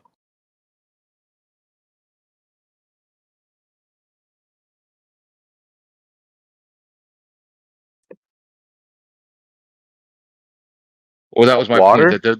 That was my point. That the thing that everybody's gonna go to when I say, well, name something that wasn't alive. You're gonna name a metal or a rock or a mineral. You'll say, well, that was never alive, and that's all you'll ever have, right? Everything else you'll see was definitely once alive. So I don't believe that there's this exception. I don't think that that everything's alive besides that. That must have once been alive as well. Oh, sure. I mean, there's plenty of people that you can talk to who think that minerals are like the lowest form of consciousness. Like the mineral kingdom, then the plant kingdom, and the fungus or whatever kingdom, and the animal kingdom. All just different expressions of life or whatever. Yeah, that's my point. Is that there'll be this exception that everybody has to metals and rocks never being alive, right? But I don't believe that that's the case, because everything that we see in this world is or once was alive, right? But we have these we have these rocks and these stones, and then we can eat minerals and then take them into our body. So we know that there's something else to it, that right? So they're most likely alive as well. So when we see these, all I'm saying is when we see these, this is just I'm just throwing it out there. It's not like a fact of any sort. But when we see these like ancient stone temples, right, made out of metal and covered in metals and made out of stone, who's to say they weren't once actually just alive and growing? All right, you're talking about rocks like growing. Like There's this real. I know crystals do that. If you I ever know, seen like I know. that one Superman movie, he like has like a little crystal in his pocket, right? And he throws it into the ocean, and then a crystal castle like sprouts out of the ocean.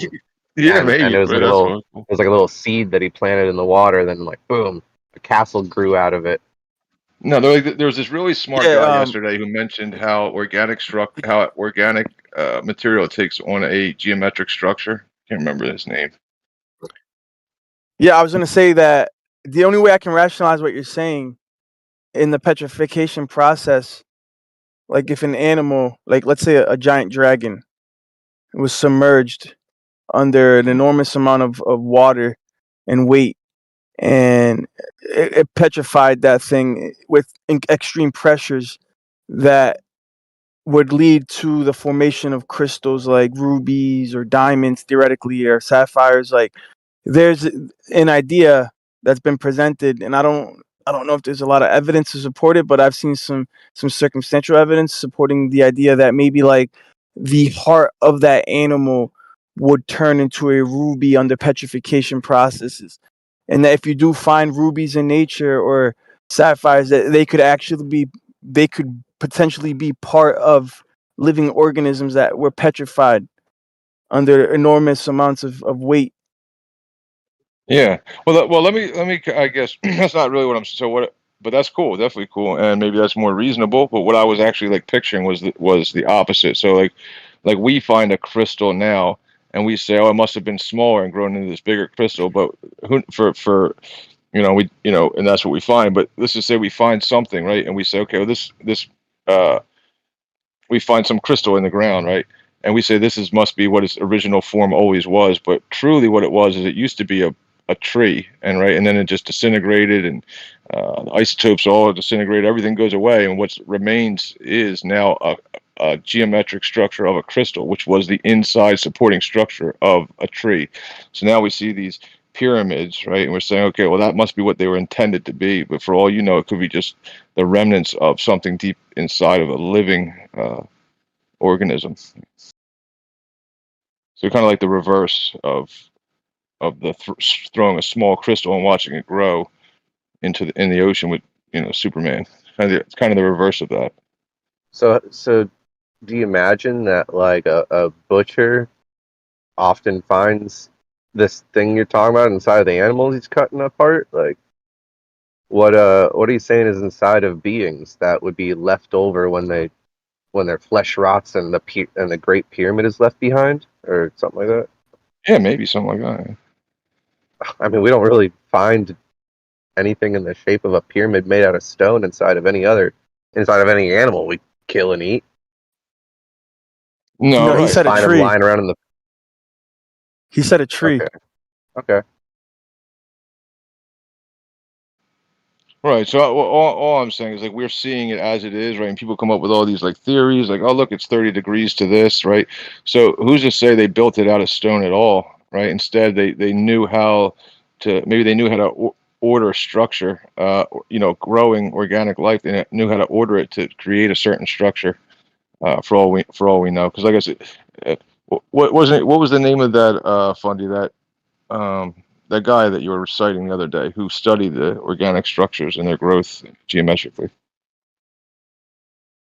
Oh, I didn't know his name. Yeah, I said I don't know the guy's name, but his theory was called morphogenetic fields.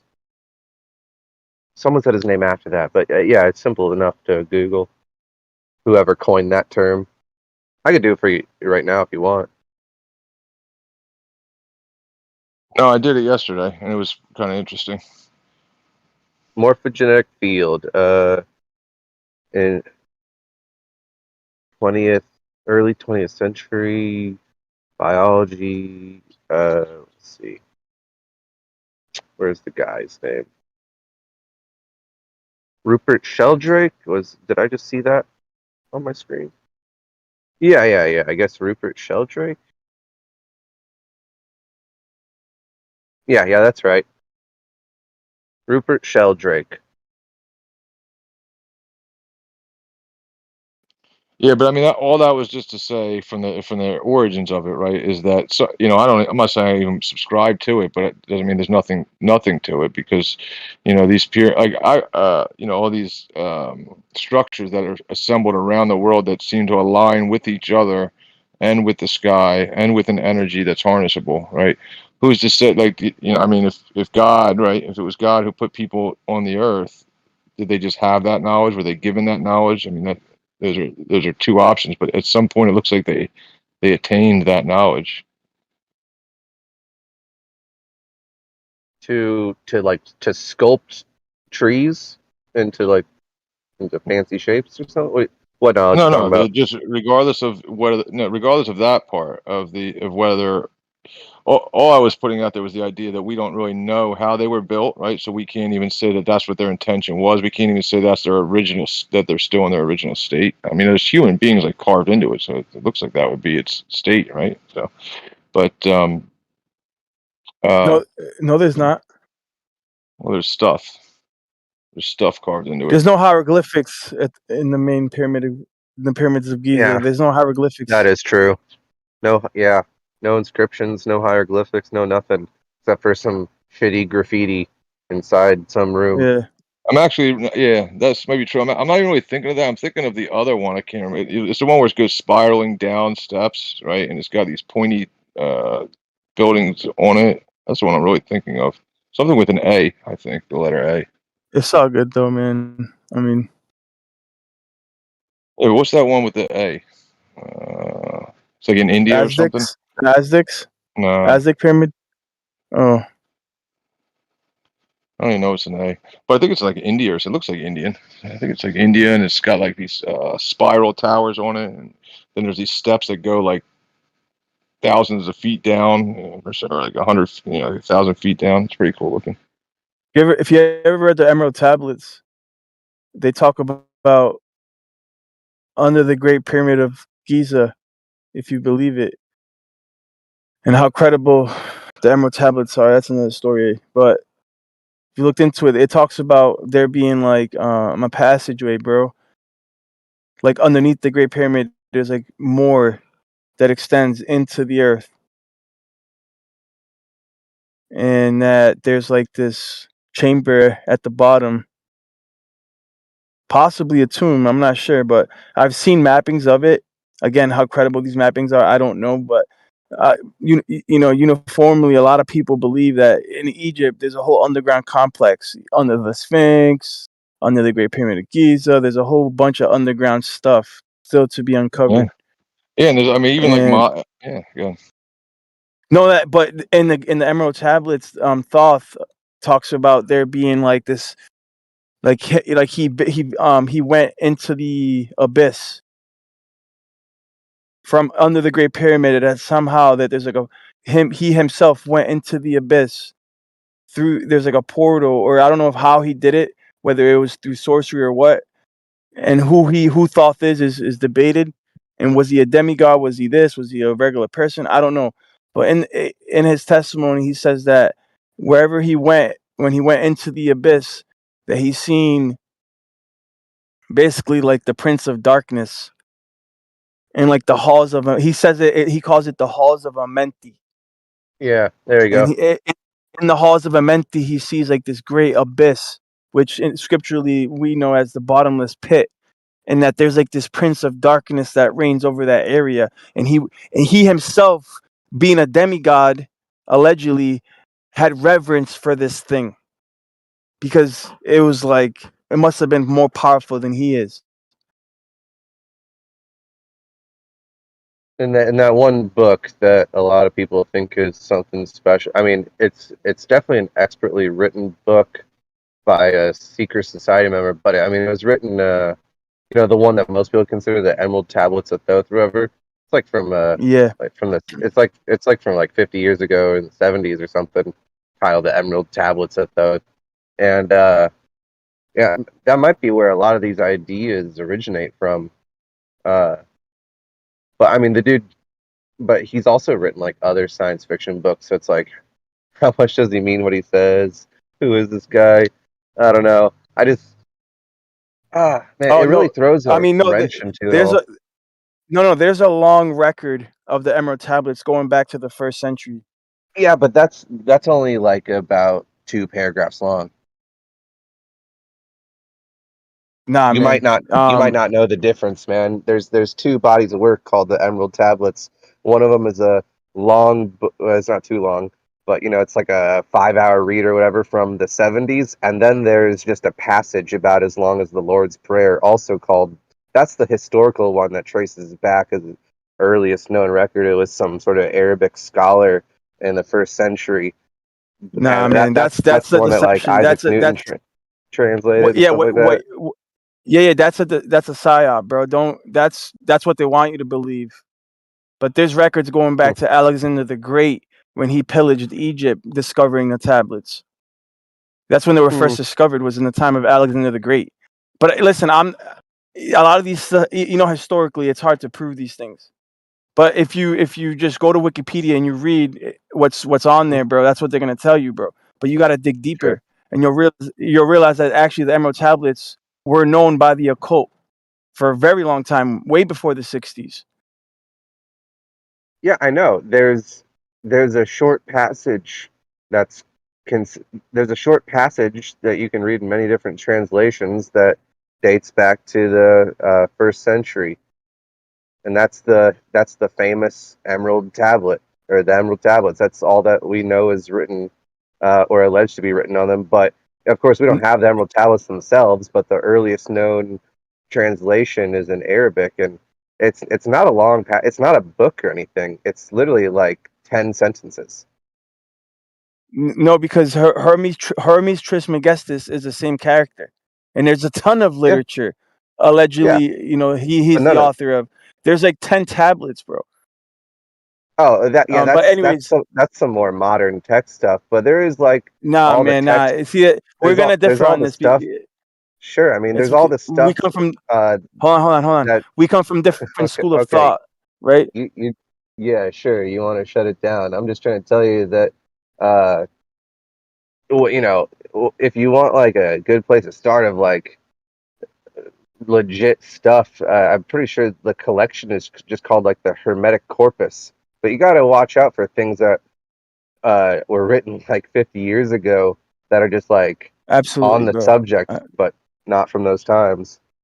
Absolutely, bro. And yeah, the Hermetic corpus is extensive. So just hear me out, right? Because what you're telling me now is what like modern academia is gonna regurgitate. You're just regurgitated to me what I've already read on Wikipedia regarding this topic. So that's why I already know. I know where you're coming from, and it's fine, bro. You're entitled to that opinion, and I'm glad that you're skeptical and you're being reluctant to believe anything that comes your way, and that's actually honorable. But with that being said, scholars would say the same thing about the Book of Enoch. They would say the same thing about the 12 Testaments of the Patriarchs. And if you've ever No, read they the Testaments wouldn't. of the hold on, No, they wouldn't. hold on. Okay. If you've ever read the Testament of the Patriarchs, they're incredible, loaded with wisdom and prophetic outlines, right? So the scholars for the longest time would say that the Testaments of the Patriarchs was Christian fiction, that it was impossible for it to have been anywhere before Christ, right? Until 1948 when the Dead Sea Scrolls were found, and then they carbon dated some of these fragments to before Christ, and 6 of the testaments were found within the Dead Sea Scrolls. So these scholars were forced to eat, you know, Sure. or shut their lips. But yeah, go ahead. Yeah, I got you. When you started out by saying that the Book of Enoch is the same deal, I mean that one. I mean the scholars will even say it was written in like 200 AD or whatever, and so I thought you were comparing that to like what I'm saying was written 50 years ago, but you weren't going from that angle, so I apologize for interrupting. 220 BC, I think. You just Oh yeah, gotta it be could be. careful, bro. Yeah, it That's could be all. BC. don't always believe the academic opinion. You know what I'm saying? Research, What I am going to research the believe, though, what yeah, I am going to believe is that things that are claimed to be written in the 70s actually were. yeah, no doubt. There's a And a lot of lot of BS people, out there too. there's a lot of people out there thinking that these things written in the 70s with some New Age movement stuff is actually some sort of ancient text. And it's like, no, some science fiction author just wrote this up like a little while ago. Don't think this is like actually from Thoth or even Egyptian at all. I can't even read these names like of these temples. Hey, Angkor So wait, Wat so might there's be a the. Go ahead. Yeah, Angkor Wat, Kaya Lhasa, Aga Bagadad or some shit. you're doing great, bro. So like the there's like a huge compilation from Hermes though, right? I don't know much about this. Yeah, like the corpus for Metacom or something like that. Adi Abakaba Robot. Rashawasha. It's all pagan anyway. So how am I supposed to discern what's authentic, Hermes himself or Thoth, and not? But that's not for Probably me none of it. to decide. But what if you do read that some of this literature, it's pretty enlightening, in my opinion, regarding the occult and what even the heliocentric model in the tablet shows up, because they put the sun at the center. Hermes puts the sun at the center.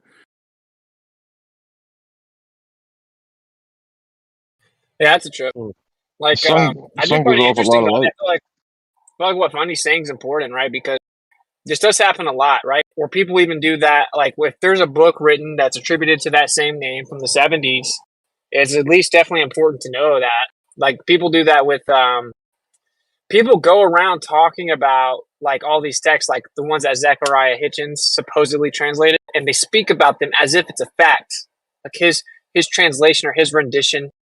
You know, there is a lot lost in translation, and it seems like it's done intentional, right? Where it's so convoluted and mixed up, and they want you to believe their modern bias interpretations are like the ancient texts. So, but I don't know much about like the veracity of the Thoth thing or Thoth or however you say it. Yeah, me neither. And at the end of the day, I could care less what he wrote. Be honest with you. But it's interesting, right? Like, I mean, I think the scriptures make it pretty clear, even that you're supposed to read things outside of scriptures as well. I mean, there are books referred to in the scriptures that are not in the scriptures, and not only the ones that we have discovered recently and been like, oh, this was originally scripture. Like, just things that have always been considered outside of scripture are referenced. So, like, I think it's important to read, like, especially if you and I align with what we think and that these entities were real, right? Yeah. I mean that is what you think. Yeah, so it's Yeah, I important. consider it. I Certainly, literally consider it. if they hit everyone with the same type of deception again, it's probably important to kind of know some of the markers of their teachings and characteristics and stuff like that. You know that guy Antheus Kircher, whatever, that Greek guy who was like the first person to suppose have a magnetic field map over the Earth. He's also the first person to start like getting the phonetics of hieroglyphs in Egypt and trying to translate them. He's that guy I told you Yeah, about a while ago. word. Egyptology, I consider it to be all BS. I I agree. don't know about that guy. I'm just saying, like, for sure. And then they also just the fact that Egypt is like the center of everyone's attention is also BS, in my opinion. Like the world's biggest pyramids in the Americas. But why don't anyone talk about that one? The biggest pyramid in the world is not Egypt.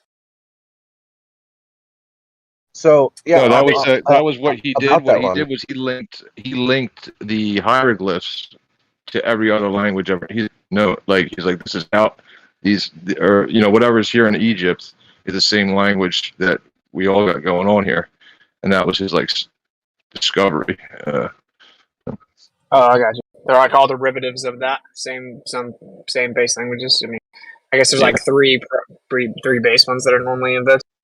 Yeah, he was like Hey, big into. He went to Witsit. he went to China, and he was big with the Chinese, and he studied with those guys and learned their language, and he was able to connect. He was like the first to connect like all languages together and put that idea out. He's he's from like the Yeah, 1500s or something. This guy. I was watching a video yesterday about a library in Tibet that it's like a Tibetan library next. It's like controlled by the temple monks, and there's manuscripts in there that go back thousands of years that have never been translated. Allegedly, there's things in there that only like 5% of that library has ever been translated, and there's all kinds of records and stuff in there, priceless stuff in there.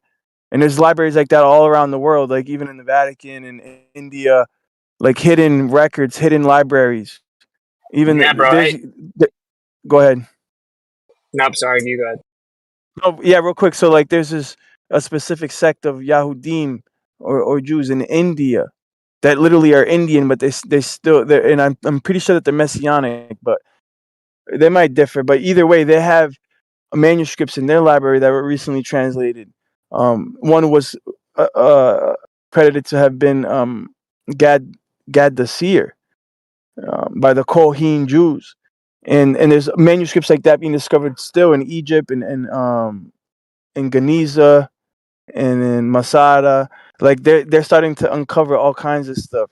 And this was prophesied in the scriptures too, that towards the end times that the earth would open up and it would start delivering these things.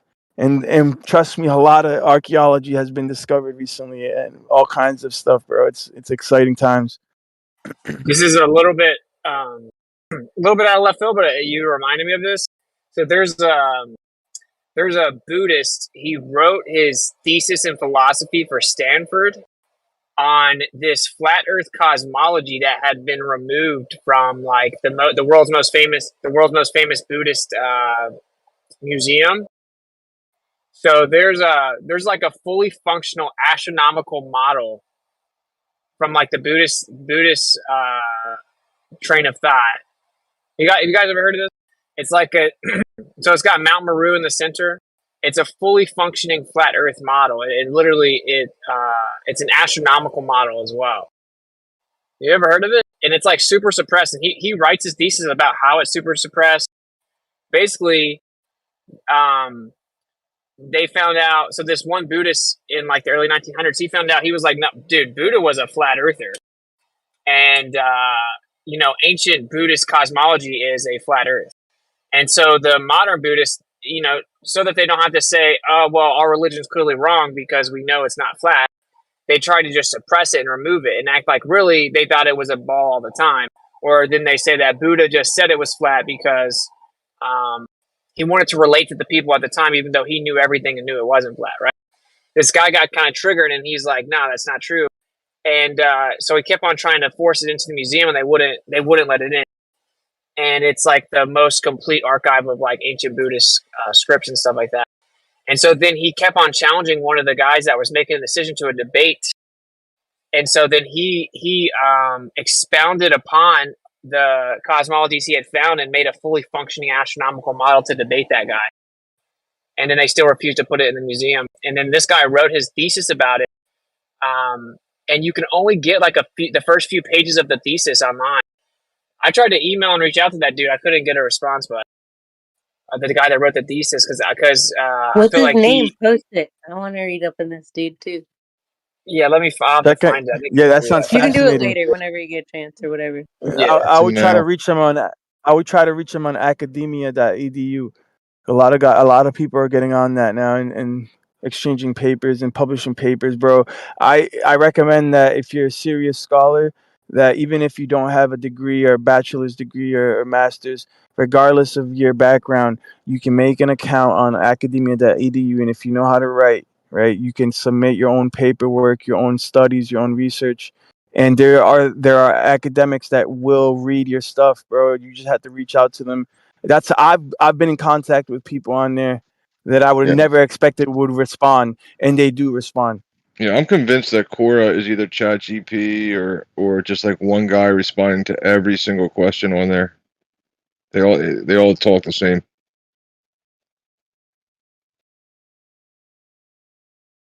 Like I got in contact with Rachel Elior. I don't know if anybody here knows who that is. I would never expect her, somebody of her caliber, to respond the way she did, and That does. timely too. It reminds me of the new discussion of today about this Rachie girl. Who I've never really listened to her. Did you? Did anybody pay attention to? I guess what's going on.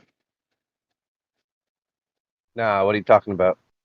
So Rachie, who is I guess an attractive girl, so and some sort of flat earther. I mean, people know her. I never watched her, right? But apparently she goes on with FTFE and goes from flat to globe. But I didn't see that happen when I skimmed through it, but I didn't really pay attention too much. Well, that sounds like a plant. Yeah, that's why Telegram is so fire. I'm like driving, and I quickly searched through me and Jaren's convo and found this dude. So I'm gonna post it. It's saying that the preview's not popping up. I don't know. Maybe it will work for you guys. But I'm gonna drop the preview. I'm gonna drop his name and the university he currently teaches for, and you might can see the preview of his thesis, and you guys maybe can help us. We found one copy of the book you referred to in the Stanford library, so we can't get it. You know, I mean, I can't go there, but here, I'll drop this stuff.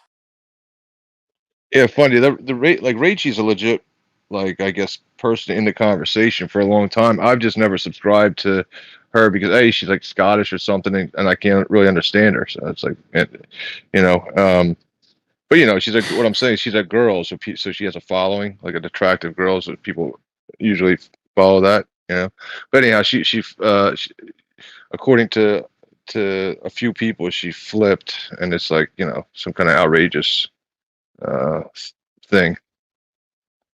But as I skimmed, she was with Craig FTFE, and he was just coming off real creepy, man. He's just like, you know, he's like, you know, I'm just home alone. My wife's out. It's just me. I'm just so lonely. And you can see in this Rachie girl, she just looks lonely as shit, right? And he's like, I'm just so lonely. I'm just by myself, all alone. How about you? Like, don't you want to come back to the globe? Like, we would love you here. We would love you. I'm like, dude, this dude is just like creep. Like, he wasn't like trying to hit on her. He was just like literally appealing to like a down and out person who was doubting something. She's like, I'm having doubts, like, you know, because I can't figure everything out. He's like, you know, you don't have to. We have all the answers. Come to us. I'm like, what a fucking devil. This dude's like the devil right now. Real fast, bro. So actually, that link right there, it'll show you the preview below it. And I just saw you can order the complete copy for like $41. So I may actually do that. It says allow up to 8 to 10 weeks to get it though. But yeah, I think it's a downloadable PDF, and then I can just share it with everyone. But this is super fascinating because it's a fully functioning astronomical model, dude, and it has Mount Meru in the center of a flat Earth. Dude, that would be awesome. Yeah. You posted the link. I don't mind paying for it, like, you know, supporting his shit or whatever. But yeah, post the link, or if you already did, I'll check right now. Well, I did. And make sure you just kind of make sure you read the preview before you buy it, because this is just his thesis that he wrote about the model. But it's very interesting. Even the preview is very interesting. He talks about how it's super suppressed, and like he's like, why is this such a hidden thing? Why are they not letting this be seen as part of history? But I think you can order his full thesis, I guess, and then we're still trying to track down the actual cosmological model itself. But he refers to a certain book, and it's in another language, of course. But yeah, we're trying to figure out, because what do you do? Buy it, scan it, translate it. You know, it's rough. But anyway. If one of you guys buy it, I'll throw $20 on like Audit NASA or something so you can check it out. Yeah, I'm fascinated with any ancient archives around the world, and yeah, any news that comes out regarding manuscripts. Like there was one from 2017, newly translated manuscript, bro, and I seen it in academia. It was like a publication that was being advertised on academia.edu, bro, and it was in the Dead Sea Scrolls. So these fragments, bro, they give enlightening information, like literal data, bro, like lunar phases, equinox data, going back to 2,300 years ago, literally 2017 manuscript talking about lunar phases. Like that stuff is priceless. And I'm Here's sure the name of the actual. Go ahead. There's the name of the actual work, I think, at the Stanford Library, but it's physical copy. If anyone thinks they can maybe scour the internet and find it. And then there's the email I wrote to the guy who wrote the thesis, but he never responded. But anyway, sorry. While I was looking at it, I just wanted to throw What it do you on mean? there. What do you mean lying? Like what about the moon phases is priceless? So some of these ancient manuscripts, it doesn't have to be Hebrew. They give us detail about astronomical alignments. Like they're literally called calendrical documents or calendrical scrolls. And I don't know if you've ever heard of an ephemeris or ephemerides, but ephemerides, what they are charts or tables, and they line up different or orbital mechanics, basically. But instead, what you get are like the zodiacs and their positions, along with the sun and the moon, right? And the phases of the moon alongside the different alignments, right? The planetary alignments, and they can predict with these charts. They can predict the lunar eclipses. They can predict all these things with these ephemerides. And Yeah, that's cool. so what the calendrical documents show is different alignments going back in time. And if you know how the alignments work, you can predict things for thousands of years accurately. You know what I'm saying? Yeah, but back to like that origin, like who cares about like if there's no measurable energy or output from these alignments, then who cares?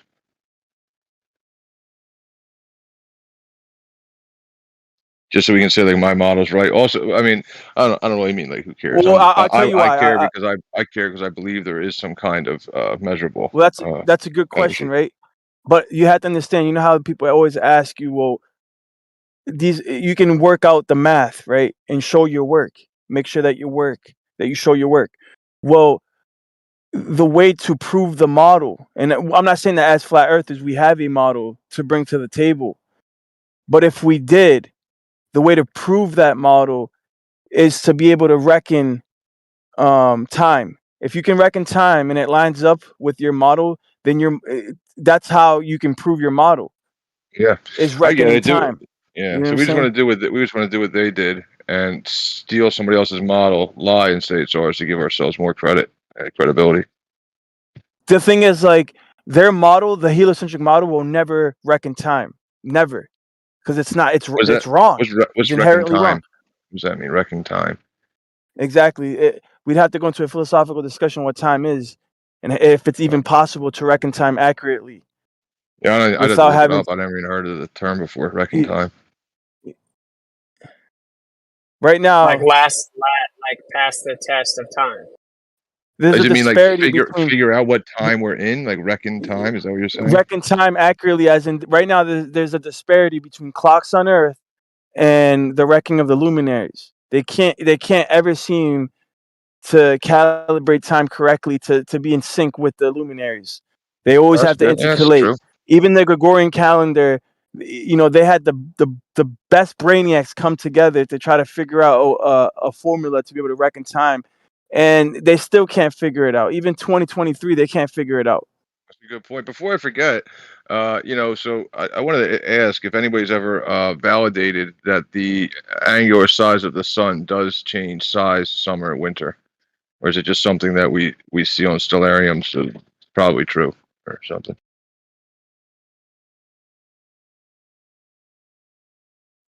But yeah, anyway, yeah, no, that's a good point. Yeah,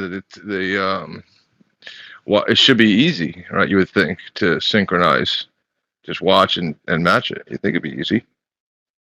I remember seeing a video like 6 or 7 years ago of somebody showing the the the sun changing in size, but then somebody else said it was like photoshopped or it wasn't from the same place or I don't know, whatever. But that would be I forgot all about that. Thank you for reminding me of that. I kind of want to see if I can find that video again and see if there's anybody else followed up on that because it's been a while. I But mean, yeah, it's because like, all right, we have a model of how seasons work where it works out perfectly, except for one thing, right? And that's what I just mentioned. Like everything else, if the sun were to go, get higher above you, then it would, closer, lower, further, hotter when it's closer. Everything lines up except for why would it be changing in diameter?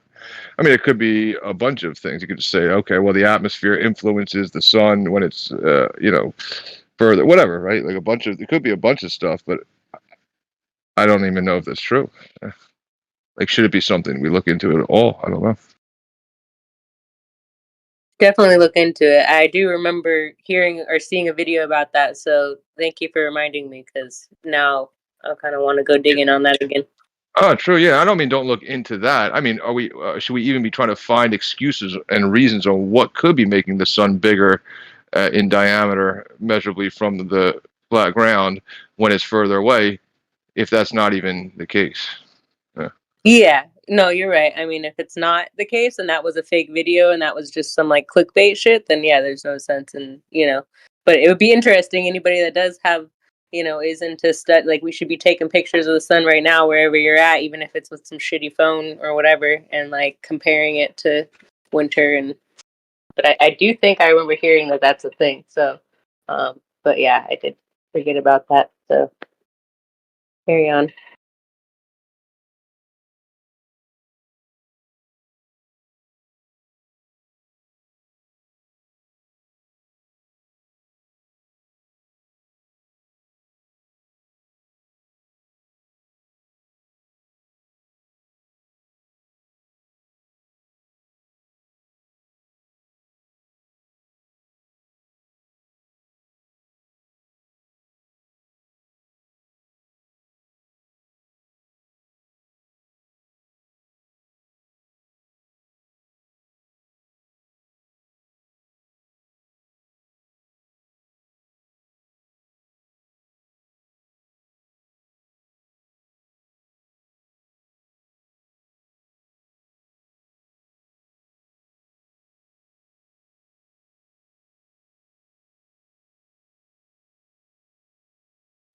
Yeah, I mean, Lion, if you're interested, there's actually 2 football games on tonight. Just figured I'd cue you in. Nah, man, I'm all set, dude. I mean, Tom, I'm from Mass, bro, and over here you got zealots for football. They might burn the city down one day. But not Yeah, who's the bro. quarterback now? I can't even remember. Yo, Tom Brady's wife was definitely a witch, bro. And what's up with these guys kissing their sons in the lips at like when they're like 10 and Oh, 9? stop it. Oh, stop it. What's up with that, bro? That's weird, bro. Nah, that's all right. I mean, it's just that's all right. Will Smith was doing it too, bro. Look at how his son turned out. He turned his son That is out. true. Turned him out. I mean, Hollywood How probably you did that turn too. your own son out, bro? And how are these adults turning out their children? You know, in the scriptures, you know what that's called figuratively? Continue. It's called making your children walk through the fire to Moloch. That's a figurative speech for literally um giving up your children to Satan from the get. Like not even giving them a chance. Like straight up having them transgender and them still like 'cause this is a thing back in the day. People used to do this back in the day. It's not a new concept.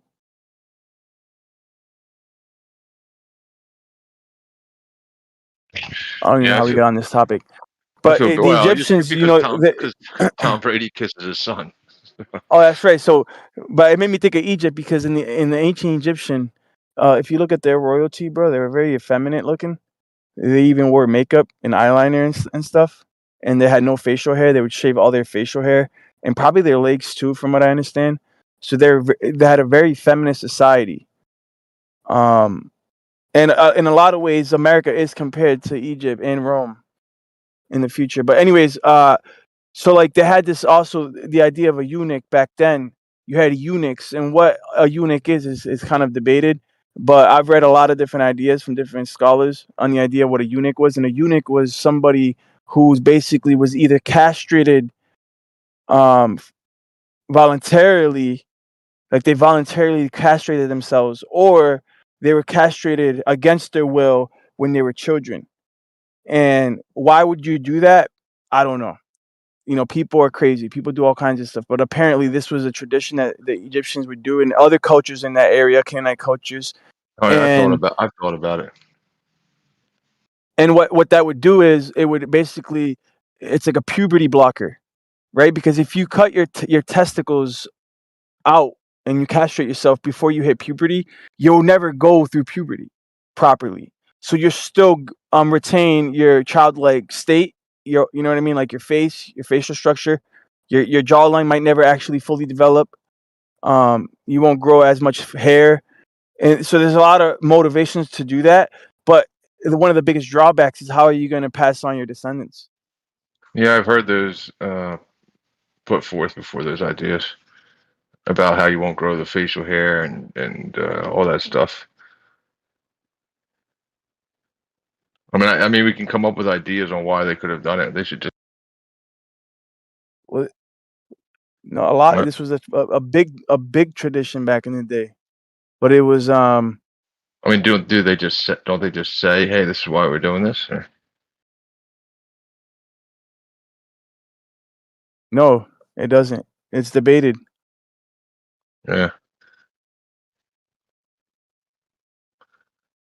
Why would you castrate your children? What's the motivation to do that? Well, you can come up with a whole bunch of, I guess, reasons, but it doesn't mean any of them are true. I don't know why.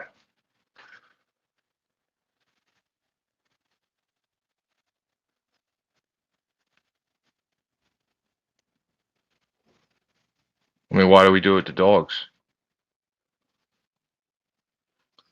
You say, all right, well, we don't want the dogs to have puppies, right? That's one thing, but it's like, all right, well, my guide dog's never going to get pregnant, so I'm okay on that.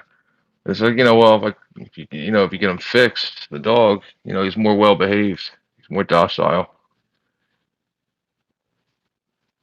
I don't think they have less hair. I think it's still a problem for pet owners. I think they still have hair.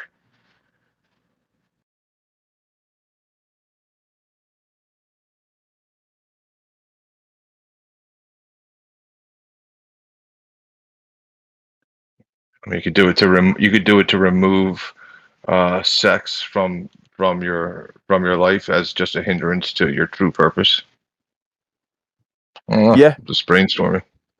I mean that's definitely true because there's cases that men would voluntarily castrate themselves to prevent their flesh from overcoming them. So they would do it in their humbleness. They would do that to overcome their flesh because Scripture does say it's better for a man to cut off his hand, and be maimed, basically, than to and enter heaven than to basically be destroyed in the pit. So, but at the I same think he'd time, probably rather you just like exercise some control. yeah. Yeah, well, I mean that's the better route probably. It's just more honorable. Yeah, I mean, I guess you're never gonna have babies that way, huh? Yeah, then what? I mean that's the question. I think people do ask that actually. Then so then if then why did God give you this fucking dick that controls you? So you To can make fight it your whole babies. life. To make Yeah, but babies. can you just do it like ET style with my finger or something? Like it glows up and you're pregnant. And they come up with something else that doesn't like control my entire life. So you're saying why did God make the act of making babies enjoyable?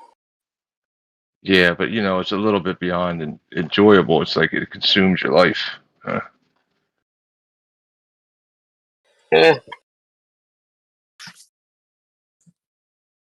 mean, it's a procedure that they do nowadays to, sterilize predators. Yeah, and they do it to little kids. So yeah, that's crazy. The same drugs that they give predators in jail to sterilize them is the same drugs that they're giving to children. Yeah, it's crazy. Well, I would say I mean, if I posed the argument, right? But in my rebuttal to it would be that that we probably aren't supposed to be as I don't know, driven by sex, and that there's probably something in the air and the food that's like just increasing it. Oh, I don't know. It's an age old problem, brother. Yeah, true. But, yo, you don't think that Tom Brady's wife is a witch? She openly admits she's a witch. So does he. That's what I'm saying. You don't like. I know, but what does it mean? Like, it's just a He word. literally said that he made his career decisions based on what she told him, based on her witchcraft. He admitted that. Right. But what does that actually mean? She practices sorcery, I know, bro. but that's just. Yeah, that's just the like byproduct. So what is the like behind that? I get what you're saying though. Like what if back in the day like sex wasn't this big driving force, but it is like some weird frequency that they put out there that like cuz I mean, we already know ever since like what the 50s they got patents for like mind control shit. Like they know how to like make people hungry when they're not hungry. So why wouldn't you think that they would know how to make somebody horny when they're not horny or whatever? You know what I mean? Like if they don't like want something that they don't really want based off of like some crazy like sorcery or whatever you want to call it, you know?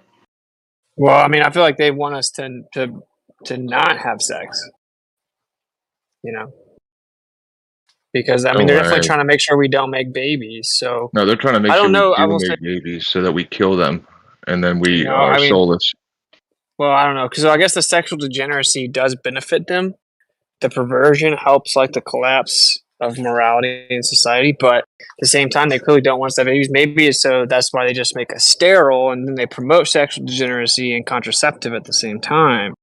So you can have your sex and be a sexual Well, degenerate, but well, it still drains not make babies.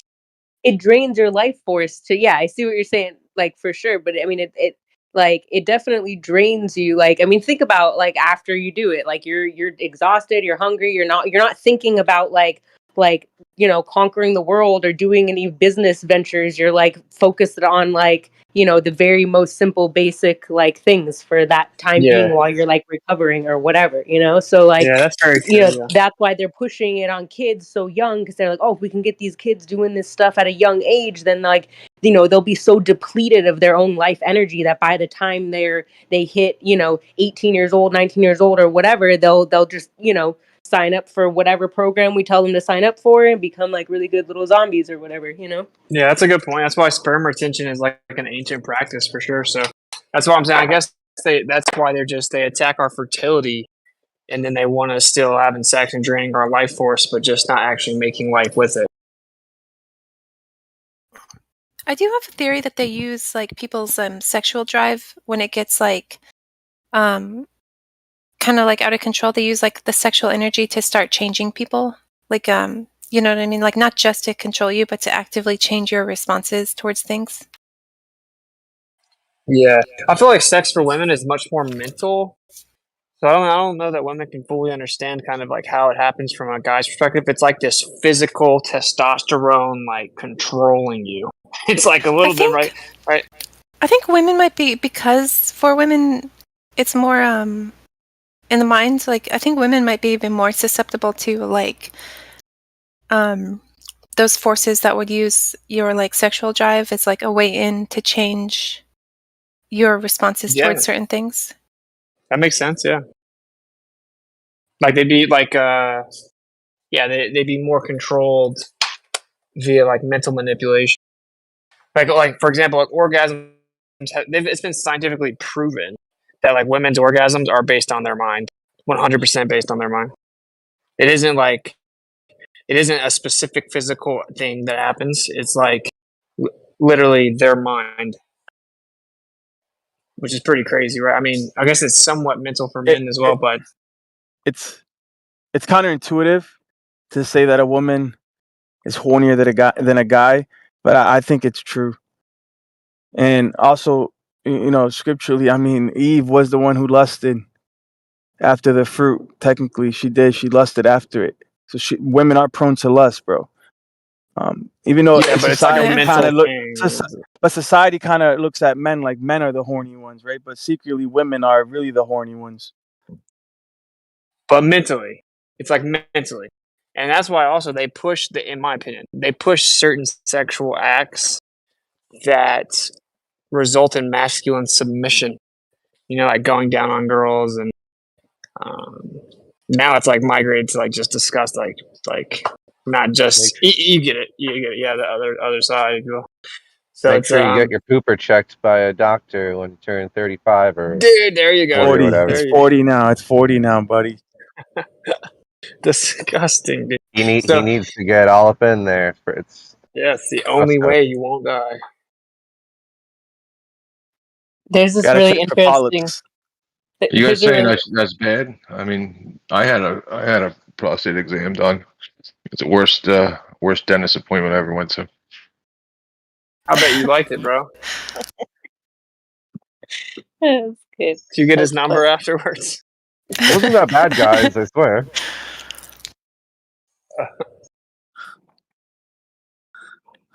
Amazing. Now, I'm not being too serious about whether it should or should not be done. I mean, what do I know? I do feel like sometimes like I do wonder if like the whole like hospital thing, the procedures they do to you really are designed like some kind of like silly thing, like where they dress up in like a coat and like they make you think like, oh, don't worry, we're being totally professional, as they like do weird shit to you that is actually totally unnecessary. Because like when you go to like home like natural medicine, I don't think they ever have to like do weird shit to you like they do in the hospital.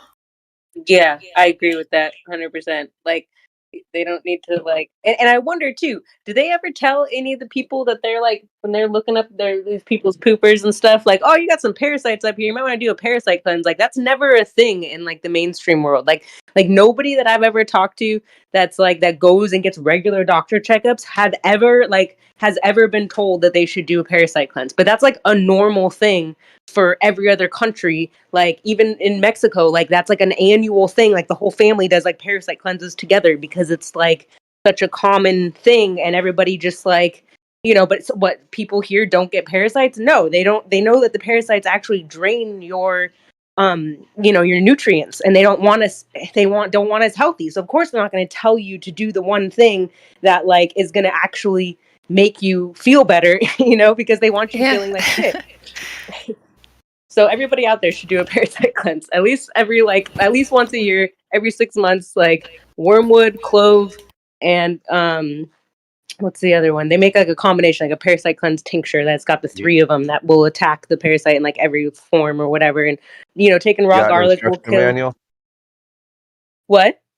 You got an instruction manual and an Amazon link? Yeah, I mean, you can just look up parasite cleanse and you'll see like you know, there's different, you Yeah, can take I'm gonna get pills and scammed if I tinctures. do that. Okay, I'll send you some I need stuff. someone with some expertise. You know. All right, I'll send you a link to a bottle that works. It's as long as it's got wormwood, clove, and what's the other one? Black walnut hull.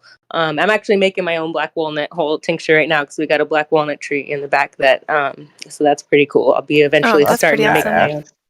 Yeah, That's the best when but you can like make it everything yourself. yeah, exactly. And as long as it doesn't have any added stuff in it, any fillers, any other weird stuff, like those are the only 3 ingredients, and like you're good to go. But yeah, like you Any know, and it's warnings? any what? Warnings? I guess if you've never done one before, like it might freak you out if you see worms in your poop, but like at that least would better hella out freak than me out. in, right? That would So- freak me out. So you just drink it and like let it go through you? Sorry, what'd you say? You just drink it? Yeah, I get like the tincture that's like the liquid form. They make them in pill form too, but I think the pill isn't as like potent or as strong usually, and sometimes it has like fillers in it and stuff. So as long as you get it with just those things that like fits in like a gel capsule and it doesn't have any fillers, then it should be fine to take a pill. It tastes terrible, so like I put mine in like an actual capsule, like an empty capsule that I have, but you can't like you have to take it right away because it'll melt the capsule. So like otherwise, like you can't do a bunch of them beforehand and like have a whole little thing of them because they'll just like melt all over each other. But like yeah, because otherwise it does taste really bad. Like I totally understand some people are like, oh my god, it tasted terrible. I'm like, yeah, you might want to figure out a different way to get it down and like Have you you don't want heard to taste it. Have you heard of papaya seeds? Like blending up papaya seeds? I have. I've heard of different seeds. Different people, like there was a guy the other night that said that if you take like a watermelon seed, that helps. And I'm like, I don't know. Like from what I've researched, like the three that I named off, like are they get them in their in three different stages because they have eggs that they lay. They have like the larva and the adult stage. So one does like a different thing basically. So like. I Right. mean, that would be awesome if you could just, swallow some papaya seeds and have it take care of it. I don't know. I think so there's different things for different stages, and there's also different sizes. So like certain things Yes. get different size parasites. No, Yeah. you're I right. think There's different types of parasites out there. Like I know garlic will kill, like if you just take raw garlic, that'll kill like, certain ones. And I think like the reason why the most popular is like the clove, wormwood, whatever one is because that one, like kills like the most, like does the most Right. damage. You know what I mean? Like, but like, yeah, could definitely like, anytime I start feeling like I'm getting sick, I take garlic. So I take raw garlic pretty regularly. So whatever parasites those clean you out of, like, I mean, it's a good thing to switch it up too. Like there's different parasite cleanses out there, but like, I don't know. At the end of the day, like this is one of the things that they don't tell you when you go get checked up at the doctor. Like most people have not even heard about it and are like, don't even want to think about it because it freaks people out. But like the fact of the matter is like we all have tons of living things in us. Some of them good, some of them bad, some of them, are too much. Like, but you're always going to have parasites in you. It's just something that lives off of living things. And that's, what I mean? What our bodies are pretty much like made out of. It's like So have you organisms seen living off of worms in that your shit. poop personally? And yeah, I did the first time I did it, probably like 10 years ago or so. And like every once in a while, like I did one, a year ago that like I definitely saw some and I was like, ooh, like they're little. It depends. Like, there's people that have said that there's some that are like there's, I don't know this story that I heard like a really long, I mean, okay, there's like an old postcard of a woman, like it's like a prostitute and she's got like one like a tapeworm coming out of her bum and out of her mouth and she's like dancing. I'm just like, oh my god. And Oh it's my like God. from the early like the 20s or something.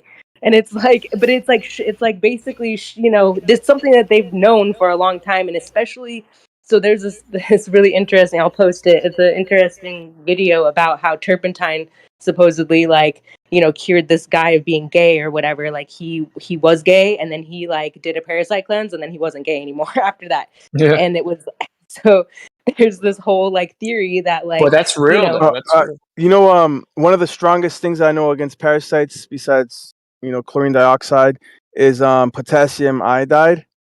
Like there's a lot of ways to skin a cat, right? And there's so many different ways to treat parasites. It's ridiculous. And potassium iodide, in my opinion, will treat all parasites. Same thing with chlorine dioxide. Chlorine dioxide will treat all parasites from the smallest to the biggest. Chlorine dioxide basically heals everything, dude. It's like insane. Yeah, there's Oh, things you've that are seen the so worms in your potent poop? that they're so potent that they will destroy all parasites. And I think iodine and chlorine dioxide are two products that you can use to treat all parasites. You also got to be careful with turpentine. You got to like build your way up. You're supposed to actually build your way into some fasting and have a very specific diet on the way up. Yeah, and then you can I've use heard like a little sugar, a little sugar cube with it, which draws the parasites out, and then turpentine is able to get them. You're supposed to also drink some like organic unfiltered apple juice while you're fasting towards the end of it. And you're supposed to kind of prep for a few weeks if you're going to go the turpentine route because it's super intense, and you want to make sure you do it right so you don't just kind of just destroy the older ones, but then the younger ones still hatch and stuff. It's a whole thing. And Andy Kaufman really breaks They down can the also do turpentine some thing. residual liver damage. That was a great point. Yes, continue. Sorry for interjecting, but yeah, you're totally right. No, I just wanted to. Andrew Kaufman is the guy to listen to for the turpentine. I just wanted to add something real quick. Have you ever heard of Morgellons disease? Yes. So Morgellons disease is very difficult to treat. I don't know anybody that's had it. I've only read testimonies on the internet. But would any of your treatments treat that? Well, I actually was looking into that like 10 years ago. There's a really good documentary that just came out about it actually on Amazon Prime or whatever. And they actually did a pretty good job of like being fair to like the people. Like they went to like a conference that they had about Morgellons, and it was really interesting actually and really like eye-opening. But I there was a guy that I saw about 10 years ago that did a video where he had magnets glued to like these sticks, like these like yardsticks, and that when the people would like, I think he ended up building like a bigger machine, like it kind of reminded me of like a Rife machine sort of ish, like a offshoot of something like similar like that, where the magnets apparently like disrupt the like the theory now, to my opinion, is that it's like a nanotech or something. So the magnets disrupt the nanotech, and then they come out of your skin, like the same stuff that like the when you look at the 10 years ago with the chicken nuggets from McDonald's, that they saw those little black like fibers in it.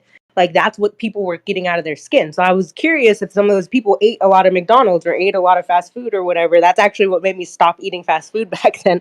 Because I was like, oh hell no, like this is in the nuggets. Like what else is in this shit? Like Take some but- raw cranberry juice and gargle it for like 3 minutes, and then spit it out, and you're gonna see stuff in your spit. Really?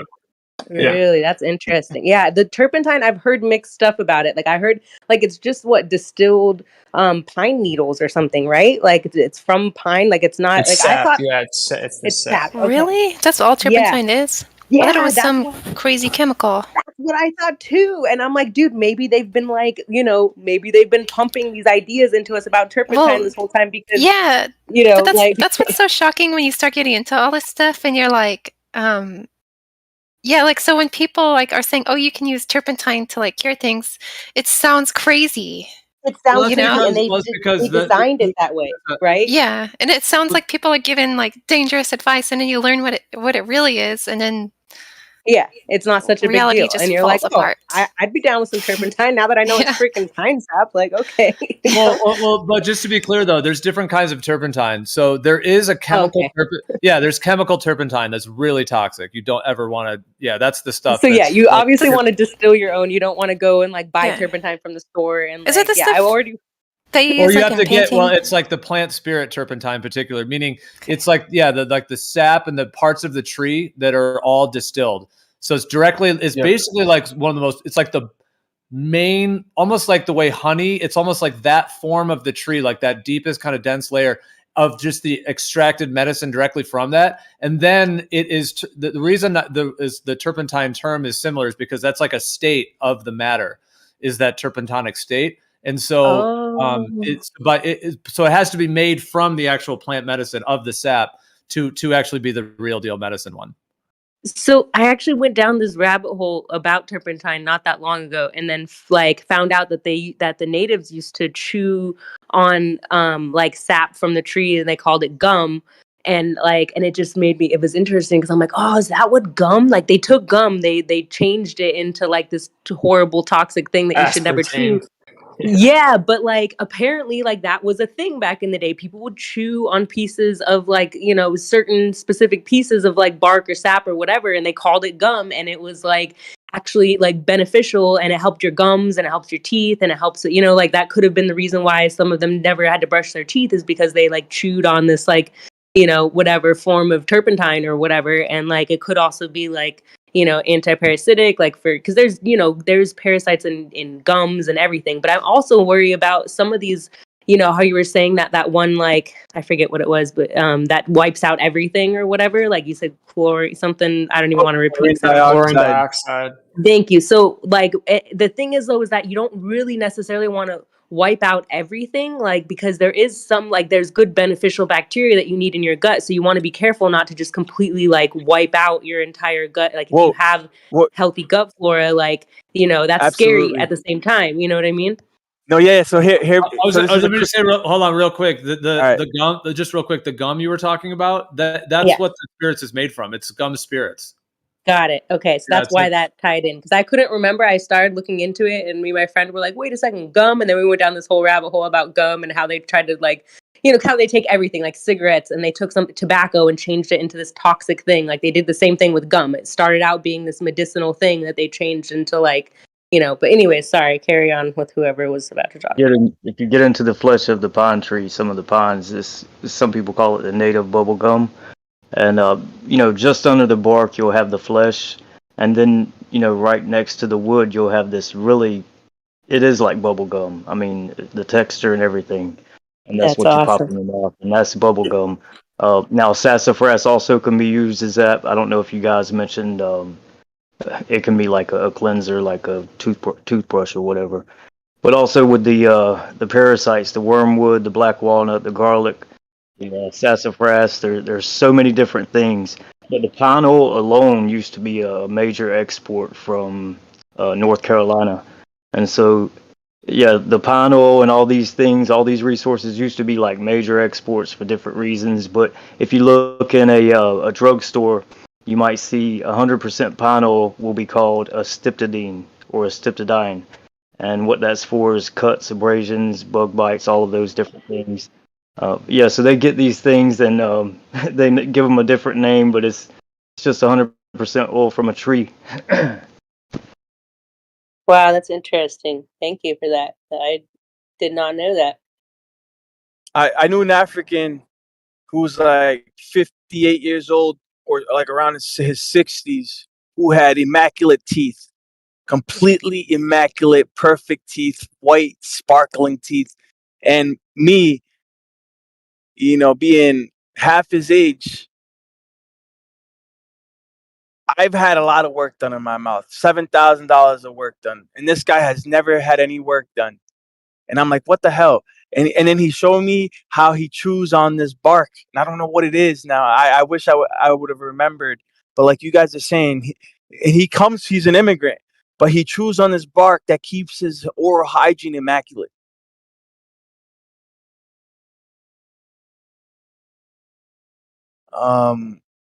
But going back to the chlorine dioxide, the chlorine dioxide, as far as I know, I mean, I could be wrong, but there's certain things like that only affect the bad bacteria and the parasites and the anaerobic bacteria, things that are against us. These things seem to only affect the toxic ones. And I don't That's know how good. exactly the mechanisms at play, but from what I heard, it has to do with like ionic exchange and pulling electrons. It's all theoretical, but apparently the chlorine dioxide is able to pull electrons from the parasites, and somehow the same way it kills parasites is the same way that it's able to chelate heavy metals. It's the same exact mechanism at play here, and it has to do with magnetic forces or ionic forces. It's remarkable, and somehow it only affects the bad and leaves all the good intact. So all your probiotic bacteria, all your micro, your biological flora is left intact. But I can't completely verify that. But from what I understand, I think that is the case. Word. That would be awesome if that were the case. I just know like the stuff that's worked for me over the years that I try to do, and you know but I'm totally like I've been thinking about doing the turpentine thing, and wanting to get my own distiller, and I have a pine tree right here, so I'm like, if I could like make my own, that would make me feel even better. um but yeah, I definitely think we should be looking into this kind of stuff more, because I don't think I know a lot of people just want to like stick their hands in their ears, their fingers in their ears, and be like, nope, I totally don't have parasites. Like, like, no, dude, it's like a normal thing. It's like a part of life. Like people, like it's not like I I was trying to teach Lion before, like my garden, when it has worms, it's a healthy garden. You yeah. want worms. You want to, yeah, and the parasites aren't bad. Like not all parasites are bad. Like not all parasites are created equal. You have like yeah, you want to get rid of them. That's why you do the cleanses. But like, you definitely like, your gut is like soil. Like it's its own soil. So there needs to be some to help you digest and help you break down certain foods and all that. So it's a delicate, like you don't over cleanse yourself and live in. That's why I'm not into the vegan thing, because I see the benefits in cleansing purposes, but then like it's not like sustainable enough in my opinion. I know I shouldn't be bringing up vegan shit right now, but it's not like something that is nourishing for long term. It's like only for like short amounts of time to Yeah, like somebody cleanse else your made up body. that. Yeah, somebody else brought up that, I guess right the day before, they said that a vegan will diet and they will see immediate positive effects, and they'll correlate that They cut to out processed foods. Yeah. right because they'll correlate it and say, well, it's just a diet, and I'm going to keep this diet forever now, but it was just a temporary relief and detox that gave them that effect. Was Correct. Yeah, So exactly. But most if of you the time try they and cut do it, out processed foods, and then they allow their body to detox all the toxins from the processed foods. yeah, from what I've heard, it's your body, does good. It processes stuff, and then all of a sudden, it like if you're trying to do it long term, then like you're gonna be getting cloudy headed. You're gonna be feeling weak. You're not gonna, at least that's what happened to me. Like when I tried it, the numerous times that I tried, because I used to guilt trip myself about eating meat, because that's what they do, man. They guilt trip you for existing. So that's pretty much like my only thing that I tell people is like, look, if you want to do this because it makes you feel good, great. But if it stops making you feel great, don't guilt trip yourself about it, because life lives off of life. Like we all are surviving because we're living off of something else, whether you're vegan and you don't want to admit it or not, like whatever it is, like, Well, there's always funny how the something. World Economic Forum wants you to be vegan. So Exactly. That's, another reason why I'm like, oh, you don't want me to eat meat? Okay.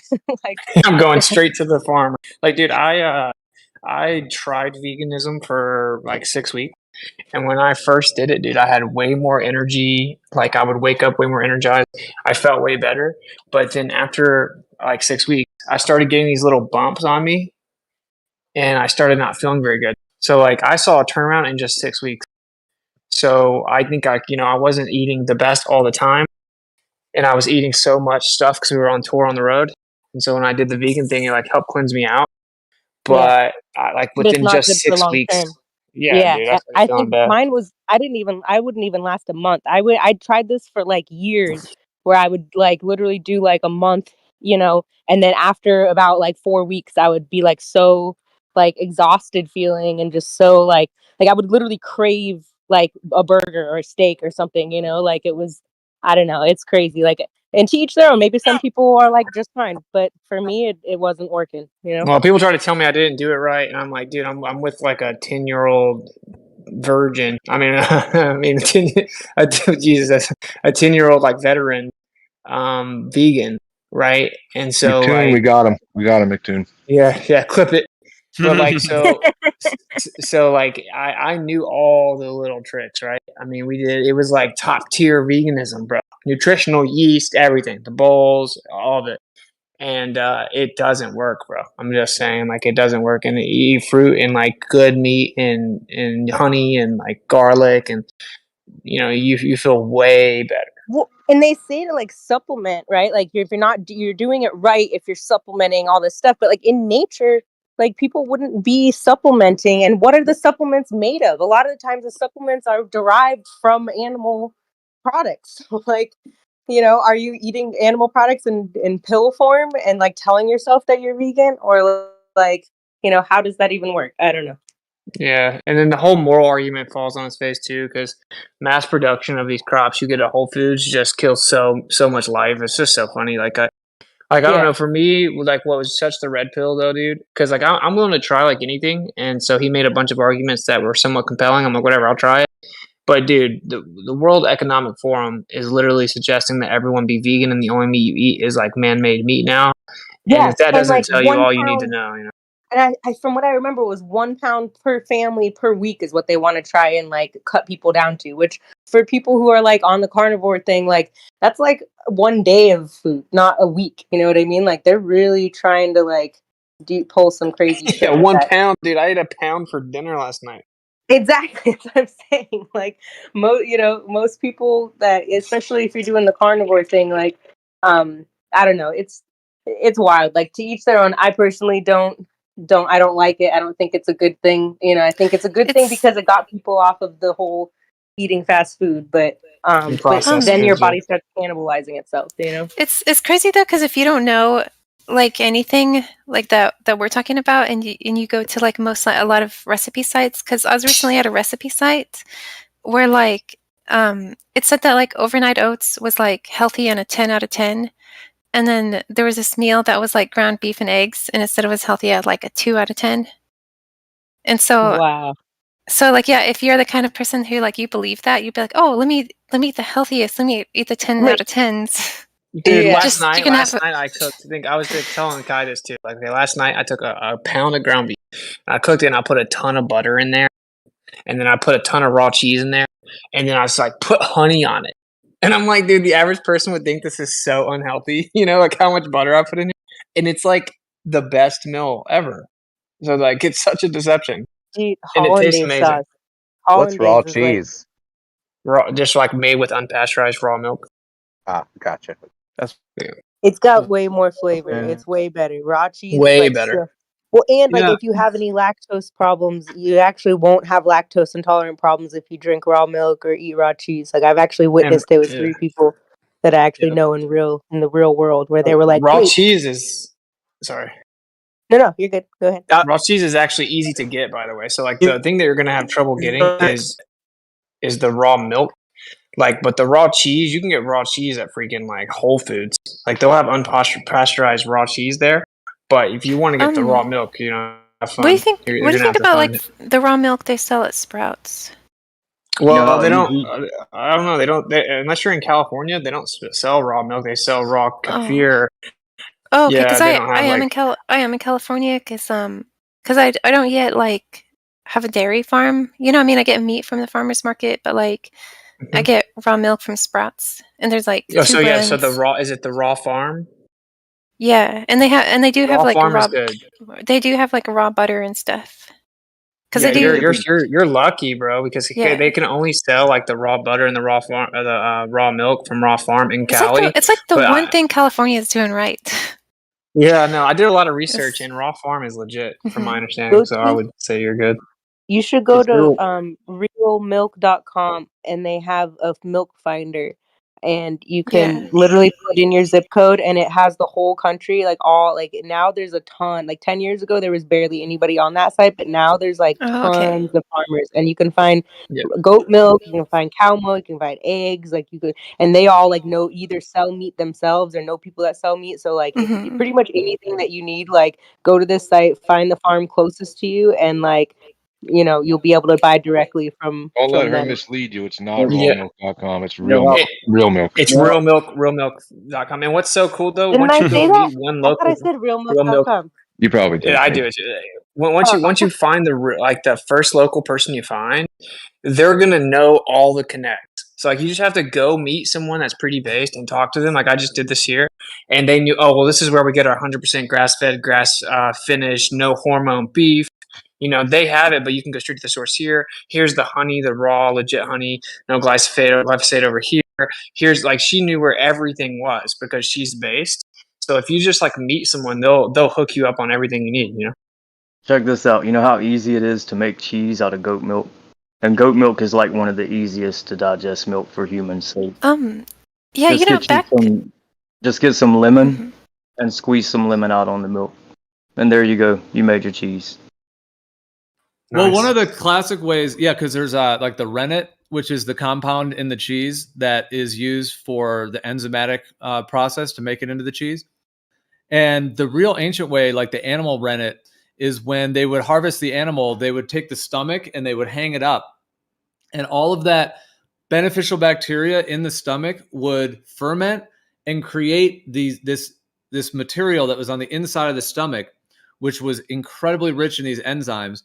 They then just softly scrape off that material that's on the inside of the stomach, and then they mix it with the milk, and then that makes cheese. Yeah, some of them said they used to get it to rennet from pigs.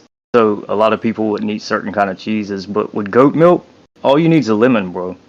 You get a Then you there's get all a these jar. other rennets on the market now too. There's all these other rennets that are all Yeah, I like get it. Yeah. GMO and No, just made in you don't even need laboratories. Reddit and stuff. though. Of course. You You don't don't need even need rennet Reddit. when You you have. you just need either lemon or you just let it put cheesecloth over the jar and put it like you're fermenting it, and then within a couple days it'll naturally do it. Like you No, don't not even need to do even not anything. even a day. Not even Not not even a even a day. Yeah, I guess it depends on how not even a warm day. it is. Because if it's warmer out, it'll go quicker. For me, it took a few days, but it was a little bit colder out when I tried it.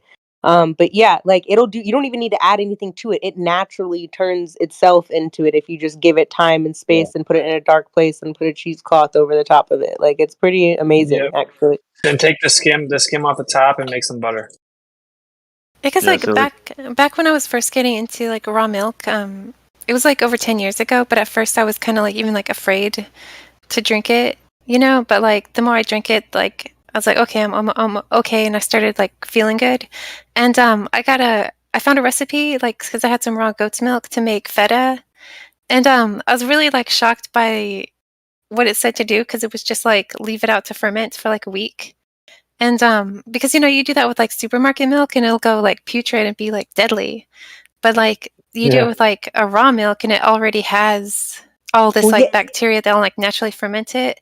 And so I just like left it out for a week, you know, like you know, in a cool like dry place.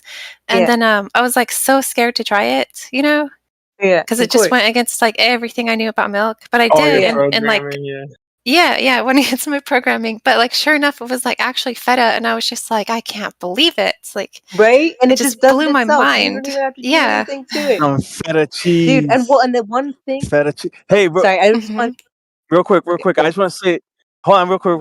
No, because I was going to talk about fermentation and kimchi and sauerkraut, and you know, I go to Foxwoods nearby just to get the best kimchi, and that's another thing. You guys talking about fermentation? That's what's lacking in most of our diets. That's all about immune boosting benefits, man.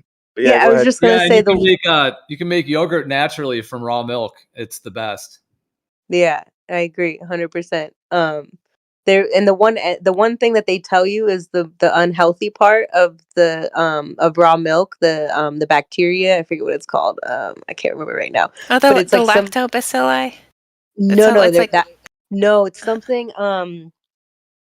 I can't remember right now. I'll remember when I'm not thinking so hard about it. But it's basically the one thing that they tell. The reason why they say, "Oh, pregnant women shouldn't drink raw milk because of the, um, whatever this enzyme is, basically." And but they found it more commonly in pasteurized milk. Like when I started doing my research, because I was pregnant and I was like, "Yo, I want to drink raw milk. Like, what the hell? Why is everybody telling me not to drink raw milk?" Like, so I looked into it, and it's actually more commonly found in pasteurized milk. So I'm like, why is this a lie? Like, and that's when I started digging even more so, like, because I'd been drinking raw milk for years before that, but I didn't really dig on it. It was just like something that I just felt like I should be doing, but I never actually did a lot of research on it. I just was like, this feels right to me, so I'm just gonna do it. So I was really surprised that like this bacteria is actually more commonly found in the pasteurized stuff than in the unpasteurized. So when people try and argue with me about it, because like I'm like living walking proof, my daughter's living walking proof that like raw milk doesn't harm the fetus. Like there's nothing wrong. Like even like yeah. eating raw oysters, you know, all the stuff that has the most like dense nutrients, they tell you not to eat while you're pregnant. But like I ate all of that while I was pregnant, and she came out with like literal guns. Like I'm not even joking. My midwife was like, "Dude, I've never seen like defined arm muscles like this on a baby before." And I was like, I'm like laughing, like, yeah, I did like the opposite of everything you told me to do, pretty much. Like all Yeah, the like things that you fish told and me. liver and Yeah, vitamin I had A, raw everything they say milk. not to do. Yeah. Yeah, I had raw oysters. I had like all this, like, you know, I ate like mainly carnivore, everything, and did raw yogurt, raw cheese, raw everything. Like, you know what I mean? Like, was super strict, didn't have any grains at all. Like, I was didn't have any sugar, like, you know, a little bit of honey actually in the yogurt and my kefir and stuff. But like, you know, I did the raw kefir, like from Sprouts. Actually, when you brought up Sprouts, I'm like, yeah, I think like at least the Sprouts in Arizona and Phoenix, they had locally sourced kefir, raw milk, all that stuff, and they sell it at the store. Like it's fine. Out here, out east, like it has to be called pet milk. Like I buy it from the What? Amish Yeah. market, and it's Pet literally milk? called pet It's milk. literally it Yeah, literally says it's only made for pets. Yeah, but a lot of them are pretty base, and they'll say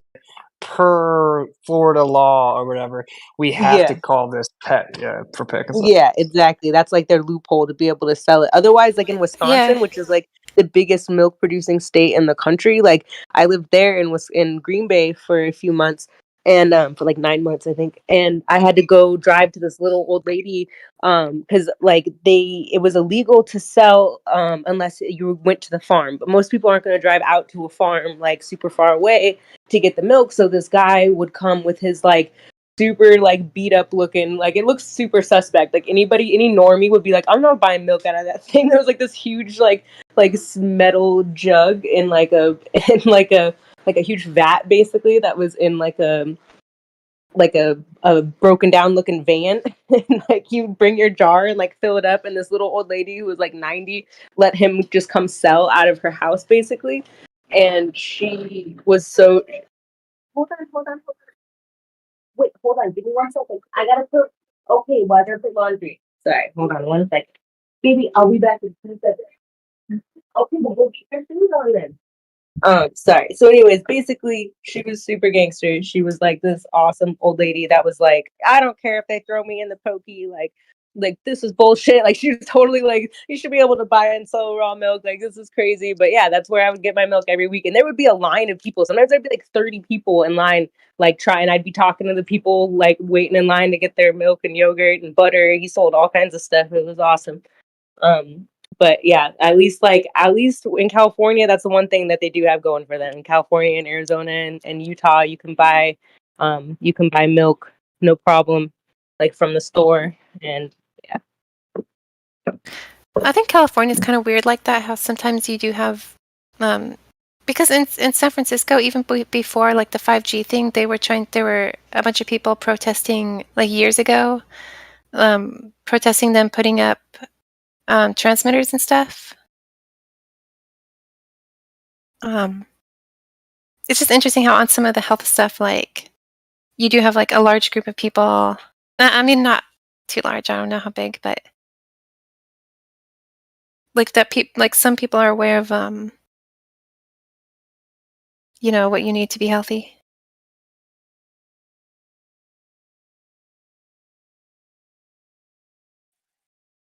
Yeah, it's crazy. I will say, well, the hardest thing to find so far since I've been down here is raw butter, which is so crazy because it's like whoever's making raw milk, you have the raw butter, but it's been tricky, man.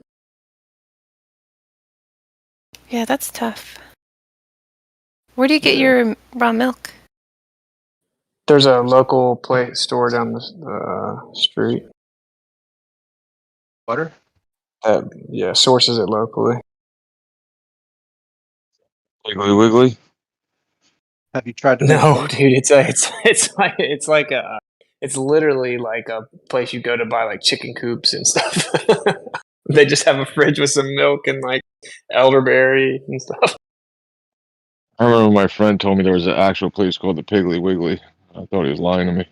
Oh yeah, that's a real grocery store. Yeah. What do you think about just Whitson? Have you ever just added honey to raw milk and then let that ferment and like vortex it every few days? No, is that gonna make butter? It makes a fermented milk. No, I'm just saying in general, just using honey, putting honey in milk together. And then, because you know how you were saying, like, in terms of like fermenting, like garlic or onion, things like that in honey.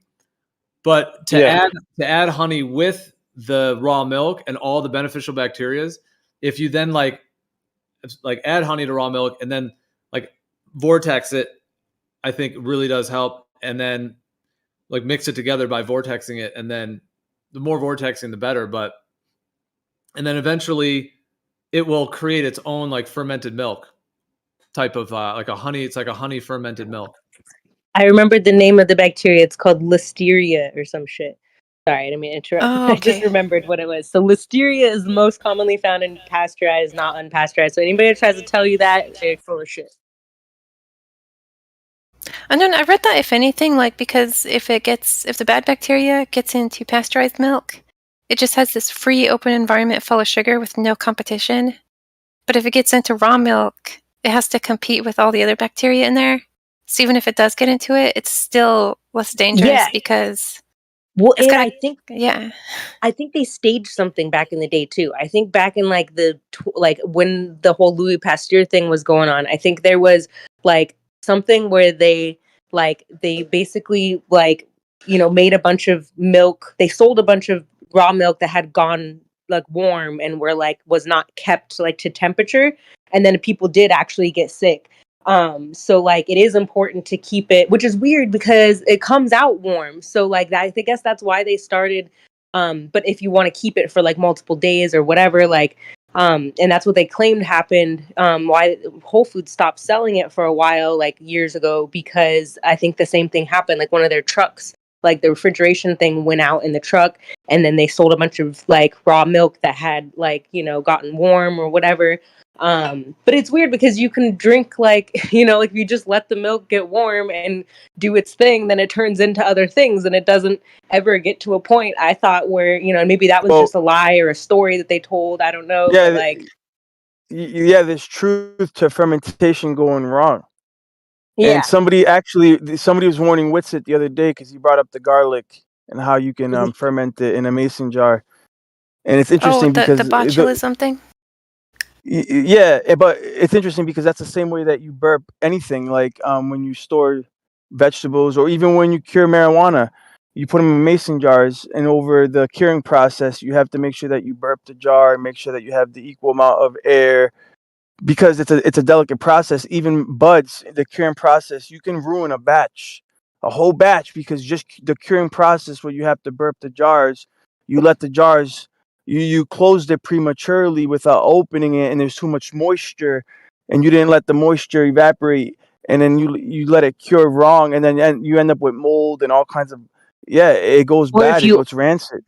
Go or if ahead. you over burp it too, right? Like there's such thing as like having too much oxygen in it, and like too, like, I don't know, I've heard it both ways, but It's different for everything, but yeah, like you can imagine the process going wrong, and then you creating some crazy bacteria that's like resistant to anything.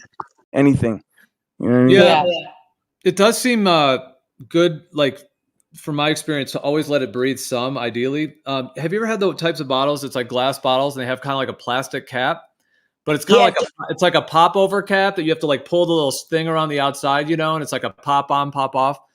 yeah, Yeah, those actually do seem to let a little air through, and amazingly, and those are glass. It is a plastic top, but I mean that's pretty minimal plastic, but the whole thing's made of glass, and yeah, it does seem to create like a pretty ideal, at least in many of the ones that I have, like a pretty like ideal type of like where it just lets enough air in to keep the fermentation in just the right place. And you could yeah. even have different caps that you could adjust as I well have. to even get That's what I was different. gonna say. Yeah. There's ones that the ones that are that you're talking about I used, and I couldn't, like, I tried making sauerkraut with those, and it didn't, and ended up being like the moldy stuff happened, and it didn't work very well. But the ones that actually worked better, I thought, were they're like this weird little plastic thing that, like, there's like a hole in the that comes with metal lids, and there's like a hole in the metal lid, and then you like put water in this little plastic thing that sits on top of it, like a few inches up or whatever, and it allows like some of the air to come in or to come out of it, but it doesn't let any air come into it, and it actually worked really well. So I would suggest, in my opinion, that one worked better than the ones that it was like red and green that had like a little thing, like I think you could adjust it. So maybe I didn't have it set up like the adjustment right, or maybe I don't know, but this other one worked like flawlessly. I didn't like look at it, touch it, do anything to it, and when I pulled it out after a week, you know, or 2 weeks or whatever it was, I can't remember, it looked great. And like I do that with my pickles when I do fermented you know, whatever it's called, cucumbers, and it's so far it's worked really well every time. You know, in Puerto Rico, they have this drink called pitorro, and it's like every household has like a bottle of pitorro. And I've been to some Mexican restaurants where they have a similar thing where they'll they'll put like hot peppers in the Mexican restaurant. They put hot peppers and they ferment the hot peppers in liquor. Um, Now it never produces vinegar. It's always alcoholic, but it's beautiful because there are bottles in my family that they'll leave curing for years, and they'll add peppers to it, or not peppers, but they'll add guayaba and other fruits that are like exotic, and they'll let it ferment and ferment and ferment. And you really don't know the level of alcohol that these things have, but it's really ghetto because there's no like meters. They're not really like following any like specific procedure besides just letting the stuff sit in a dark place. Dude, I found out today about like a tincture you can make. So you use raw apple cider vinegar, and you ferment things like garlic, turmeric, all this different stuff. You put some cinnamon in there, some peppers. You let it ferment for a couple weeks, and then it pulls out all the like healing properties from those different vegetables into the apple cider vinegar, and you drink it like completely clears your system out. Hey, do you have a Pretty link crazy. for that? Yeah, let me find the video. I'm What do you think? actually. What do you think? What do you guys think Yeah, that about does this? sound good. Yeah, I know this Jewish that guy who does sound- sells those. I love like ginger with apple cider vinegar when it's fermented together, and like ginger, lemon, apple cider vinegar. Those Do all you go guys remember it's just that like a touch. Daphne Reloaded or whatever, Daphne Rimmel or whatever, the flat earther chick from like years ago? She actually came out with a pretty interesting video about apple cider vinegar. Just to be like talk about maybe the opposite, that maybe it's not as good as what they claim, like it burns your esophagus, and it's like actually like you have to make sure to dilute it if you are gonna like, you know, like I used to know people that would just like chug it like just straight out of the bottle. I'm like, what are you doing? Don't do that. But like, Yeah, no, it's what if, you know, I'm just saying, what if it's not necessarily like that? And kombucha, she did 2 videos that were actually pretty interesting on both of those, that like maybe they're actually like not as good as what people claim. Like it's basically like kombucha is like basically like a beer, and it's adding yeast to your gut, and like, you know, like sugar and all of that like feeds the, you know, the bad bacteria or whatever, the, you know, the parasites you don't want or whatever. And then that the apple cider vinegar is like, you know, kind of on the same tip, where it's like, you know, it's just one of those things that they like, that they put, you know, just because I've seen it push so much in the mainstream that like I question it now, you know what I mean? And this was probably like 5 years ago that she came out with this video or whatever, but I'm sure if somebody wants to see it, they could look it up. But she just made some interesting Yeah, I don't points. know. And I like, have to I don't look into know. that too, because that's like one of the main things too. So obviously you can use honey for fermenting things, and obviously that raw unfiltered honey. But like, I haven't heard of that, because this is right here. I dropped a video. It's called like Fireside or something. It has like garlic, and he straight up just cuts the garlic in half, throws it in there. He throws in like Well, and ginger. yeah, garlic and ginger are amazing. Like I still take that all the time. Like whenever I'm feeling sick, or if I have a stomach ache, or if there's any like, if I feel like, you know, you feel something coming on when you're starting to get sick, and that's when I just take honey and garlic by itself, and like it knocks it out, and I don't have any issues. But something with the apple cider vinegar, mixing that in, you know, basically like you could be attributing you not getting sick to the garlic and the honey, and maybe the apple cider vinegar had nothing to do with that. You know what I mean? Well, that's I'm what. just Yeah, saying. So that's. I guess the idea is that the apple cider vinegar is supposed to draw out all of the antioxidants and the anti-inflammatory properties of the vegetables or whatever you're throwing in there. Yeah. So I wonder if there's something else you could use, because I guess it's just used. The raw apple cider vinegar is used as like the fermentation like liquid, right? So then you just drink that afterwards. I don't know. I know honey. Do you dilute it, Is or do you just put straight apple cider vinegar? this dude just like like literally pulling stuff out of the ground. So I'm assuming he just poured it in there. You know, I don't know, but like I do know if you use like honey, like when I just made the garlic honey thing, right? And you can already tell that the honey's starting to get a little bit more liquid, because it pulls like the moisture out of the It garlic. pulls the So moisture maybe out of you the could, garlic, yeah. maybe you could just use the honey.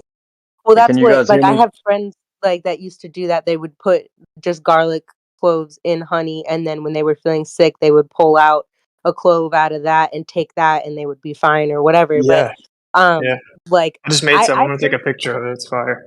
yeah, I personally like, I think it's better to chop up the clove, because what I heard is that when the after 10 minutes of cutting up the clove, it dies, and you want to eat it while it's still like alive, basically. So like like you can't just take like minced garlic that's like already minced, because that's dead garlic, you know. So you want to take like an actual like raw fresh piece of garlic, chop it up. You know, it doesn't have to be a whole clove. It can be like, I usually do like a half a clove at a time, depending on how big the clove is or whatever. And then I just put that in like manuka honey if I'm feeling sick, because I like that, you know, it's like the good, you know, antimicrobial honey, or local honey. If you can find, you know, good local honey, do that for sure, because like it might have like the good local bee pollen and all that. But for some reason, when I tried the garlic in the honey, like then it like ruined the honey for me. Like it was like it was too garlicky. Like I was like, I like it better the other way, where I just put the raw stuff in the honey and then swallow it, like put it on a spoon, and like, you know what I mean? But it's all preference and like whatever. I'm just saying, like the apple cider vinegar, like if you are gonna drink it, I would make sense to dilute it, because like you don't want to burn out your Yeah. esophagus, or you know what I mean? Like in my opinion, if but I haven't drinking it in years, and just the points that this girl was making about it, I was like, I never thought about it like that. Like, holy shit, she's blowing my mind. Like, because you got all these different like mainstream outlets like all promoting, like if you look it up, there's like tons of advertisement for apple cider vinegar, like just one after another. So like you don't see that for raw milk or for anything that's actually good for you. So that's the main reason why I like stopped and listened to her video and like didn't get triggered. Like some people get hella triggered by it, like, no, I swear by it. I'm like, okay, then don't listen to me. I'm just saying, like, she's pointing out some interesting shit that I never thought about, and like we should be looking at all of the things, and maybe people are attributing what them not getting sick to the garlic and the honey, when they're attributing it to the apple cider vinegar, and what should be attributed to the honey and the garlic is what I'm saying. So Unfortunately, I heard a conspiracy about. Go ahead, go ahead, North. Go ahead. Can I get a mic check? Can you guys hear me? Yeah. Yeah. Yeah. But I think the idea is that apple cider vinegar. Oh my God, man.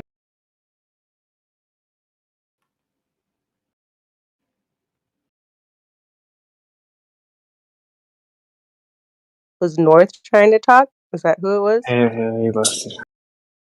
Sorry, North, come back. Say what you want to say, bro. Was he breaking up?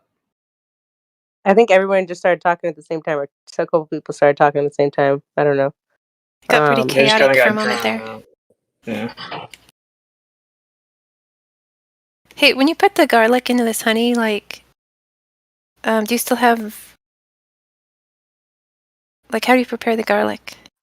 I just peeled it and left it like the whole cloves, like peeled, and then just threw it in there. I cut the tips off of it. Supposedly that helps expedite the process. It's called like Allison or something like that.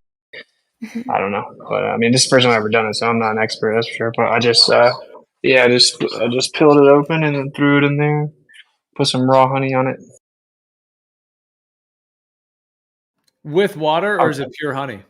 Pure honey. Nice. But it starts to become more and more like liquidy over time because it pulls all the moisture out of the You garlic. just take a little shot of it. Yeah, you can. So you can either consume the honey or just eat one of the cloves. Really. Either one. I did hear something about Manuka honey. I guess it all comes from one place in the world, and it's like heavily sprayed with glyphosate, which sucks because I've always heard that's like the best honey. So I don't know.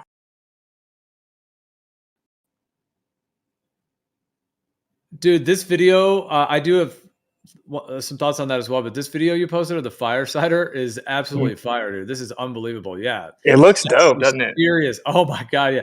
This guy is in the garden chopping up the freshly picked, very likely organically grown, like local, fresh, right off the vine with some of the natural soil getting in there, because that's where the real bacteria is. It's actually in the soil, and it has to be in the natural soil that has the right balance as well.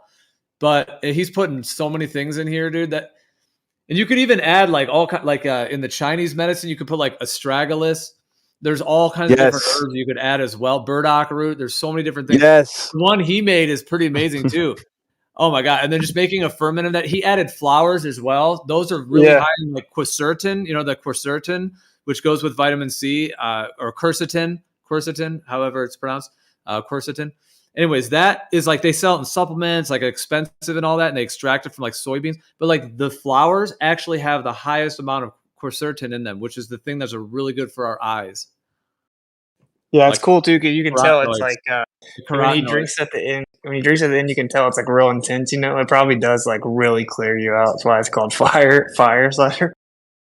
Yeah, but it looks like he did like it's not like it doesn't look like pure apple cider vinegar. Like it looks like fairly liquidy. So even though I bet it's intense, it doesn't look like it would like because like what Rusted Soul said, like you definitely do have to dilute it ideally. Because I mean, if it's too like high of a percentage, then it could even cause an uncomfortable like kind of burning in the system because it's like almost too acidic. Right. So. Yeah. But like I've had like if you've ever had where like there's certain drinks like I think Bragg's even makes them where it's like lemon, ginger, and then apple cider vinegar, but it's only a little bit of apple cider vinegar. So it's more like a refreshing drink. Like it's more like a lemonade. And it's Yeah, very, I've seen that. yeah. That was one of the things that chick pointed out too. Like, look at they charge $5 for this stupid drink, and it's only got but you really should be diluting it. Like, I'm not saying don't drink it or listen to me or whatever. I'm just saying I stopped drinking it like 5 years ago. I used to drink it. I didn't notice anything different between drinking it and not drinking it, but it is like a money making. Like they are making money off this shit. And it may be, I don't know. I'm just saying we should be wary of it. Well, are All you of the saying things. that they would have like a funky distillation, like meaning some other bacterias that would not be good ones, meaning that their specific ferment would be problematic? Or are you talking, because what if you made like your own apple cider vinegar from apples that was freshly picked as well, and then dilute that and then put that with, because then Yeah, the idea is just to use something as a base for the whole thing to really ferment. yeah. So it does seem Well, I like think apples have a pretty decent balance between sugars and acids to make it all happen. yeah, So for sure. Well, I and just like want to I wanted to add real quick that there's different Well, hold fermentation on, man. I think processes. she was trying to get in though. I think she All right, go ahead. no, go ahead. I'm good. No, you can go. I don't even remember You what I was you gonna say. no, Just girls go go ahead. first. Girls go first. Go ahead. No, really, it's cool. I honestly I lost it. It happens all the time. So just go using ahead. apples as the ferment, as the base of it. Oh yeah, the mother. So it needs to have Oh the yeah. mother. So that's what. So it's not like you can just like that would just be like apple cider, right? If you just took apples and but then if you let it, you could make your own mother somehow. I don't know. I guess I have never looked into making apple cider or the mother of the apple cider vinegar. I just know that you need that kind of like the Scooby from the kombucha. You need that mother chunk of slime or whatever that shit is that's on the top that it all feeds off of and creates the bacteria or whatever. So I mean, I'm not saying that it couldn't be beneficial. I'm just saying that maybe it's not as good as we are being told, and we should, be weary of anything that they're pushing in the community of health shit, because they are also making a lot of money off of us. So there's a delicate process, between alcohol and vinegar. Like you can turn alcohol to vinegar if your fermentation process goes wrong. Like if you're trying to make beer, mead.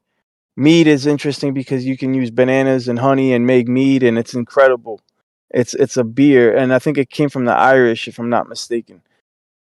But anyways, there's different processes of distillation and fermentation, and there's interesting shamanic drinks, I would say, from different cultures around the world, where basically what you have is it's like a a bottle that's been fermenting for years, and you have all kinds of weird root vegetables in there, licorice root, all kinds of stuff. There's one from the Dominican Republic that they call Mama Juana. Which if you're in Florida, you might be able to get a hold of some, and some call it an aphrodisiac or whatever, but it is medicinal, and it helps cure a lot of different ailments. And what it is, it's a fermented drink made up of different roots and herbs, and it is alcoholic. And that's another plus, because a couple shots of it, not only is it medicinal, it gives you a little buzz and you feel nice and warm inside, and might actually have aphrodisiac properties. But anyways, yeah, go ahead. Exactly. Like all of the drinks we have today are actually rooted in the original drinks that they were originally. Like coffee and tea and fermenting different plants in very unique ways to create essentially medicinal tinctures and different types of distillates of plants.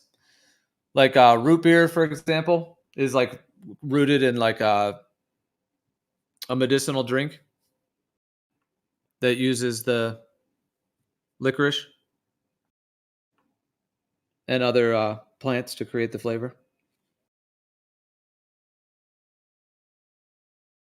And then that fizzy thing that people like the carbonation.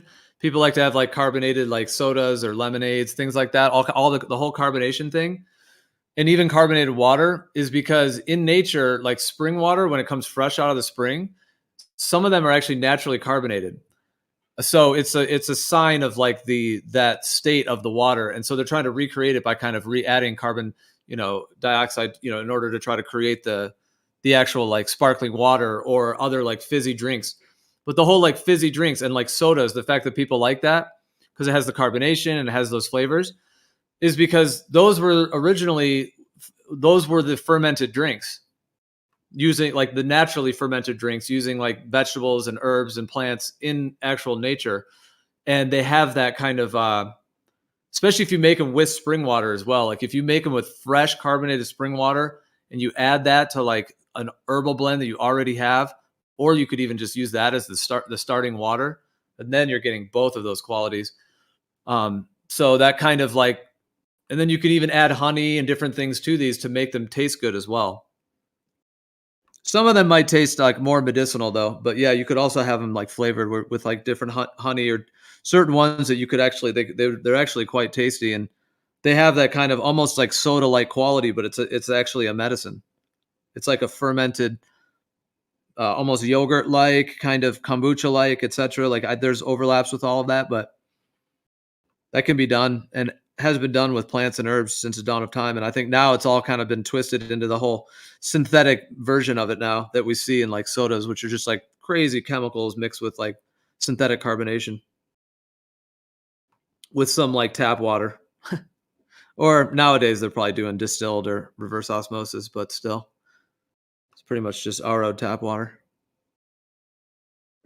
When I first tried kombucha, at least the cold one, because I made kombucha tea before. It was all right, but the kombucha that you get that's cold and it has like this foam.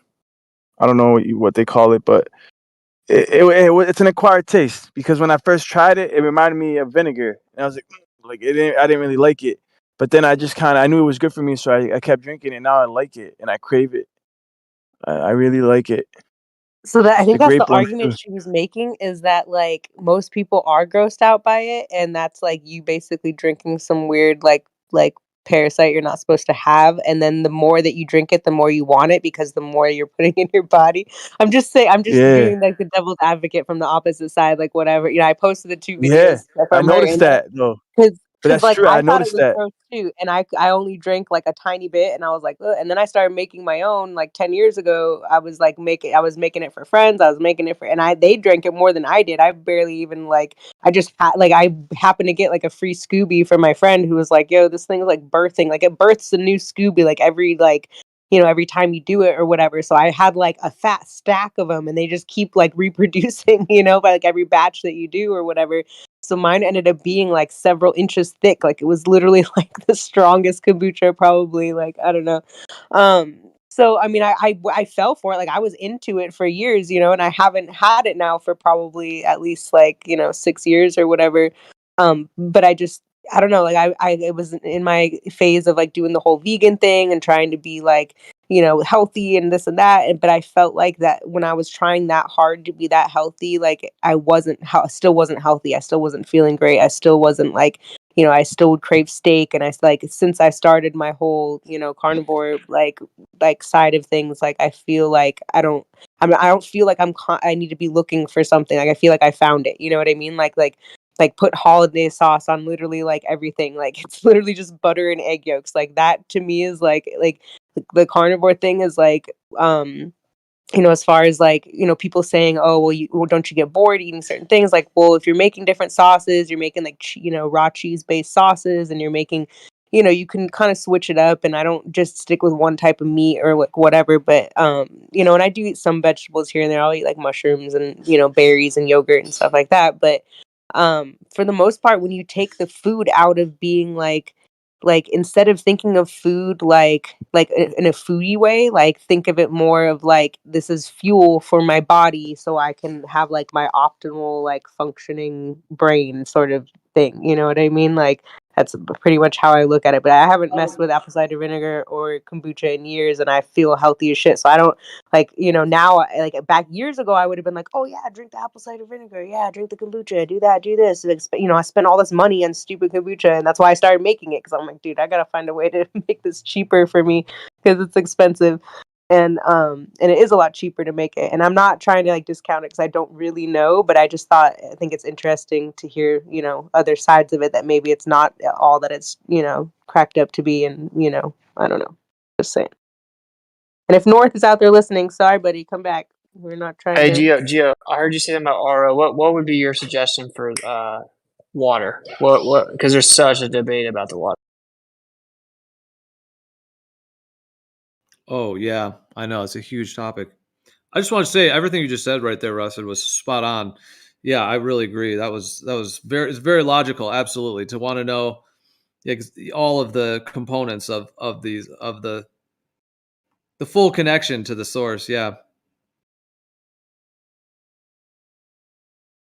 I would say distilled water though, to answer your friend. Like, if to me, like, I think distilled water, like they have distillers that you can buy online for like $300. I think, or actually, I think they might be even cheaper now. I think when I bought it, it was like 300, and I just saw it for like 150 or something on Well, Amazon or whatever. I have a mega home distiller, but it takes 5 hours to get the water, right? And then there's the whole Yeah, to argument get a about is it gallon, the right? best? Yes, Yeah. 5 hours. I know. I have mine running like all the time. Like I pretty much every day I'm running it, or I'll do it right before I go to bed. So then it's like when I wake up in the morning, I got a fresh new, like, gallon made or whatever. So yeah, I mean, and I don't want to, like, I use even like the water. I get my jugs filled from like the water and ice place, so then I'm not like gunking up my distiller too much and having to like clean it so much. Because when you use tap water, I don't know if you use tap water in it, but it's like that really shows you how bad tap water is when you put tap Oh water in a yeah, it's distiller. disgusting. You see like And you all the see, white residue, yeah, yeah, or and what's yellow. weird, out west it was white. Out east it's like a rusty kind of color, probably from like all maybe like copper in the ground or so. I have no idea. Really have no idea why it's more brownish colored, but it's like a different color out here for some reason. Yeah, it's like yellowish. It depends. It changes from like city to city too. But I guess there's just the whole argument about it having nothing in it, and some people call it dead water. Some people claim it strips stuff from you. I don't believe that it strips the things from you or whatever. But it's just like it's just a headache, man. And then I don't even run tap water through it. I run like we literally were buying like gallons of distilled water and then running it through a distiller. But Oh it's like wow. Is yeah, it it's is like it overkill. clean? Is it clean afterwards? Like when you run the distiller, is there still stuff? It's yeah, it's really it's like you barely see anything in it. Like Okay. sometimes you will, but most of the time it like is pretty distilled out. And I don't know about like I want to. microplastics or anything. Have you heard of that? Like that I can't remember what it's called. It starts with like a K or a C or something, but it's like it makes like living water or whatever. Like obviously if you're close to a spring, that would be like the best. Like when people are like, oh, you got to drink spring water, but yeah, but if you're buying spring water and it's in a plastic bottle, then that kind of like, Yeah, you and know. it's sitting there for 3 years before you get it. I mean, there's like the oxygenators and there's things that add hydrogen to the water. And I haven't figured out, dude. I mean, like the things that supposedly create the living water, you have to drink it pretty quickly after you get it, and those things cost 5K. Like Yeah, that's it's what I think. The ridiculous. cheapest one I found was like 3K or something, but I think Josh actually just recently found a okay, hold on one second. Josh just found a like DIY um version of that. Like I think even what's that guy's name? Ken Wheeler. He did, I think, a video on living water too that I got to check out. Where I think he did like a one with like a supercell magnet in the water, and then like I don't remember. I have to go back and look through my notes and see. But I know like there's been people that have tried like making their own like DIY versions, which I want to try that. Or even just putting like a spiral copper wire like into a water jug and seeing if that does anything, because like you're like putting it in the sun, getting like something from the sun, and like I don't know, like pulling like whatever from the ether, like how they do like the electroculture stuff. Like I was thinking about, like I started doing that with like a chopstick. I put like copper wire around a chopstick and put it in my jug of water and put it in the sun. Like, let's see if this does anything. I don't know. But then you have to like make sure to really clean it really good though, because then like mold will start growing around the chopstick, because it was like just wooden, like a piece of wood basically. It was like a wooden chopstick, so you gotta switch those out, otherwise it starts to get funky. But do these hydrogen How things? Like, do about? they clean the water? Okay. Sorry, what? Oh, no, go ahead. It's like I can't figure out if they clean the water or like I don't know, dude. I'm just following. I'm trying to figure out. Obviously, like when I met Kai, she had an RO machine, and that's significantly faster. And I'm like, no, it doesn't get all the fluoride out. It's not perfect. Blah blah blah. And so now we use my Mega Home distiller, Yeah, but the it's just distiller such a gets the headache, bro. fluoride. From what I heard, the distiller does get fluoride out. The RO only gets out like when you go to like the water and ice place. Like usually there's like 10 different processes that it cleanses the water. So if you wanted to like replicate that, you would be like spending so much money. And there's like, you know, the UV this and the RO, and then there's like a few others, like there's a bunch of them. So the distiller, but it still doesn't take out the fluoride though. All of that, you do all that work and you buy all that stuff and it still doesn't take out fluoride. So It takes distilling out is some of the fluoride, like depending on which one you get. You know, like okay. and you can buy Reverse different RO osmosis. systems. Reverse Yeah, go osmosis ahead. gets almost all of it out. Yeah, almost all. Yeah, 99. depending on how many filtrations it has too. Like you can go from like 3 to 10, basically. Yeah. Yeah. So is that what you use RO? Because I'm trying to decide, like, should I get an RO because I can drink the water way faster? Because we use water, and then I was going to put an RO system like under our sink maybe because we bought one for the RV, and so that we can have the water running through our sink at least reverse osmosis. But I just can't figure out what to do, man. It's just a rabbit hole.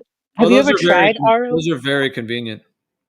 Sorry, no, it is, but it also wastes a lot. The RO, like you know, for if you know, like I mean, it whatever, it goes back into the water supply. It doesn't matter. But have you ever have you have you ever actually tasted the RO water? It was just RO because there was a RO filter place that was like right next to our house that just did RO and it tasted terrible. And like I bought an RO system like 10 years ago, ran it through and I tasted it and I was like, oh, like it just didn't like if you're expecting it to taste like the water and ice stuff, like it's not because that goes through like 10 different filtration processes is what I'm trying to say. So like you might be disappointed is all I'm saying. You might get Well, you it got to and buy a then good one. That's what sucks is they're expensive. Like, so if you buy the 3 yeah. filter one, and this is another thing I found out that a lot of these popular ones, like on Amazon, you go look at the reviews and the people are showing that the TDM readings on the machine are wrong.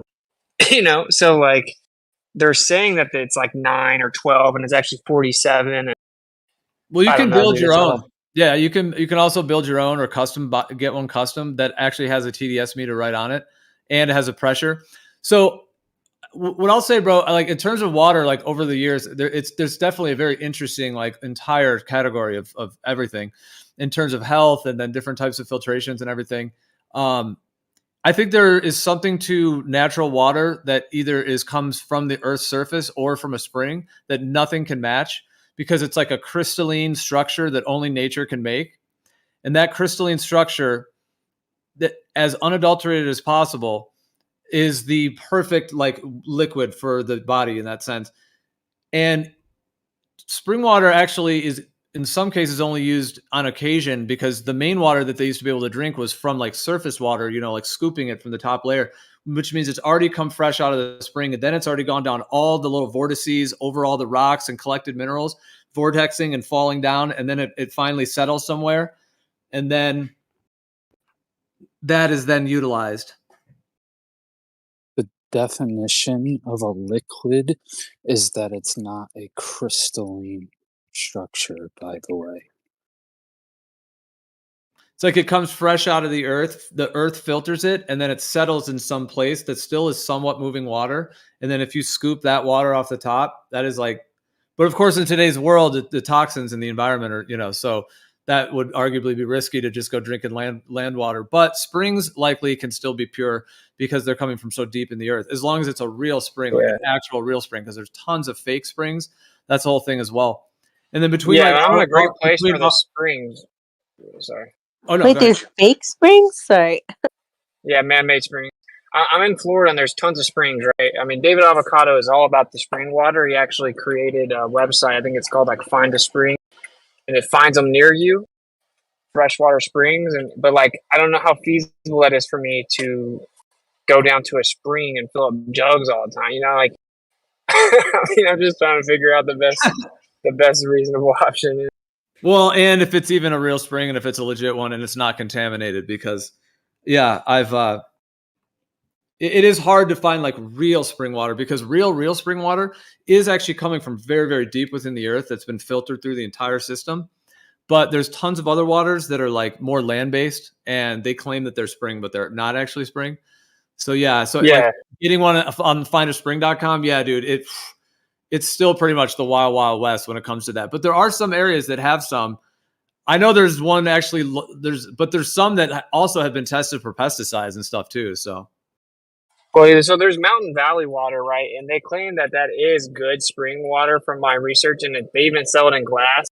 Dude, it's not feasible for me to go buy bottles of mountain water, or whatever it's called, Mountain Valley. Like I can't buy $4 bottles of water. You know, like we drink too much, and I'm adding some salt to the water, and like, yeah, I don't know what the solution is. It's really crazy that we live in this world where I just can't figure out the best water option. Do I really have to just rely on full distillation? Well, see, my thought. Okay, so I'll say on terms of between distilled and reverse osmosis, I have had a lot of experience with both. Like I've distilled my own water using all glass. I even tested that using 100% glass, so like never touched metal. And I've gone to that level. I've used many other types of distillations. I used to get this distilled water back in the day that was really good. It was uniquely good in many ways, but that's a whole different thing. It was double degassed, which is a type of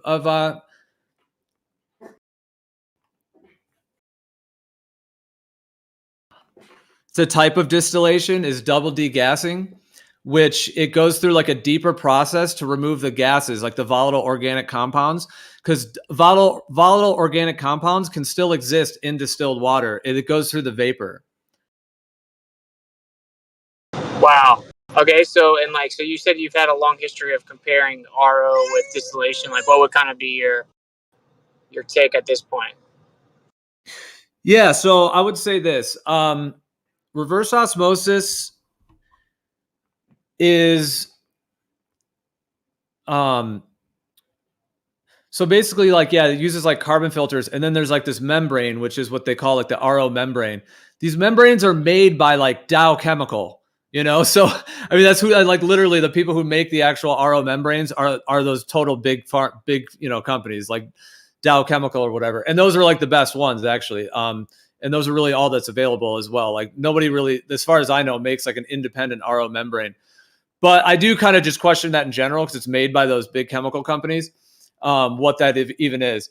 However, I found that every time I buy a new RO system, I have to run through like gallons and gallons until it kind of flushes the chemicals out. And then it starts to be, like all the off gassing basically from the filter.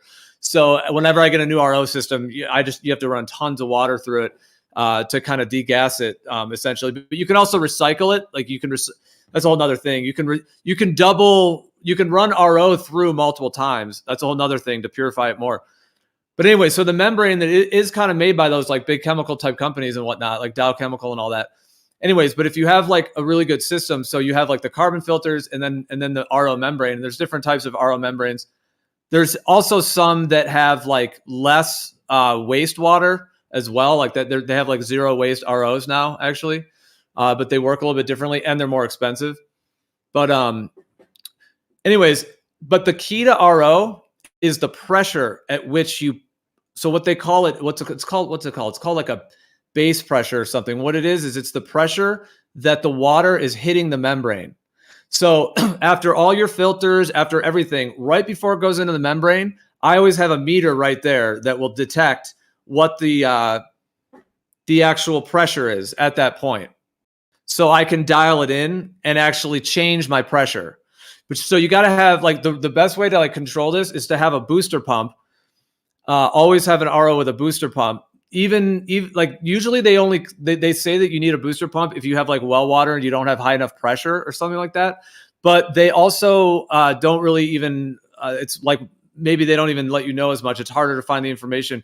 The understanding that the different pressures actually give you different purity levels, and it gives you different ejection rates of the toxins. So like in RO, like every toxin is going to have an ejection rate in terms of what how the membrane could eject that material on its own. But then you have all of the thousands of chemicals that are in the water, and all those chemicals all have their own like ejection rate going through the membrane. So the pressure by which you push the water through is going to change the actual ejection rate of what is ejected out of the water. And what I found, it seems to change the structure of the water as well. In some ways it can be negative and in some ways positive in terms of that part of it as well. So there's like this relationship between the toxin ejection rate and then what pressure. And if you have like a booster pump, which they're only like $80 or $100 extra or something, but it is like a system. You can buy them nowadays that have the booster pump already on there, like it's already there. Although you might want to add like a valve so you can adjust it yourself, because they might not let you adjust it. It just blasts it at like the 120 PSI or whatever. So if you want to be able to adjust it to like 90 PSI, 80, 70, dial it in. So there's like a different ejection rate of all those toxins. And so, you know, you're going to you get what you get. And so the clean water goes one way and then the wastewater goes the other way. Even after you get that clean water though, you could run it through a second time, a whole second run. But you're going to have the wastewater. So it is going to use more water that way, but you can even run it through twice. And then, yeah. And then I do think there's like components to, and then lastly, it's the water you start with is a huge difference too with RO water. Like if you're starting with tap water, yeah, who knows, you know, because like, yeah, it's going to get out like it's going to be better than, you know, a lot of things, but there's still going to probably be some fluoride in there, some this and that, because God knows what that thing has to get out. So like, it's not even running it through multiple times. Usually people don't even have a booster pump on it. So like a regular RO on tap water, but dude, I've done this. Sorry, I know I've been talking a long time. I'll pass the mic, but just lastly, I'll just say this is just that, dude, I go to like this is an idea. I'm just saying it's something I have done where I built a whole system that has like UV, which I have my thoughts on the UV light as well, but I mean, UV light, it does disinfect it. And for this, you don't really want all kinds of stuff growing in there. So it is good to have. And I've actually found it, even though it is UV light, I found that it's actually not a problem and it is worth it. Anyways, but with this idea, dude, go to like a river or a lake, like as natural as you can get in your environment, fill up 5-gallon jugs and then run that for your RO water. You know what I mean? Like natural water right from the environment. That's one idea too. Or like start with spring water and then RO the spring water. Or I've tried all these. You can start with distilled water and then, you know, you can start with anything, but sorry, I said too much there. My bad. I just I got on a roll there. Oh, you're good. Too many things. Oh, I wanted to hear all that because it's like I'm trying to figure out what to do. So, like, is that what you currently do? Like, you use RO system, or like, I'm just trying to figure out what to do. To be honest, I mean, I know I can't just go to Amazon and buy a reverse osmosis system and then run tap water through it. Like, I know that that's not going to work. You know? Yeah, I know, man. It's tough. It's intense. It's tough. Well. You know how they have those like 5-gallon delivery companies? Like, you know, they deliver 5-gallon jugs right to you, to your house. Yeah. Yep. So usually like there'll be like a spring water, which usually are probably never legit spring waters. They're probably all some kind of groundwater runoff stuff. But if you could find a good one of those, but generally those are probably not, I don't really think those are, I've tried all of them basically. I know they're problematic basically. And then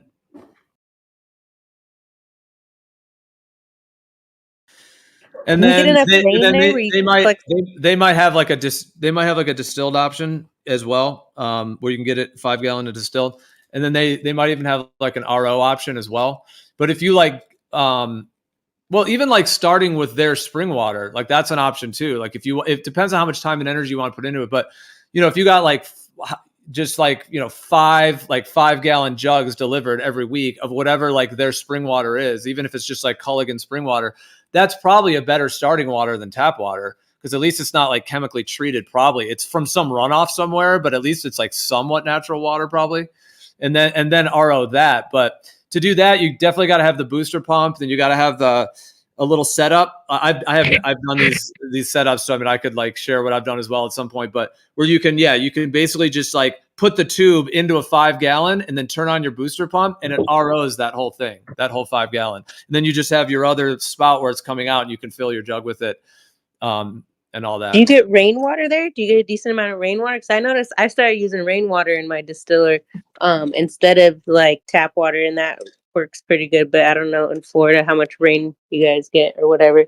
Oh, But that would be great. Oh, RO'd rainwater, yeah, like with just a light pressure. See, that's the thing. You could do because what I found with RO, some pressure actually does seem to help structure the water. Because the thing is with distilled and RO water, the structure is essentially being damaged or can be damaged with both of those of the water. Meaning that crystalline, like it's like a bond of the these polysaccharides, which are the like electrical impulse compounds within the water. They're these like long chain sugars that are they're polysaccharides, and I think they have to do with the actual like charge of the way that the charge actually travels through the whole vessel. It's almost like the plasma bloodline or blood connections of like the entire energy structure of the water. The way that the whole thing is electrically charged with those polysaccharides in the structure that it comes out of the earth as. So by distilling that, there's a whole thing with that of what it does to the structure. It makes distilled water is hypotonic, which is if you look up hypotonic, it has to do with how the pressure. It's actually the word osmosis, the osmosis membrane and pressure within the cell. So a hypotonic solution is a solution that makes your body more hypotonic. And you don't really want to be out of balance with that. You don't really want to have the pressure of that hypotonic state. And that's why, like, if you drink a ton of distilled water, you can actually die. Now, I know that's a claim some might refute this and all the different maybe components of that. But, you know, drink a ton of water, you could die, right? I mean, isn't that the thing? You can OD on water. I don't know. Could you OD on spring water, though, and die? I'm not sure. Or is it only distilled? I don't know. Well, from what I heard, any amount of water, if you drink too much, you'll die. Like it doesn't feel Only if like you you're don't flooding have your. salt. Only if you don't have salt and it's not actually being absorbed and integrated into your body. Like if you don't have cellular absorption, that's the only possibility you could ever OD on water. So like if you just put a little bit of sea salt on your tongue for a second before you drink water, like you could literally drink as much water as you could stomach and you could never die. Well, as much as you could stomach. So that's the key right there. Is there has been people that have apparently died from overdosing on water. Like that's a thing. Like it I mean, not saying that you should like like not saying that that's a thing. Because obviously people will like drink and they're like, oh, like the eight glasses of water a day. I think is bullshit. Like that, what they tell people. I think you're diluting your system and like diluting to like your nutrients are just getting flushed right out of your system. But I do remember even like hearing that years ago that like you can OD on water. Like you can OD on water before you can OD on Yeah. pot, apparently. Just from my understanding, though, the reason that you OD on the water is because so much of it's going into your body without being truly absorbed into the body. I'm just saying, like that's just what I've heard. So, like, you're drinking the water and it has organs because it has no cellular exchange, basically. I mean, that's just what I heard. I'm not going to claim to be an expert or something, but I did see that in a video a few days ago that apparently if you like, for example, you have some sea salt with your water, that your body's like always in need of water, so you can just keep replenishing your cells. I don't know. I mean, I think either way, I to agree. OD You on should water, you definitely have be. to kind of be a psychopath. No, you should definitely be putting salt like on your tongue before you drink water. That I definitely agree with that, and like or getting that like Celtic salt or whatever. Like try and even like me and Josh actually just recently were looking up stuff on like the different like the refined salt versus unrefined, and there's actually a lot more minerals and it's cheaper to get the unrefined. So that might be if you guys are looking at like Celtic salt or whatever, like you can get it says it's for pets. Once again, it's another thing that they're saying is for pets only, but apparently there's more minerals in it and there's more nutritional benefits and it's like half the price. So, just throwing that out there. But yeah, I don't know. I'll find the thing and see if it's about the whole people ODing on water. Because I swear I heard a story where somebody like it was like one of those like challenges or something where somebody was like, oh, just and they were like not thinking and basically chugged a shit ton of water and then like legit. And yeah, maybe they didn't put salt on their tongue or whatever before they did that. But I don't think any amount of salt on your tongue, if you're like downing a ridiculous amount of water, is going to save you. If like your body can only absorb so much before it's just like, all right, fucking I give up. It's basically like drowning yourself, you know what I mean? But whatever. Well, I mean, in terms of water, like with all that, I hear, yeah, that's all interesting because I those are questions that are like, yeah, I could understand maybe drinking too much distilled water because I've had a good amount of distilled water throughout my life, and it is very light and airy, and it doesn't seem like on its own it's absorbed that well in a way. Yeah. I've done different things like. I guess mean, I've what been drinking. I find distilled water is stripping. I do feel like it strips my body and my minerals. Really? Yeah, Oh because I yeah, mean, yeah. I feel like when people say, "Oh, you're not getting minerals because you're drinking distilled," I'm like, but do you even really get minerals from your water anyways? Like, unless you're drinking straight up spring water, you're not getting. So, I mean, yeah, obviously, like the number one choice would be to find a spring and get your water just straight from the earth, right? But if you don't have that option and you don't live within, like, what do you do? You know, like that's why. Like I've been doing the distilled thing for like 10 years.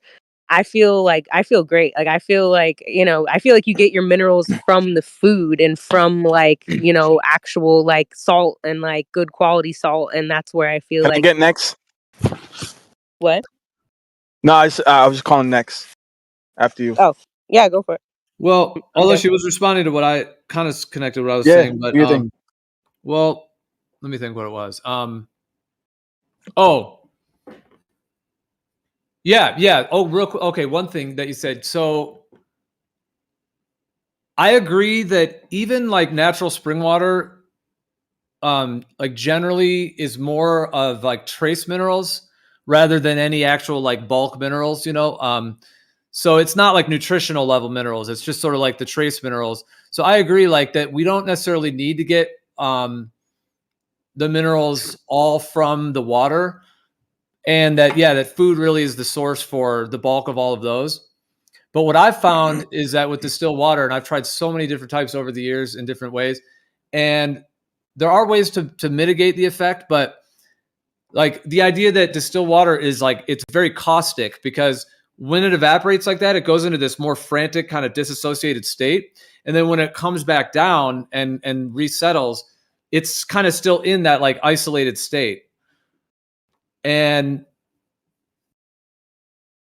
it makes it caustic because everything else was removed from it. And so when the distilled part rejoins, whatever's left in it, which usually there's going to be some volatile organic compounds, like some of the things that distilled doesn't get out. That's why the carbon filters try to get that out too.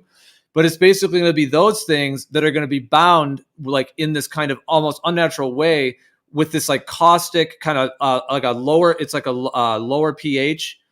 It always like distilled water has a low pH, and it has like more, and so that water molecule now that's only kind of clinging or only there with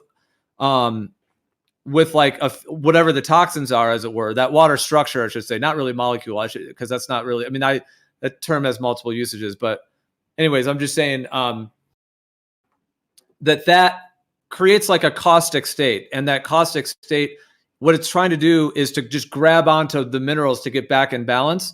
And so when it enters my body, that's what it feels like it's doing in my cells, is that it's like it's using my minerals to basically create its structure that it's lacking because of that distillation process.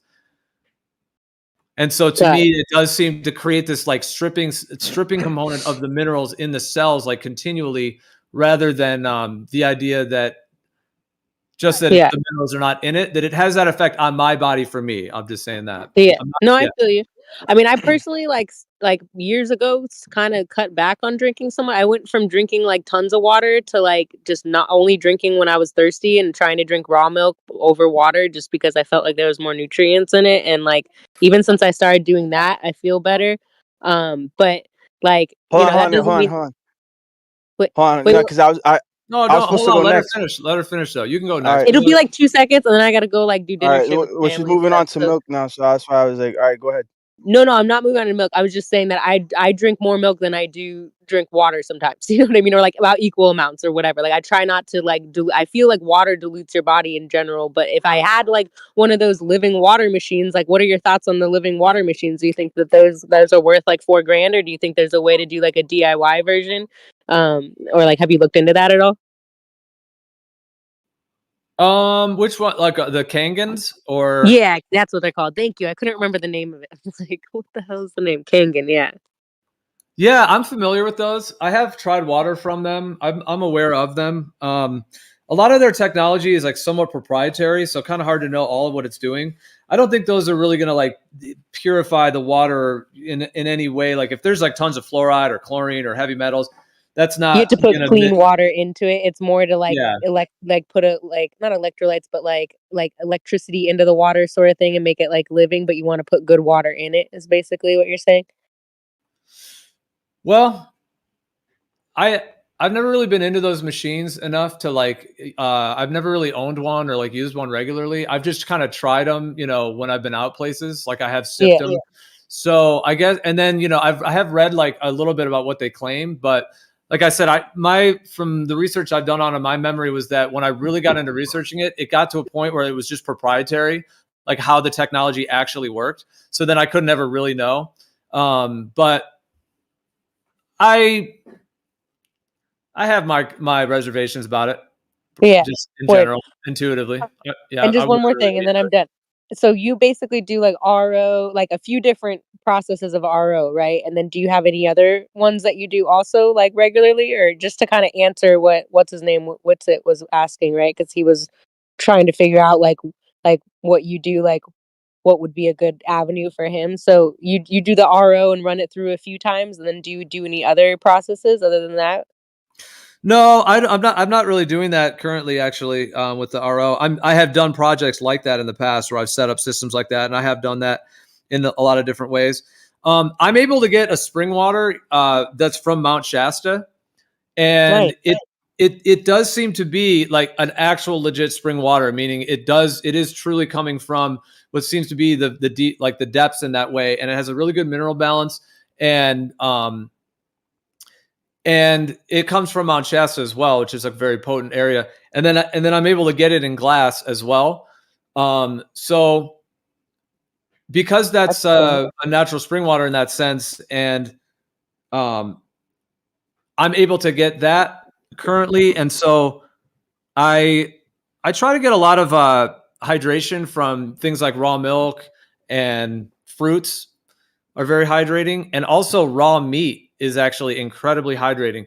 Certain people actually, if you only eat raw meat, like people claim you need like almost no water. Yeah, that's It's amazing. interesting. Yeah, that Yeah. you can get all of it, like because the meat is like this cellular. It's like a different form of liquid, and when it's Yeah. raw meat Yeah. specifically, yeah. That's awesome. Yeah, I've heard a lot of good things about people that switch to raw meat diet and like, so or not even just that as a diet, but just would implement that into their lives when they could afford like a good cut of meat and it was nice and fresh and everything like that. And Josh has actually done some of that fermented liver stuff that you guys would probably have a really interesting conversation about that one day. But I didn't mean to step on dude's toes. I'm about to jump out here anyways and make some dinner. Well, I didn't. Let me say real quick if you got one more second, and then Yeah. Lion for sure, bro. But just but yeah, I appreciate just kind of giving the time for what's needed at the moment.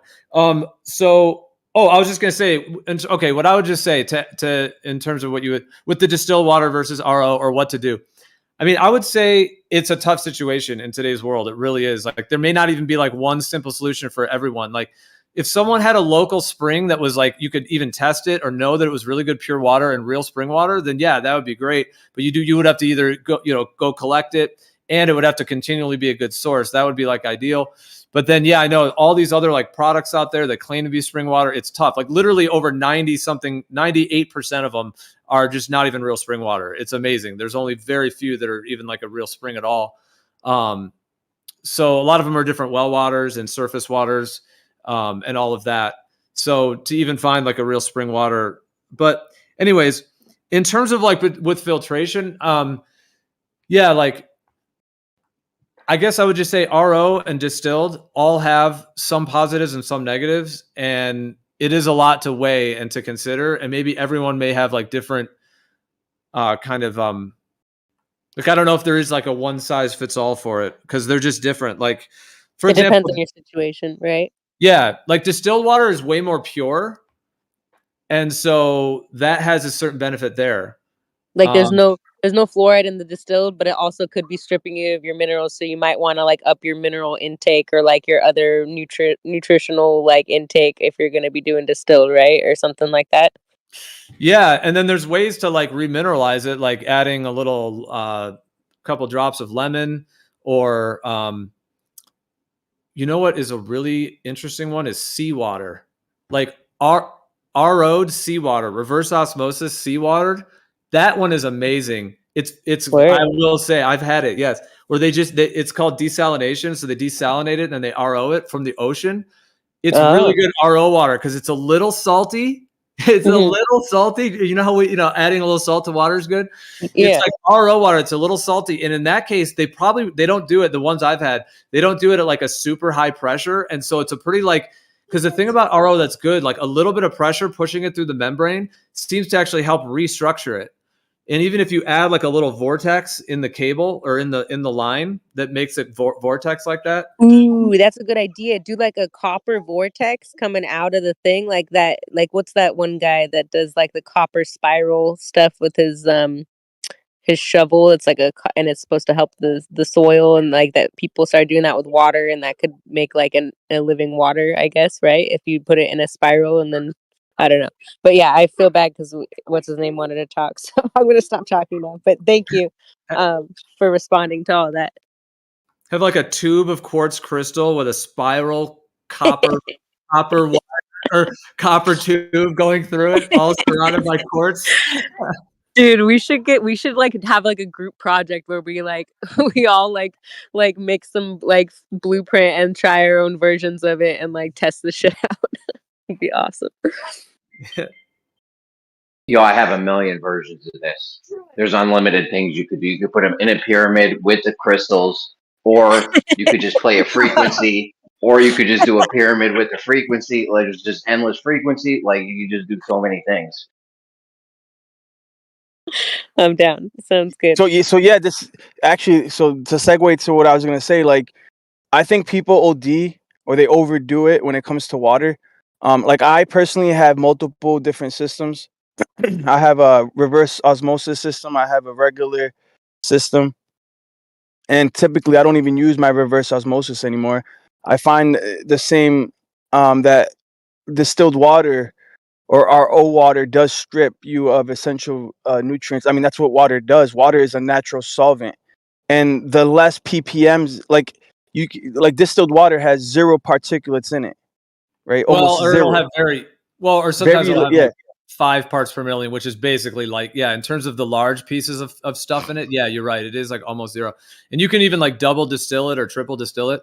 But yeah, I have found with the RO water that it also has a bit of a stripping effect as well. Yeah, it does. That's why, yeah, it does. And especially I found that if you do it at a higher pressure, it'll have even more of that effect because it's almost more like a distilled water at that point. Like if you do one of those booster pumps, like 120 PSI, you really blast it through there.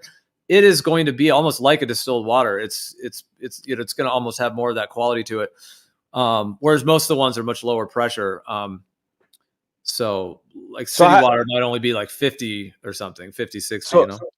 I got into water because of growing, and I had ppm meters. I had CEC meters. The same meters that the same meter has the both metrics, has the CEC metric and it has the ppm metric, and parts per million particulates. You can have simple filters that will get your water down to 0 ppm. And I honestly I think that's good enough. You can get crazy like if under 5 microns because there does seem to be like viruses that can pass through these membranes, or pharmaceutical residue, right? From just like if you're getting tap water from a system that's recirculated. But other than that, you really don't have to worry unless you're in a city that has like they're recirculating sewage, like New York City. You don't have to worry about pharmaceuticals really being in your water. So like I think that like for growing, zero ppm was wonderful for me, and if it's good for the plants, it's good for me. Like I'm not gonna go all crazy and fear mongering. Oh, you need to have this exact filter, or else you're gonna get like, you know what I'm saying? What is this type of what type of filtration? So I go to it's called a hydrologic filter. It's a regular. It's 2 stages. It has a cocoa filter It's called a KTM filter that's able to clear out any chlorine particulate, even the chloramine, which does not bubble out. Because a lot of people, they're worried about carbon filters because they're not able to completely filter out the chlorine. Well, there's a specific cocoa filter that comes from the cocoa husk that's able to filter out these chlorine compounds. And then the second stage is so the first stage takes care of the chlorine and the sediment, and then the second stage is the carbon one. And that's all you really need. And it's a hydro filter. It costs like $125. It's good for like 5,000 gallons.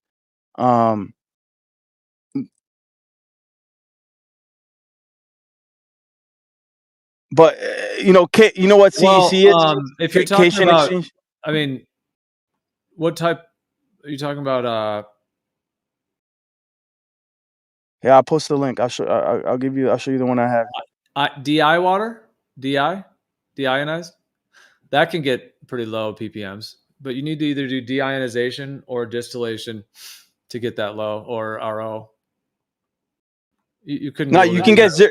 Yeah, carbons. you can get zero. You can get 0 ppm with carbon and cocoa.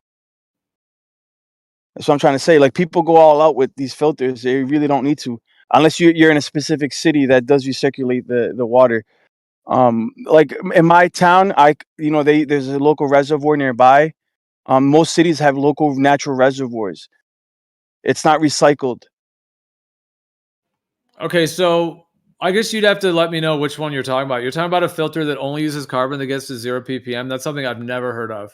The only way I would ever know that I ever like scientifically to do it would be either distillation or deionization.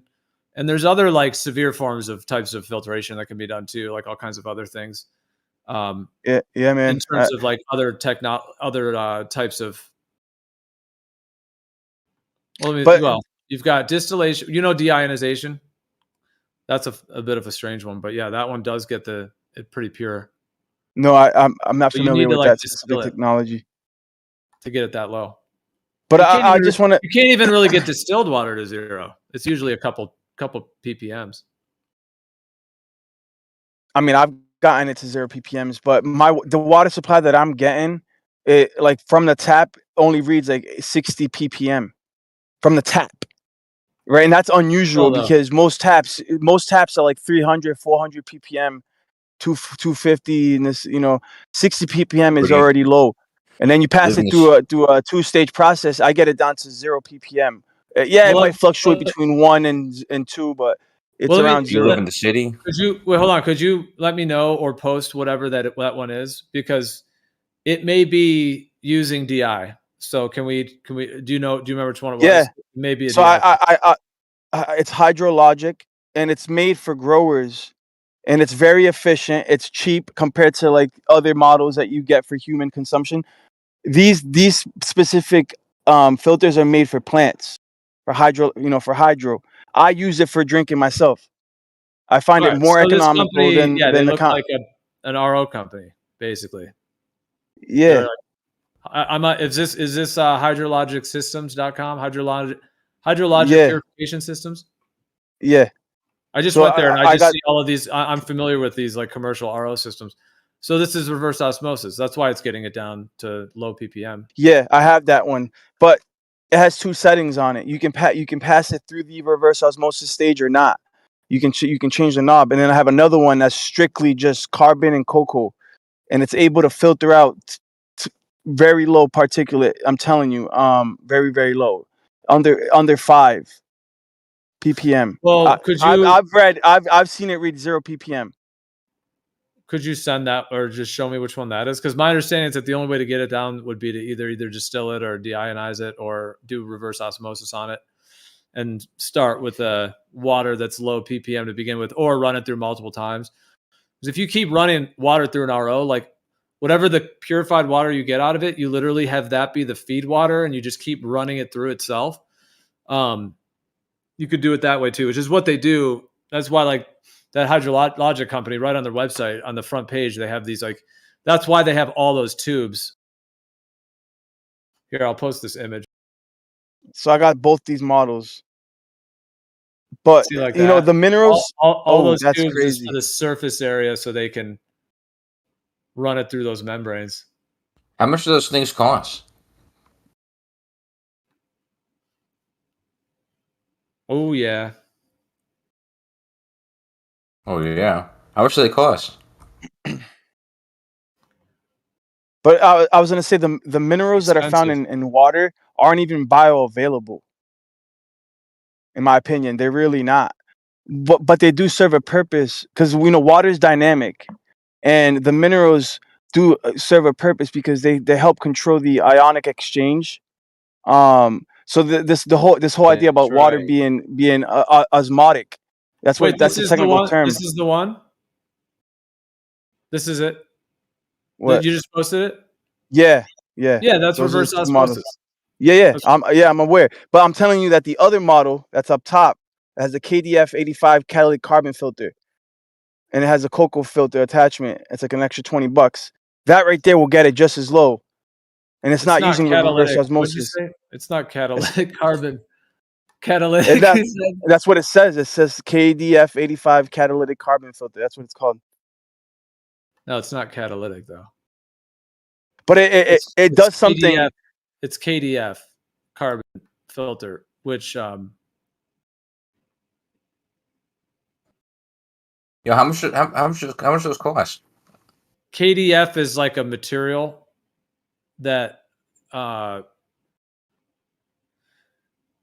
it's like this patented material that basically like exchanges ions, and so it works for detox or removing toxins from water by like replacing.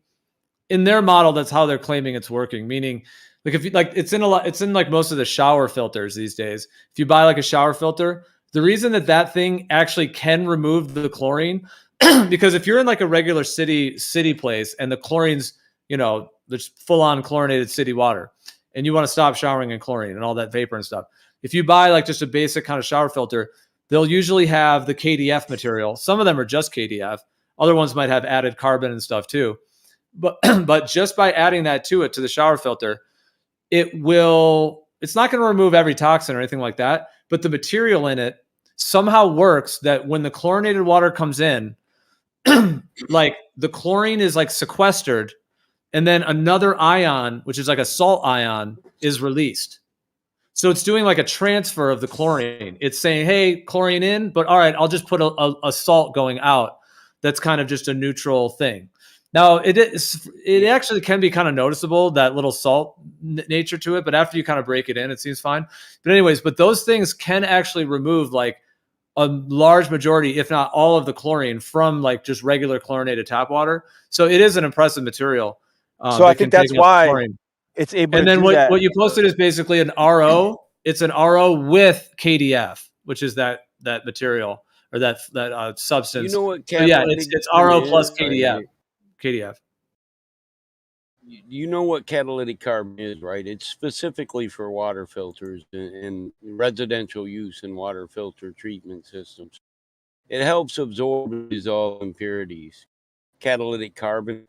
It's not like But that's not what this converter. is, though. I know, but I just posted the website to it. No, he said Most catalytic. filters that use carbon are catalytic carbon. Most water filters that use carbon are a form of catalyzed carbon. They have a higher absorption rate and they filter out better. You're breaking up. So I pump well water. I'm sorry.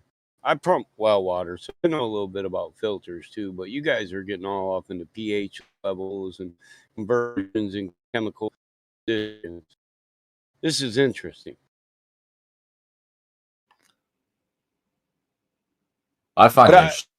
Well, I yeah. just wanted to talk about So Lion, if you're saying this one, so yeah, the KDF. I'm not familiar with that being connected to the word catalytic at all. I think it's this material, which is this company, KDF Fluid Treatment Incorporated, and they make these KDF materials, which have this ion transfer effect on chlorinated water, and it can remove other things too. Like they have types that can create, like remove iron and all that. So what you're referring to sounds like is a reverse osmosis with KDF as well, which is an interesting way to combine those. That's interesting that they're doing it that way. This is what I would use to grow, and as a grower, my main concern was to remove the chlorine out and the chloramines, which do not bubble out, because some growers will leave their water out if they use tap water, they'll leave it out.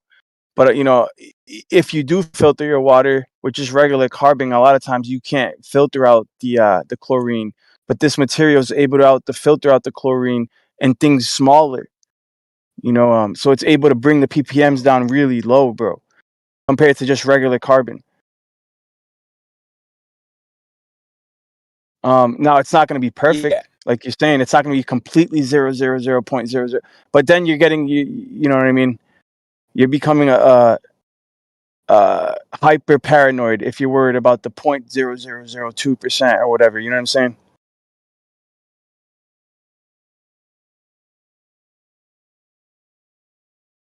But the cation exchange that water has, the more particulates are in the water, the less it's able to actually extract things from your body too.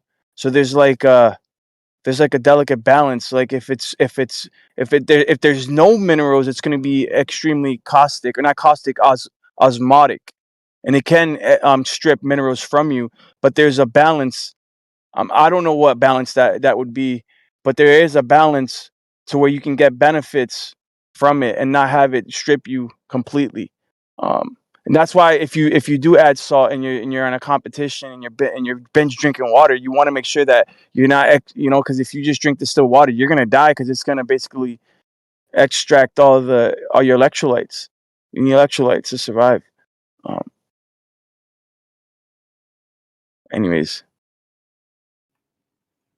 Yeah, so I mean, the main thing you were saying is that you could get it down to some 0 part per million. So, but that can't just be done with just carbon alone. But no, it can't. Reverse osmosis or deionization or distillation, or there's other types of these ion exchange mediums as well that use all these different like materials, ion exchange materials, and then they combine like a bunch of them together and they layer them as well.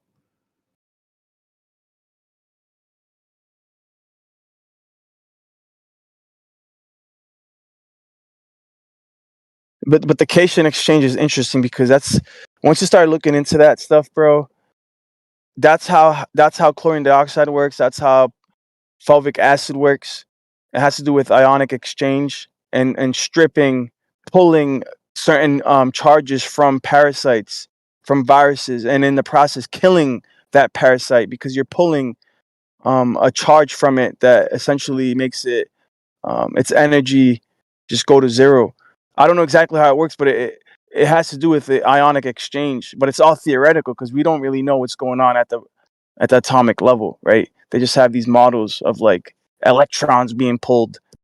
But the same way that cation exchange works in water, it's the same way that once you understand that, that's how these molecules, they work the same. Both fulvic acid and chlorine dioxide accomplish the same task, which is pulling electrons from the parasites and the viruses. And that's how essentially is how chlorine kills these things,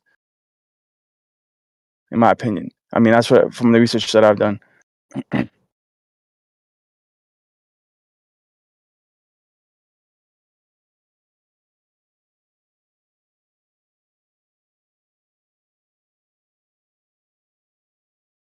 I use the carbon filter to get rid of that smell. If you drink well water, well water has a smell to it, like rotten eggs, good for that. old iron. And so on our Methane. softener system, yes, it does. They don't remove that, the softener systems, but carbon filters do awesomely. And most carbon used in a water filter is carbon or activated carbon, block carbon. Yeah, Michael, when I lived in Michigan, at a well water there, and had to run it through a full system to get the iron out of it, because it had high iron. So, like 2 huge of those tubes, those like 6 foot tall filters, 2 of those just to get the iron down. And then it did run it through the softener. And then ran it through the carbon, and then finished it with a UV light. Oh, what's the UV gets rid of living shit, huh? Yeah, Yep. my main thing is, your calcium Not of a buildup on well. your fixtures and shit. Smell. I always did smell when I was a kid, so Well, I it's actually usually the looked into bacteria these that makes that filtration scent. systems. It's the bacteria that makes the scent. Yeah. Yeah, in the first and place. gases cause those. They create the environment for that to exist. Yeah, the methane. But yeah, for me, that was the main thing. When I go home from the desert to the farm, I want to be able to get on that water because I really miss military food. Sucks. I miss the farm, the forest, the food. The thing I hated the most was the stink of our well water. You know what's good about well water? If it would be to just run it through reverse osmosis and have a whole house reverse osmosis system from the well. So you would basically be like showering in bottled water, but it would be coming from your well and it would be supplied to every fixture in your house. You would be bathing in bottled water, basically. When I say bottled, I just mean like a lot of those things are reverse osmosis or whatever. So I'm just saying, like, yeah. I mean, it's reverse osmosis, obviously, and if it's from your well, I mean, you might even need to pre-treat it, though. I don't know if you got heavy iron levels or something. You might even need to pre-treat it, but that setup is pretty awesome. Yeah, like an outside reservoir where you filter it and remove your irons and your heavy metals, and then go into the next stage. So I have a 3-stage system, and I like the water I get now. But we can't always rely on it because honestly, I don't know the manufacturer. He's not my brother or my neighbor, and I don't know what he puts in those filters. Yeah. I only know what they tell me. Yeah, water's tough in today's world. It's a tough situation to find good water. It is, and I think water is the most essential thing. Good health, lack of disease, good water. It makes all those nutrient cell, mineral to cell transitions work better. If your cells can't absorb any nutrient or oxygen, then you're not going to be healthy because your cells aren't healthy. Water promotes that cell absorption, nutrient, and minerals. You get into Dr. Sebi, you guys, Dr. Sebi.